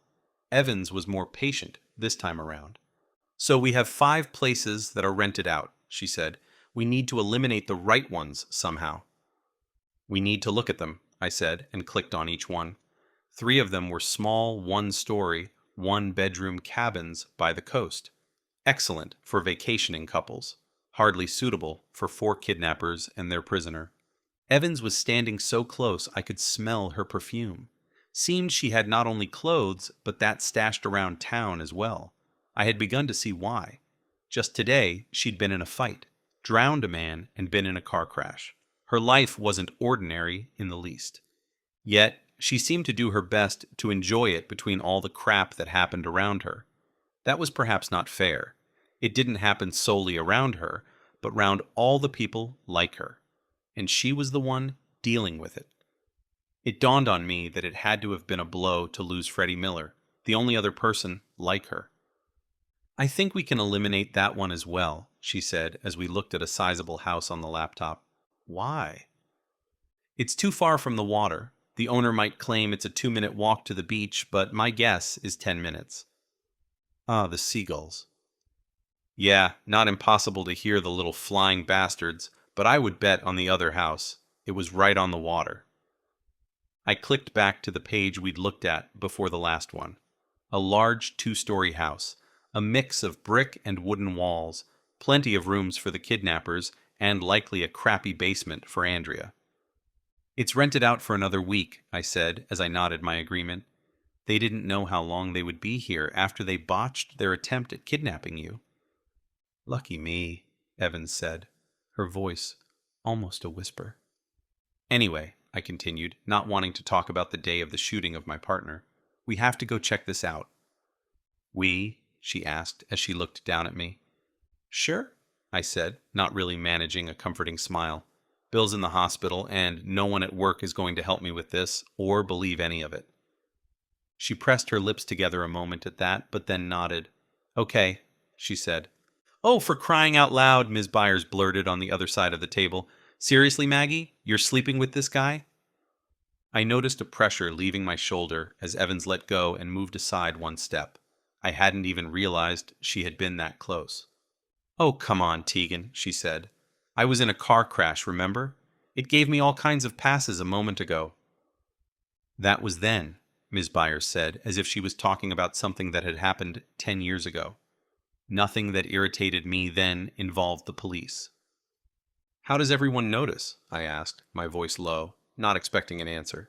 Ms. Byers scoffed at me. Easy. You keep checking each other out all the time. The little show you just pulled in front of the laptop confirmed it. She sat with her arms crossed as she looked at us. If she hadn't been so outraged, she might have looked like a sleuth revealing her theory of a crime to her audience. At this point, though, I realized one thing. I was done being ashamed of that part of my time with Evans, and I really had been. Ashamed and angry. She had managed to get me to give that up, hadn't she? She could have dropped the cuffs, though. I hadn't liked that part. But there was no point in being angry, because I found her attractive. And let's face it, I did. Trusting her, though, that was a whole other issue. Regardless, I broke into the discussion between the 2 women. We have more pressing matters, yes? Ms. Byers stared silently at me through eyes narrowed to slits before she looked at her friend again. I'm just saying that you know better, Maggie. They always turn on us. I can't deal with this now, Tegan, she said. He's right. We need to see if Andrea is being kept out by— what was it called again? She directed the question to me. Steep Rock, I said, studying the map. The house was mounted on a rise in the terrain, cliffs rising from a sandy beach. They really put their imagination into it, didn't they? Evans said, as she spread out her hands in a nothing-to-do-about-it gesture. Ms. Byers kept her arms crossed but nodded. Even if she had not been there to see Andrea, she understood what was at stake. Evans found a khaki-green jacket to replace the one that had been soaked in Thomas's blood. I saw that hanging over one of Ms. Byers' living room chairs. In case you don't hear from me, Evans said to Ms. Byers as she headed for the door. I know, 24 hours and I call Gerard, she said, unfolding her arms now. She might be pissed about something that was not her or anyone else's business, but she was also worried about her friend. Just be careful, okay, Maggie? Evans simply nodded and opened the door, almost stepping on Misty, who apparently sat there waiting for Ms. Byers. You weren't kidding about the animals, were you? I asked, as I managed to close the door without the cat getting in. Somehow, I didn't think it was in Misty's best interest to be commanded again by the now furious thought controller in the apartment behind me.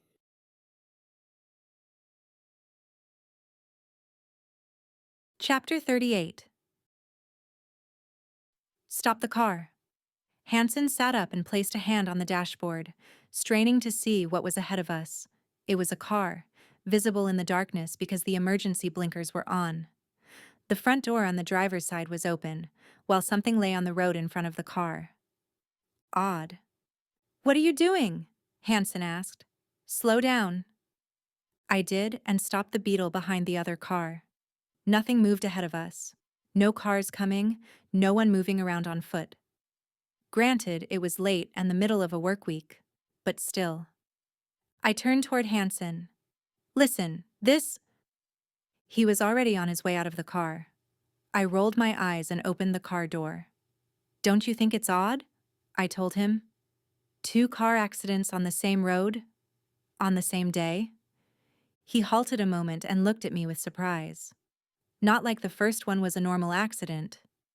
He had me there, and I watched him walk around the front of the Beetle and further along the car in front of us, checking the driver's side. It was a blue Ford. I couldn't see the driver anywhere, and I doubted he was the figure on the ground in front of the car. All I saw from where I stood, leaning one elbow on the car door and the other on the Beetle's roof, was a pair of feet. Was it a hit and run? Such things did happen, of course, but usually, the driver would take off in the car, not on foot. I scanned the nearby area, but there was nothing to see. Only the road, trees to each side, the smell of exhaust, black sky above. Hansen stopped by the front of the Ford and stared at the body on the ground. I sighed.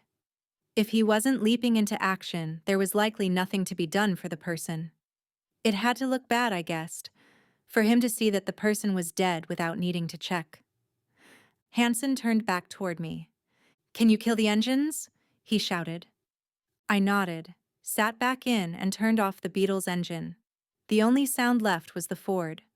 A steady low rumble. I got out and headed for the other car. The blinking emergency lights lit up the area in sharp bursts, an odd thing to remember to use in a panic. Hansen seemed fairly calm, though, and I sat in the car and reached around the wheel to turn the key. With the door not obstructing my view, I saw that Hansen had drawn his gun. I froze. No gun needed for a dead body. And he wasn't looking at the body. He was carefully looking in all directions. As it was, I never got to turn the engine. That was masking any other sounds. Off. As I scrambled to get out of the car, I saw something dark whiz past me and hit Hansen. I heard him grunt in pain and barely saw him stagger as the car door slammed into me so hard I was pushed back into the car, my head hitting the steering wheel. I fought against confusion, registered that someone ran past the door that was now in front of me and seemingly high up. I heard fighting. Shoes scuffing the asphalt, something or someone slammed into the car. Metal hitting the ground. The gun? I forced myself up, grabbing onto the wheel and seat, and saw nothing. What the hell? I pushed the door open and got out. No one there.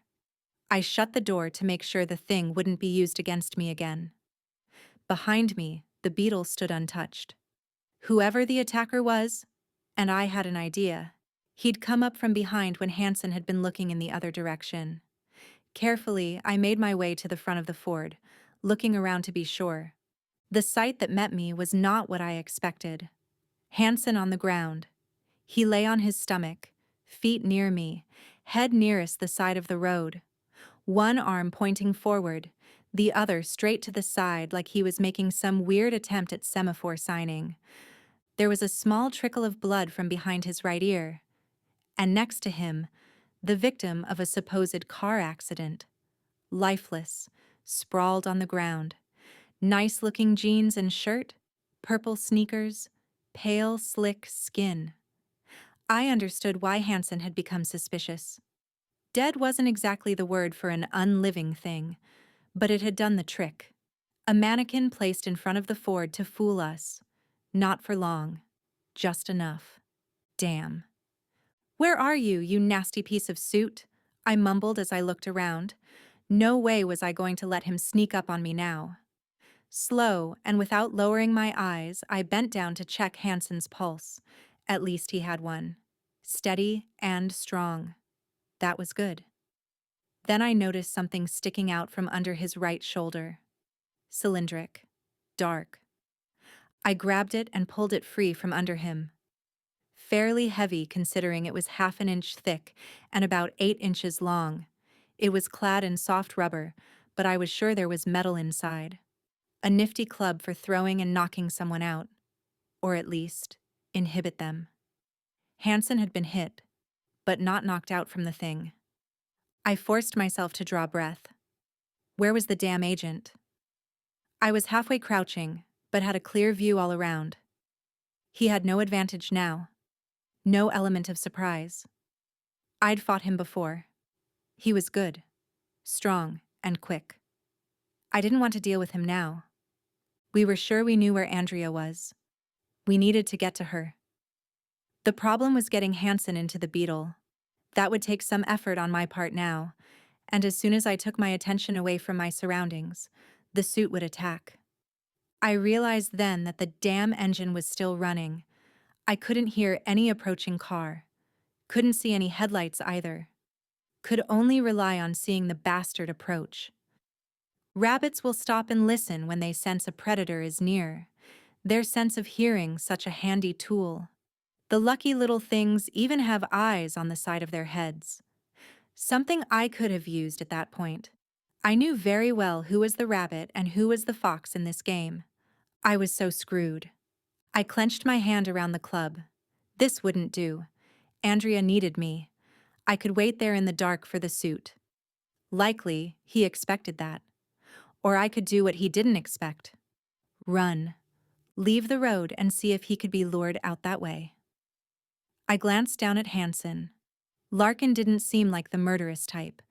And anyway, I wasn't running away. Only off the road. No time to hesitate. One step. I saw Hansen twitch and bend his elbow. Second step. That was as far as I got.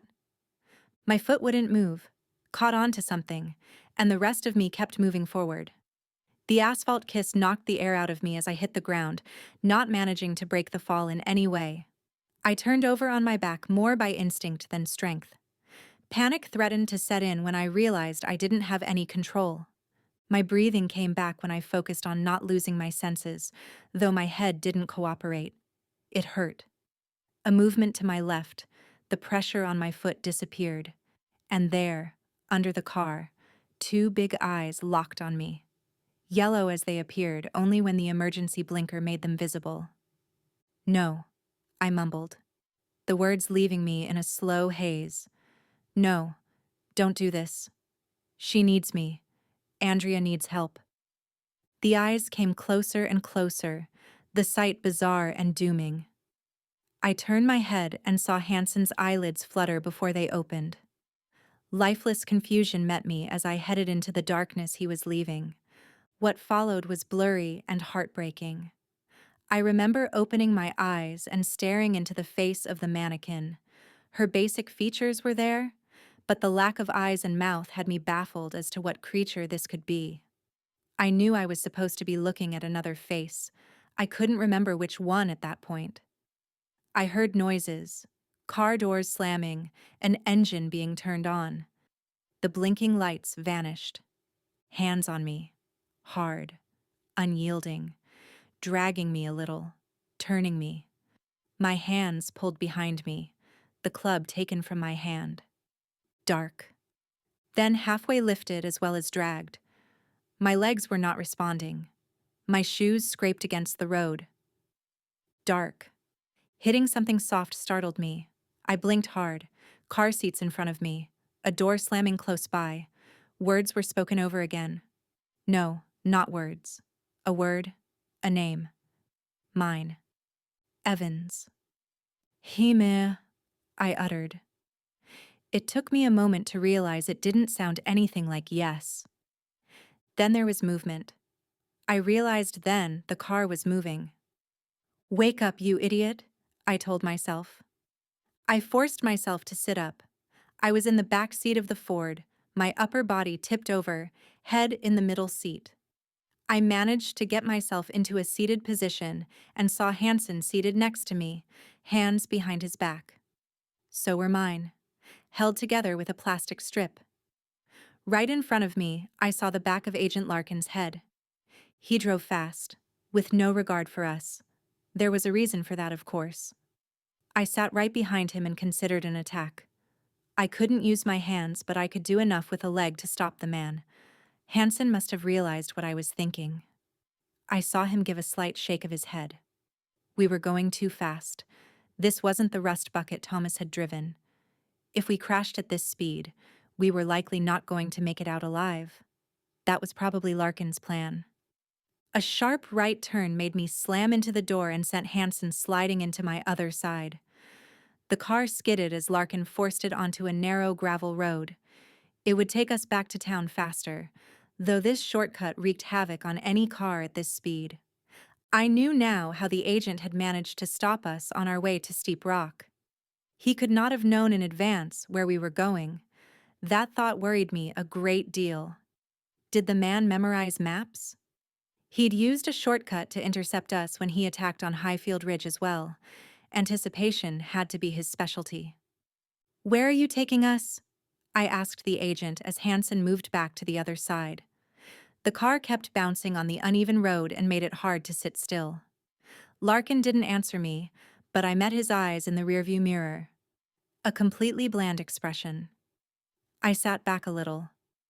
I knew this guy wasn't messing around. It was one thing that he had managed to get me, but he'd also kidnapped a cop. The other ones wouldn't take kindly to that. I sat as still as I could in the car as it leaped over the bumps in the road. At least that was what it felt like. Around us was nothing but darkness and the looming shadows of trees. Only in front of the car was there any light, and it revealed nothing but the uneven dirt road and at one point, a fleeing fox. It didn't take long before we saw the lights from Ashport. He wasn't taking us there. I knew that for certain. I looked at Hansen again. He sat still, eyes on the agent the whole time, but he didn't say anything. He looked angry, though. I knew that look. Was used to being on the other side of it, though usually he would speak his mind to me. The fact that he was so quiet and patient now meant he was on another level than usual. And anyway, I didn't judge the situation the same way. I needed to see if there was some sense in the agent. Come on, Larkin, we've been doing your job. We found out. A sharp turn to the left had me sliding along the fake synthetic leather seats. I tried stopping myself with my legs, but ended up sideways, my knees hitting Hansen's thigh. He'd been the one to be slammed into the door this time. It took me a moment to realize that we'd left the dirt road. The ride became less bumpy instantly. I turned around in the middle seat and leaned forward. You don't understand where we were going. I tried again. I was rewarded with a hand to my chest, shoving me back into the seat. Stay back there, Ms. Evans, and don't try anything. Seldom have I wanted to kill someone so badly. Instead, all I could do was sit up properly. I felt the warmth of Hansen's arm against mine but moved over to sit behind the agent. Any murderous thoughts evaporated fast as I thought about Andrea. I'd promised her we'd come, that we would find her. Hell, we knew where they were likely holding her. We didn't have time for this. And that was when she decided to show up. Her mental projection, that was. For a while, there was nothing but the steady sound of the car engine as Larkin drove quickly along the almost deserted roads outside Ashport. The next moment, she was sitting there, next to him in the passenger seat. She gave him a confused look, as he in return yelped and the car lurched to the left. It took him several tries to maneuver the car back on track. At the same time, Hansen and I were sent back and forth along the back seat, crashing into each other and the doors. I wished terribly for the seatbelt. At least it would have kept us in place. I glanced ahead at Andrea, and though she sat in the seat, following its movements forward, she didn't seem to be shaken as Larkin got back control.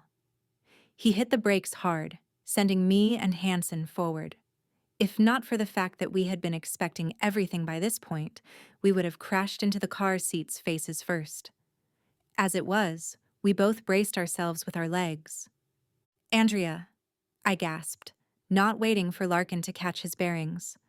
"What's going on?" she said, looking as worn down as she had in Tegan's kitchen. "Listen." I eased myself forward again. This time, the suit didn't push me back. He was in too much of a shock, I guessed. "We think we know where you are," I continued. Andrea looked back at me and Hansen, and as our hands were tied behind our backs, it was clear something was wrong. Her eyes went to Agent Larkin, and they were fearful and wearisome. She didn't trust anyone but me. She disappeared again. Even I had to blink hard at that. "You see?" I yelled at Larkin, straining to get my hands free from the damn strips. The plastic gnawed into my wrists. "Evans," Hansen uttered beside me, his voice calm, probably trying to get me to be the same way. Larkin gave us both a look of anger. Now that he was not seeing someone who was not supposed to be there, he seemed more himself again. "Come on," I glared at him. "You just saw her. You need to help." A gun appeared in his hand, but it was not pointed at me. "Sit back and shut up, Ms. Evans, or I shoot him."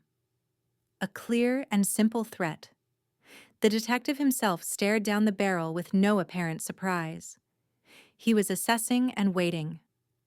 I inhaled air so quickly it stung, and only now did I realize my head still hurt.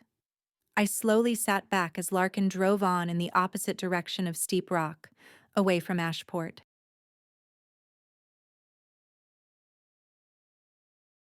Chapter 39. "Got any painkillers?" Evans asked Larkin as he tightened the plastic strip around her ankles. We sat with our hands tied behind us around cold metal pipes. He had made her fasten the zip cords on me first, before doing it to her himself. He straightened up and holstered his gun now that he was certain we weren't a threat. "Come on," Evans pressed. "I've got a blinding headache, and I'm sure your boss wants my brain working." The agent looked at her a moment, before vanishing into the neighboring room. I figured it would be an office space since the top half of the walls were windows. We heard him rummaging through drawers in there before he came back, a couple of pills in his hand and a bottle of water.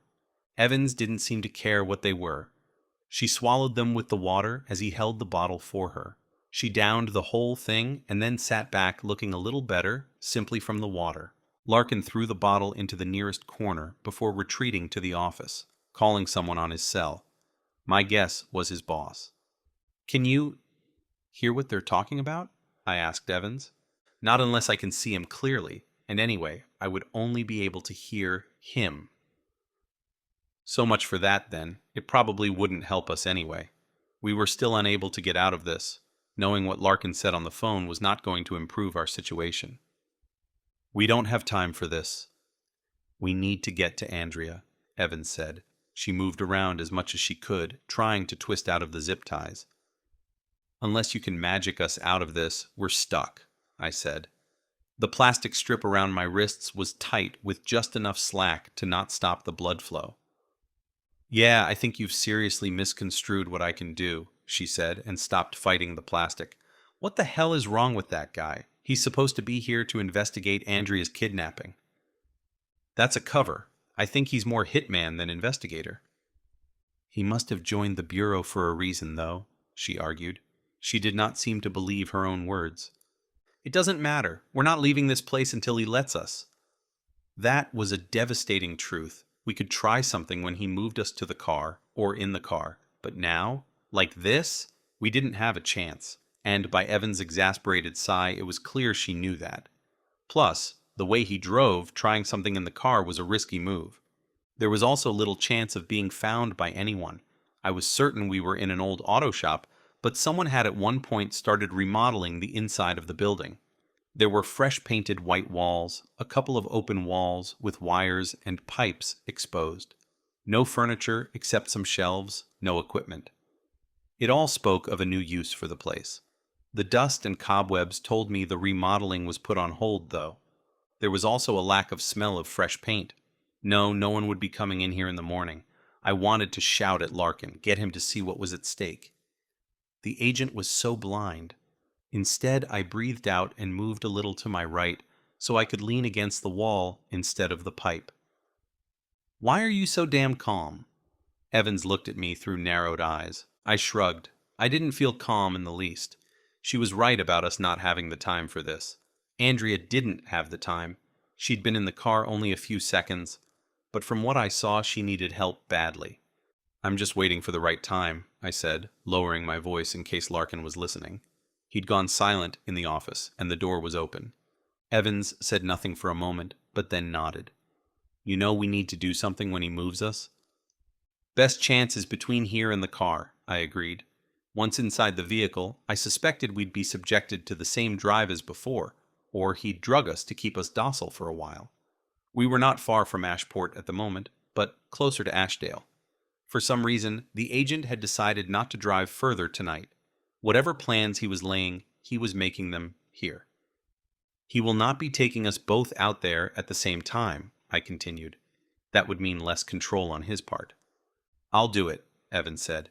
He needs to cut the strips around our ankles unless he wants to carry us. You'll do what exactly? She shrugged and drew her knees up a little. It might end with his neck breaking, she added, as if that was nothing. Yet she didn't look at me. Or yours, if he reacts fast enough. And he might. You know that. She'd been in a fight with him after all, and from what I had seen of that, he was fast as well as resilient when it came to pain. Then your life will become quieter, she said, the damn smirk back. We don't know who he'll take outside first, I said, ignoring it. Whichever of us that is, has to create some sort of distraction when he comes out the second time. She pursed her lips sideways as she considered this. At least it removed the smirk. Like an escape attempt? Preferably, but honking the horn or something would be enough. All that's needed is a second of him being distracted. She dipped her chin quickly. Okay then. If we separate him from his gun, then we've come a long way. I don't think he'll shoot you, I said and glanced toward the office. All I could see of the agent was the top of his head through the glass wall. Maybe not to kill? She scoffed. Haven't you noticed? Cops tend not to like me when they know about me. The smirk came back again. I drew breath instead of replying. The remodeled garage smelled dusty and shut in. Do you think Andrea can hold on until tomorrow? I asked. I didn't even know what time it was. Late? Sure. But did we have to wait 3 hours? 5? What if our plan didn't pan out? I hope so. Something in Evans's voice made me look at her. She was genuinely worried. She turned her head and looked back at me. We can't fail. I must have fallen asleep at some point during the long hours as the ringing of Agent Larkin's cell startled me. I heard him answer it and then keep talking. Couldn't decipher his words, though. There was a numb pain behind my right ear, but my head felt fine. That was something. I realized that Evans had moved over as she leaned against my right side, head resting against my shoulder. Funny how the world changes sometimes. A week ago, I would have pushed her away without thinking about it. So, about Freddie, she said softly, knowing I was awake now. You want to know what happened to him? Yes, I said tentatively. Fine, she said, surprising me. I sat perfectly still, trying not to say or do anything to change her mind. He hadn't done anything wrong, Maggie began. You all thought so, and I get it. He was caught in the house with the woman. He didn't know a neighbor had called you guys because of the noise. He came to help her boyfriend, but he was too late. And then the police showed up. Conclusions were drawn. I knew that was why her community didn't like the police, but had we drawn conclusions? He hadn't said a word to explain himself, not even his name. Some of the officers knew him, though. In retrospect, that was not a surprise. I hadn't asked around, but I would bet that was the case with Evans as well. She would show up in odd places, wouldn't she? Then what? I asked. We decided to get him out. I'm not going to tell you any names, she added. Fair enough. We waited for the car transporting him to Ashdale, forced them to stop and broke him out. We didn't hurt the driver or the guard. We got Freddie and took him away. New name, new place. Good luck trying to find him. I smiled at that. Not that she could see it. There had been 5 masked people stopping that vehicle, and the guards thought 1 or 2 had been women. The doors of that car were opened with force, I said. Part of the metal was bent, and the guys in the truck reported that they couldn't get out of it. The doors were stuck. Sounds about right. So, my guess is that was Annalise's doing, not that you are naming names. I could feel her tense a moment at that, but she let it go, sank back against me. Good luck trying to get her, too. I'm not trying to get anyone, I said. I didn't know any of this at the time, and anyway, why didn't he say why he was in the house? Why didn't he name the boyfriend? Would you have believed him? And even if you had, her boyfriend was not in a good place. He needed help, and not the kind of help any outsider in a correctional facility could provide. So Miller took the blame? Just so. That was messed up. Kind, but messed up. The man's life had become completely uprooted because of something he himself had not done. And yes, I believed her. How could I not by this point? Is that all you have to expect as well? I asked her. That sooner or later something bad will happen and you will take the blame? She didn't say anything. Or has that already taken place? Is that why you came here 5 years ago? No, that was not the same, she said, surprising me again. Someone in the FBI had discovered what I could do. They hounded me. It put others at risk of being found out as well. I couldn't do my job, so I had to leave. And this was in Seattle? It was the only information I had obtained about her past before this. It had, of course, come from our friend Larkin. She nodded in response. So it is expected of you to give up your lives like that? Not really, but it happens. That is messed up. The names are the worst, she said, closing her eyes a moment. What do you mean, names? Getting used to new names every time. I drew breath a moment. This was what I had suspected all along, that there were identity switches involved. The names are reminders of what you've left behind, you know, she said, and opened her eyes again. What is your name? She wasn't telling me things because her boss had told her to now, nor did I think it was completely due to our dire situation. It was because she had been keeping it to herself for so long. She even smiled as she looked straight ahead at nothing in particular. It's Maggie now, she said. Before that, it was Peggy. She turned her head a little so she could look up at me. And before that, she continued, it was Margaret. Her smile weakened, but didn't falter. I hated changing it. I let it slide on the surnames. Alder, Evans, they're not mine, they never have been, and I didn't care. But my given name? That's all I have. So she had refused to give it up, kept to variations of it, a way to claim her own self despite the bad things that had happened to her, and to think that a week ago I would have relished in getting this information. Now, I cared, but not the same way. Now I felt sorry for her, not pity. It was sad what a bad hand she'd been dealt on account of her ability. Anyway, she continued and looked down again, I would have had a new name soon. That took me aback. Why? I asked. She seemed so calm about it, despite what she'd told me. She sat relaxed against my side, her cheek resting on my upper arm. The garage was cool, and the warmth from her felt oddly comforting. Yorov, FBI. Haven't you been paying attention? She didn't sound annoyed, only tired. Won't they just find you again? Not if... She stopped herself a moment. Not if we can figure out how they found me. Then we won't make the same mistake twice. She had been about to say Eddie. I was sure of it. There was no one else in Ashport with that kind of reputation for dealing with identity fraud. Apparently, he dealt in more than what we suspected him of. Anyway, she continued, that won't matter unless we can get out of this. Yeah, well, the when is up to him. I glanced toward the office again. He was still on the phone, his voice a low, undecipherable rumble. The call lasted 10 more minutes before he hung up and came into the garage, carrying a chair. He placed it about 6 or 7 feet from us and sat down, bending forward and leaning his arms on his thighs. His dark suit was stained from his attack on us earlier, light, dusty patches he hadn't bothered to brush off. That showed how much he cared about the expensive suit. Here's what's going to happen, he began and looked at us with a blank expression. Preparations are being made for your transport to my boss's office. In a couple of hours, we'll continue driving to the nearest field office. From there, you'll be taken by car and plane. For our short drive, you'll be sedated, as I don't trust you. He actually threw in the smallest of smiles at the last part. Still, transport by plane? We weren't being sent on a short trip, and his boss, whoever that was, had some serious authority within their organization to pull this off. There were no warrants out on us. We hadn't even been arrested. You do realize you've kidnapped a cop? I said. What do you think will happen when my colleagues realize I'm nowhere to be found?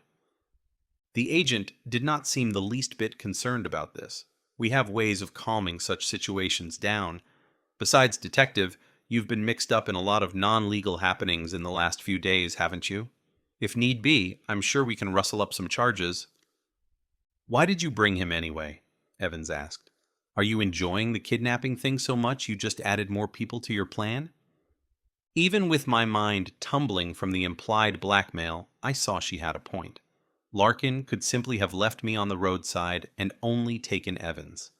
Seems these days that wherever I find you, Ms. Evans, I also find Detective Hansen. I figured the best way to keep you in a cooperative mood was to bring your boyfriend along as well. That's what you think? She asked and sat up straight, leaning on the metal pipe again. You've misunderstood this whole... You misbehave and make my job difficult? He pays. Larkin broke her off. But, did I speak in a language you don't understand? He stood up, making it clear this conversation was over.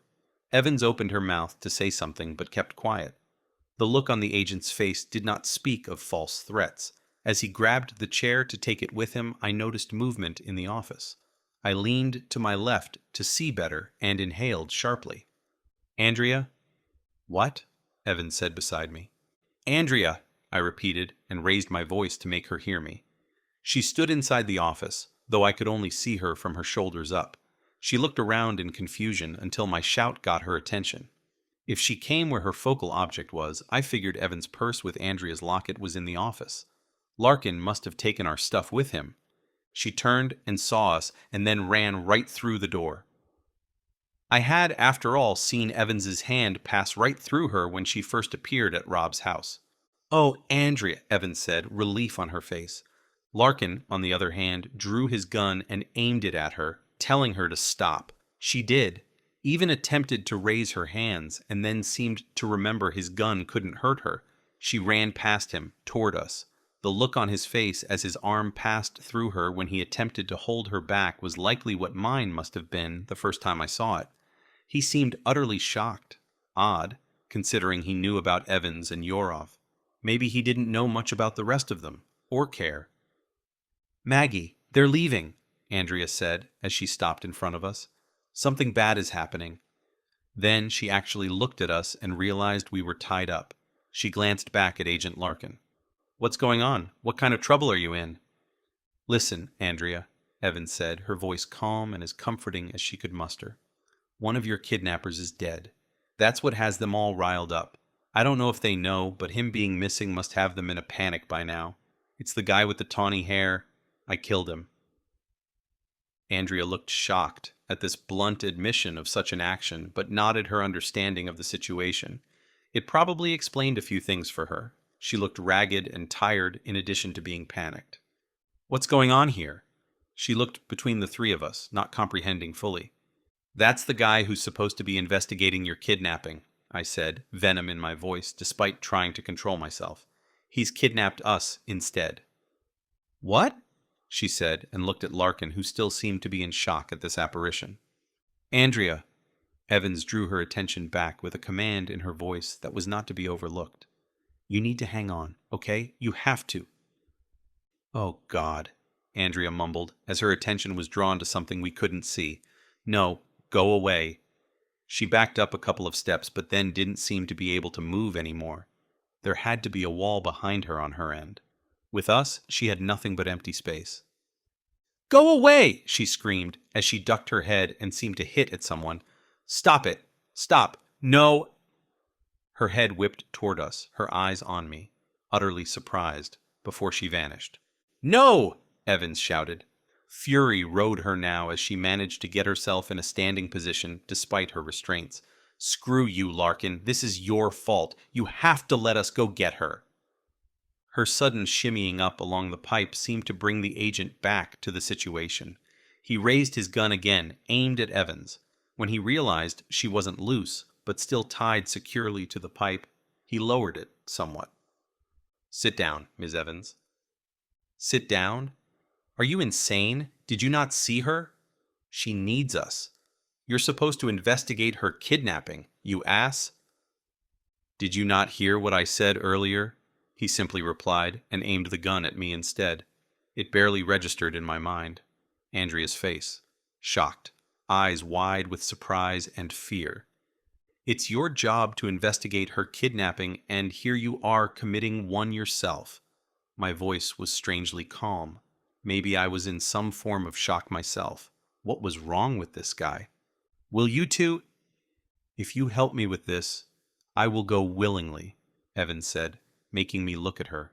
Gun forgotten. "You won't need Hansen as leverage. I won't give you any trouble. I'll come along and I'll work for you. Just let me help her." "Evans, no," I heard myself say. She was pleading with the agent, her face dead serious. This was bad. She had not gone willingly before. She would do it under duress now. She would never be free if she did this. They would never trust her. "Please do your job." "Let me do mine one last time, and I swear I'll go with you," she went on, ignoring my protests. "I won't cause any trouble." Larkin looked thoughtfully at her. He was actually considering it. It would make transporting her easier for sure, but... I eyed him closely. Had Andrea's appearance affected him? He really was considering it. "Evans, you don't want to do this," I warned her. "She would end up a caged lab rat if she went along with it." "Yes, I do. Yorov has Andrea. I can't let them take her with them." I had a bad feeling about this. The attack on Andrea replaying in my mind. Bad, awful. "Agent Larkin, listen to what I am offering you." "How do I know he won't cause trouble afterward?" he asked, and indicated me with a nod. "What?" I blurted, shocked that the agent had bit onto her hook. "You said it yourself. He's been involved in all kinds of crazy stuff these last few days. If he keeps quiet, so will you." "This is a bad idea, Evans. Don't do it." "Fine," Larkin said, producing a sigh of relief from Evans, who sank down along the pipe until she was slumped on the floor. "Seriously? You don't trust her, do you?" I said, and hoped he wouldn't take the deal. "Difficult to see when she's lying," Larkin said, "but I see you believe she'll do it." Crap. I should have kept my mouth shut. I did believe she'd stick by her word. She was crazy enough to go with him. Whatever, she said, and looked at him with determination. If you're to hold up your end of the bargain, we need to move now. Larkin looked thoughtfully at us a moment, and then nodded. He sat down on the chair again and holstered his weapon. All right, but first, I have some ground rules.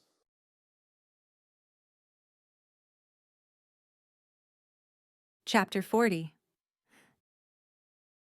The boat made great speed in the darkness, and it surprised me that I didn't care whether or not the kidnappers heard us approaching. The fact that it was the middle of the night had surprised me a little, though. I felt like we'd been stuck in that auto shop for an eternity. The darkness was fading a little now, and dawn would come soon. I glanced over at Hansen, who had said very little since Agent Larkin had agreed to my offer. He was not happy about this. He wasn't an idiot. He knew, as I did, that I would be under constant surveillance when agreeing to work for whoever was running the show within the FBI. I would always be a flight risk. And that was the thing. I knew how much Andrea would need to flee once she was locked inside Yorov's grasp. I knew what it meant to be their tool, to be used.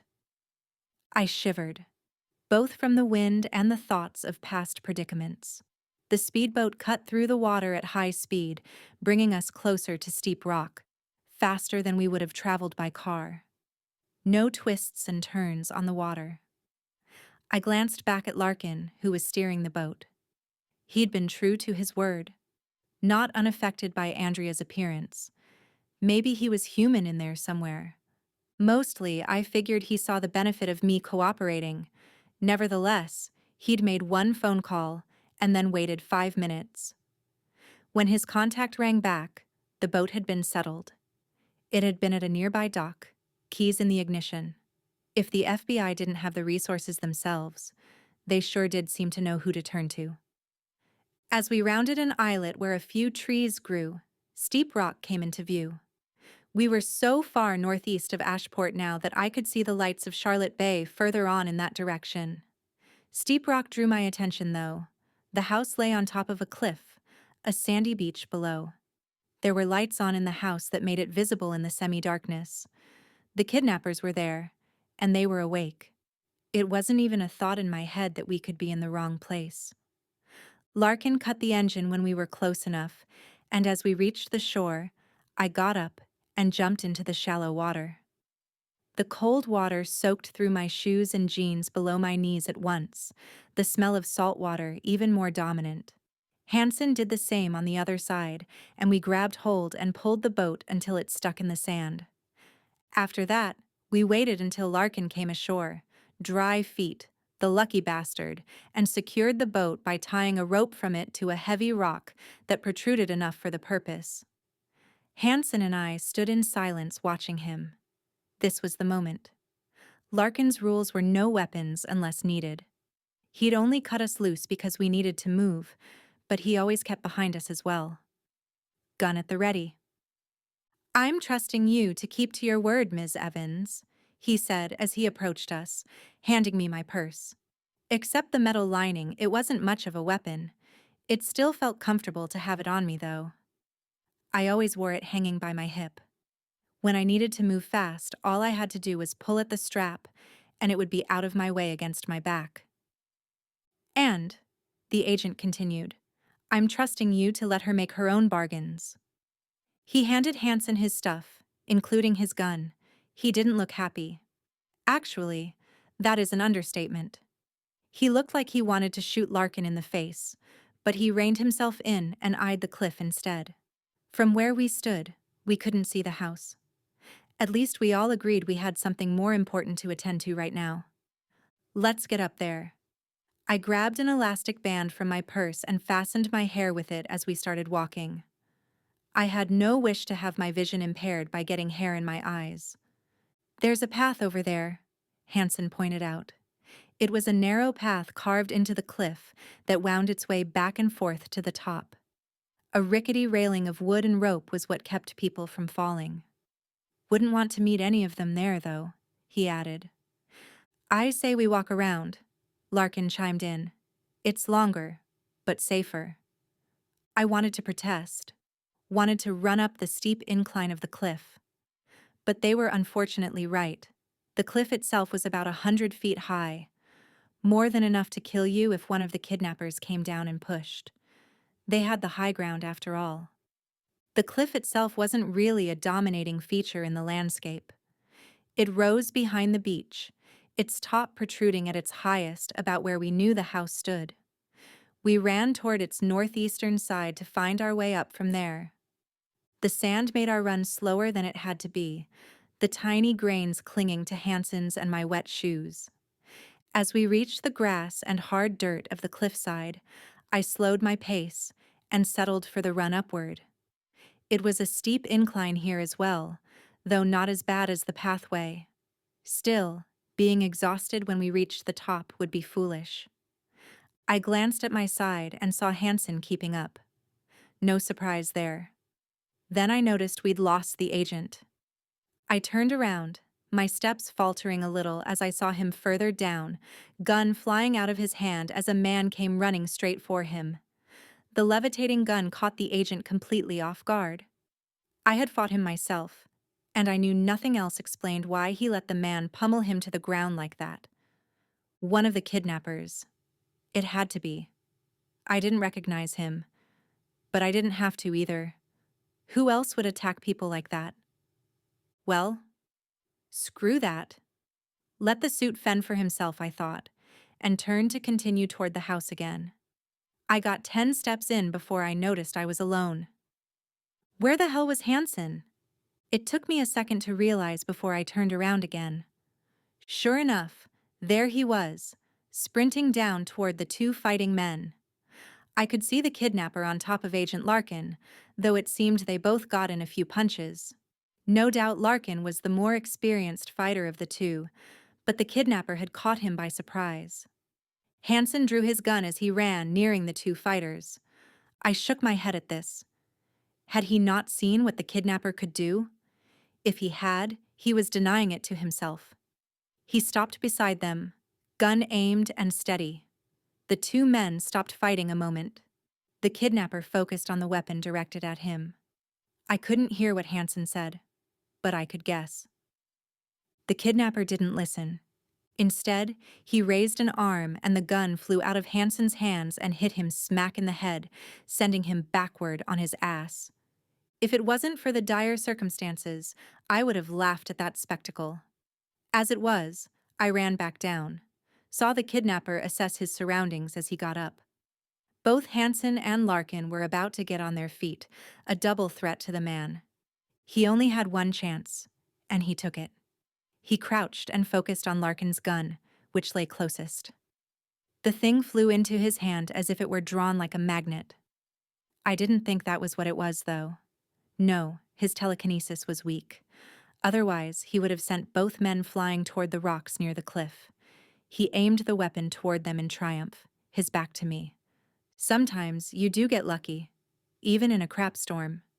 Hansen and Larkin saw me coming, and they did the most sensible thing they could. They got up, distracting the kidnapper. I was close enough to hear him telling them to get down again, broken English and all. Not until I was 3 steps away from him did he hear me and start to turn around. Adrenaline pumping, breath fast but steady, I focused on nothing but him. Small build, muscled. Bigger than me, but not by much. I launched a kick that hit his elbow hard enough to startle him and make him lose his grip on the gun. After that, I used the downward slope and gravity to my advantage.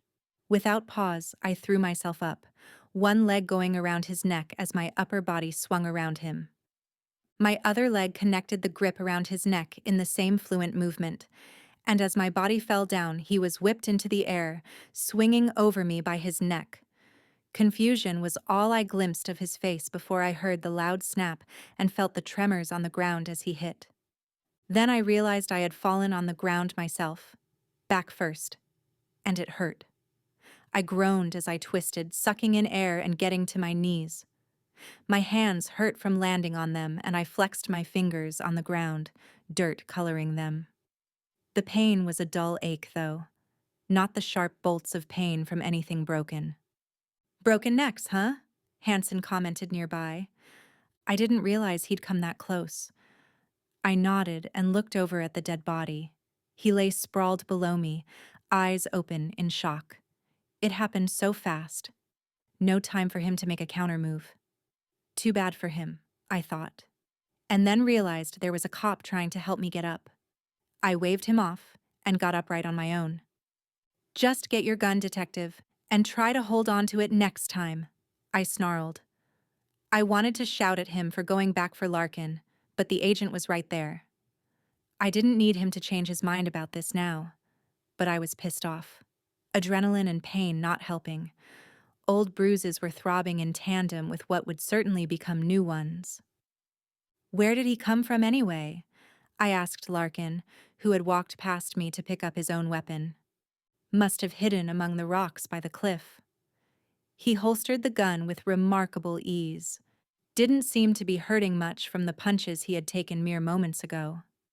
I didn't like the man, but I sure envied his way of pushing pain aside. He must have seen the boat come in, or heard it, Larkin continued. Came down to check, I guess. I glanced up toward the house again. I could see the top of it from where we stood now. The lights in the room still had a golden tint to them, though darkness was fading fast at this point.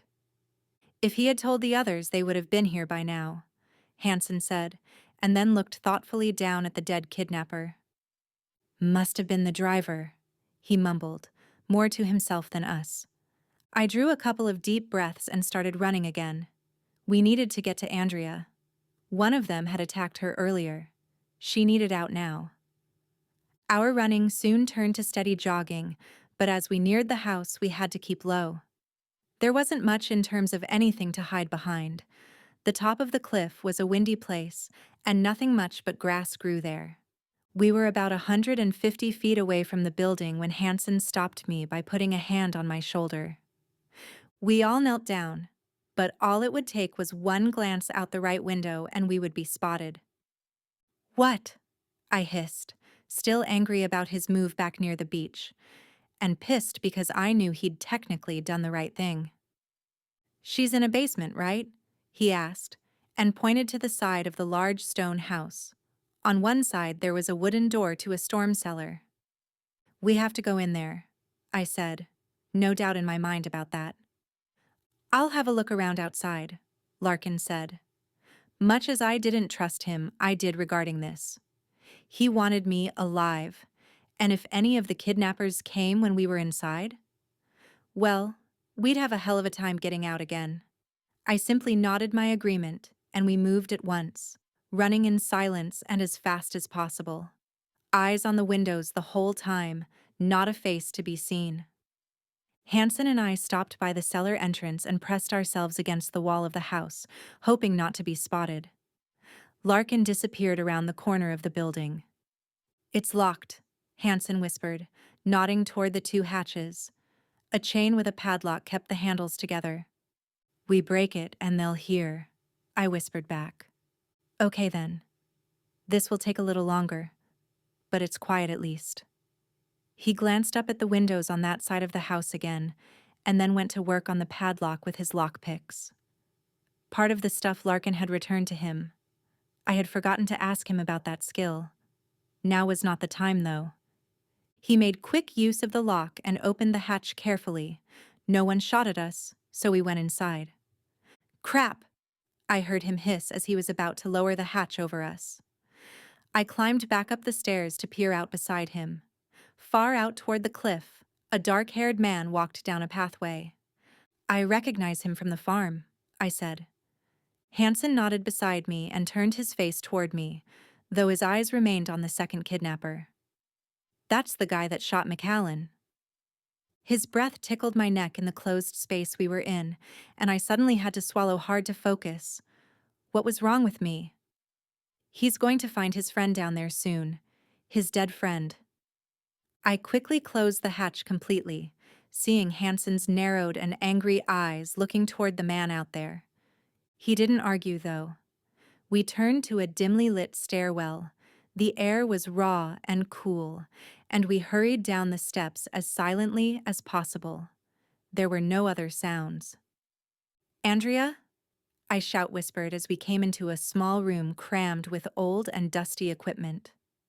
There was a moldy smell that no doubt came from the neglected papers and fabrics stuffed in unsealed boxes. "Evans!" Hansen's voice came behind me. "This might—" He trailed off, a half-warning not spoken. I pressed on. "Andrea." I stepped into the adjoining room, a larger space, dingy, lit from another lamp hanging from the ceiling. Some stuff stashed in the far corner, nothing else, except Andrea in the middle of the floor. The lamplight shone down on her as if she were the star of a play on stage and in center. Except she wasn't moving. She lay on her stomach, one arm bent underneath her, the other straight out to the side.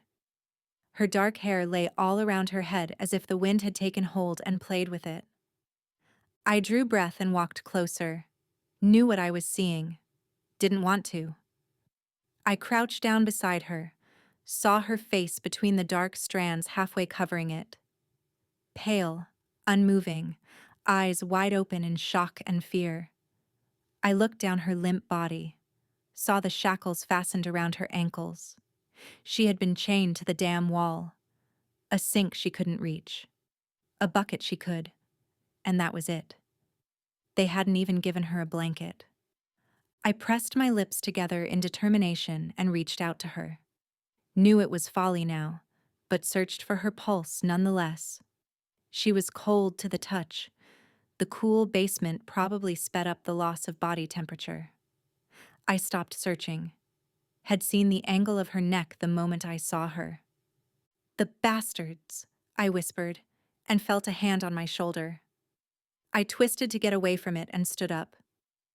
"Did you know?" I asked as I turned and faced Hansen. He didn't look like he wanted to answer me, but he did. "I suspected. I think she died when we last saw her." "Why didn't you say anything?" "I tried to prevent you from making that deal with Larkin." He stopped himself and shrugged. "I still needed to come here, in case there was a chance." I nodded. He should have told me. I hadn't seen it the way he had. Hadn't wanted to. But I understood that he'd had to at least try. Just in case. I looked down at her still body again, and drew in a lungful of moldy air before I looked back at him. "I am going to kill them for this," I said, not breaking eye contact. I knew he didn't like it. Didn't have to see the sadness in his eyes to know that. Didn't need any judgment. They were going to pay for this. Andrea had done nothing to deserve this. Nothing. "Well?" I prompted. He opened his mouth to speak as a crash of something breaking interrupted us from above. We heard scuffling and muffled shouts as something else was smashed to pieces up there. "Damn Larkin," I said, and ran past Hansen toward the stairs. I heard him follow me as I ran up the steps 3 at a time before heading out and around the house to find an open front door. The agent must have ventured inside to make an arrest. I ran in through a small hallway where I had to jump over the kidnapper's luggage to get to a small den straight ahead. What I saw in there made me halt my steps. Unfortunately, it was too late. The big-ass bald guy from the farm shoved Larkin so hard he crashed into a cabinet full of china, everything crashing onto the floor with him. The bald man instantly turned at my arrival and swung a hand toward me. He managed to grab me by the scruff of my jacket and fling me to the side. Luckily, I crashed into an old orange couch. I heard more noises behind me and turned to see Hansen land a punch into the big man's gut, but he only got a worse one in return. He staggered backward a few steps before drawing his gun. This time, I figured it was a good idea. I did not want to get too near this guy, and with good reason. He was big, strong, and fast. If you counted his ability, it took a lot to hurt him. The bruised nose in his small yet flabby face had only been given to him because I had found a weapon that worked against him. As I looked around the room, though, I sadly saw no quarterstaff substitutes. "Stop!" Hansen yelled at the bald man, who laughed in response. Quick as a damn hummingbird, he raised his hand and sent the little lightning bolts toward the detective. They hit his arm, making him lose his grip on the gun. I stared in disbelief. Had he not learned from the last time they met? He actually still thought he'd been tasered? I didn't think any more of it. I grabbed the nearest thing, which turned out to be a nice flowery guest book, and hurled it at the kidnapper. It distracted him enough for Hansen to attack, gun forgotten on the floor. At least he didn't waste time on it. Instead, he jumped up via the coffee table, grabbed hold of the man's head and neck, and shoved his knee into the big guy's chest. Not something I'd seen him do before. He was rewarded with another electric charge, this time in his leg. It knocked him back, falling halfway on the coffee table before rolling onto the floor. The bald guy turned toward me and smiled. A leering smile, threatening in every way. Yeah, I remembered him smacking my ass with the broken rake. One thing I knew, this was not the guy that had killed Andrea. He would have done other things to her given the chance. As he stepped to get around the table and toward me, Hansen's hand shot out and grabbed his ankle. It didn't help. I braced myself, grabbed a candlestick and saw a shadow pop up behind the giant. A shot reverberated through the little room. For a moment, I didn't think it would deter him. Then the bald man coughed, and drops of blood came out of his mouth and decorated his chin. His white sweater seemed untouched. The giant looked at me with confusion first, like this wasn't happening to him. Then he seemed to decide that it was, before turning to face Larkin. A large red and glistening patch of blood ran down the bald man's back, the wound a little dark opening at the top of this mess. It did not hinder him. He stalked toward Larkin, whose eyes widened in surprise as he fired again, straight into the man's chest. It stopped him short a moment as he bent a little and grunted in pain. Then he walked on. Larkin shot a third bullet into the guy, and he kept coming. Blind fury and a storm of adrenaline steering him now. I realized I still had the candlestick in my hand. I leapt forward and hurled the thing at the bald head, as the kidnapper grabbed a stunned Larkin by the throat and pushed him against the wall. The china broke under their shoes as they moved. The candlestick might as well have been a dandelion seed hitting the kidnapper. I ran toward them as he grabbed Larkin's gun, turned it toward him, and fired it. The shock in the agent's eyes as he realized the pain was his own was the last I saw of him alive, as the bald man shot his hand out and flicked me away, like he was swatting a fly. I fell back on a small yellow couch next to them and then rolled to the floor, landing on Hansen's legs. He'd been trying to get up, and this did not help. I tried getting up fast, didn't dare to not have my eyes on the bald man. Could smell burning fabric and saw the 5 small burn marks on Hansen's jeans, just below his right knee. The same kind of marks he had on the left side of his torso. I turned around in time to see the top of Larkin's head vanish behind the yellow couch as he slid down the wall. The bald man turned toward us with the gun still in hand and smiled. This time the smile was void of anything. It was simply there. He sneered and looked down himself. His sweater only white on the sleeves. 2 wounds bled profusely from his chest. Only now did it seem to dawn on him what had happened to him. The gun fell to the floor, a clackety sound as it landed. The kidnapper looked down at us as if we had any solutions where we lay on the floor. Then he went down on his knees, before he fell forward. His left side hit the coffee table and whipped it up, sending outdated magazines flying over him in a final salute. There was silence, a moment of disbelief and realization. "You okay?" Hansen asked me, while still wincing from his own pain. "Takes more than a giant hitting me to hurt me, detective." I got up on my knees, straightening my back. I couldn't see anything but Larkin's legs protruding from behind the yellow couch, but the amount of blood seeping around the broken china on the floor by his legs told me what I needed to know. The bastard had saved our lives. "Larkin's dead," I simply said, and stood up. "What?" Hansen scrambled to his feet, the electric attack making him a bit unsteady. He looked down at the slumped form of Agent Larkin. Unlike Andrea, his eyes were closed. The detective's glance moved to the bald man. I could see him shake his head in disbelief. "The man shot lightning from his hands," he muttered. "Some people can charge electric currents like that." I thought you knew, I added and touched his left side. Then I remembered his view on that and let go.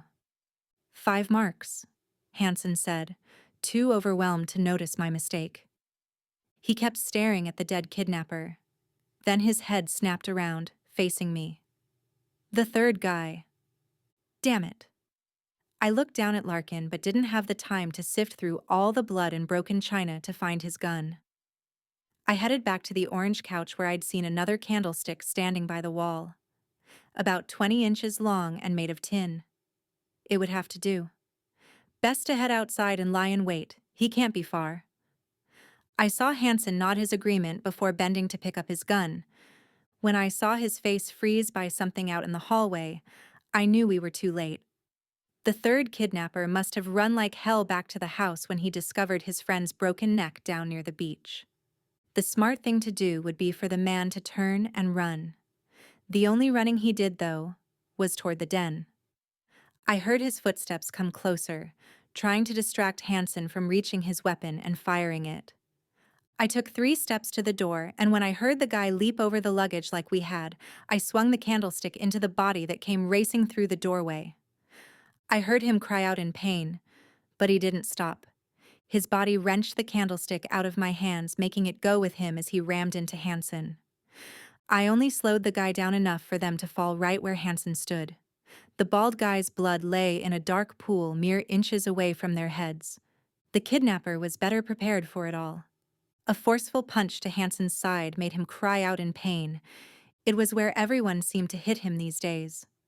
I ran forward and kicked the man, missing his ribs as he moved, and hitting his hip instead. It sent him shoulder first into the yellow couch where he turned quickly, dark eyes fastened on me. His face looked like a red and blue abstract painting from the last time he'd bumped into Hansen. The guy's hand went to his back, and before I could do anything, he pulled out a gun and pointed it at me. Crap. I stepped back automatically. Knew this man wouldn't hesitate to shoot if he had to. A smile formed on his lips at the sight of me. It was quiet a moment as we all took in the situation, only our heightened breathing breaking the silence. Then he moved, got up on his feet and walked toward me. A sheen of sweat covered his tan skin. He'd been running hard up the hill. The look he gave me indicated this could all still be salvaged. Everyone might be dead. But if he could bring me into his employers, all might be forgiven. I could see it in the relief mixed in with his triumphant face, even despite the bruises. He raised his hand to hit me with the gun, and I braced myself instantly. "Stop!" Hansen shouted. The kidnapper froze and turned around as Hansen fired his gun. The kidnapper had made the mistake of forgetting him. The sound of the gun startled me at such close range, more than the other ones had.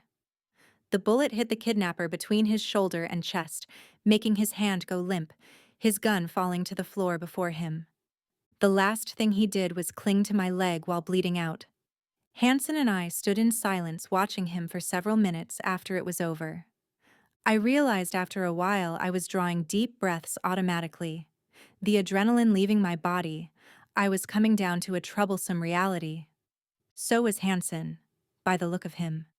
He gazed around the small and trashed den, a once quaint and 70s-looking room with its brown, yellow, and orange colors. Of course, now red was the dominant color. Hansen stood there, gun still in his hand. 2 dead kidnappers and an FBI agent. The smell of gunpowder, blood, and burned clothes encompassing the room. He turned to me with an unusual bland look in his eyes. "We are so screwed."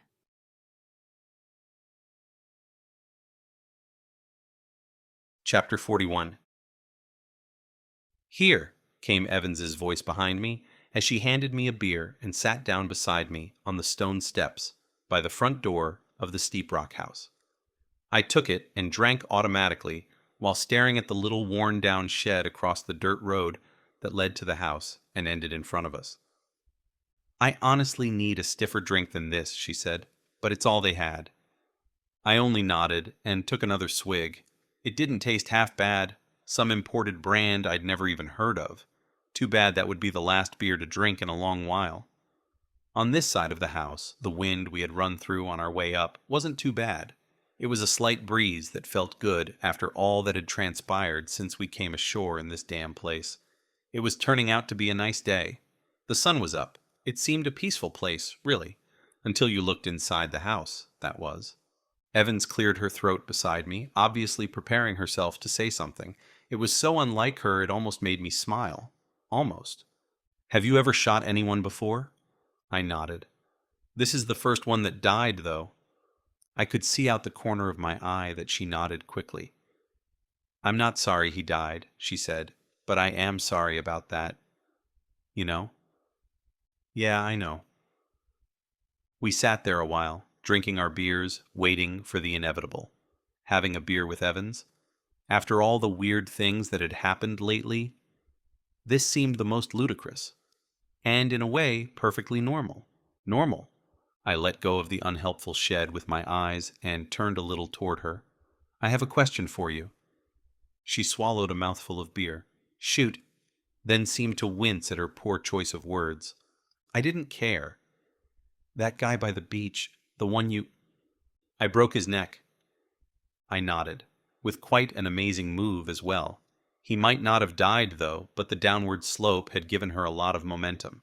He hadn't had a chance down there. That move, that's something you've practiced? Again and again. She took another swig from the bottle. You had your hands behind your back, not out to the side for balance like you'd expect. She shrugged at this. She knew what I was getting at. She had her hands behind her because she practiced it like that. Something to get her out of a tight spot if she was tied up. That was how her life was. As confusingly crazy and far from normal as you could get. And her reward? Exile, or prison, most likely. She didn't deserve that for trying to help someone. But still, here we were. No point in postponing it. I finished the beer and put the bottle down with a clink as it hit the stone step. Larkin had returned all my things when he'd decided to help. The poor bastard. And I fished the disassembled cell phone out of my pocket. The pieces had survived through the violence. Evans managed, while swallowing the last of her beer. What are you doing? Calling it in. Why? Why? Because we have 5 dead bodies here, 4 which are our responsibility. They had it coming, she growled. Her eyes seemed even darker than usual. I'm not arguing with you on that point. I meant it. I wasn't even that surprised by it. I felt no sorrow for those men's deaths. Good. Then stop talking gibberish and put the phone down. You know I can't do that? Oh my God, you're impossible. She put down her empty bottle as well and snatched the battery out of my hand before stuffing it into her jean pocket. Damn it, Evans, if you think I won't... My voice trailed off as I leaned toward her to take the battery back, and then noticed the bright yellow dishwasher gloves lying next to her. What are those for? You need to listen to me, she said, giving me a stern look. I've already called the right people. Help is coming. With what phone? If we're not using cell phones, that is. The landline, smartass, to a burner phone that's already been disposed of. Wait. What? Her words were suddenly starting to get through to me. Was she insane? She grabbed the gloves and got up. Just don't do anything stupid. I sat in stunned disbelief as I watched her go inside, pulling the gloves on. This was so beyond my life, it took me a few moments to realize what was going on. The right kind of help? Damn. I scrambled to my feet and went inside as Evans came back out from the kitchen and headed into the den. She had a few knives, scissors, and a pair of kitchen tongs with her. She pointedly didn't look at me as she passed me and knelt down beside the kidnapper I had shot. As she began cutting the man's t-shirt, I knew what she was up to. I wanted to ask her anyway, probably because that's what you do, but I didn't. Only watched as she cut open enough of the fabric for it to reveal the bullet wound. This little, gaping, dark wound, darker than the surrounding blood that had poured out of him. After that, she grabbed a big, sharp-looking knife and then simply sat there. It took me a moment to realize she didn't want to do this. The woman who'd thrown herself through the air with no hesitation, legs wrapped around a man's neck so it broke. She was controlling her breathing now, psyching herself up. Then she nodded decisively to herself, inhaled deeply, and made the first cut. She was going to get that bullet out, despite her aversion to what she was doing. I felt numb, stopped thinking about how we'd had different outcomes in sight for this mess. I walked into the kitchen with calm steps, found an unopened packet with a pair of dishwasher gloves by the sink, and grabbed them. Then I walked back and knelt down on the other side of the body as I pulled the gloves on. She looked at me with surprise, but it didn't last long. Instead, she kept at it as I helped, trying to give her room to get the bullet. At least it made it easier for her than using the kitchen tongs. She tried to cut her way straight in at first, but the bullet had entered at an angle, lodging itself under the clavicle bone. It must have nicked an artery at some point. He died fast as blood gushed out of him. At some point during this horror, I heard cars approaching. As this didn't seem to bother Evans, I remained where I was. "Pull this aside," she said, her voice low, unusually weak. I did not want to know what I was pulling aside, but as I did it, I saw the damn bullet in there, wrapped in blood and tissue. Voices interrupted the silence of the house. I saw several people enter the hallway, the large frame of Gerard first. So she'd called her community. I could see Rob following him, as well as Gary from the auto shop and his mechanic Alan. 2 other men and 2 women I had not seen before also followed in behind the big man. They all stared at us a moment. Me, for the most part, I guess. When they realized what we were doing, they didn't seem to care. Evans was concentrating on getting the bullet out, the gloves a couple of sizes too big for her. There was no point in us switching, though. My hands were too big to twist under the bone and into the little opening. "Okay, guys, spread out," Gerard began. "Which rooms, Maggie?" he added, though sounding like he didn't want to disturb her. "Mostly here in the hallway, barely in the kitchen and the basement. Entrance outside," she managed, breathing hard. I hardly noticed as they dispersed, getting equipment from their cars and coming back in. "I got it," Evans finally said. "Wait, something else." She strained her arm and then exhaled as she pulled out her hand. The once yellow glove, bright red up to the wrist now. She looked at the bullet and then sighed. That was lucky. What was? She handed me the bloody piece of metal, and as I looked, it turned out there were 2 pieces. A small fragment had been knocked off, probably from hitting bone. I looked at it in silence a moment. This was a damn nightmare. Yet I glanced up and saw her dark eyes watching me and simply said, "Thank you." How on earth were we going to explain this? I watched in numb silence as Gerard and his people went to work on the place, wiping every surface we had been in contact with, removing every object we had touched that could be removed. Other than answering their questions when asked about this, I said nothing, too stunned by it all. The efficiency shocked me. They had done this before, but it couldn't be often. I had never come across a crime scene where parts of it was wiped down like this. They left the bodies undisturbed, minus mine and Evan's little operation, of course. Since Larkin and the bald man had shot each other, there seemed no point in hiding it. They were thorough and efficient. Still, I began worrying about the landlord. This was a short-term lease, after all. They could show up any time simply to be social. "We've got it handled," Gerard said when I asked. "It's Mrs. Latimer, out by Green Oak, who owns this place.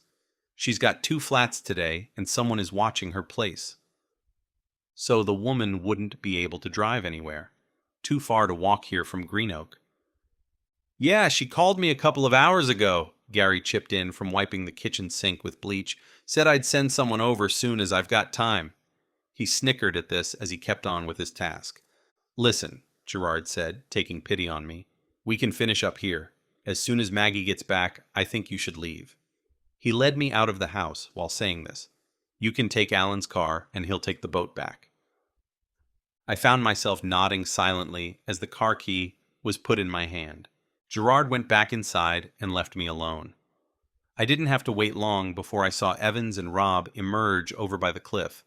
They must have left the other 2 guys I didn't know down by the kidnapper with the broken neck. Evans and Rob stopped a moment and embraced each other for a long time. She would never have done that in the house, not in front of the others. This had to have taken its toll on her as well.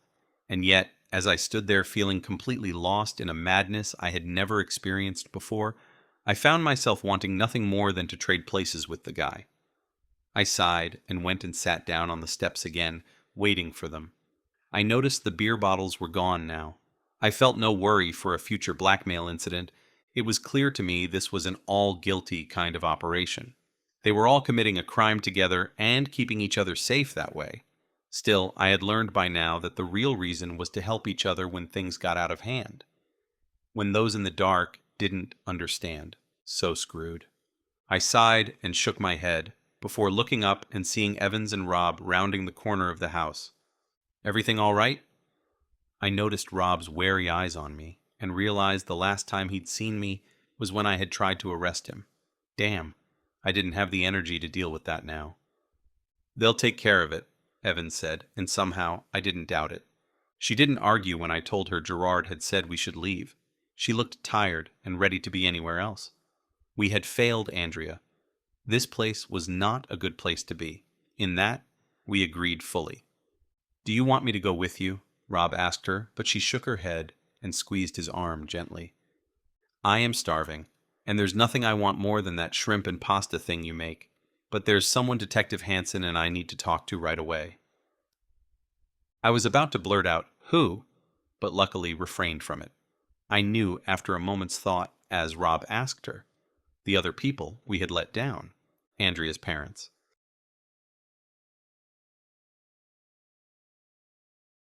Chapter 42. As Hansen unlocked the door, Kona came with a joyous greeting. This time, I was expecting it. My frame of mind calmed her down instantly as she knew something was wrong. The smell of blood on our clothes made her shy away a moment before she changed her mind and came back. Like last time, I simply sat down in front of her, and this time I hugged her. Hugged the dog like a sad sack. Which is exactly what I was. I heard Hansen sit down on the floor behind me. He was in no better shape. The meeting with Mr. and Mrs. Kirby had been gut-wrenching. They had confirmation their daughter was dead. They blamed Yoroff, not us. That had almost been the worst. Thanking us for trying. Trying wasn't good enough. Kona whimpered by my ear, making me release her. "I'm sorry, girl. You're picking up on our bad moods, aren't you?" As I switched to scratching her behind her ears, her tail started wagging back and forth on the floor like a fan. I glanced back at Hansen, who sat leaning on the door, eyes raised to the ceiling. Seemed he was looking to see if something helpful was written there. By the look of him, there wasn't. Disheveled and tired was a kind description. Our clothes needed to be burned, and soon. The bloodstains alone would tie us to steep rock.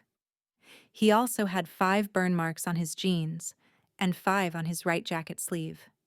At least the bald man hadn't incapacitated him this time around. I hated that. Hansen's voice jolted me back, but of course he could see me even if he wasn't looking right at me.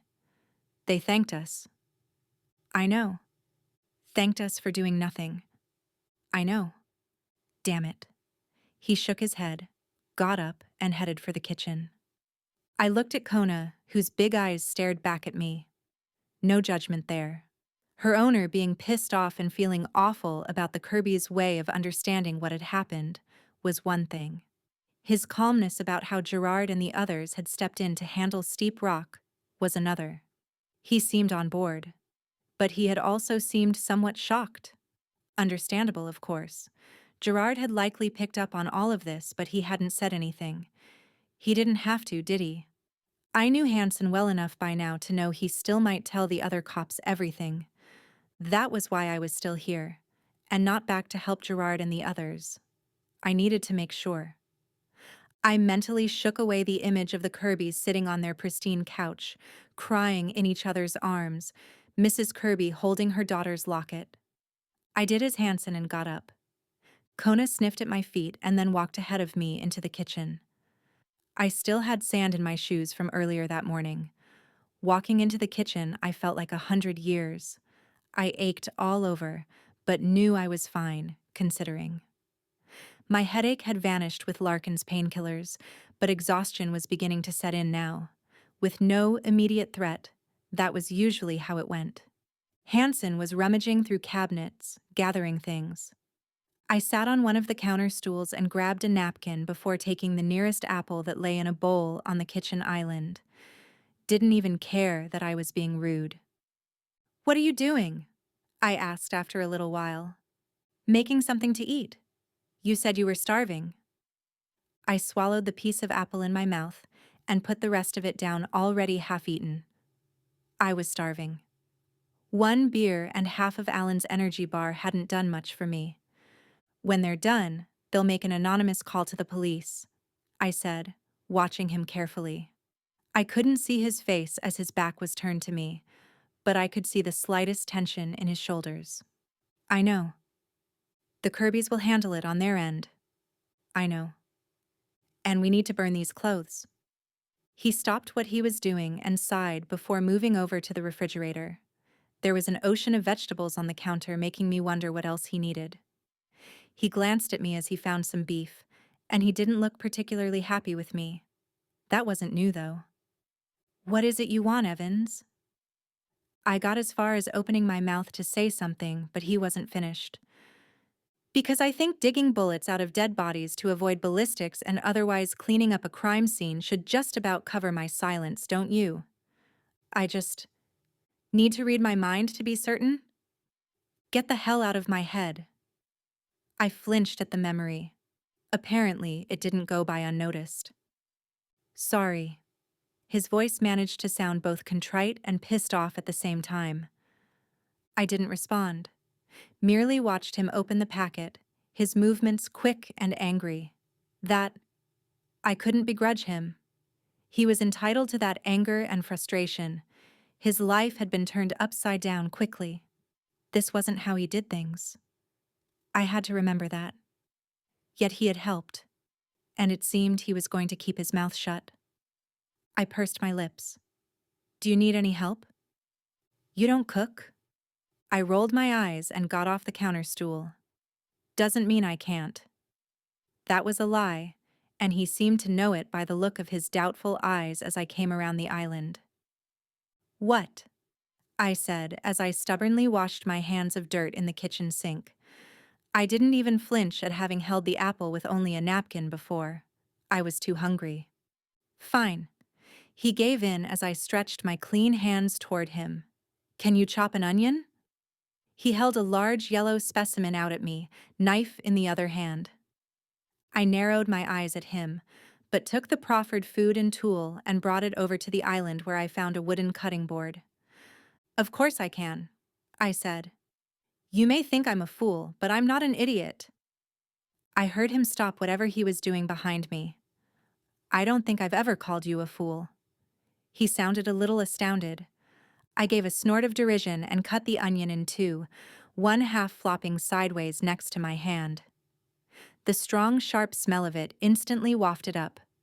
"Listen, I know you've hated me a while, and today hasn't exactly improved your view, but don't take it out on the community just because I piss you off." I didn't really know why this was coming out of me now, but it had been a long time coming. The potential problems he could cause only to spite me were substantial. He didn't answer me. Instead, he remained quiet a while. "Is that what you think?" I heard him put something down on the counter next to the fridge before he walked over and stood right behind me. He placed his hands on the countertop on either side of me. Suddenly, my heart was beating faster. I resolutely chopped the ends off one of the onion halves, peeling the outer layers off. "I never hated you," he said, his voice relaxed, a little surprised maybe. I felt a shiver as he touched my hair, brushing it behind my ear. "I'll admit I didn't like you much. I knew something was up. I suspected you of lies, crimes." He spoke next to my ear, his voice soft. I had to blink hard, and not because of the onion. This had shifted fast. Seemed he was tired of arguing. "I'm man enough to admit when I'm wrong," he said, moving on to kisses now. Of course I wasn't completely, though, was I? No, I agreed. But I hadn't done anything wrong for the reasons he'd thought. You weren't completely wrong. I noticed I had started chopping the onion, looking at it from an odd angle as I arched my neck for his kisses, half closing my eyes. But you were wrong, I added, feeling his breath on my neck as he chuckled at my comment. Actually, I said, struggling a little to keep my voice steady, you've been doing some wrong things yourself lately. That's what happens when you keep bad company, he said. And apparently, he continued, I'm very impressionable. I exhaled then, not even caring anymore as I leaned my head back against him. How is it we seem to end up like this every time we're alone? I whispered. I awoke slowly, taking my time emerging from sleep. I gave a deep sigh of contentment and became aware that he was stroking my hair. Slow and light motions, brushing it back from my face. We lay on our sides, close together, comfortable. Bright daylight seeping past the curtains told me it had to be morning, and what little I could see except him told me I was in a white room. Not many colors here, unlike the rest of his place. I didn't want to move to check it out. Morning, he said as he realized I was properly awake. I smiled lazily. I could do with waking up like this more often. Hungry? He asked. We never got to dinner. Nate, are you still here? Oh, dear Lord. An unfamiliar voice rudely interrupted. I looked back toward the door then and saw a middle-aged, lean, and still pretty-looking woman standing next to Kona. She was staring at us in what looked like shock. Shock is also what seemed to be running through the now tense body next to me. Mrs. Gaines? He blurted. I came to get Kona, she said. I wasn't aware you'd be home this late. All three of us stared a moment, everyone trying to catch up with the situation. I saw the food in the kitchen, the woman continued. Kona seems to have eaten some meat. So, we would be having vegetarian dinner for breakfast then, I guessed. Then I realized the woman also saw our bruises. What kind of activities she thought we were up to in bed had to confuse the hell out of her. I had to bite my cheek not to laugh. Nice to meet you, Mrs. Gaines, I said, smiling. Yes, she answered, looking with uncertainty at me. Honestly, if she was a Mrs., she shouldn't be this shocked. Nice to meet you, too. Perhaps we can meet at a more clothed time, she said, looking at the dog and getting the hell out of there. Kona in tow. Oh, for crying out loud! He exclaimed, sinking back down on the bed, looking at the ceiling with despair in his eyes. Then he eased up on an elbow. I should go after her and apologize. Really? I laughed. Anyway, I added, you can blame it on Kona. She really is a bad watchdog.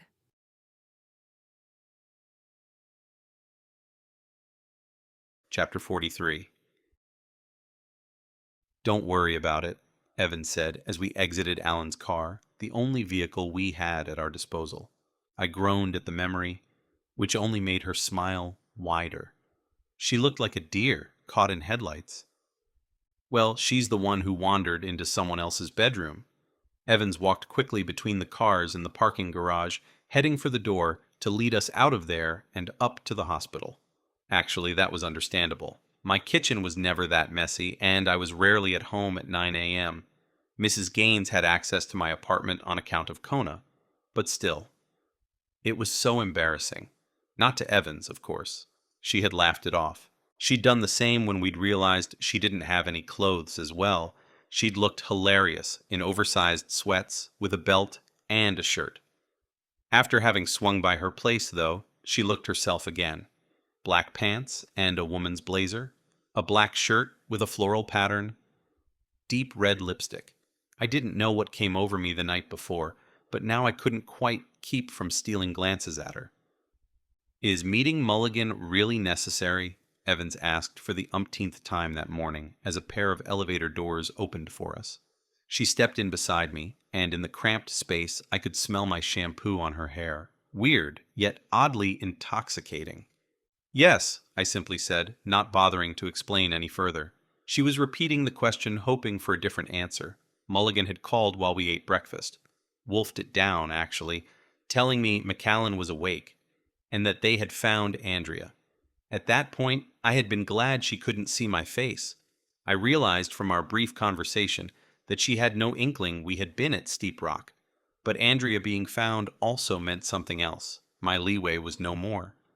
There was no point in investigating Evans. Mulligan still wanted a debrief, though. Evans, of course, didn't want to go to the police station. I didn't think that had anything to do with Steep Rock. That was just Evans. Let's stick to what we agreed, I told her as the doors opened again, releasing us from the awful music that was supposed to be calming. Fine, she said, not for the first time either. She rounded the nearest corner and walked straight into Detective K, almost making her drop her notepad. Oh, hi, Maggie, she managed, despite being startled. I noticed her eyes briefly fly between us, and immediately knew Maureen had not kept her mouth shut. I would likely take some jabs for this later. I had been vocal about not liking Evans very much, but I didn't have the time now. You seen Bill yet? I asked Kay. Yeah, just finished. How is he? Not too bad, considering, Kay said, as she shut the notepad and put it in her jacket pocket. He confirmed everything you said, Nate. Yeah, well, at least you can go visit him with no issues now. I nodded. Anyway, I'm on my way out. We found Andrea Kirby yesterday. Really? That case has been all over the papers, Evans broke in.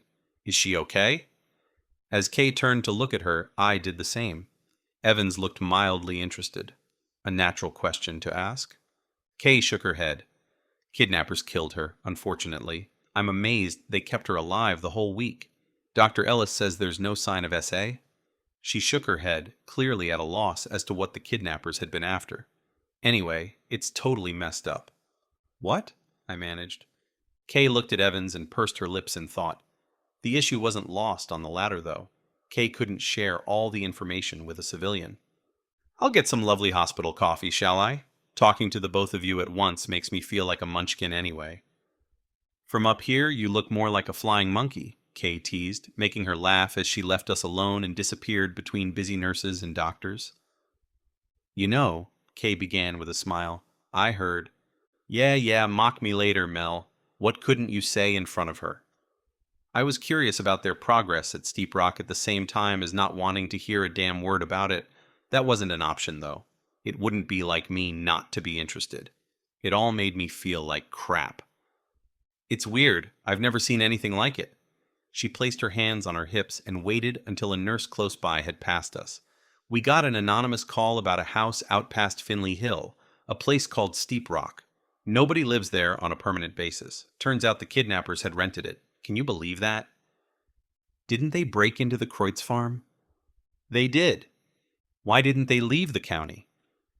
Your guess is as good as mine. She waved her hand to the side before placing it on her hip again. That statement was so wrong, I didn't know what to say. Anyway, they were all dead when we got there, but that's not even the weird part. I raised an eyebrow at that. That uptight FBI agent? You didn't see much of him, I guess. Well, he was there, too, dead. A dead FBI agent? This place will be swarming with them soon, then. Don't think so. We notified them. They're sending someone, but didn't seem all that interested. That meant Evans had to stay hidden from whoever the Bureau sent. And, Kay pressed on before I could say anything, the scene has been tampered with. How? Parts of it are cleaned thoroughly. So far, no prints or anything. I think Larkin brought someone with him. There's even a bullet that's missing from one of the bodies. Someone went to great trouble to make sure we can't trace them. Seems like it, yeah. I was suddenly grateful neither I nor Evans had any visible marks on us while clothed. I had some scrapes on my right knuckles after the last week, but kept the cuff of my jacket over them. Whatever happened out there seems awfully shady. We're still at it, though. Rick's there now. I only came in to talk to Bill. Well, I shouldn't keep you. Yeah, she tried hard not to smile. You should get back to... Later, Mel. I heard her snicker behind me as she got on the elevator. I headed for McCallan's room, trying not to think about what Kay had told me, trying not to feel relief because Gerard and his companion's work seemed to pan out. As for McCallan, I was lucky. As I was allowed in by a nurse and rounded the last corner, I saw both the Gomez clan and the McCallan offspring head down the hallway. Time for food, likely. With my mood as it was, I was glad not to have to deal with too many people. As I entered the room with a quick knock on the open door, I was greeted with smiles by both Rosita and her now-awake husband. He looked awful, but still much better than the last time I'd seen him. Rosita looked exhausted but radiant. It must have been a relief to finally have him wake up. "If you need a break, I can sit a while," I told her, and indicated the direction of the rest of her family with my head. They haven't gotten far.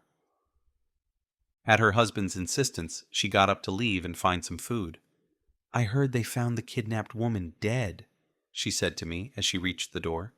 I nodded as she placed a supporting hand on my shoulder. "I'm so sorry, Nate."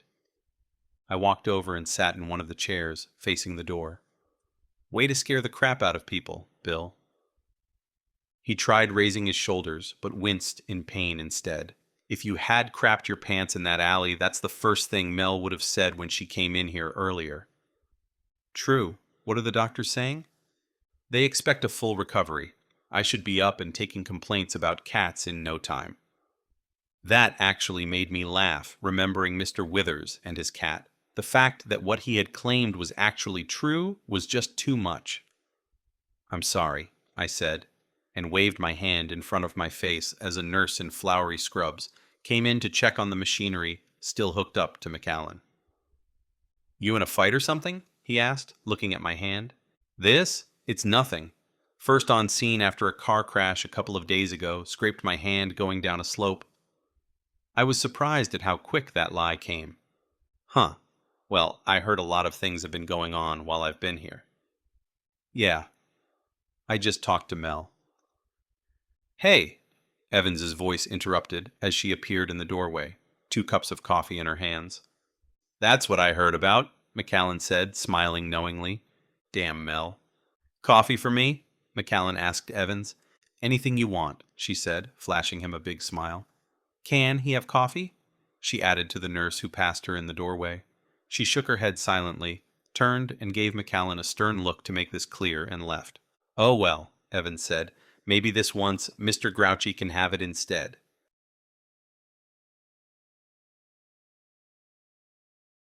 Chapter 44. "Okay then. Thanks, Gus," Hansen said, and ended the call as he got into the driver's seat of Alan's car. I had to think a moment before I realized who he was talking to. "Officer Routledge?" Hansen nodded as he started the car. "Needed some information. We're going to see someone." "Mulligan?" "Afterwards." I huffed and sank down in the seat. There had been too many close calls with the police lately. I didn't want to talk to any of them in a while. I glanced at Hansen and decided that didn't pertain to all of them. By my estimation, we'd slept for 10 or 11 hours last night, going to bed in the late afternoon, but as we drove through Ashport, I half dozed off anyway. As the car stopped, I jerked awake, looking around in confusion. The harbor? Why are we here? Because according to Gus, this is where we're most likely to find your friend Eddie Hayes. What? I sat up properly at that comment. Was he after Eddie now? Then I noticed that Hansen actually looked, well, nice. No suspicious face, his light blue eyes mild as he watched me.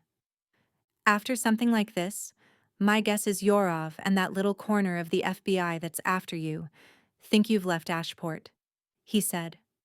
At the same time, Eddie made himself known by exiting the Harbor Grill and Bar.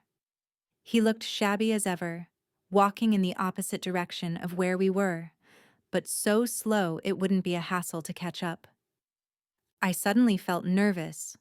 I had forgotten about the new identity, had pushed the thought away the moment Larkin had agreed to help, when I thought I'd have to go with him. I didn't want to leave Ashport. I was so tired of leaving. I looked over at Hansen in utter bewilderment. Was he still that keen to get rid of me? Boy, had I misjudged things. Silly me. No one in their right mind will believe you've stayed, he clarified. Oh, was all I could manage as the realization hit me. I couldn't help but smile at him. So, he continued, a smile breaking out on his lips as well. What name do you want to use now? This has been Outsider, Book 1 in the Ashport Mender series, written by G.K. Lund. Copyright 2018 by G.K. Lund. Audiobook production, copyright 2025 by G.K. Lund. If you want to be notified of other audiobooks by G.K. Lund, remember to click subscribe. That way you won't miss new additions to this YouTube catalog.